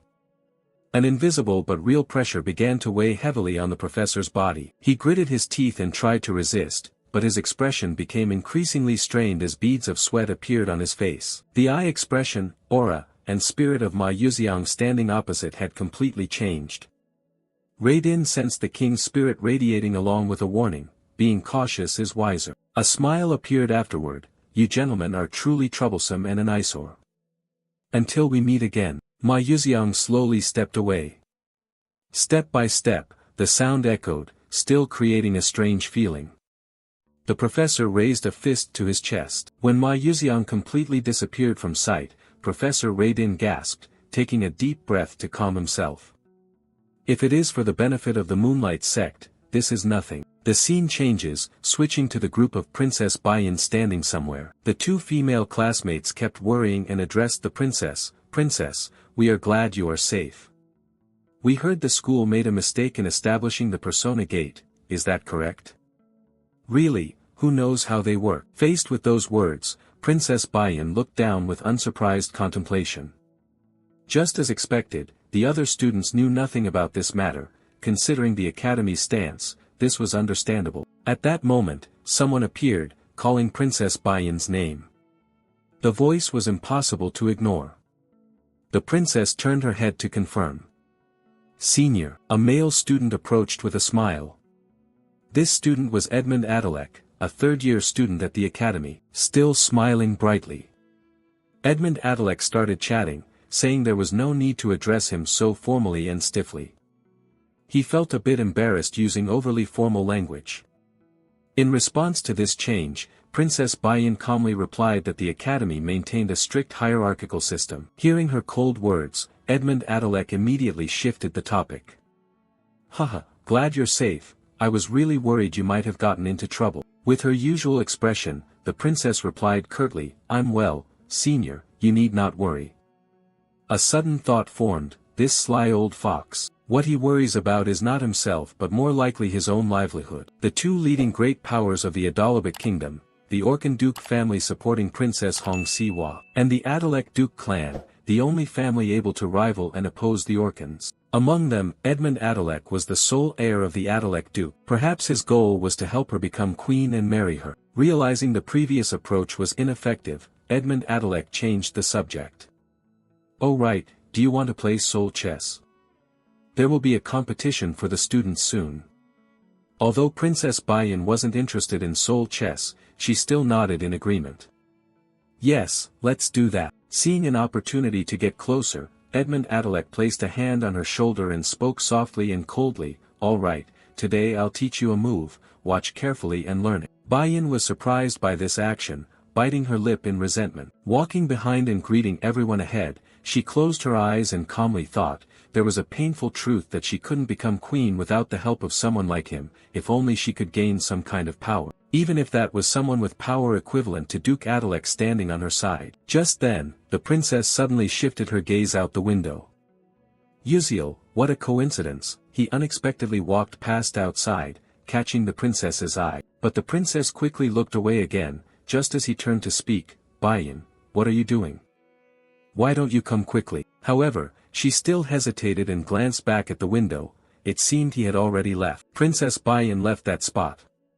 Yes, senior. Cut to Uziel holding a flower petal, stopping at a corner with arms akimbo, inspecting it, considering, let's see, is this enough now? The surrounding scene shifted to pink, the petal in his hand floated up. An information panel appears. Absorbing the flower branch of the enchanting tree will increase mental strength by 65%, and permanently boost a small amount of charm-type magic resistance. Uziel's status panel. 2-star strength 73%, 2-star senses 57%, 2-star agility 42%, 2-star stamina 19%, 0-star durability 99%, 2-star mental strength 24%. Noticing the changes, he smiles slightly, not bad at all. The information continues. Project Constellatio grants you a special reward. He raises his hand to his chin, making a new judgment. Thanks to completing a new episode, I received this special reward. Anyway, what should I take this time? Should I use an additional growth item? Suddenly, he realizes something. Is it possible to take Marikan's necklace? The system responds, yes. He is immediately pleased, then decides to take it. New information appears. You have obtained Marikan's necklace item. Advanced level, description. The necklace was crafted by Merkan, a future alchemist engineer. It overcomes a barrier to the limit in order to protect the wearer's life. Special function. Marikan's shield automatically defends against attacks of level 6 or below, usable only once. Without hesitation, he puts the necklace on. Unfortunately, it can only be used once, but ensuring survival is not a bad idea. Since episode 8 is coming, he has to fight against Professor Myzentiran, who has awakened. The information continues. The branch of hatred has accumulated 78% of its value. Uziel smiled warmly. Well, preparations for the battle against Myzentiran were also proceeding smoothly, so I guess I'll rely on Alterisha for the rest. The scene changed, transitioning to the International Alchemy Organization. Uziel arrived here and stood before an area. A smiling person spoke up, saying this is the 13th branch of the Cordon Living Stone sect, the side building near the large elm tree within the alchemy city. You respond, I am here to meet the alchemist Alterisha. The receptionist clearly expressed, I'm very sorry, you cannot see her right now. You knew the situation, a bit dazed, putting your hand into your jacket, muttering, I knew it. Immediately you presented a letter. This is a direct invitation from Assistant Professor Alterisha. The receptionist was flustered, oh my. The subsequent exchange was simpler. Sincerely sorry, I will guide you right away, please follow this way. Thank you. Approaching the door of Alterisha's research room, the receptionist called inside, Ms. Alterisha, you have a visitor. There was no response sound. The receptionist spoke again, may we come in, please. At that moment, Uziel was startled by a sudden feeling. A sudden large explosion occurred, releasing an extremely strong pressure. The blast made the door shake violently, but fortunately it remained intact. Inside, thick smoke rose, obscuring vision. But luckily, it did not seem to be a major accident. Uziel was still there, speaking up, quite surprising. Given the door had just shaken, he had quickly pulled the receptionist aside, but still felt a bit worried himself. We almost got into trouble. Waving away the smoke before him, Uziel stepped into the room. Because the smoke was still thick, he called out loudly to the assistant, are you okay? He quickly received this reply, are you the student Uziel? Despite the recent explosion causing trouble, Assistant Alterisha remained safe and smiled as she continued, "Welcome, I want to show you something." At that moment, a familiar figure appeared beside her, none other than the golden alchemist Suk Koden. Uziel hadn't yet paid attention to him, but noticed Alterisha's expression and thought to himself, the explosion didn't even bother her. Both their attentions turned to the golden alchemist when he noticed something on the ring he wore. "Student, do you see this? This is a shield bracelet." On the silver ring was a button, and he placed his finger on it. A green shield appeared, covering his entire arm. He joyfully explained with enthusiasm, "If we press this button twice, in this state alone, it boasts third-level power." Uziel was surprised as the effect didn't stop there. He continued, "Oh, but if you press this button one more time, how about that? Isn't it amazing? Whether your mana is low or you're an ordinary person who cannot use magic, you can still deploy this shield magic at least once. Its defensive power reaches only 500, but it can be very helpful in emergency situations." Before the three of them, a large shield 3 times the size of the man's face appeared, replacing the smaller shield just now. The difference was that no magical rune inscriptions were carved on it. The golden alchemist was astonished. If this were revealed, the world would be overturned. It was all thanks to this genius child, Alterisha. He noticed the boy's presence. "Ah, come to think of it, the kid is also a co-author," he persuaded him. "Why don't we join the alchemical world together as alchemy practitioners?" Uziel wanted this, but had to leave both of them baffled with his answer. "I cannot survive as an alchemy practitioner because I lack mana." Witnessing a prodigious alchemical genius without mana, Suk Koden exclaimed, "What, did you just say that?" This secret, up until now, seems to be unknown to anyone at the academy, but it is not exactly a secret. He explained that a congenital constitution incapable of absorbing mana slows down the process of mana leakage. The golden alchemist pushed up his glasses, still in disbelief. What the kid just said can't be his intention. Alterisha spoke on his behalf. "Is that what people call a limited lifespan?" He calmly accepted, but his eyes wandered off in another direction, quietly thinking, "Yes, that is indeed a big story, but is it really true? To bring them both back to normal?" Uziel added, "My time is indeed limited, but I have no intention of dying. I'll take care of that, so don't worry." Hearing that, Alterisha breathed a sigh of relief. "That's right." To dispel the tense atmosphere, Uziel raised his hand. "Besides, can I take a look at that shield bracelet a bit?" Suk Koden was startled. "Oh, sure." After receiving the silver bracelet, he took out the encyclopedia to examine it. Information appeared on the bracelet. He felt certain it was still in the initial phase, with many raw and unnecessary components. He looked at ISA and asked with a smile, "Wait a moment, can I borrow your magic welding pen?" Alterisha was surprised but didn't object. "Ah, here it is." Suk Koden's eyebrows twitched, not understanding what he intended to do. "Oh, what is the kid trying to do?" The silence was interrupted by Alterisha. She knew what Uziel wanted to do and did not want anyone to disturb him. Back to him. After receiving the magic welding pen, he slowly placed the pen on the silver bracelet containing the special information. An idea occurred to him. For the connection point from the magic welding pen, thanks to the encyclopedia, I will carve the complete shield bracelet in the future. Erasing the original design, creating a more efficient structure, enhancing the quality, everything was done. When he activated it, a shield much bigger and stronger than before was generated. Suk Koden opened his mouth wide, checked measurements with his glasses. This cannot be happening. With anticipation and excitement, he announced that the defense value had increased all the way to 800, nearly 1.5 times more effective. He exclaimed with admiration, his face flushed red. It wasn't for nothing that she said the kid was a co-author. "Have you ever thought about working alongside me? Don't worry about not being able to use magic. I will assign some alchemists to craft magic shuttle missiles for you." Uziel felt grateful but declined, laughing. "Sorry, I have my own reasons for continuing to pursue the dream of becoming a magic warrior." He was regretful. "Oh, that's unfortunate. You added an intention, but I still have something I want to ask you." You held up the purple orb. "Alterisha, can you create an item with this?" Alterisha took it and asked, "A kind of charm, huh?" "Don't rush." Uziel surprised both of them. "It's spatial magic, Principal Sella also said she would lend a hand. Both froze. Alterisha remained calm, first. Oh, it's the principal. While Suk Koden was speechless, oh, that old man decided to help the kid?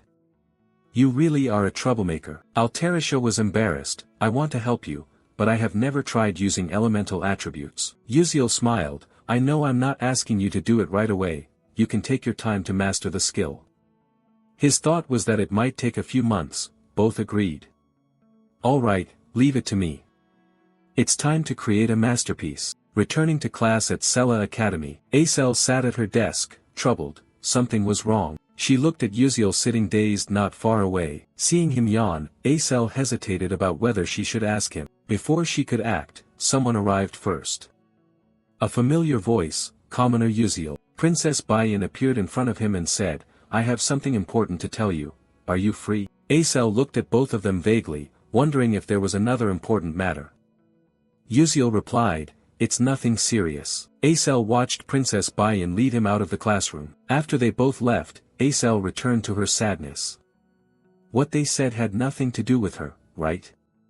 Why did she feel so strange? The two walked down the hallway, not speaking, which was a bit awkward. Uziel broke the silence. So, what were you going to say? Princess Bayan stopped and answered, in the world of alchemy, it is said that a technologically advanced alchemical product has been developed. She turned to look at him, thinking he was somewhat handsome, then proceeded to the main point. I heard you are a co-author of that alchemy book. He paused to consider. Given the information power of the Adalabit royal family, this was an obvious consequence.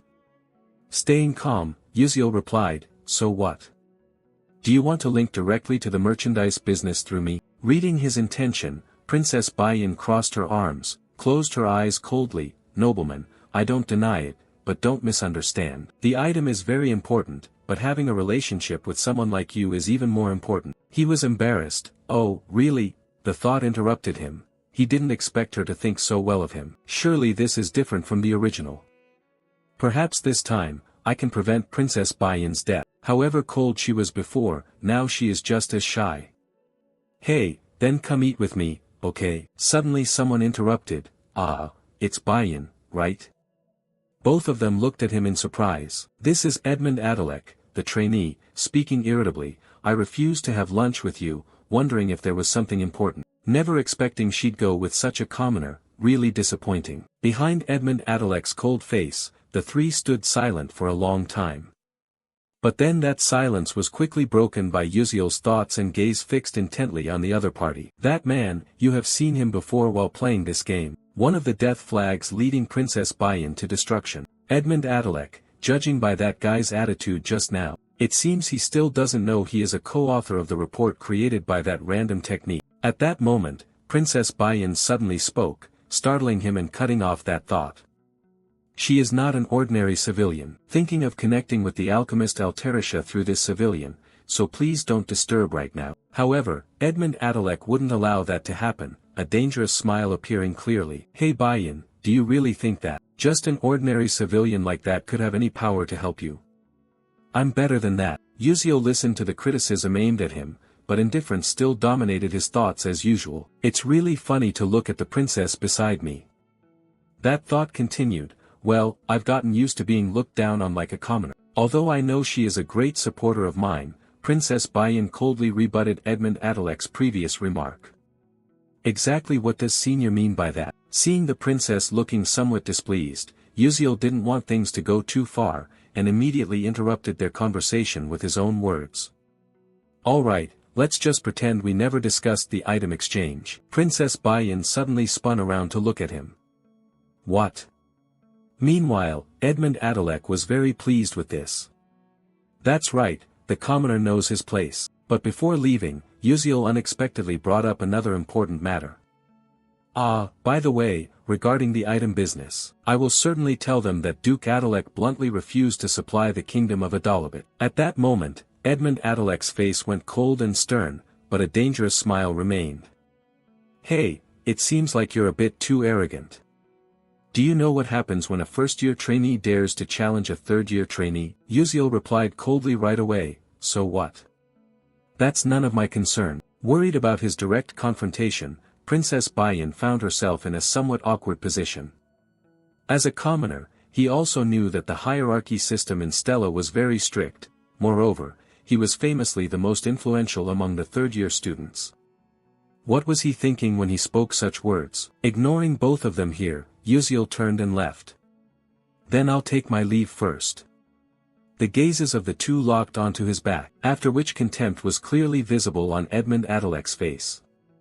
How could a first-year student not know just how terrifying his seniors were? It seemed I needed to make this guy's school life a bit more enjoyable.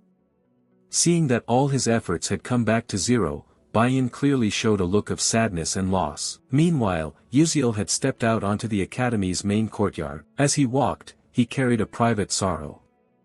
Sorry, Bayan, but if that person hadn't been pulled down, you would never have had a happy ending. Whether she inherited the throne or Duke Adalek fell, in the end death would still come. That was inevitable. His footsteps suddenly halted. His gaze flicked sharply to one side. At least he wouldn't let Bayan bow before that guy. His eyes then shifted straight toward the students moving away, specifically Bayan, who was hiding in a corner of the wall. Truly helpless, Princess Bayan could only tap her forehead. Should I just throw away everything related to this princess's honor? The reason Edmund Adalek keeps interfering with her is very clear. Perhaps he wants her to never stand firm on her own 2 feet, so that she has no choice but to depend on him. Feeling even more helpless when she was all alone there, looking back at her clenched hand, the previous sadness deepened. She had missed a good opportunity. Was she really incapable of doing anything on her own? At that moment, Princess Bayan's eyes suddenly widened as if realizing something. Wait a minute. The figure and voice from before surged back into her mind once again. I will definitely tell them that Duke Adalek flatly refused to supply the kingdom of Adalabit. Thinking back, as a commoner, why would he say that? Normally, he shouldn't attract such attention, but instead he directly provoked her, giving her a very strange feeling about this. Cut to night, in some rooms of the academy. Uziel appeared, holding something in hand, opened a gift box, smiling and said, "Great, it arrived safely." A 3-compartment box was revealed before eyes, a bracelet, necklace, and ring with simple patterns. Though they didn't look like accessories, their integration capability was very remarkable. Sat there watching them for a long time. Uziel pondered deeply. Alterisha's original artifact had arrived sooner than he expected. He added another question. Now, what is this used for? An information panel appeared immediately. The necklace has a protective shield ranging from low to medium level. Description: activating the protective shield covers the entire body when worn. Effects: agility plus 11%, defense plus 14%, mana plus 1%. Special function: body shield grade 1, 125 BP, damage absorption rate plus 3%. Looking at the necklace in his hand, Uziel showed clear delight. Oh, this is even better than I expected. The remaining ring in his hand also displayed new information. Unknown dagger ring, intermediate level. Description: upon use, the ring transforms into a dagger hilt and creates a new mana dagger. Effects: agility plus 14%, perception plus 9%. Special function: magic dagger level 3, duration 5 minutes. The final item among the 3 detailed artifacts is a shield bracelet, low to medium level. Description: when activated, it becomes a forearm protecting bracelet. Effects: strength plus 7%, defense plus 9%, mana plus 2%. Special function: shield level 1, 1000 BP. He offered a compliment to the bracelet item. That's truly Alterisha, she can already create intermediate level items. Clenching his fist, a new smile appeared. I need to test this immediately in real combat to send feedback to Alterisha. And I had already informed Dr. Hulse-Corden. Now that all preparations are complete, it's time for me to crush Duke Adalek. A few days later, the second exam was approaching. This exam was divided into 2 parts, practical and theoretical. In the practical part, the combat magic test would be scored differently depending on the type of magic cast. For example, lightning magic was scored based on maximum voltage and the number of chains linked. Wind magic was scored according to the force of the explosion generated. Ice magic was evaluated by maximum coldness and coverage range. For healing magic, light brightness and other special attributes offered many factors to consider. But the most anticipated remained the fire attribute. Who else but Princess Bayan? Watching everyone continuously display their abilities, Yuziel couldn't help but be amazed. Indeed, the main characters operated on a completely different level. Then, before him, an instructor looked back and spoke, "Yuziel, your turn." Yuziel's foot stepped onto the testing area. The person in charge signaled to prepare to start, using exactly one of their abilities. From where he stood, Yuziel blinked forward toward the pillars and a slightly large red button on top. He easily moved to the pillars and pressed the red button. Especially, his focus and the absence of any unnecessary movements made each button press effortless. From the perspective of evaluating the situation, the supervisors couldn't help but be surprised by his practice. Every time they saw it, it was an unbelievably vivid imagination. There was no delay during the blink execution, and he immediately oriented and performed it precisely. Truly astonishing. Yuziel stopped, and the announcer's voice rang out. Yuziel's test was over. Still there alone, staring blankly in one direction, he immersed himself in new thoughts. With this, I can consider that I have completed part of the practical combat. I can't use magic, so the rest is basically lost. But if I score high on the theoretical test with my glasses, that can be considered compensation. Just then, Yuziel was startled, staring blankly back as someone approached and called his name. "So, he is Yuziel, huh?" A group of trainees approached, clearly showing mockery directed at him. "I heard a first-year trainee like you dares to argue with a third-year trainee. You're hopeless." "Oh my, if I were a freshman, I couldn't even imagine that happening." Seeing the group naturally coming to cause trouble, Yuziel narrowed his eyes slightly, thinking to himself, "So it's starting now, it must be Edmund's group, right?" True to expectations, one guy stepped forward and spoke directly. "Oh, look at this kid, daring to glare at us like that." That guy's face then looked drained of blood, with no intention of closing his eyes. In response to those words, Yuziel remained calm, thinking to himself, "I figured as much." But despite that, signs of discomfort were clearly visible on his face. He felt a bit annoyed having to take a beating from these kids. Still keeping that intense expression, Yuziel silently watched the person who came looking for trouble, allowing himself to intimidate further. He then smiled perfectly. "Ha, look at this kid, I told you to lower your head." Yuziel calmly listened to the other insulting him a bit too much. "This damn kid is even more insolent than I thought. You're just a civilian, and I heard you don't even have parents, right? If you don't want to die, then kneel down fast, you bastard." Just at that moment, the senior from class 52 passing by noticed the commotion here. "Since I looked over anyway, I thought a bit more. What's going on? Is there a fight?" The distance wasn't far, so Diane quickly realized that those guys were from Senior Edmund's group. But above all, she noticed that he was there too, huh? Isn't that the freshman we met at Martivis Cemetery? I heard his name is Yuziel, right? After thinking that, I just crossed my arms and shouted, "What are you guys doing over there?" As he stepped closer, he looked at Diane and said, "Can't you see? I'm disciplining the juniors, don't interfere." "Ban Diane, this kid dares to talk back to a senior from class 53. As seniors, it's our duty to discipline juniors."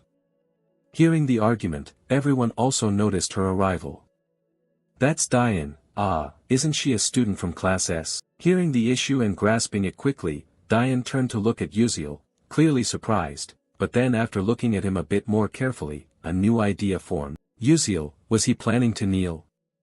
If he was strong enough to take down a level 5 summoner, he should have been able to handle them easily. So why would he bring worry upon himself like that? No way. Without hesitation, Diane decided to stop him. "No, don't do that."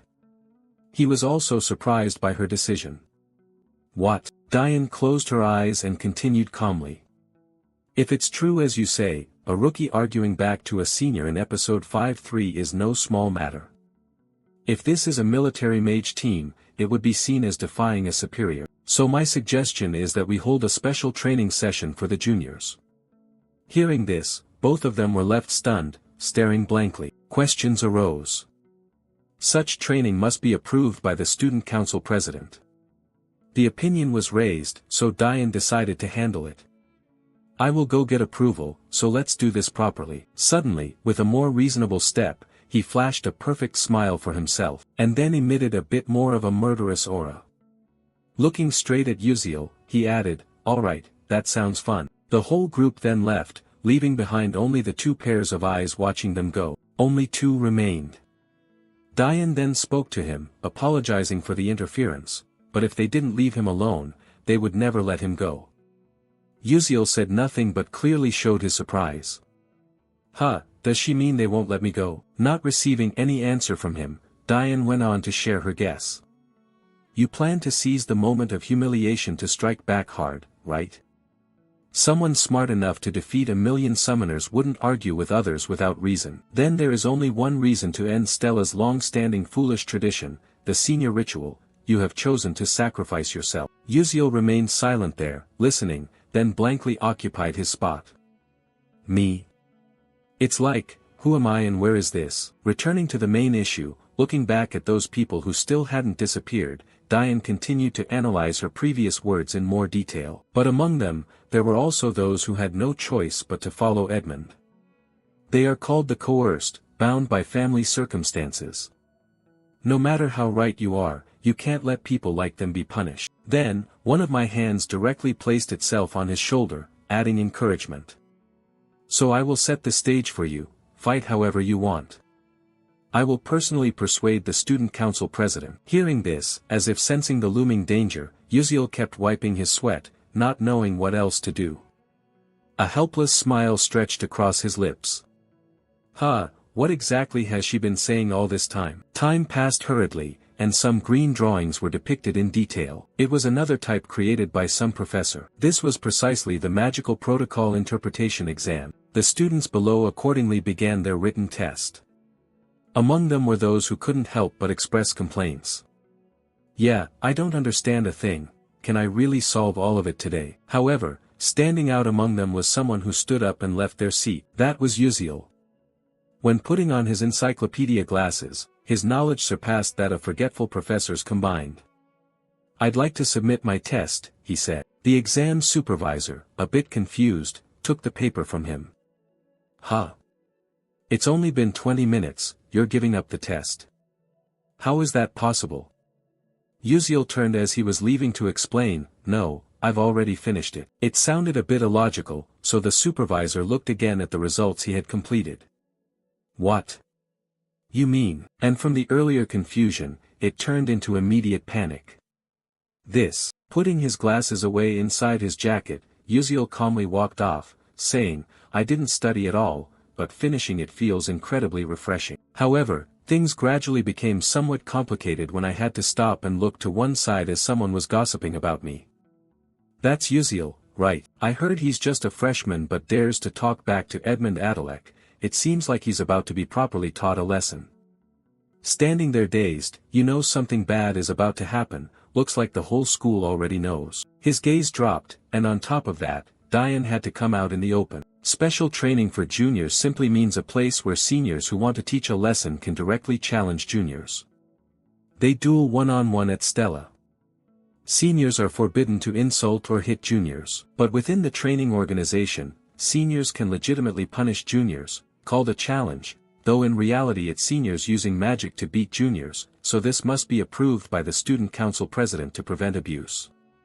However, S-class students can submit proposals directly to the council. I just intended to kneel down and get it over with, yet things ended up like this. Thinking back to that moment, well, just kneel quickly and then go sleep. Throughout the process of going back to my room, Uziel gradually came to a decision.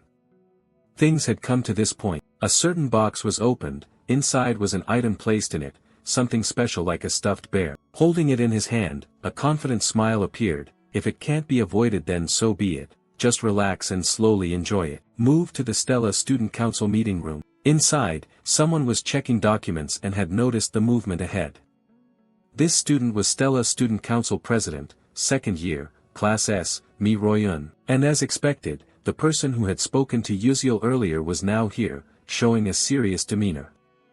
The president quickly asked, "Ban Diane, what brings you here?" Without hesitation for even a second, Diane placed a piece of paper on the president's desk, but then his tone softened a bit. I want to request approval to open special training for the juniors, targeting Uziel, the new student from Class S. The president was surprised by the statement, then said, I thought you hated such ridiculous matters, so why are you doing this now? Showing no emotion, Diane replied, it's precisely because I hate it that I'm doing it. Since this was an important matter, the president gave a slight warning, I don't know what you're planning, but no matter how talented, a new student can't possibly defeat a second-year student. The gap created by experience is not something stats can compensate for, yet you still want to request to open a training group. Waving the paper in his hand, Diane now smiled and said, if you want to know why, just come and watch. It'll be really fun. Seeing her sudden change, the president narrowed her eyes slightly and exhaled, saying, really, what are you scheming? Meanwhile, outside, the sound of someone preparing to enter was heard. Oh, student Mi Royun. The figure of the person in charge of checking earlier, Uziel, was holding a paper as he entered this room. Could you please take a look at this report? It's a thesis report submitted by a student. Recognizing him, the chairman immediately greeted, Professor Gerald, welcome. This exam also has a thesis worthy of submission to the academy, However, there seems to be some hidden dissatisfaction. The last time you brought something, it wasn't quite up to par, but the professor was still adamant about passing it through. Just have a look. It was a bit confusing before, and now it's even more perplexing. The chairman had understood the reason. Isn't this the stacked circuit design of Professor Gerald? Impressive indeed, it has the iterative formula used in reverse model resolution. And by such a simple formula, too. Looking more closely, the idea had already occurred. The stacked circuit had been perfected by countless scholars before, yet now it has been taken even further. Only a genius could do this, it can't wait any longer. The chairman raised the important question, who wrote this? Raising one hand, the professor smiled and answered, graduate student Uziel. At this level, he could even be invited to participate in the Aslan Symposium. Now is not the time. I must report this to the vice principal immediately. Suddenly, the atmosphere in the room grew unusually quiet. Holding that check paper, the chairman was stunned for a long moment, combining two incidents happening at once on one graduate student. The chairman gave his assessment. Uziel, you are far more interesting than I thought. Professor Gerald held Uziel's exam paper and immediately went to find the vice principal. The document was already on the desk. The vice principal leaned on his hand, frowned, and asked, are you intending to recommend student Uziel to attend the Aslan seminar? Professor Gerald replied happily, yes, as you can see, this is truly surprising. However, the vice principal's tone suddenly grew serious as he interrupted, that's somewhat difficult and troublesome. Unconsciously, Professor Gerald responded, yes. The vice principal adjusted his mood and began to explain what he just said. Currently, Stella has many applicants registered besides that student, especially the freshmen this year, who are promising candidates and will stand out wherever they go. In an academy, the maximum number of students allowed to participate in Aslan, excluding those prestigious individuals with permanent enrollment rights, is 2. But are you nominating Uziel for that position? A magic warrior who cannot use spells, that's an insult to the sorcerers. Professor Gerald froze in place and then closed his eyes at the vice principal's next words. If you understand, you should leave immediately. I absolutely cannot allow Uziel to go to Aslan. Understood, Gerald said with exhaustion as he left the vice principal's office. Meanwhile, the vice principal frowned increasingly as the exam paper left on the desk was crumpled directly without even being reviewed. Who would ever think to put a pest like that into Aslan?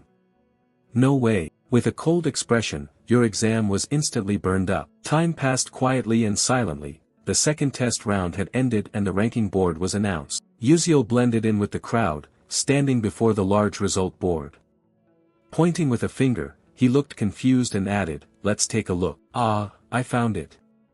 After scanning the results from bottom to top, Uziel was selected, ranking 419th in Class S. Uziel looked on with some pride.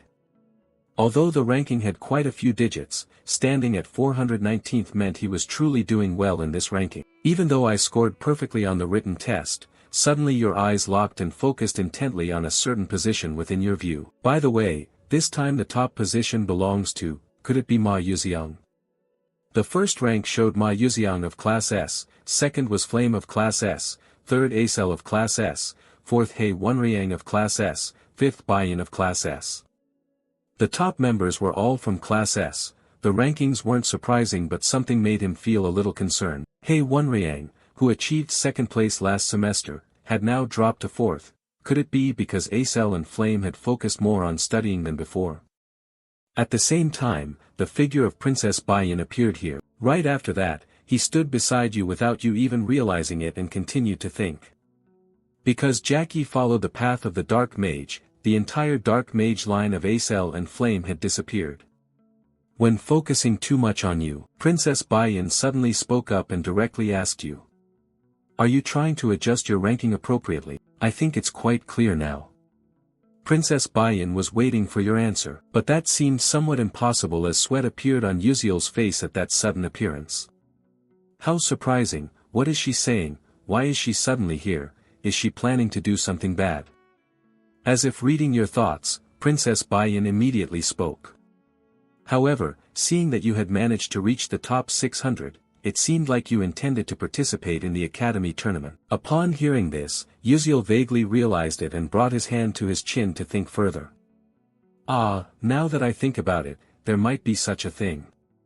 The academy tournament is an event where selected students compete against trainees from other prestigious magic academies. After these considerations, you immediately looked at the person who had just spoken, assessing you. At that moment, you only saw shyness, a flushed face, and the gesture of the princess stroking her hair. You thought again, what is going on, what is this feeling? Naturally approaching the princess, Yuziel confidently spoke out the thoughts in his head just now. What is it, do you have anything else you want to say? Baiyan opened her eyes wide, her face flushing even more, and immediately turned away as if sulking. Her fists clenched tightly, proving it even more. In the follow-up confusion of Yuziel, a question arose immediately. Why did you do that? Yuziel didn't understand at all. His eyes narrowed even more. Why would you do something like that to Edmund? He's an influential person and also an enemy, probably he will keep causing trouble for you until graduation. His tone turned a bit serious. Do you have the confidence to handle this? Seeing Princess Baiyan concerned about him made Yuziel a little surprised. His eyes never left the changing expressions of the princess. Without much thought, Yuziel spoke frankly, no, I don't think I can handle it. Hearing the answer made the princess's heart feel like it was tightening. Rejection was present in her, and the confusion returned to Yuziel. Instead of being bothered by kids with blue eyes a few years younger, I'd rather crush them all and get expelled. Back to the princess's mood, her clenched fists trembled more and more, and two continuous questions were directed at him. Then why did you do that, what benefit did you get from me? Instead of answering quickly, once again Yuziel created a silent pause as his gaze remained fixed on the princess. And only when his eyes looked away did the answer come. That's because I value our relationship more. Princess Baiyan's worldview immediately turned rosy after those words. Knowing he hadn't finished speaking, Yuziel scratched his face, looked elsewhere, added, and besides, I won't do that for you for free. So, after this is over, you have to sign a contract with me to buy an item. The Princess Baiyan facing him was a bit confused because she knew something clearly. Actually, item contracts can be made anywhere, not just with a dollar-bit. But why? Yuziel's inner self began to waver after that question. Honestly, I shouldn't have said I wanted to save her and give her a happy ending. His gaze looked away again. That, I'll tell you later. Curiosity gave Princess Baiyan yet another question mark. Not able to ask more about that story, Baiyan decided to change the subject. Okay, by the way, do you have any plans for the new recruit training session?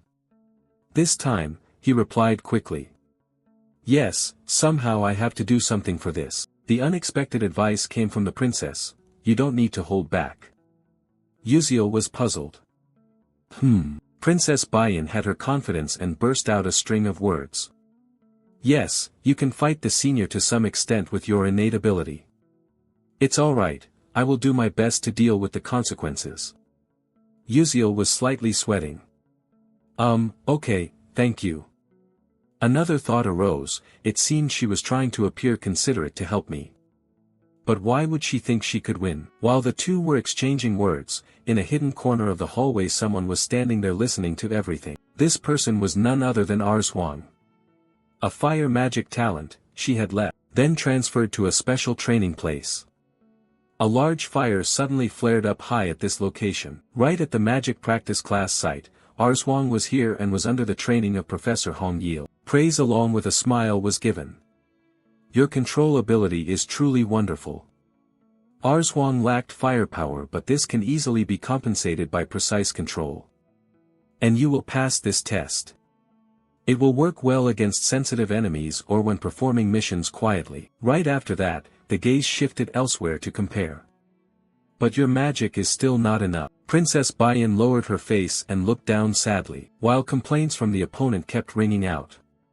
Fire magic, how many times must I say that destruction is not everything? Yet I was ranked first in the fire attribute compatibility. It's really unreasonable. Now I'll try once more. Arzhuang glanced at those criticisms, and a hint of dissatisfaction began to show on her face. The magical flames were continuously created and blazing. The training dummies in front were increasingly engulfed by the flames. Arzhuang kept practicing her specialty in fire magic. However, the dissatisfaction had not left her expression. This time I lost again. If it comes to effort, I did not lose. So why is it like this? She let go of her magic staff. Looking at the destruction she caused ahead, Arzhuang still couldn't understand why she couldn't win. Back with Acel, she now heard the chatter of a few students nearby. Thinking back, isn't it today? I'm talking about the sparring matches between first and second years, shall we go watch together?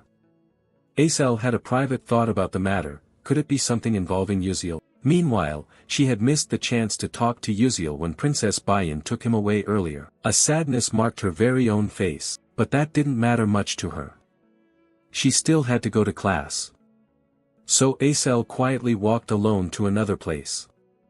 However, deep inside, she was struggling with a serious hesitation. Then stopping at some place, Acel smiled faintly and regained her spirit. Ah, I finally made it here. Acel glanced at the person standing beside her who was talking to her. Ah, you came here too, said a girl with brown hair and bright green eyes, smiling. There are rumors that Yuziel likes you. This girl is Harolyn, a first-year student in Class B. Her friend did not hesitate to sit next to her, smiling even more brightly and teasing a bit. Actually, you two aren't secretly dating, right? That's why you came here, isn't it? Acel was shy before. Hearing these words, her face flushed red. It's not like that at all. She even showed hesitation in her words from the start. Yuziel and I don't have anything. She couldn't say it out loud. Harolyn next to her had a new thought about Acel while her smile remained. How surprising, she wondered what kind of person she was, carrying the title of the daughter of a trader. But hasn't she already become cuter than what I originally thought? She couldn't force the story any further. Instead, Harolyn remembered there was one thing she hadn't done. Ah, this greeting is a bit late, isn't it? I'm Harolyn from Class B, nice to meet you. Acel replied blankly, yes, nice to meet you too. Just then, someone's loud exclamation caught both of their attention as they looked to one side. It seemed like everything was about to begin. At the bottom of the large courtyard, Yuziel appeared and stood still there with a backpack slung over his shoulder. Hearing the increasingly lively chatter focusing on him, he once again looked confused just like before. Why were so many people gathering here like this? Not only that, Senior Dok Chulkwang up in the stands shouted encouragement loudly. Hey brave boy, I don't know the details exactly but please go easy on them. Hearing these somewhat exaggerated compliments, Yuziel was dazed. A new thought popped into his head. Wait a minute, wasn't I the one chosen by the seniors to fight? Why should I go easy then? As for Dian beside him, he remained unusually calm. Only Dian was like that, while the other trainees were delighted to witness such a match. That bastard Yuziel will finally have to learn a lesson he won't forget. He's just a civilian who thinks he's the center of the universe, serve him right. Once a senior puts a mark on you, that's the end of the story. Saying this, one of the two stiffened his expression. Hearing his friend being badmouthed, Baiyan immediately cast a cold glare, staring fixedly at the other party. His coldness intensified, as if to imply that if the other side said one more word against him, he would kill them right there. And this tactic really worked. When Princess Bayan left, the two trainees who had been teasing earlier shrank into a corner, too timid to do anything else. Like everyone else, Bayan was also interested in his match and chose a good spot to watch. But when she thought of him, her eyes narrowed slightly. She still couldn't take her eyes off Uziel, calm down below. And shortly after, Uziel's gaze fixed intently ahead where someone stood opposite him and spoke. "Hey kid, are you ready? Hey kid, are you ready? Your opponent has appeared." Second-year student from Class C, Caliban Kadalam, with sharp eyes also from Class C, with strength ranked roughly around 300. Although I am from Class S, if we only compare pure fighting ability, he seems stronger than me. It's best to avoid direct confrontation as much as possible. Uziel casually swung back. "Well, I'm ready, I guess." Hearing that confirmation from him, Caliban gave a dangerous smile, stubborn until the last moment. And just as the tension built dramatically, a professor stepped forward to preside over both.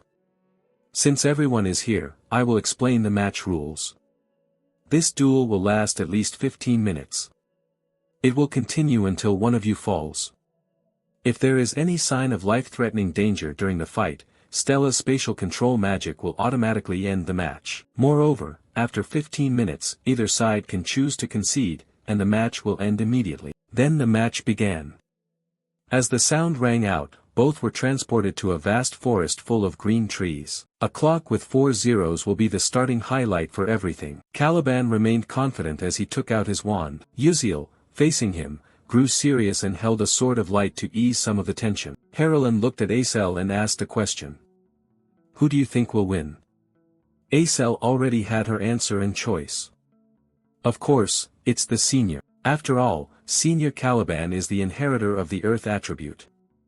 Earth elementals have very strong defensive capabilities, and Uziel's firepower is not exactly that powerful either." Harlan agreed and analyzed further. "Not to mention, Earth elementals specialize in terrain control and can dominate the battlefield's terrain, making their attacks even more diverse. Could Uziel's sword pierce the defense of a third-level Earth mage?" Although I previously expressed that opinion, Acel still felt more sadness. Harlan is right, there's no way Uziel can win this battle, at least logically, but there is still a bit of faith placed in him. Returning to the fight, Senior Caliban revealed more of his danger on his face. "Today, I will show you what fear really means. The domain can." At this point, confusion rushed in.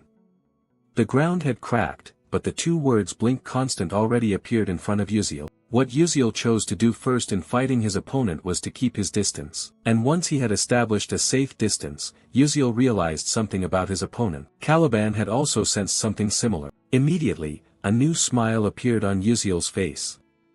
After smiling, he thought, "I'll run. Run as far as possible." Caliban stayed behind, unable to believe that he could act so quickly. "What is this?" Sharing the same impression, Harlan stiffened and spoke up, observing. "Oh, running from the start without keeping face for himself at all." Acel beside him shared the same view. That's true." However, Izel's worry for Uziel remained, but in this situation, that might be the right move. Back to the battle, Caliban kept chasing behind with anger continuously showing on his face. Shouting, "Hey you bastard, come back here quickly." Usually, if you were to turn back, that would be strange. Who would listen to that and actually turn back? Once enough frustration builds up inside, it's time for it to be released. Caliban clenched his teeth. Then from his current position, 3 simple green formations were created. Throwing stones. Uziel was surprised as his opponent quickly shifted the situation. And realizing that, the attack struck ahead and dust flew everywhere around. Princess Bayan, Acel, Senior Dok Chulkwang, and Diane had to suppress their emotions and waited anxiously. Stopping at a bush, Caliban smiled again and thought, "Good, that move definitely hit." When the pride is pushed high, the features and face become even more pronounced. Caliban stiffened. "What is this?" Right before my eyes appeared a monkey hanging upside down by its tail, swaying. Could it be a monkey doll? Because when startled, people lose their sharp judgment. "What the hell is that?" why is it here? Just as I didn't know what to do, the two claws on its hands showed signs of closing in on each other. A dangerous pressure quickly transmitted into the opponent's senses.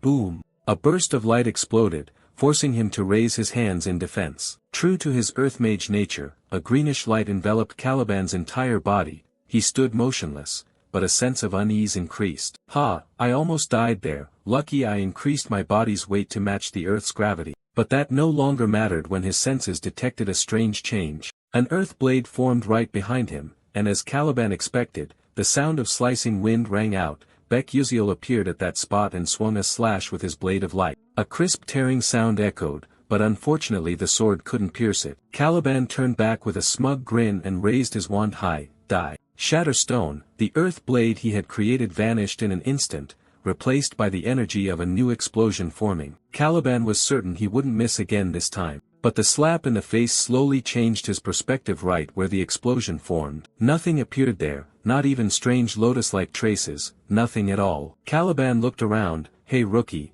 is that all you can do? Just run away.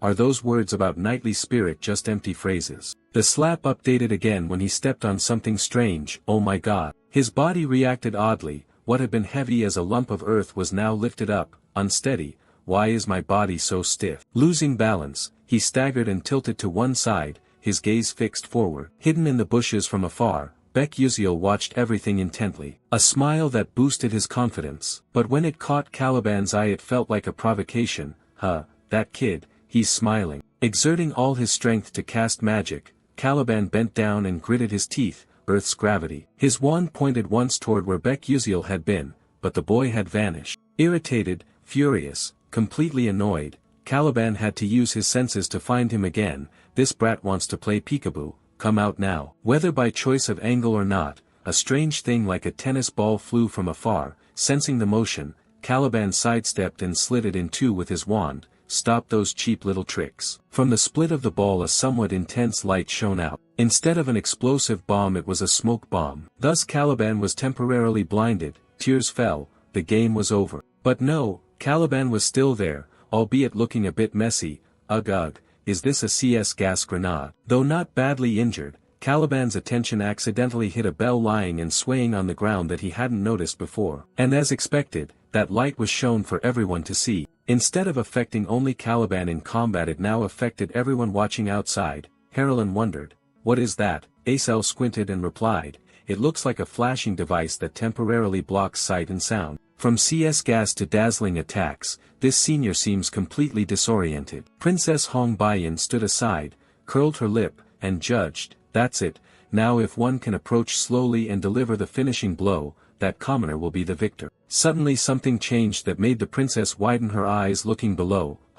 What now? Below, Bec-Uziel calmly produced more round objects to prepare to throw. The first one hit the side of his face and deformed it, accompanied by a spreading pain. The rest couldn't be wasted either. Bec-Uziel continuously used his blink skill to redirect the attacks. From another viewpoint, Senior Dok Cholkwang and Senior Dian voiced their doubts. Is it CS gas again this time? It seems there's just a bit of simple smoke mixed in.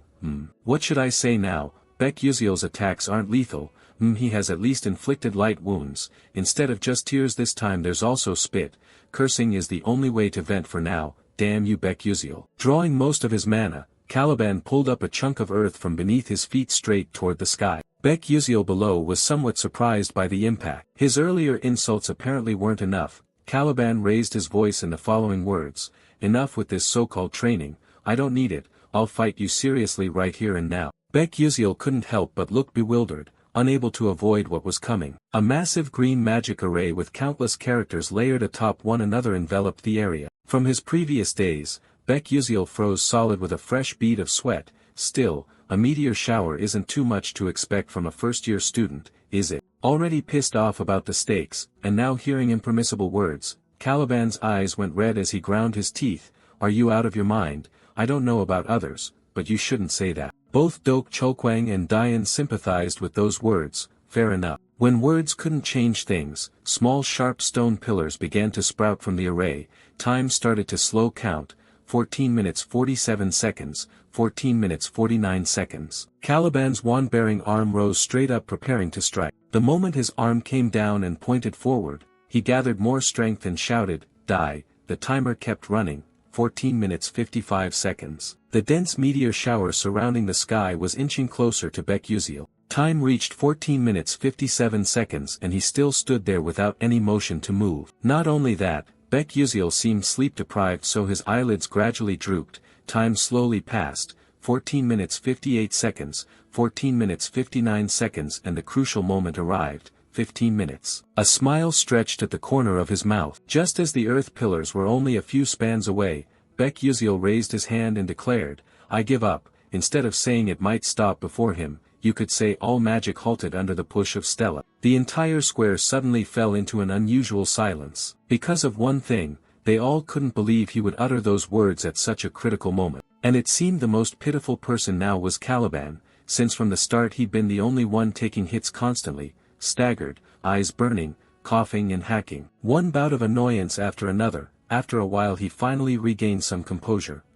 The announcement sounded, training match over. Both returned to the real world and stood facing each other. First-year student of Class S, Baek-Yusil, surrendered, therefore the winner is Caliban of Class C Year 2, Caliban still couldn't believe this was real. Is it over? Contrary to that expression, Baek-Yusil felt his body lighten considerably.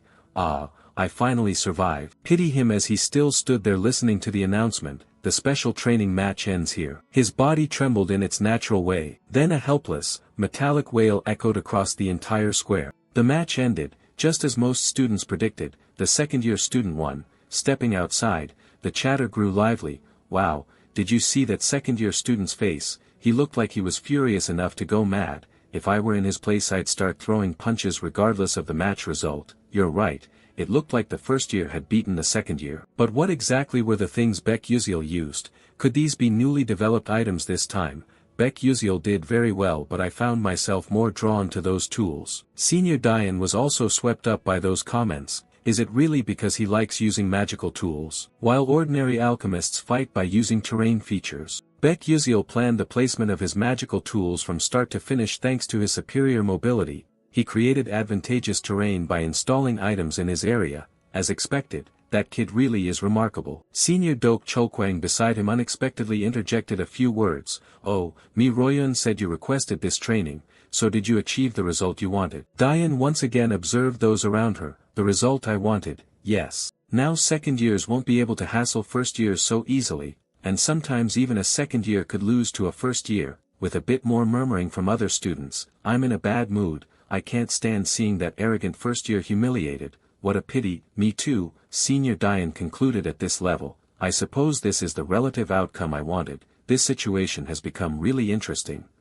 Things are going well." Moving to the Red Falcon Club room, someone slammed their fist on the desk. It was Edmund Adalek, clenching his hand with a contorted face. "Caliban, that stupid brat." Not far from there, Princess Hong Baiyan was also sitting and reading some newspaper. It contained information about Assistant Instructor Altarisha, Alchemist Altarisha developing new magical engineering technologies in the future, amid outside discussions about Baek-Yusil. Princess Hong Baiyan sank into thought with a series of battle images. Is this the ultimate result of surrendering the win to the opponent? Throughout the 15-minute duel, Baek-Yusil didn't even properly use his sword and merely humiliated his senior by using various magical tools. In other words, that means if he wanted to win he could have at any time. However, he chose not to, and intentionally surrendering has a clear reason. It would be odd for a first year to defeat a second year. Isn't he indicating that not everything is solved by strength alone?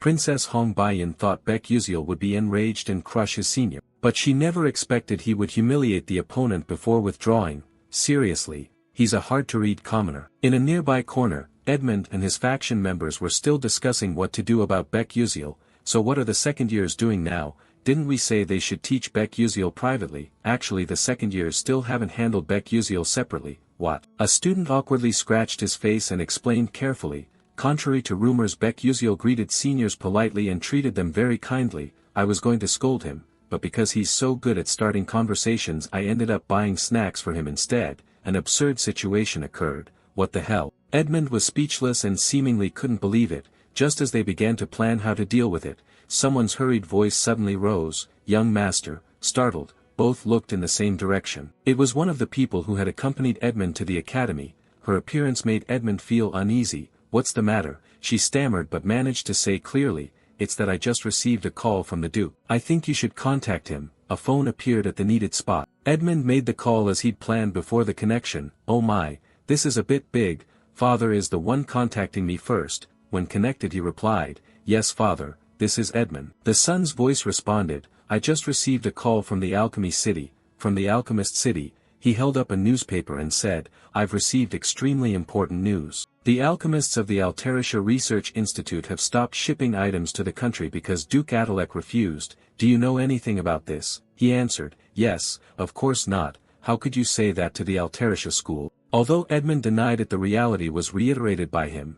"But it's true," a co-author of the Delta Enhancement Technique said so himself. In an instant he fell silent. Something strange immediately occupied his mind, a co-author. It didn't take long before he became utterly alarmed. "Wait father, I really don't know, I've never met anyone like that before." Then another thought flashed through his head, his heart began pounding. A familiar figure appeared. Could it be Becuzil? Where he was, a chill ran down his spine and sweat formed on his face. He couldn't speak until a peculiar hope began to flicker. One issue," he said bluntly to his father. "Still it's absurd to refuse the kingdom of Adalabit. Father, do you know how much influence we have on the Alchemy Council?" Not letting his son continue, he cut in with a cold tone, "This is a scientific and technological revolution. This is a new technology that has never existed before. It's the ability to create objects equivalent to ancient artifacts. Even the Golden Alchemist is collaborating with Alterisha."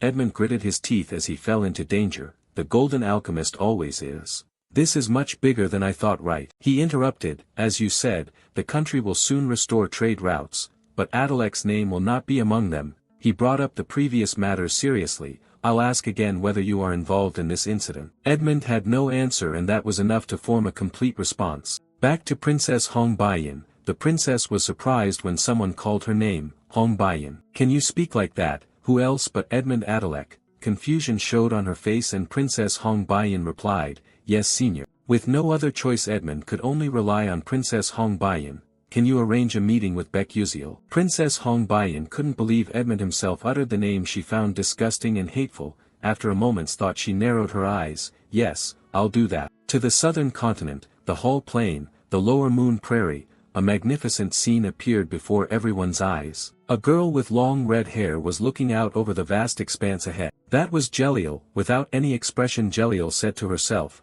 "Land prices are rising." At that moment another figure trembling approached her and knelt. "Lady Jeliel, please I beg you. Just this once, please show mercy." A strange number 3 panel appeared above his head. Jeliel saw the info panel containing the special number 3, a new knowledge update, scoring the value of all things. This feature allows one to perceive every creature, person, animal, or object as a number. The lowest value is none and the highest value is 100. She sat down near him, but this person had only 3, that value was equivalent to a street rock. Then she spoke to him, "See, why are you bankrupt like this? I warned you not to expand into useless businesses." However, he gritted his teeth thinking otherwise, lying, "This business was supposed to succeed, and you ruined everything, but it seems beyond saving now." "Bury him, yes." That voice rang out as the clearest expression of stunned disbelief. The guards rushed in and dragged him away amid his piercing screams.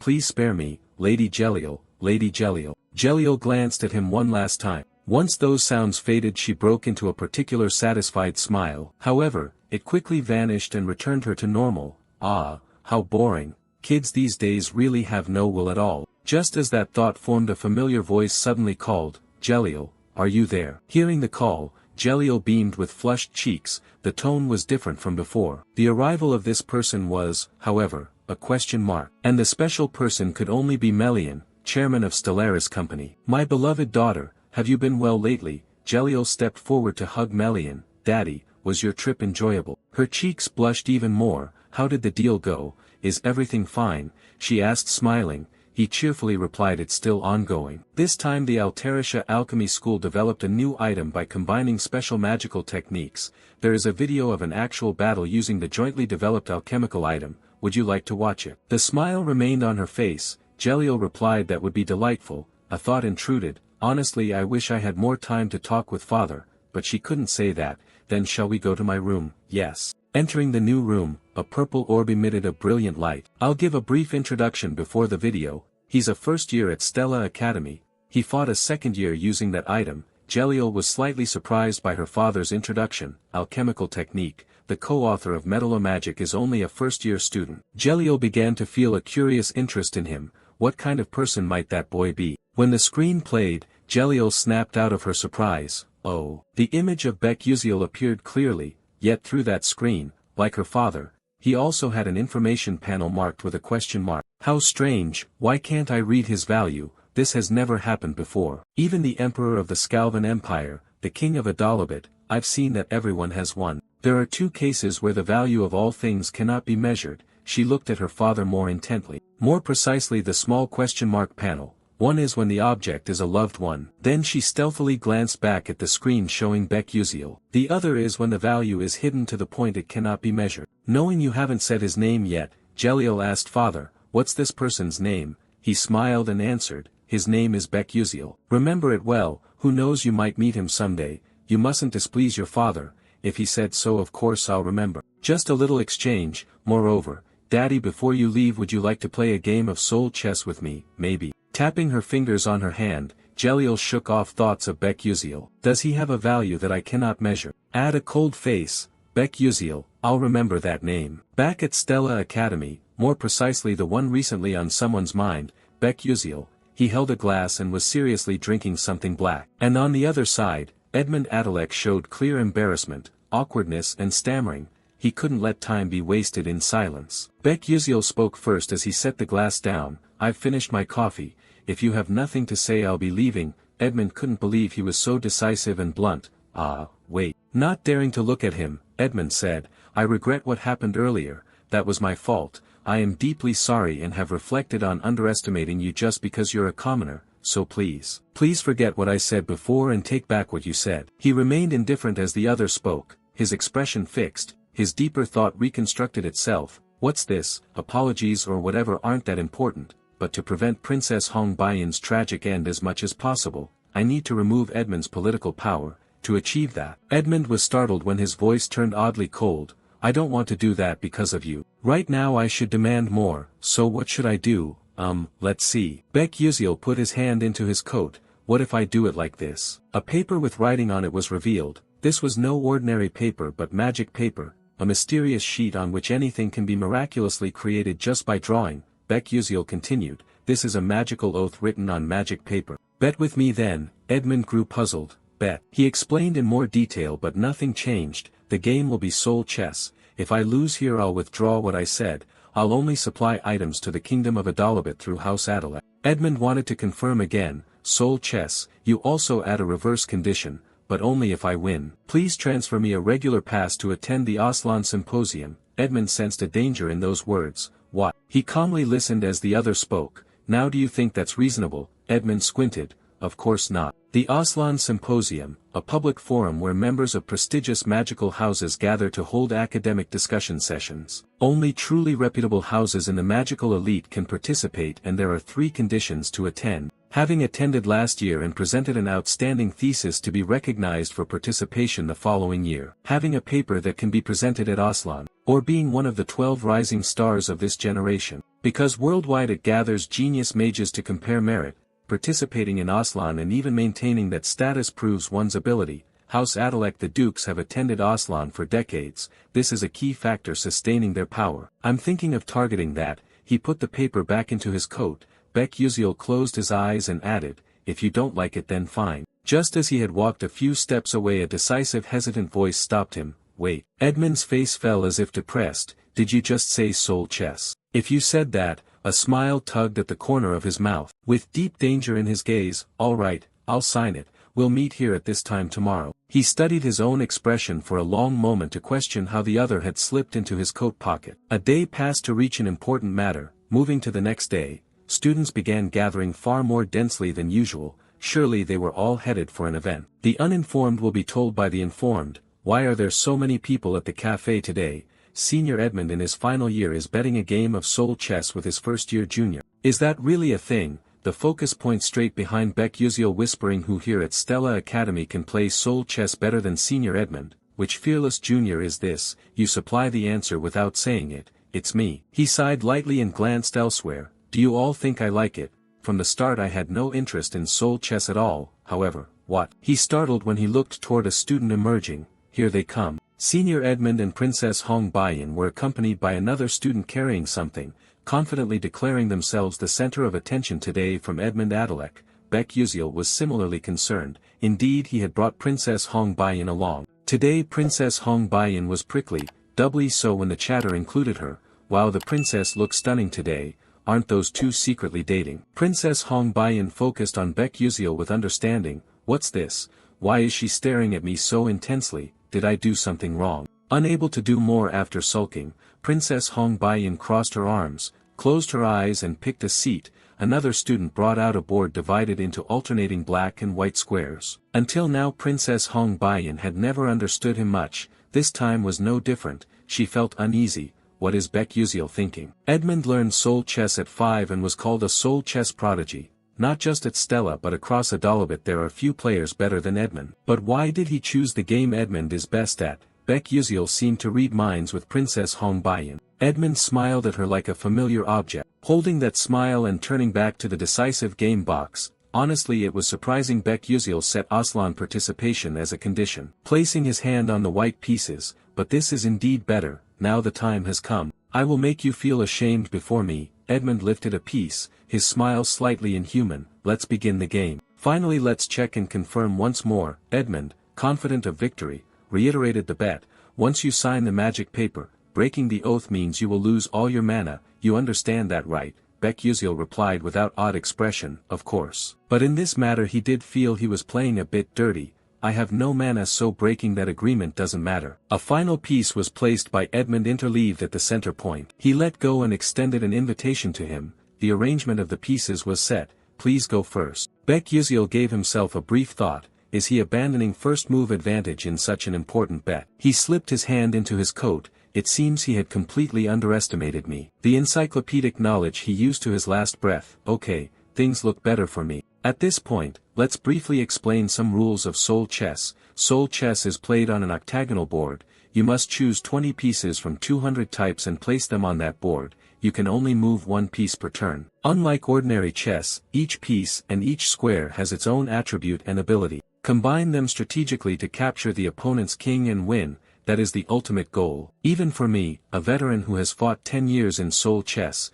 it's not easy, but PvP is still much more fun than this game. Beck Uziel chose the black pieces and then his gaze fixed on his opponent. Moreover, Edmund Adalek is one of the top soul chess players not only at Stella but in all of Adalabit. That confidence had completely bound Edmund's reason. I was very surprised he bet Aslan qualification, yet challenged with this form of soul chess. Truly an arrogant commoner brat. I will crush you so you never dare challenge me again. Cutting off that thought, Beck Uziel, given priority to move first, prepared to speak. Then let us begin. As if isolated in an indeterminate space, the two were completely separated from outside perception. Edmund noticed the setup Beck Uziel had prepared. It revealed an extraordinary surprise, yet also exposed utterly unpredictable details. What is this layout? It feels as if his pieces were arranged to subtly break my strategy. It can't be mere coincidence. After all, a commoner like this brat couldn't have played enough soul chess to gain such experience. Beck Uziel began adjusting the opening direction because he had let me go first, so I will take my leave. With just the first move he stunned a player like Edmund. Not only did he move his queen from the start,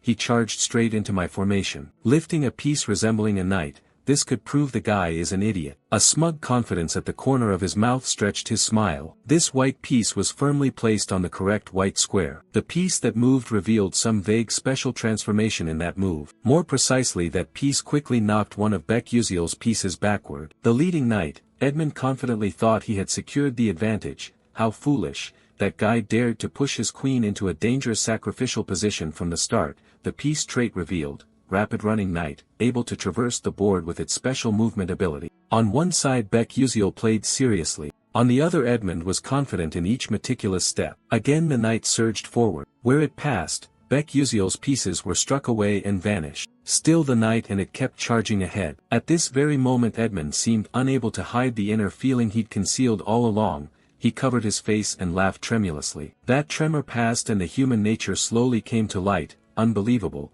I didn't think you could act so careless. I could finish this, even before I moved to the next phase of my symphony. In this match Edmund Adalec brought one of his favorite tactics, the flame of annihilation. The core of this strategy lies in the tight coordination of 3 rapid-running knights. Step 1, use the mobility of the rapid-running knights to disrupt the enemy. Step 2, use 5 fire pawns to secure map control safely, creating a blazing terrain. Blazing terrain is a special map that reduces defense of weak fire-affiliated units and increases damage for fire-aligned units. If it reached that stage Uziel would have no chance, although the plan was like that. The moment Uziel moved his arm for a new step, Edmund seemed to have found where the mistake was. It should have been like that. In a white square on the black side, a piece suddenly appeared without any warning. Edmund knew where the error was, a hidden pawn. It also had its own characteristic info. Iron shackle trap creates a prison in the designated range. Any piece trapped cannot move for 5 turns. The 3 white knights that had rampaged earlier were now imprisoned by red shackles when aligned on the same rank. The worry began for Edmund. Damn, my rapid-running knights, the stealth effect should have ended after 3 turns, so why like this? And then the surprise was not over even for himself because the next piece of information was mentioned. Stealth pawn, the pawn remains invisible in the match. The stealth effect ends after 3 turns. However, if the queen dies before this effect ends, the effect is extended by 7 turns. A drop of sweat fell, but that dangerous smile appeared. That bastard deliberately sacrificed his queen early to trigger this effect. His hands went stiff. It's fine, that effect only lasts 5 more turns anyway. Moreover, this turn I'll activate the blazing terrain field. The white piece placed on a black square ignited the entire battlefield. Blazing terrain reduces defense of all non-fire units by 30%. Fire units gain 200% damage. It's an environment that lowers the opponent's defense against fire and boosts the owner's attack. Completing this objective is extremely difficult because it requires holding points at 5 different locations. Once completed, dominance will tip to one side. Edmund stared at Uziel. How about that, Uziel? Now the territory is activated. Next turn you're done. Uziel was unnaturally calm, but then he made another hand movement to change. A throat full of unease shot into thought. Edmund watched intently without taking his eyes off him to see what trick he'd do next. Another stealth pawn. That cunning bastard. But whatever he placed, when this turn passed Edmund, once confident, did not recognize Uziel's move, and when that move landed, Edmund froze and uttered a foolish word in his mind. Edmund did not notice how the ordinary pawn had somehow gained control of a specific point, a black embodiment on a white square. Seizing the reversal terrain. When you seize while the opponent's terrain is active, you get the reversal effect. In other words, the blazing terrain immediately becomes frozen terrain. Activating the frost terrain, the fire vanishes and ice pillars rise up. Edmund gradually slipped out of the control he had wanted. With the reversal effect, ice elemental damage increases by 200%. The hidden condition for reversal was met. Gain an extra attack turn, 2 maneuvers, 2 simple pieces, 3 knights and 1 environment neutralized. Edmund tried to reassure himself with his earlier arrogance. What the hell, he saw my entire tactic. Edmund rolled his eyes to look at him more closely. No. Impossible, it must be a coincidence. With a single adjustment of his glasses, Edmund realized he had been trapped in the palm of a true chess monster. He grew paler and his mouth opened uncontrollably. Coincidence, isn't it? There was still 1 white knight not yet imprisoned. Wake up. Unable to trap the opponent in his hand, Edmund could only clutch his senseless pants pitifully as another bead of sweat fell. Edmund pressed his lips together. I've faced countless opponents like this. Just hold on until the next turn, then I can turn the tide. If I endure I'll win. He swallowed, his expression hardened. That's all. The bright spark of hope on his face slowly sank into darkness. I can win. Instead of confidence, despair carried Edmund into an isolated dimension. Can I really beat him? Can my turn come back? Uziel's pieces moved without hesitation. Edmund gradually shrank in that scene. He crossed his arms in the chair and switched to serious mode, and a few words of praise for his opponent entered his thoughts. Edmund's skill was indeed not bad. Even strong. Moreover, in this world, beating Edmund in soul chess has always been one of the toughest challenges. But after 10 years, mad veteran players appeared. This one truly was insane, a veteran who'd played thousands of games with Edmund finally wrote a perfect strategy. No longer hidden, Beck Uziel smiled brightly, and that strategy was stored right in these glasses. In other words, I'm playing soul chess with an entire encyclopedia of detailed instructions in hand. The next black piece was chosen to be placed on a black square. It differed from the characteristics of the pieces I knew. Bishop of Thunder unleashes a lightning strike, dealing 200% damage to enemies that are frozen. If frozen targets are linked, the attack becomes spreading lightning. Under the piece's hood a lightning-shaped gap was revealed. The yellow of the lightning and the energy beams gradually converged. The blue of the snow and ice covering the field completely changed to the yellow of lightning bolts. Edmund stood in despair, stunned by that rapid transformation. One move, the entire white side vanished. Now only the black pieces remained there. Ha ha ha, the previous coldness had shifted. Edmund bitterly had to accept a truth he voiced. I lost, Beck Uziel. The tone ended with a phrase, yes, thank you for this match. Absolute silence. On the board now there is only one color, black and dark. Very soon after, the students repeatedly voiced astonished exclamations. One of them had the courage to speak up directly. Wait. A first group of 3 formed and turned to make a commotion. Are you crazy? Did you see that just now? Senior Edmund actually lost. How did that happen? Was that a tactic or a joke? Was his strategy really always this insane? Edmund sat rigidly without any movement, ignoring those disruptive noises. For the first time facing an opponent who moved pieces coldly and with extreme logic, those things turned an arrogant Edmund into an emotionless Edmund. And then his unwanted scene unfolded. Hong Baiyan was conversing and standing beside the male lead. The thought kept circling in his head, have I lost? And it was soul chess besides. Edmund couldn't accept this truth as they both left. The product contract was also lost. I even lost the right to attend the Aslan Symposium. Hands trembling, thoughts growing more tangled. What should I do? If my father finds out about this, will my life end here? The student in charge of the board, while rearranging, noticed the change from Senior Edmund. With his decisive motion the board remained intact after Edmund's dangerous slam on the table. The anger that had been suppressed immediately erupted. Damn it, truly damn it. Because of that action a few students outside did not dare to intervene deeply. They could only leave the place before things got worse. Very quickly the quiet space left only Edmund covering his face and trembling. What should I do? Just as he seemed about to fall into despair a familiar voice rose and untied that annoying knot. Senior, look up. Edmund was not mistaken that it was Hong Baiyan. When she had noticed him, Hong Baiyan adjusted and spoke in the calmest voice. I will try to persuade that commoner on your behalf. We will secure the commercial rights to the product. I will ask him to retract the statement he made about the Adalek ducal family. Edmund was astonished as if he couldn't believe his ears. A thrill of excitement welled up, making him more open in his next words. Really? Is that really true? Thank you, Hong Baiyan. Thank you so much. How can I repay you for this help? A gentle voice. The princess interjected a bit. You say repay. I was born destined to be a queen. After another round of emotions, Edmund returned to the feeling he had when he first lost the game to Beck Uziel. It had been a long time since Hong Baiyan showed that dangerous expression, therefore caring for someone who would become my vassal is natural. Hong Baiyan turned and left coldly. Next I'll go meet Beck Uziel. Edmund's voice suddenly dropped unusually. A vassal. Hong Baiyan had only just walked away when Edmund's heart-wrenching scream shattered the last semblance of silence. That's right, at first their relationship was like king and vassal. Edmund used his power to manipulate their bond, trying to change it, but now that the balance of power has been broken, they returned to their original positions and roles. Hong Baiyan's confident smile dispelled all the tension she'd carried for so long. The narrative shifted back to the protagonist Beck Uziel. Stella Academy actually has a phone booth.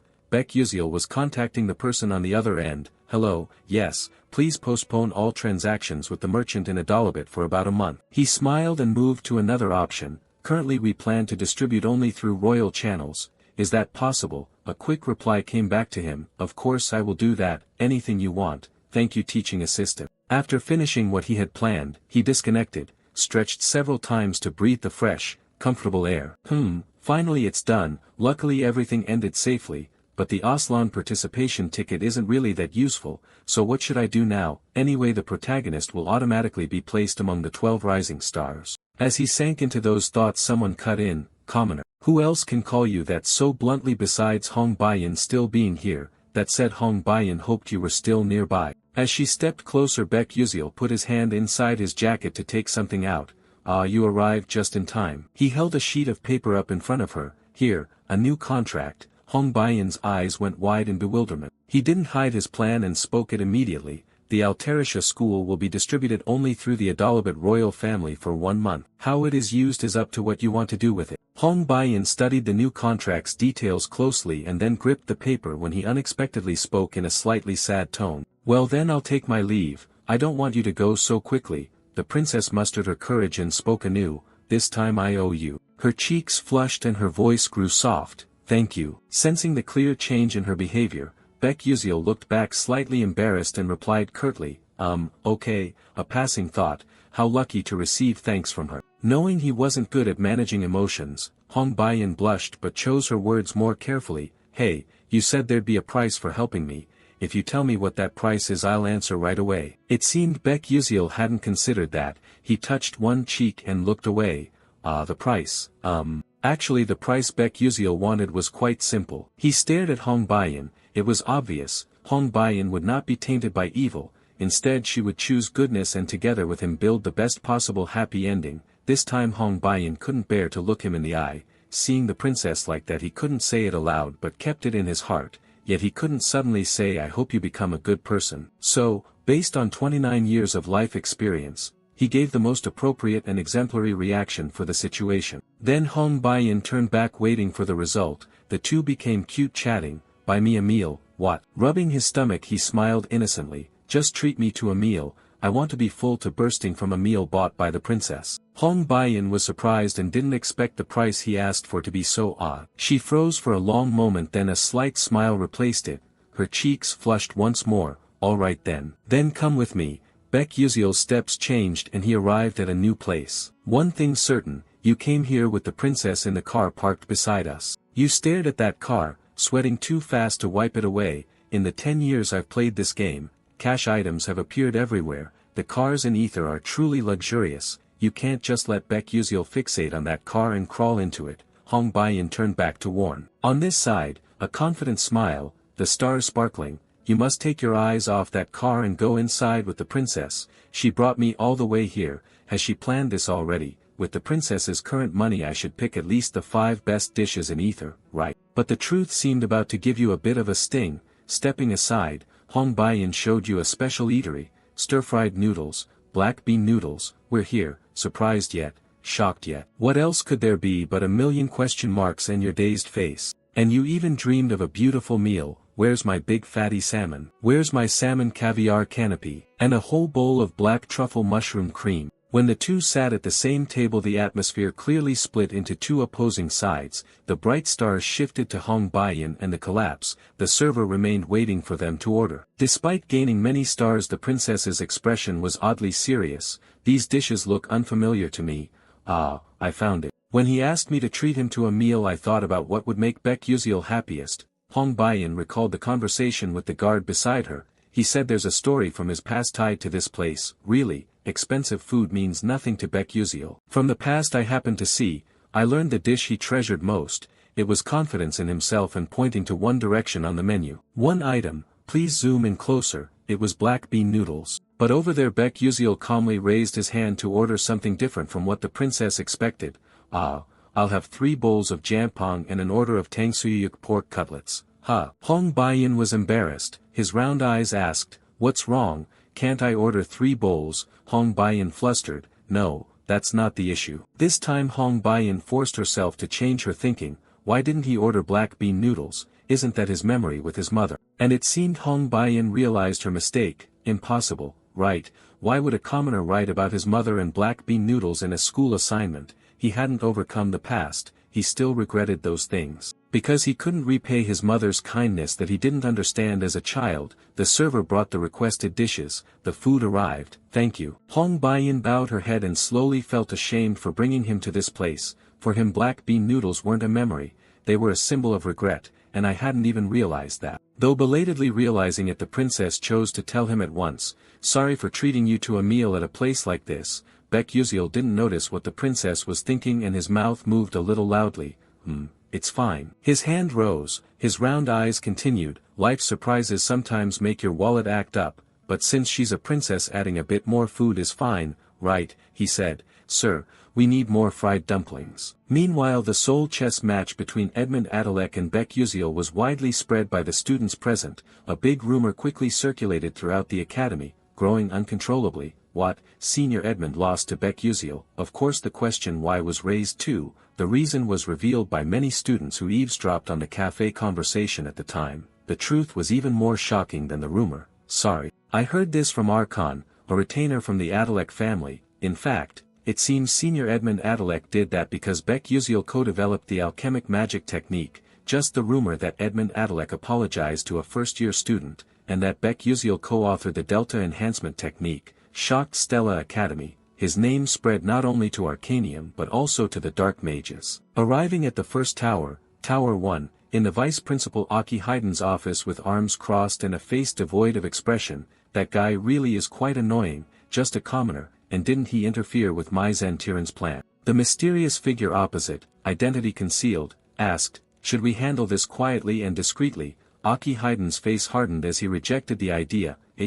Nonsense, if even a single Stella student goes missing without reason, everything will be thrown into chaos. Handing the Aslan Symposium attendance right to someone like him displeases me. However, taking it from him will be easier than taking it from the Adalek family. We must keep an eye on the name Beck Uziel from now on, monitor him for the time being. A new exchange followed. More importantly, what is Mai Zentiran's condition? The mysterious one answered tersely, she is suppressing her dark mana with the hierarch's control magic, but it could erupt at any moment. Aki Hayden was forced to reassess. It is still not the right time. The familiar pact ceremony is about to take place. If she truly loses it and provokes the Spirit King, the consequences will only become more troublesome. Raiden, keep watch on Menon's condition. That way, we can use it to divert Eltman Eltwin's attention when necessary. Professor Raiden nodded solemnly in assent. Understood. With Aki Hayden's final instruction, Professor Raiden left the principal's office and headed toward the faculty building,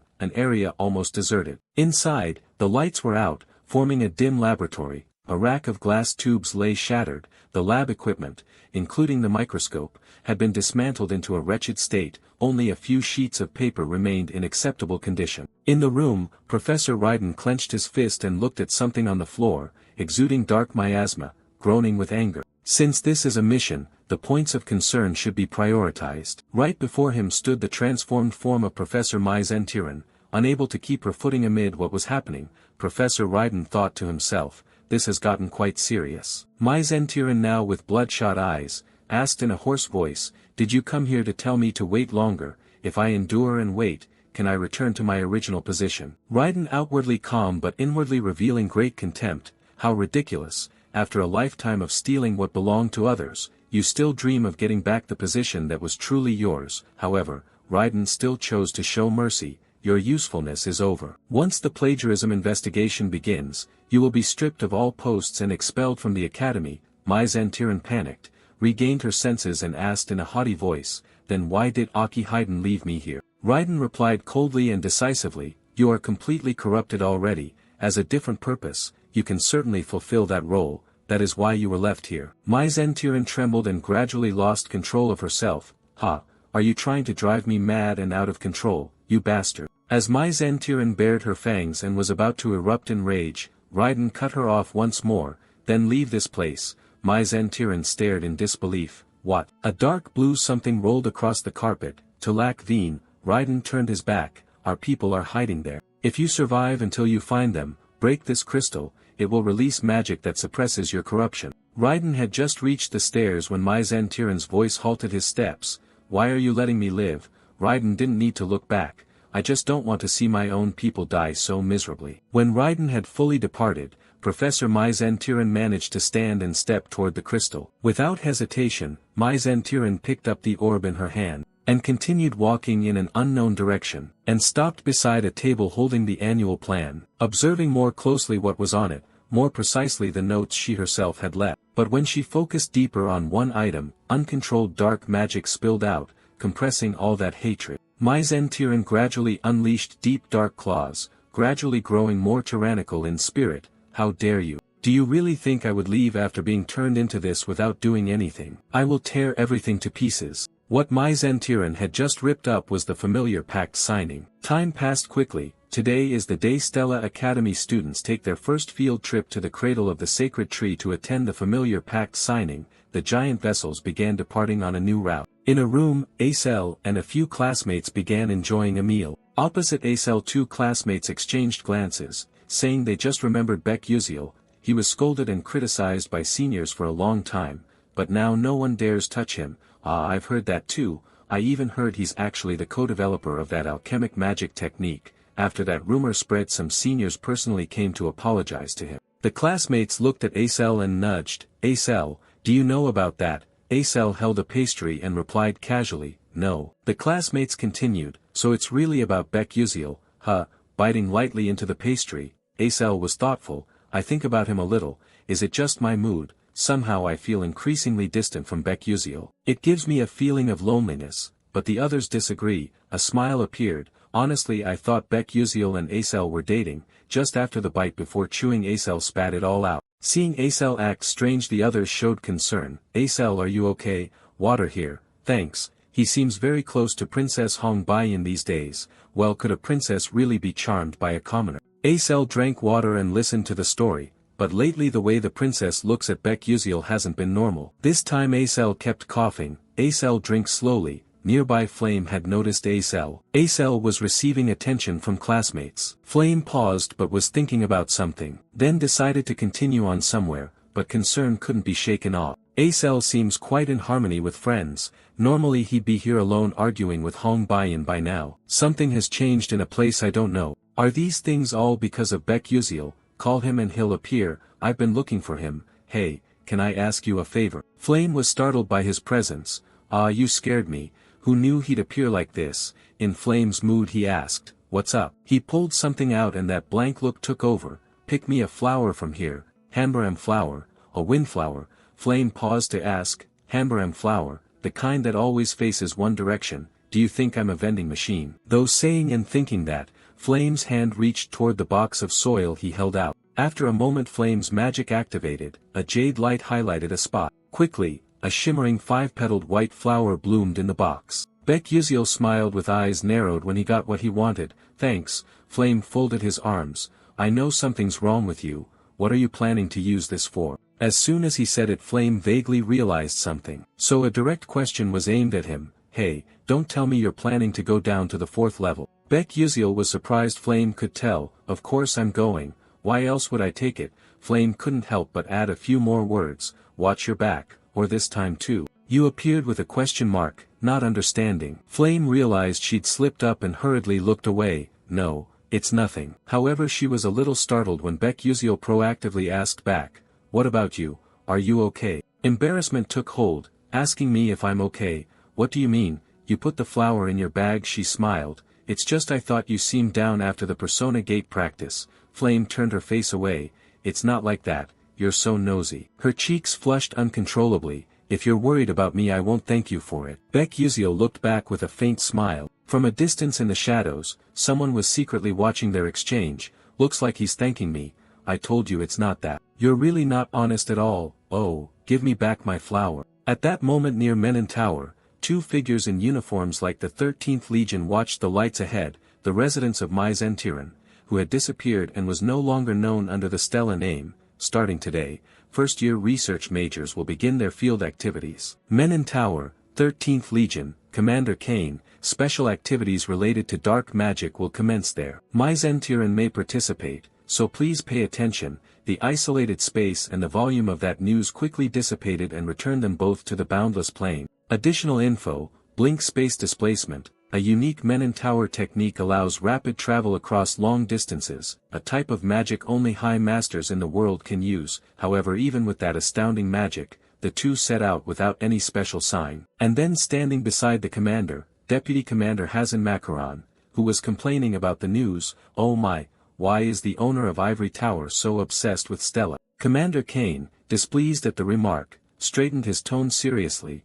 The tower owner possesses prophetic ability. Stop spouting nonsense and follow me. Deputy Commander Hazen Macaron couldn't stand that tone and immediately snapped back. Right, prophecies. More than half of them are always wrong. Although that's true, Kane held his ground. In most cases it's because we address the issue before those disasters occur. or maybe it was prevented by other factors before we arrived. Hasn't Macaron yielded that way, a light magic appearing in her hand? Anyway, our captain is overly obsessed with the Tower Master and seems troubled by those words too. Kane didn't want time wasted here on back and forth. Alright, move quickly then. Immediately the linked magic circles formed, and the two vanished in an instant. Back to the main topic. Stella Academy frequently has more field trips than expected during its development. They established blink gates at over 20 locations for the vessels. One notable example is the cradle of the celestial tree, also where the cloud flowers are cultivated. This time homeroom teacher Lee Hanwall gathered the students in a fairly large area, his voice carrying responsibility. Listen up, after participating in the World Tree's birthday celebration, the familiar signing will be held and begin tomorrow. Make yourselves comfortable and use your time well until assembly. 12 students answered in unison, yes. With no longer constrained by time or space, each student split off to do as they wished, and this time attention fell on Flame. She was scanning the surroundings as if looking for something. Looking at the lush tree canopies, Flame dispelled her tension and smiled. Perhaps being surrounded by nature gave her a very relaxed feeling. But then Flame's target appeared as she shifted her gaze elsewhere. Who else could the target be besides Becquisiel? Flame paid attention to Becquisiel, but Becquisiel didn't notice at all. Flame felt deflated because of that, but she had no intention of approaching and watched his back grow farther away from her. Is he wandering alone? Lost in thought, Flame completely failed to notice someone. Jeremy Scalvin smiled and radiated a brilliant light. Hello, Flame. Immediately Flame's face began to crease. Of course she was very annoyed. She stepped past lightly without bothering to look at that handsome smiling face. Jeremy kept that expression even though he was briefly ignored. Just as Flame was about to leave, Jeremy hurriedly stopped her with his words, "Aren't you going to show me that expression again?" Teased while she was annoyed, Flame looked back in confusion. What are you talking about? Jeremy stepped closer step by step. If you have time, could you walk with me for a bit? Flame stood still. I don't have time. A pause formed, but quickly Jeremy revealed a not-so-good boy nature, rather like a killer denied what he wanted. Once again, why don't you think it over? Flame realized she was stunned, unable to believe Jeremy could wear that expression now. Very quickly it matched her thought, this guy is truly dangerous. Jeremy didn't simply want just that. In the situation where she didn't know what to do, suddenly someone else stepped in to block for Flame. Flame could hardly believe this person had appeared too. It was He Wonriang. He helped untie this knot for Flame. Prince, that's enough. Do you know your actions were quite rude and coercive? Jeremy sneered with derision. Oh, why wouldn't I know that? When Jeremy speaks with a smile, ordinary people naturally turn away and avoid him. However, that won't work on someone at the peak of the magical world as the Tower Heir. As the two boys stared at each other, Flame sweated standing between them, analyzing. Oh my, what on earth is this situation? Having met, some plot gradually brewed across Jeremy's expressions. Leaving one serious and one flustered, Jeremy walked away and returned to normal, waving. It seems your friend misunderstood something, so I'll head back for now. See you next time, okay? With that, Jeremy fully left, leaving the two there. Although things seemed to go smoothly, Flame sensed a deep unease. She then expressed loudly in a reproachful tone to the one who stayed, Hey Wonriang, what the hell were you thinking? How dare you block Jeremy? Do you think making enemies with the Scalvin family is wise? He Wonriang seemed unmoved by the criticism. Flame, you're the one who needs to be careful. The prince is very dangerous. If he wants something he won't hesitate to do anything to obtain it. And right now you've become what he wants most. Flame knew that better than anyone, so she's currently weighing what to do. However, a new perspective from He Wonriang puzzled her.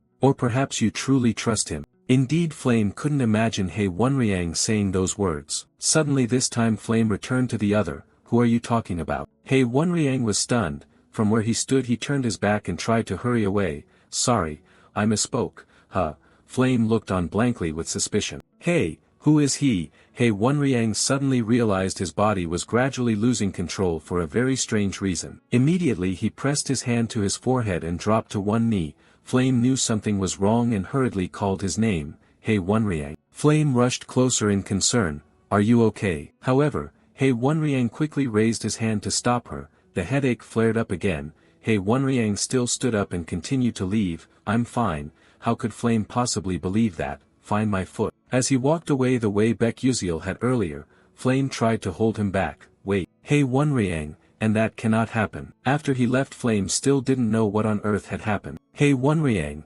unease once again engulfed his already frail mood. something's off, he forced himself to leave. He Wenriang moved into an alley that attracted little passerby attention and leaned against the wall. He supported his body and re-examined his thoughts. He didn't know when this unexplained symptom had been getting worse. His vision blurred. Damn it, at this rate how can I complete the familiar signing ritual? Just as confusion peaked he was startled by a familiar voice saying, "Oh, who do we have here?"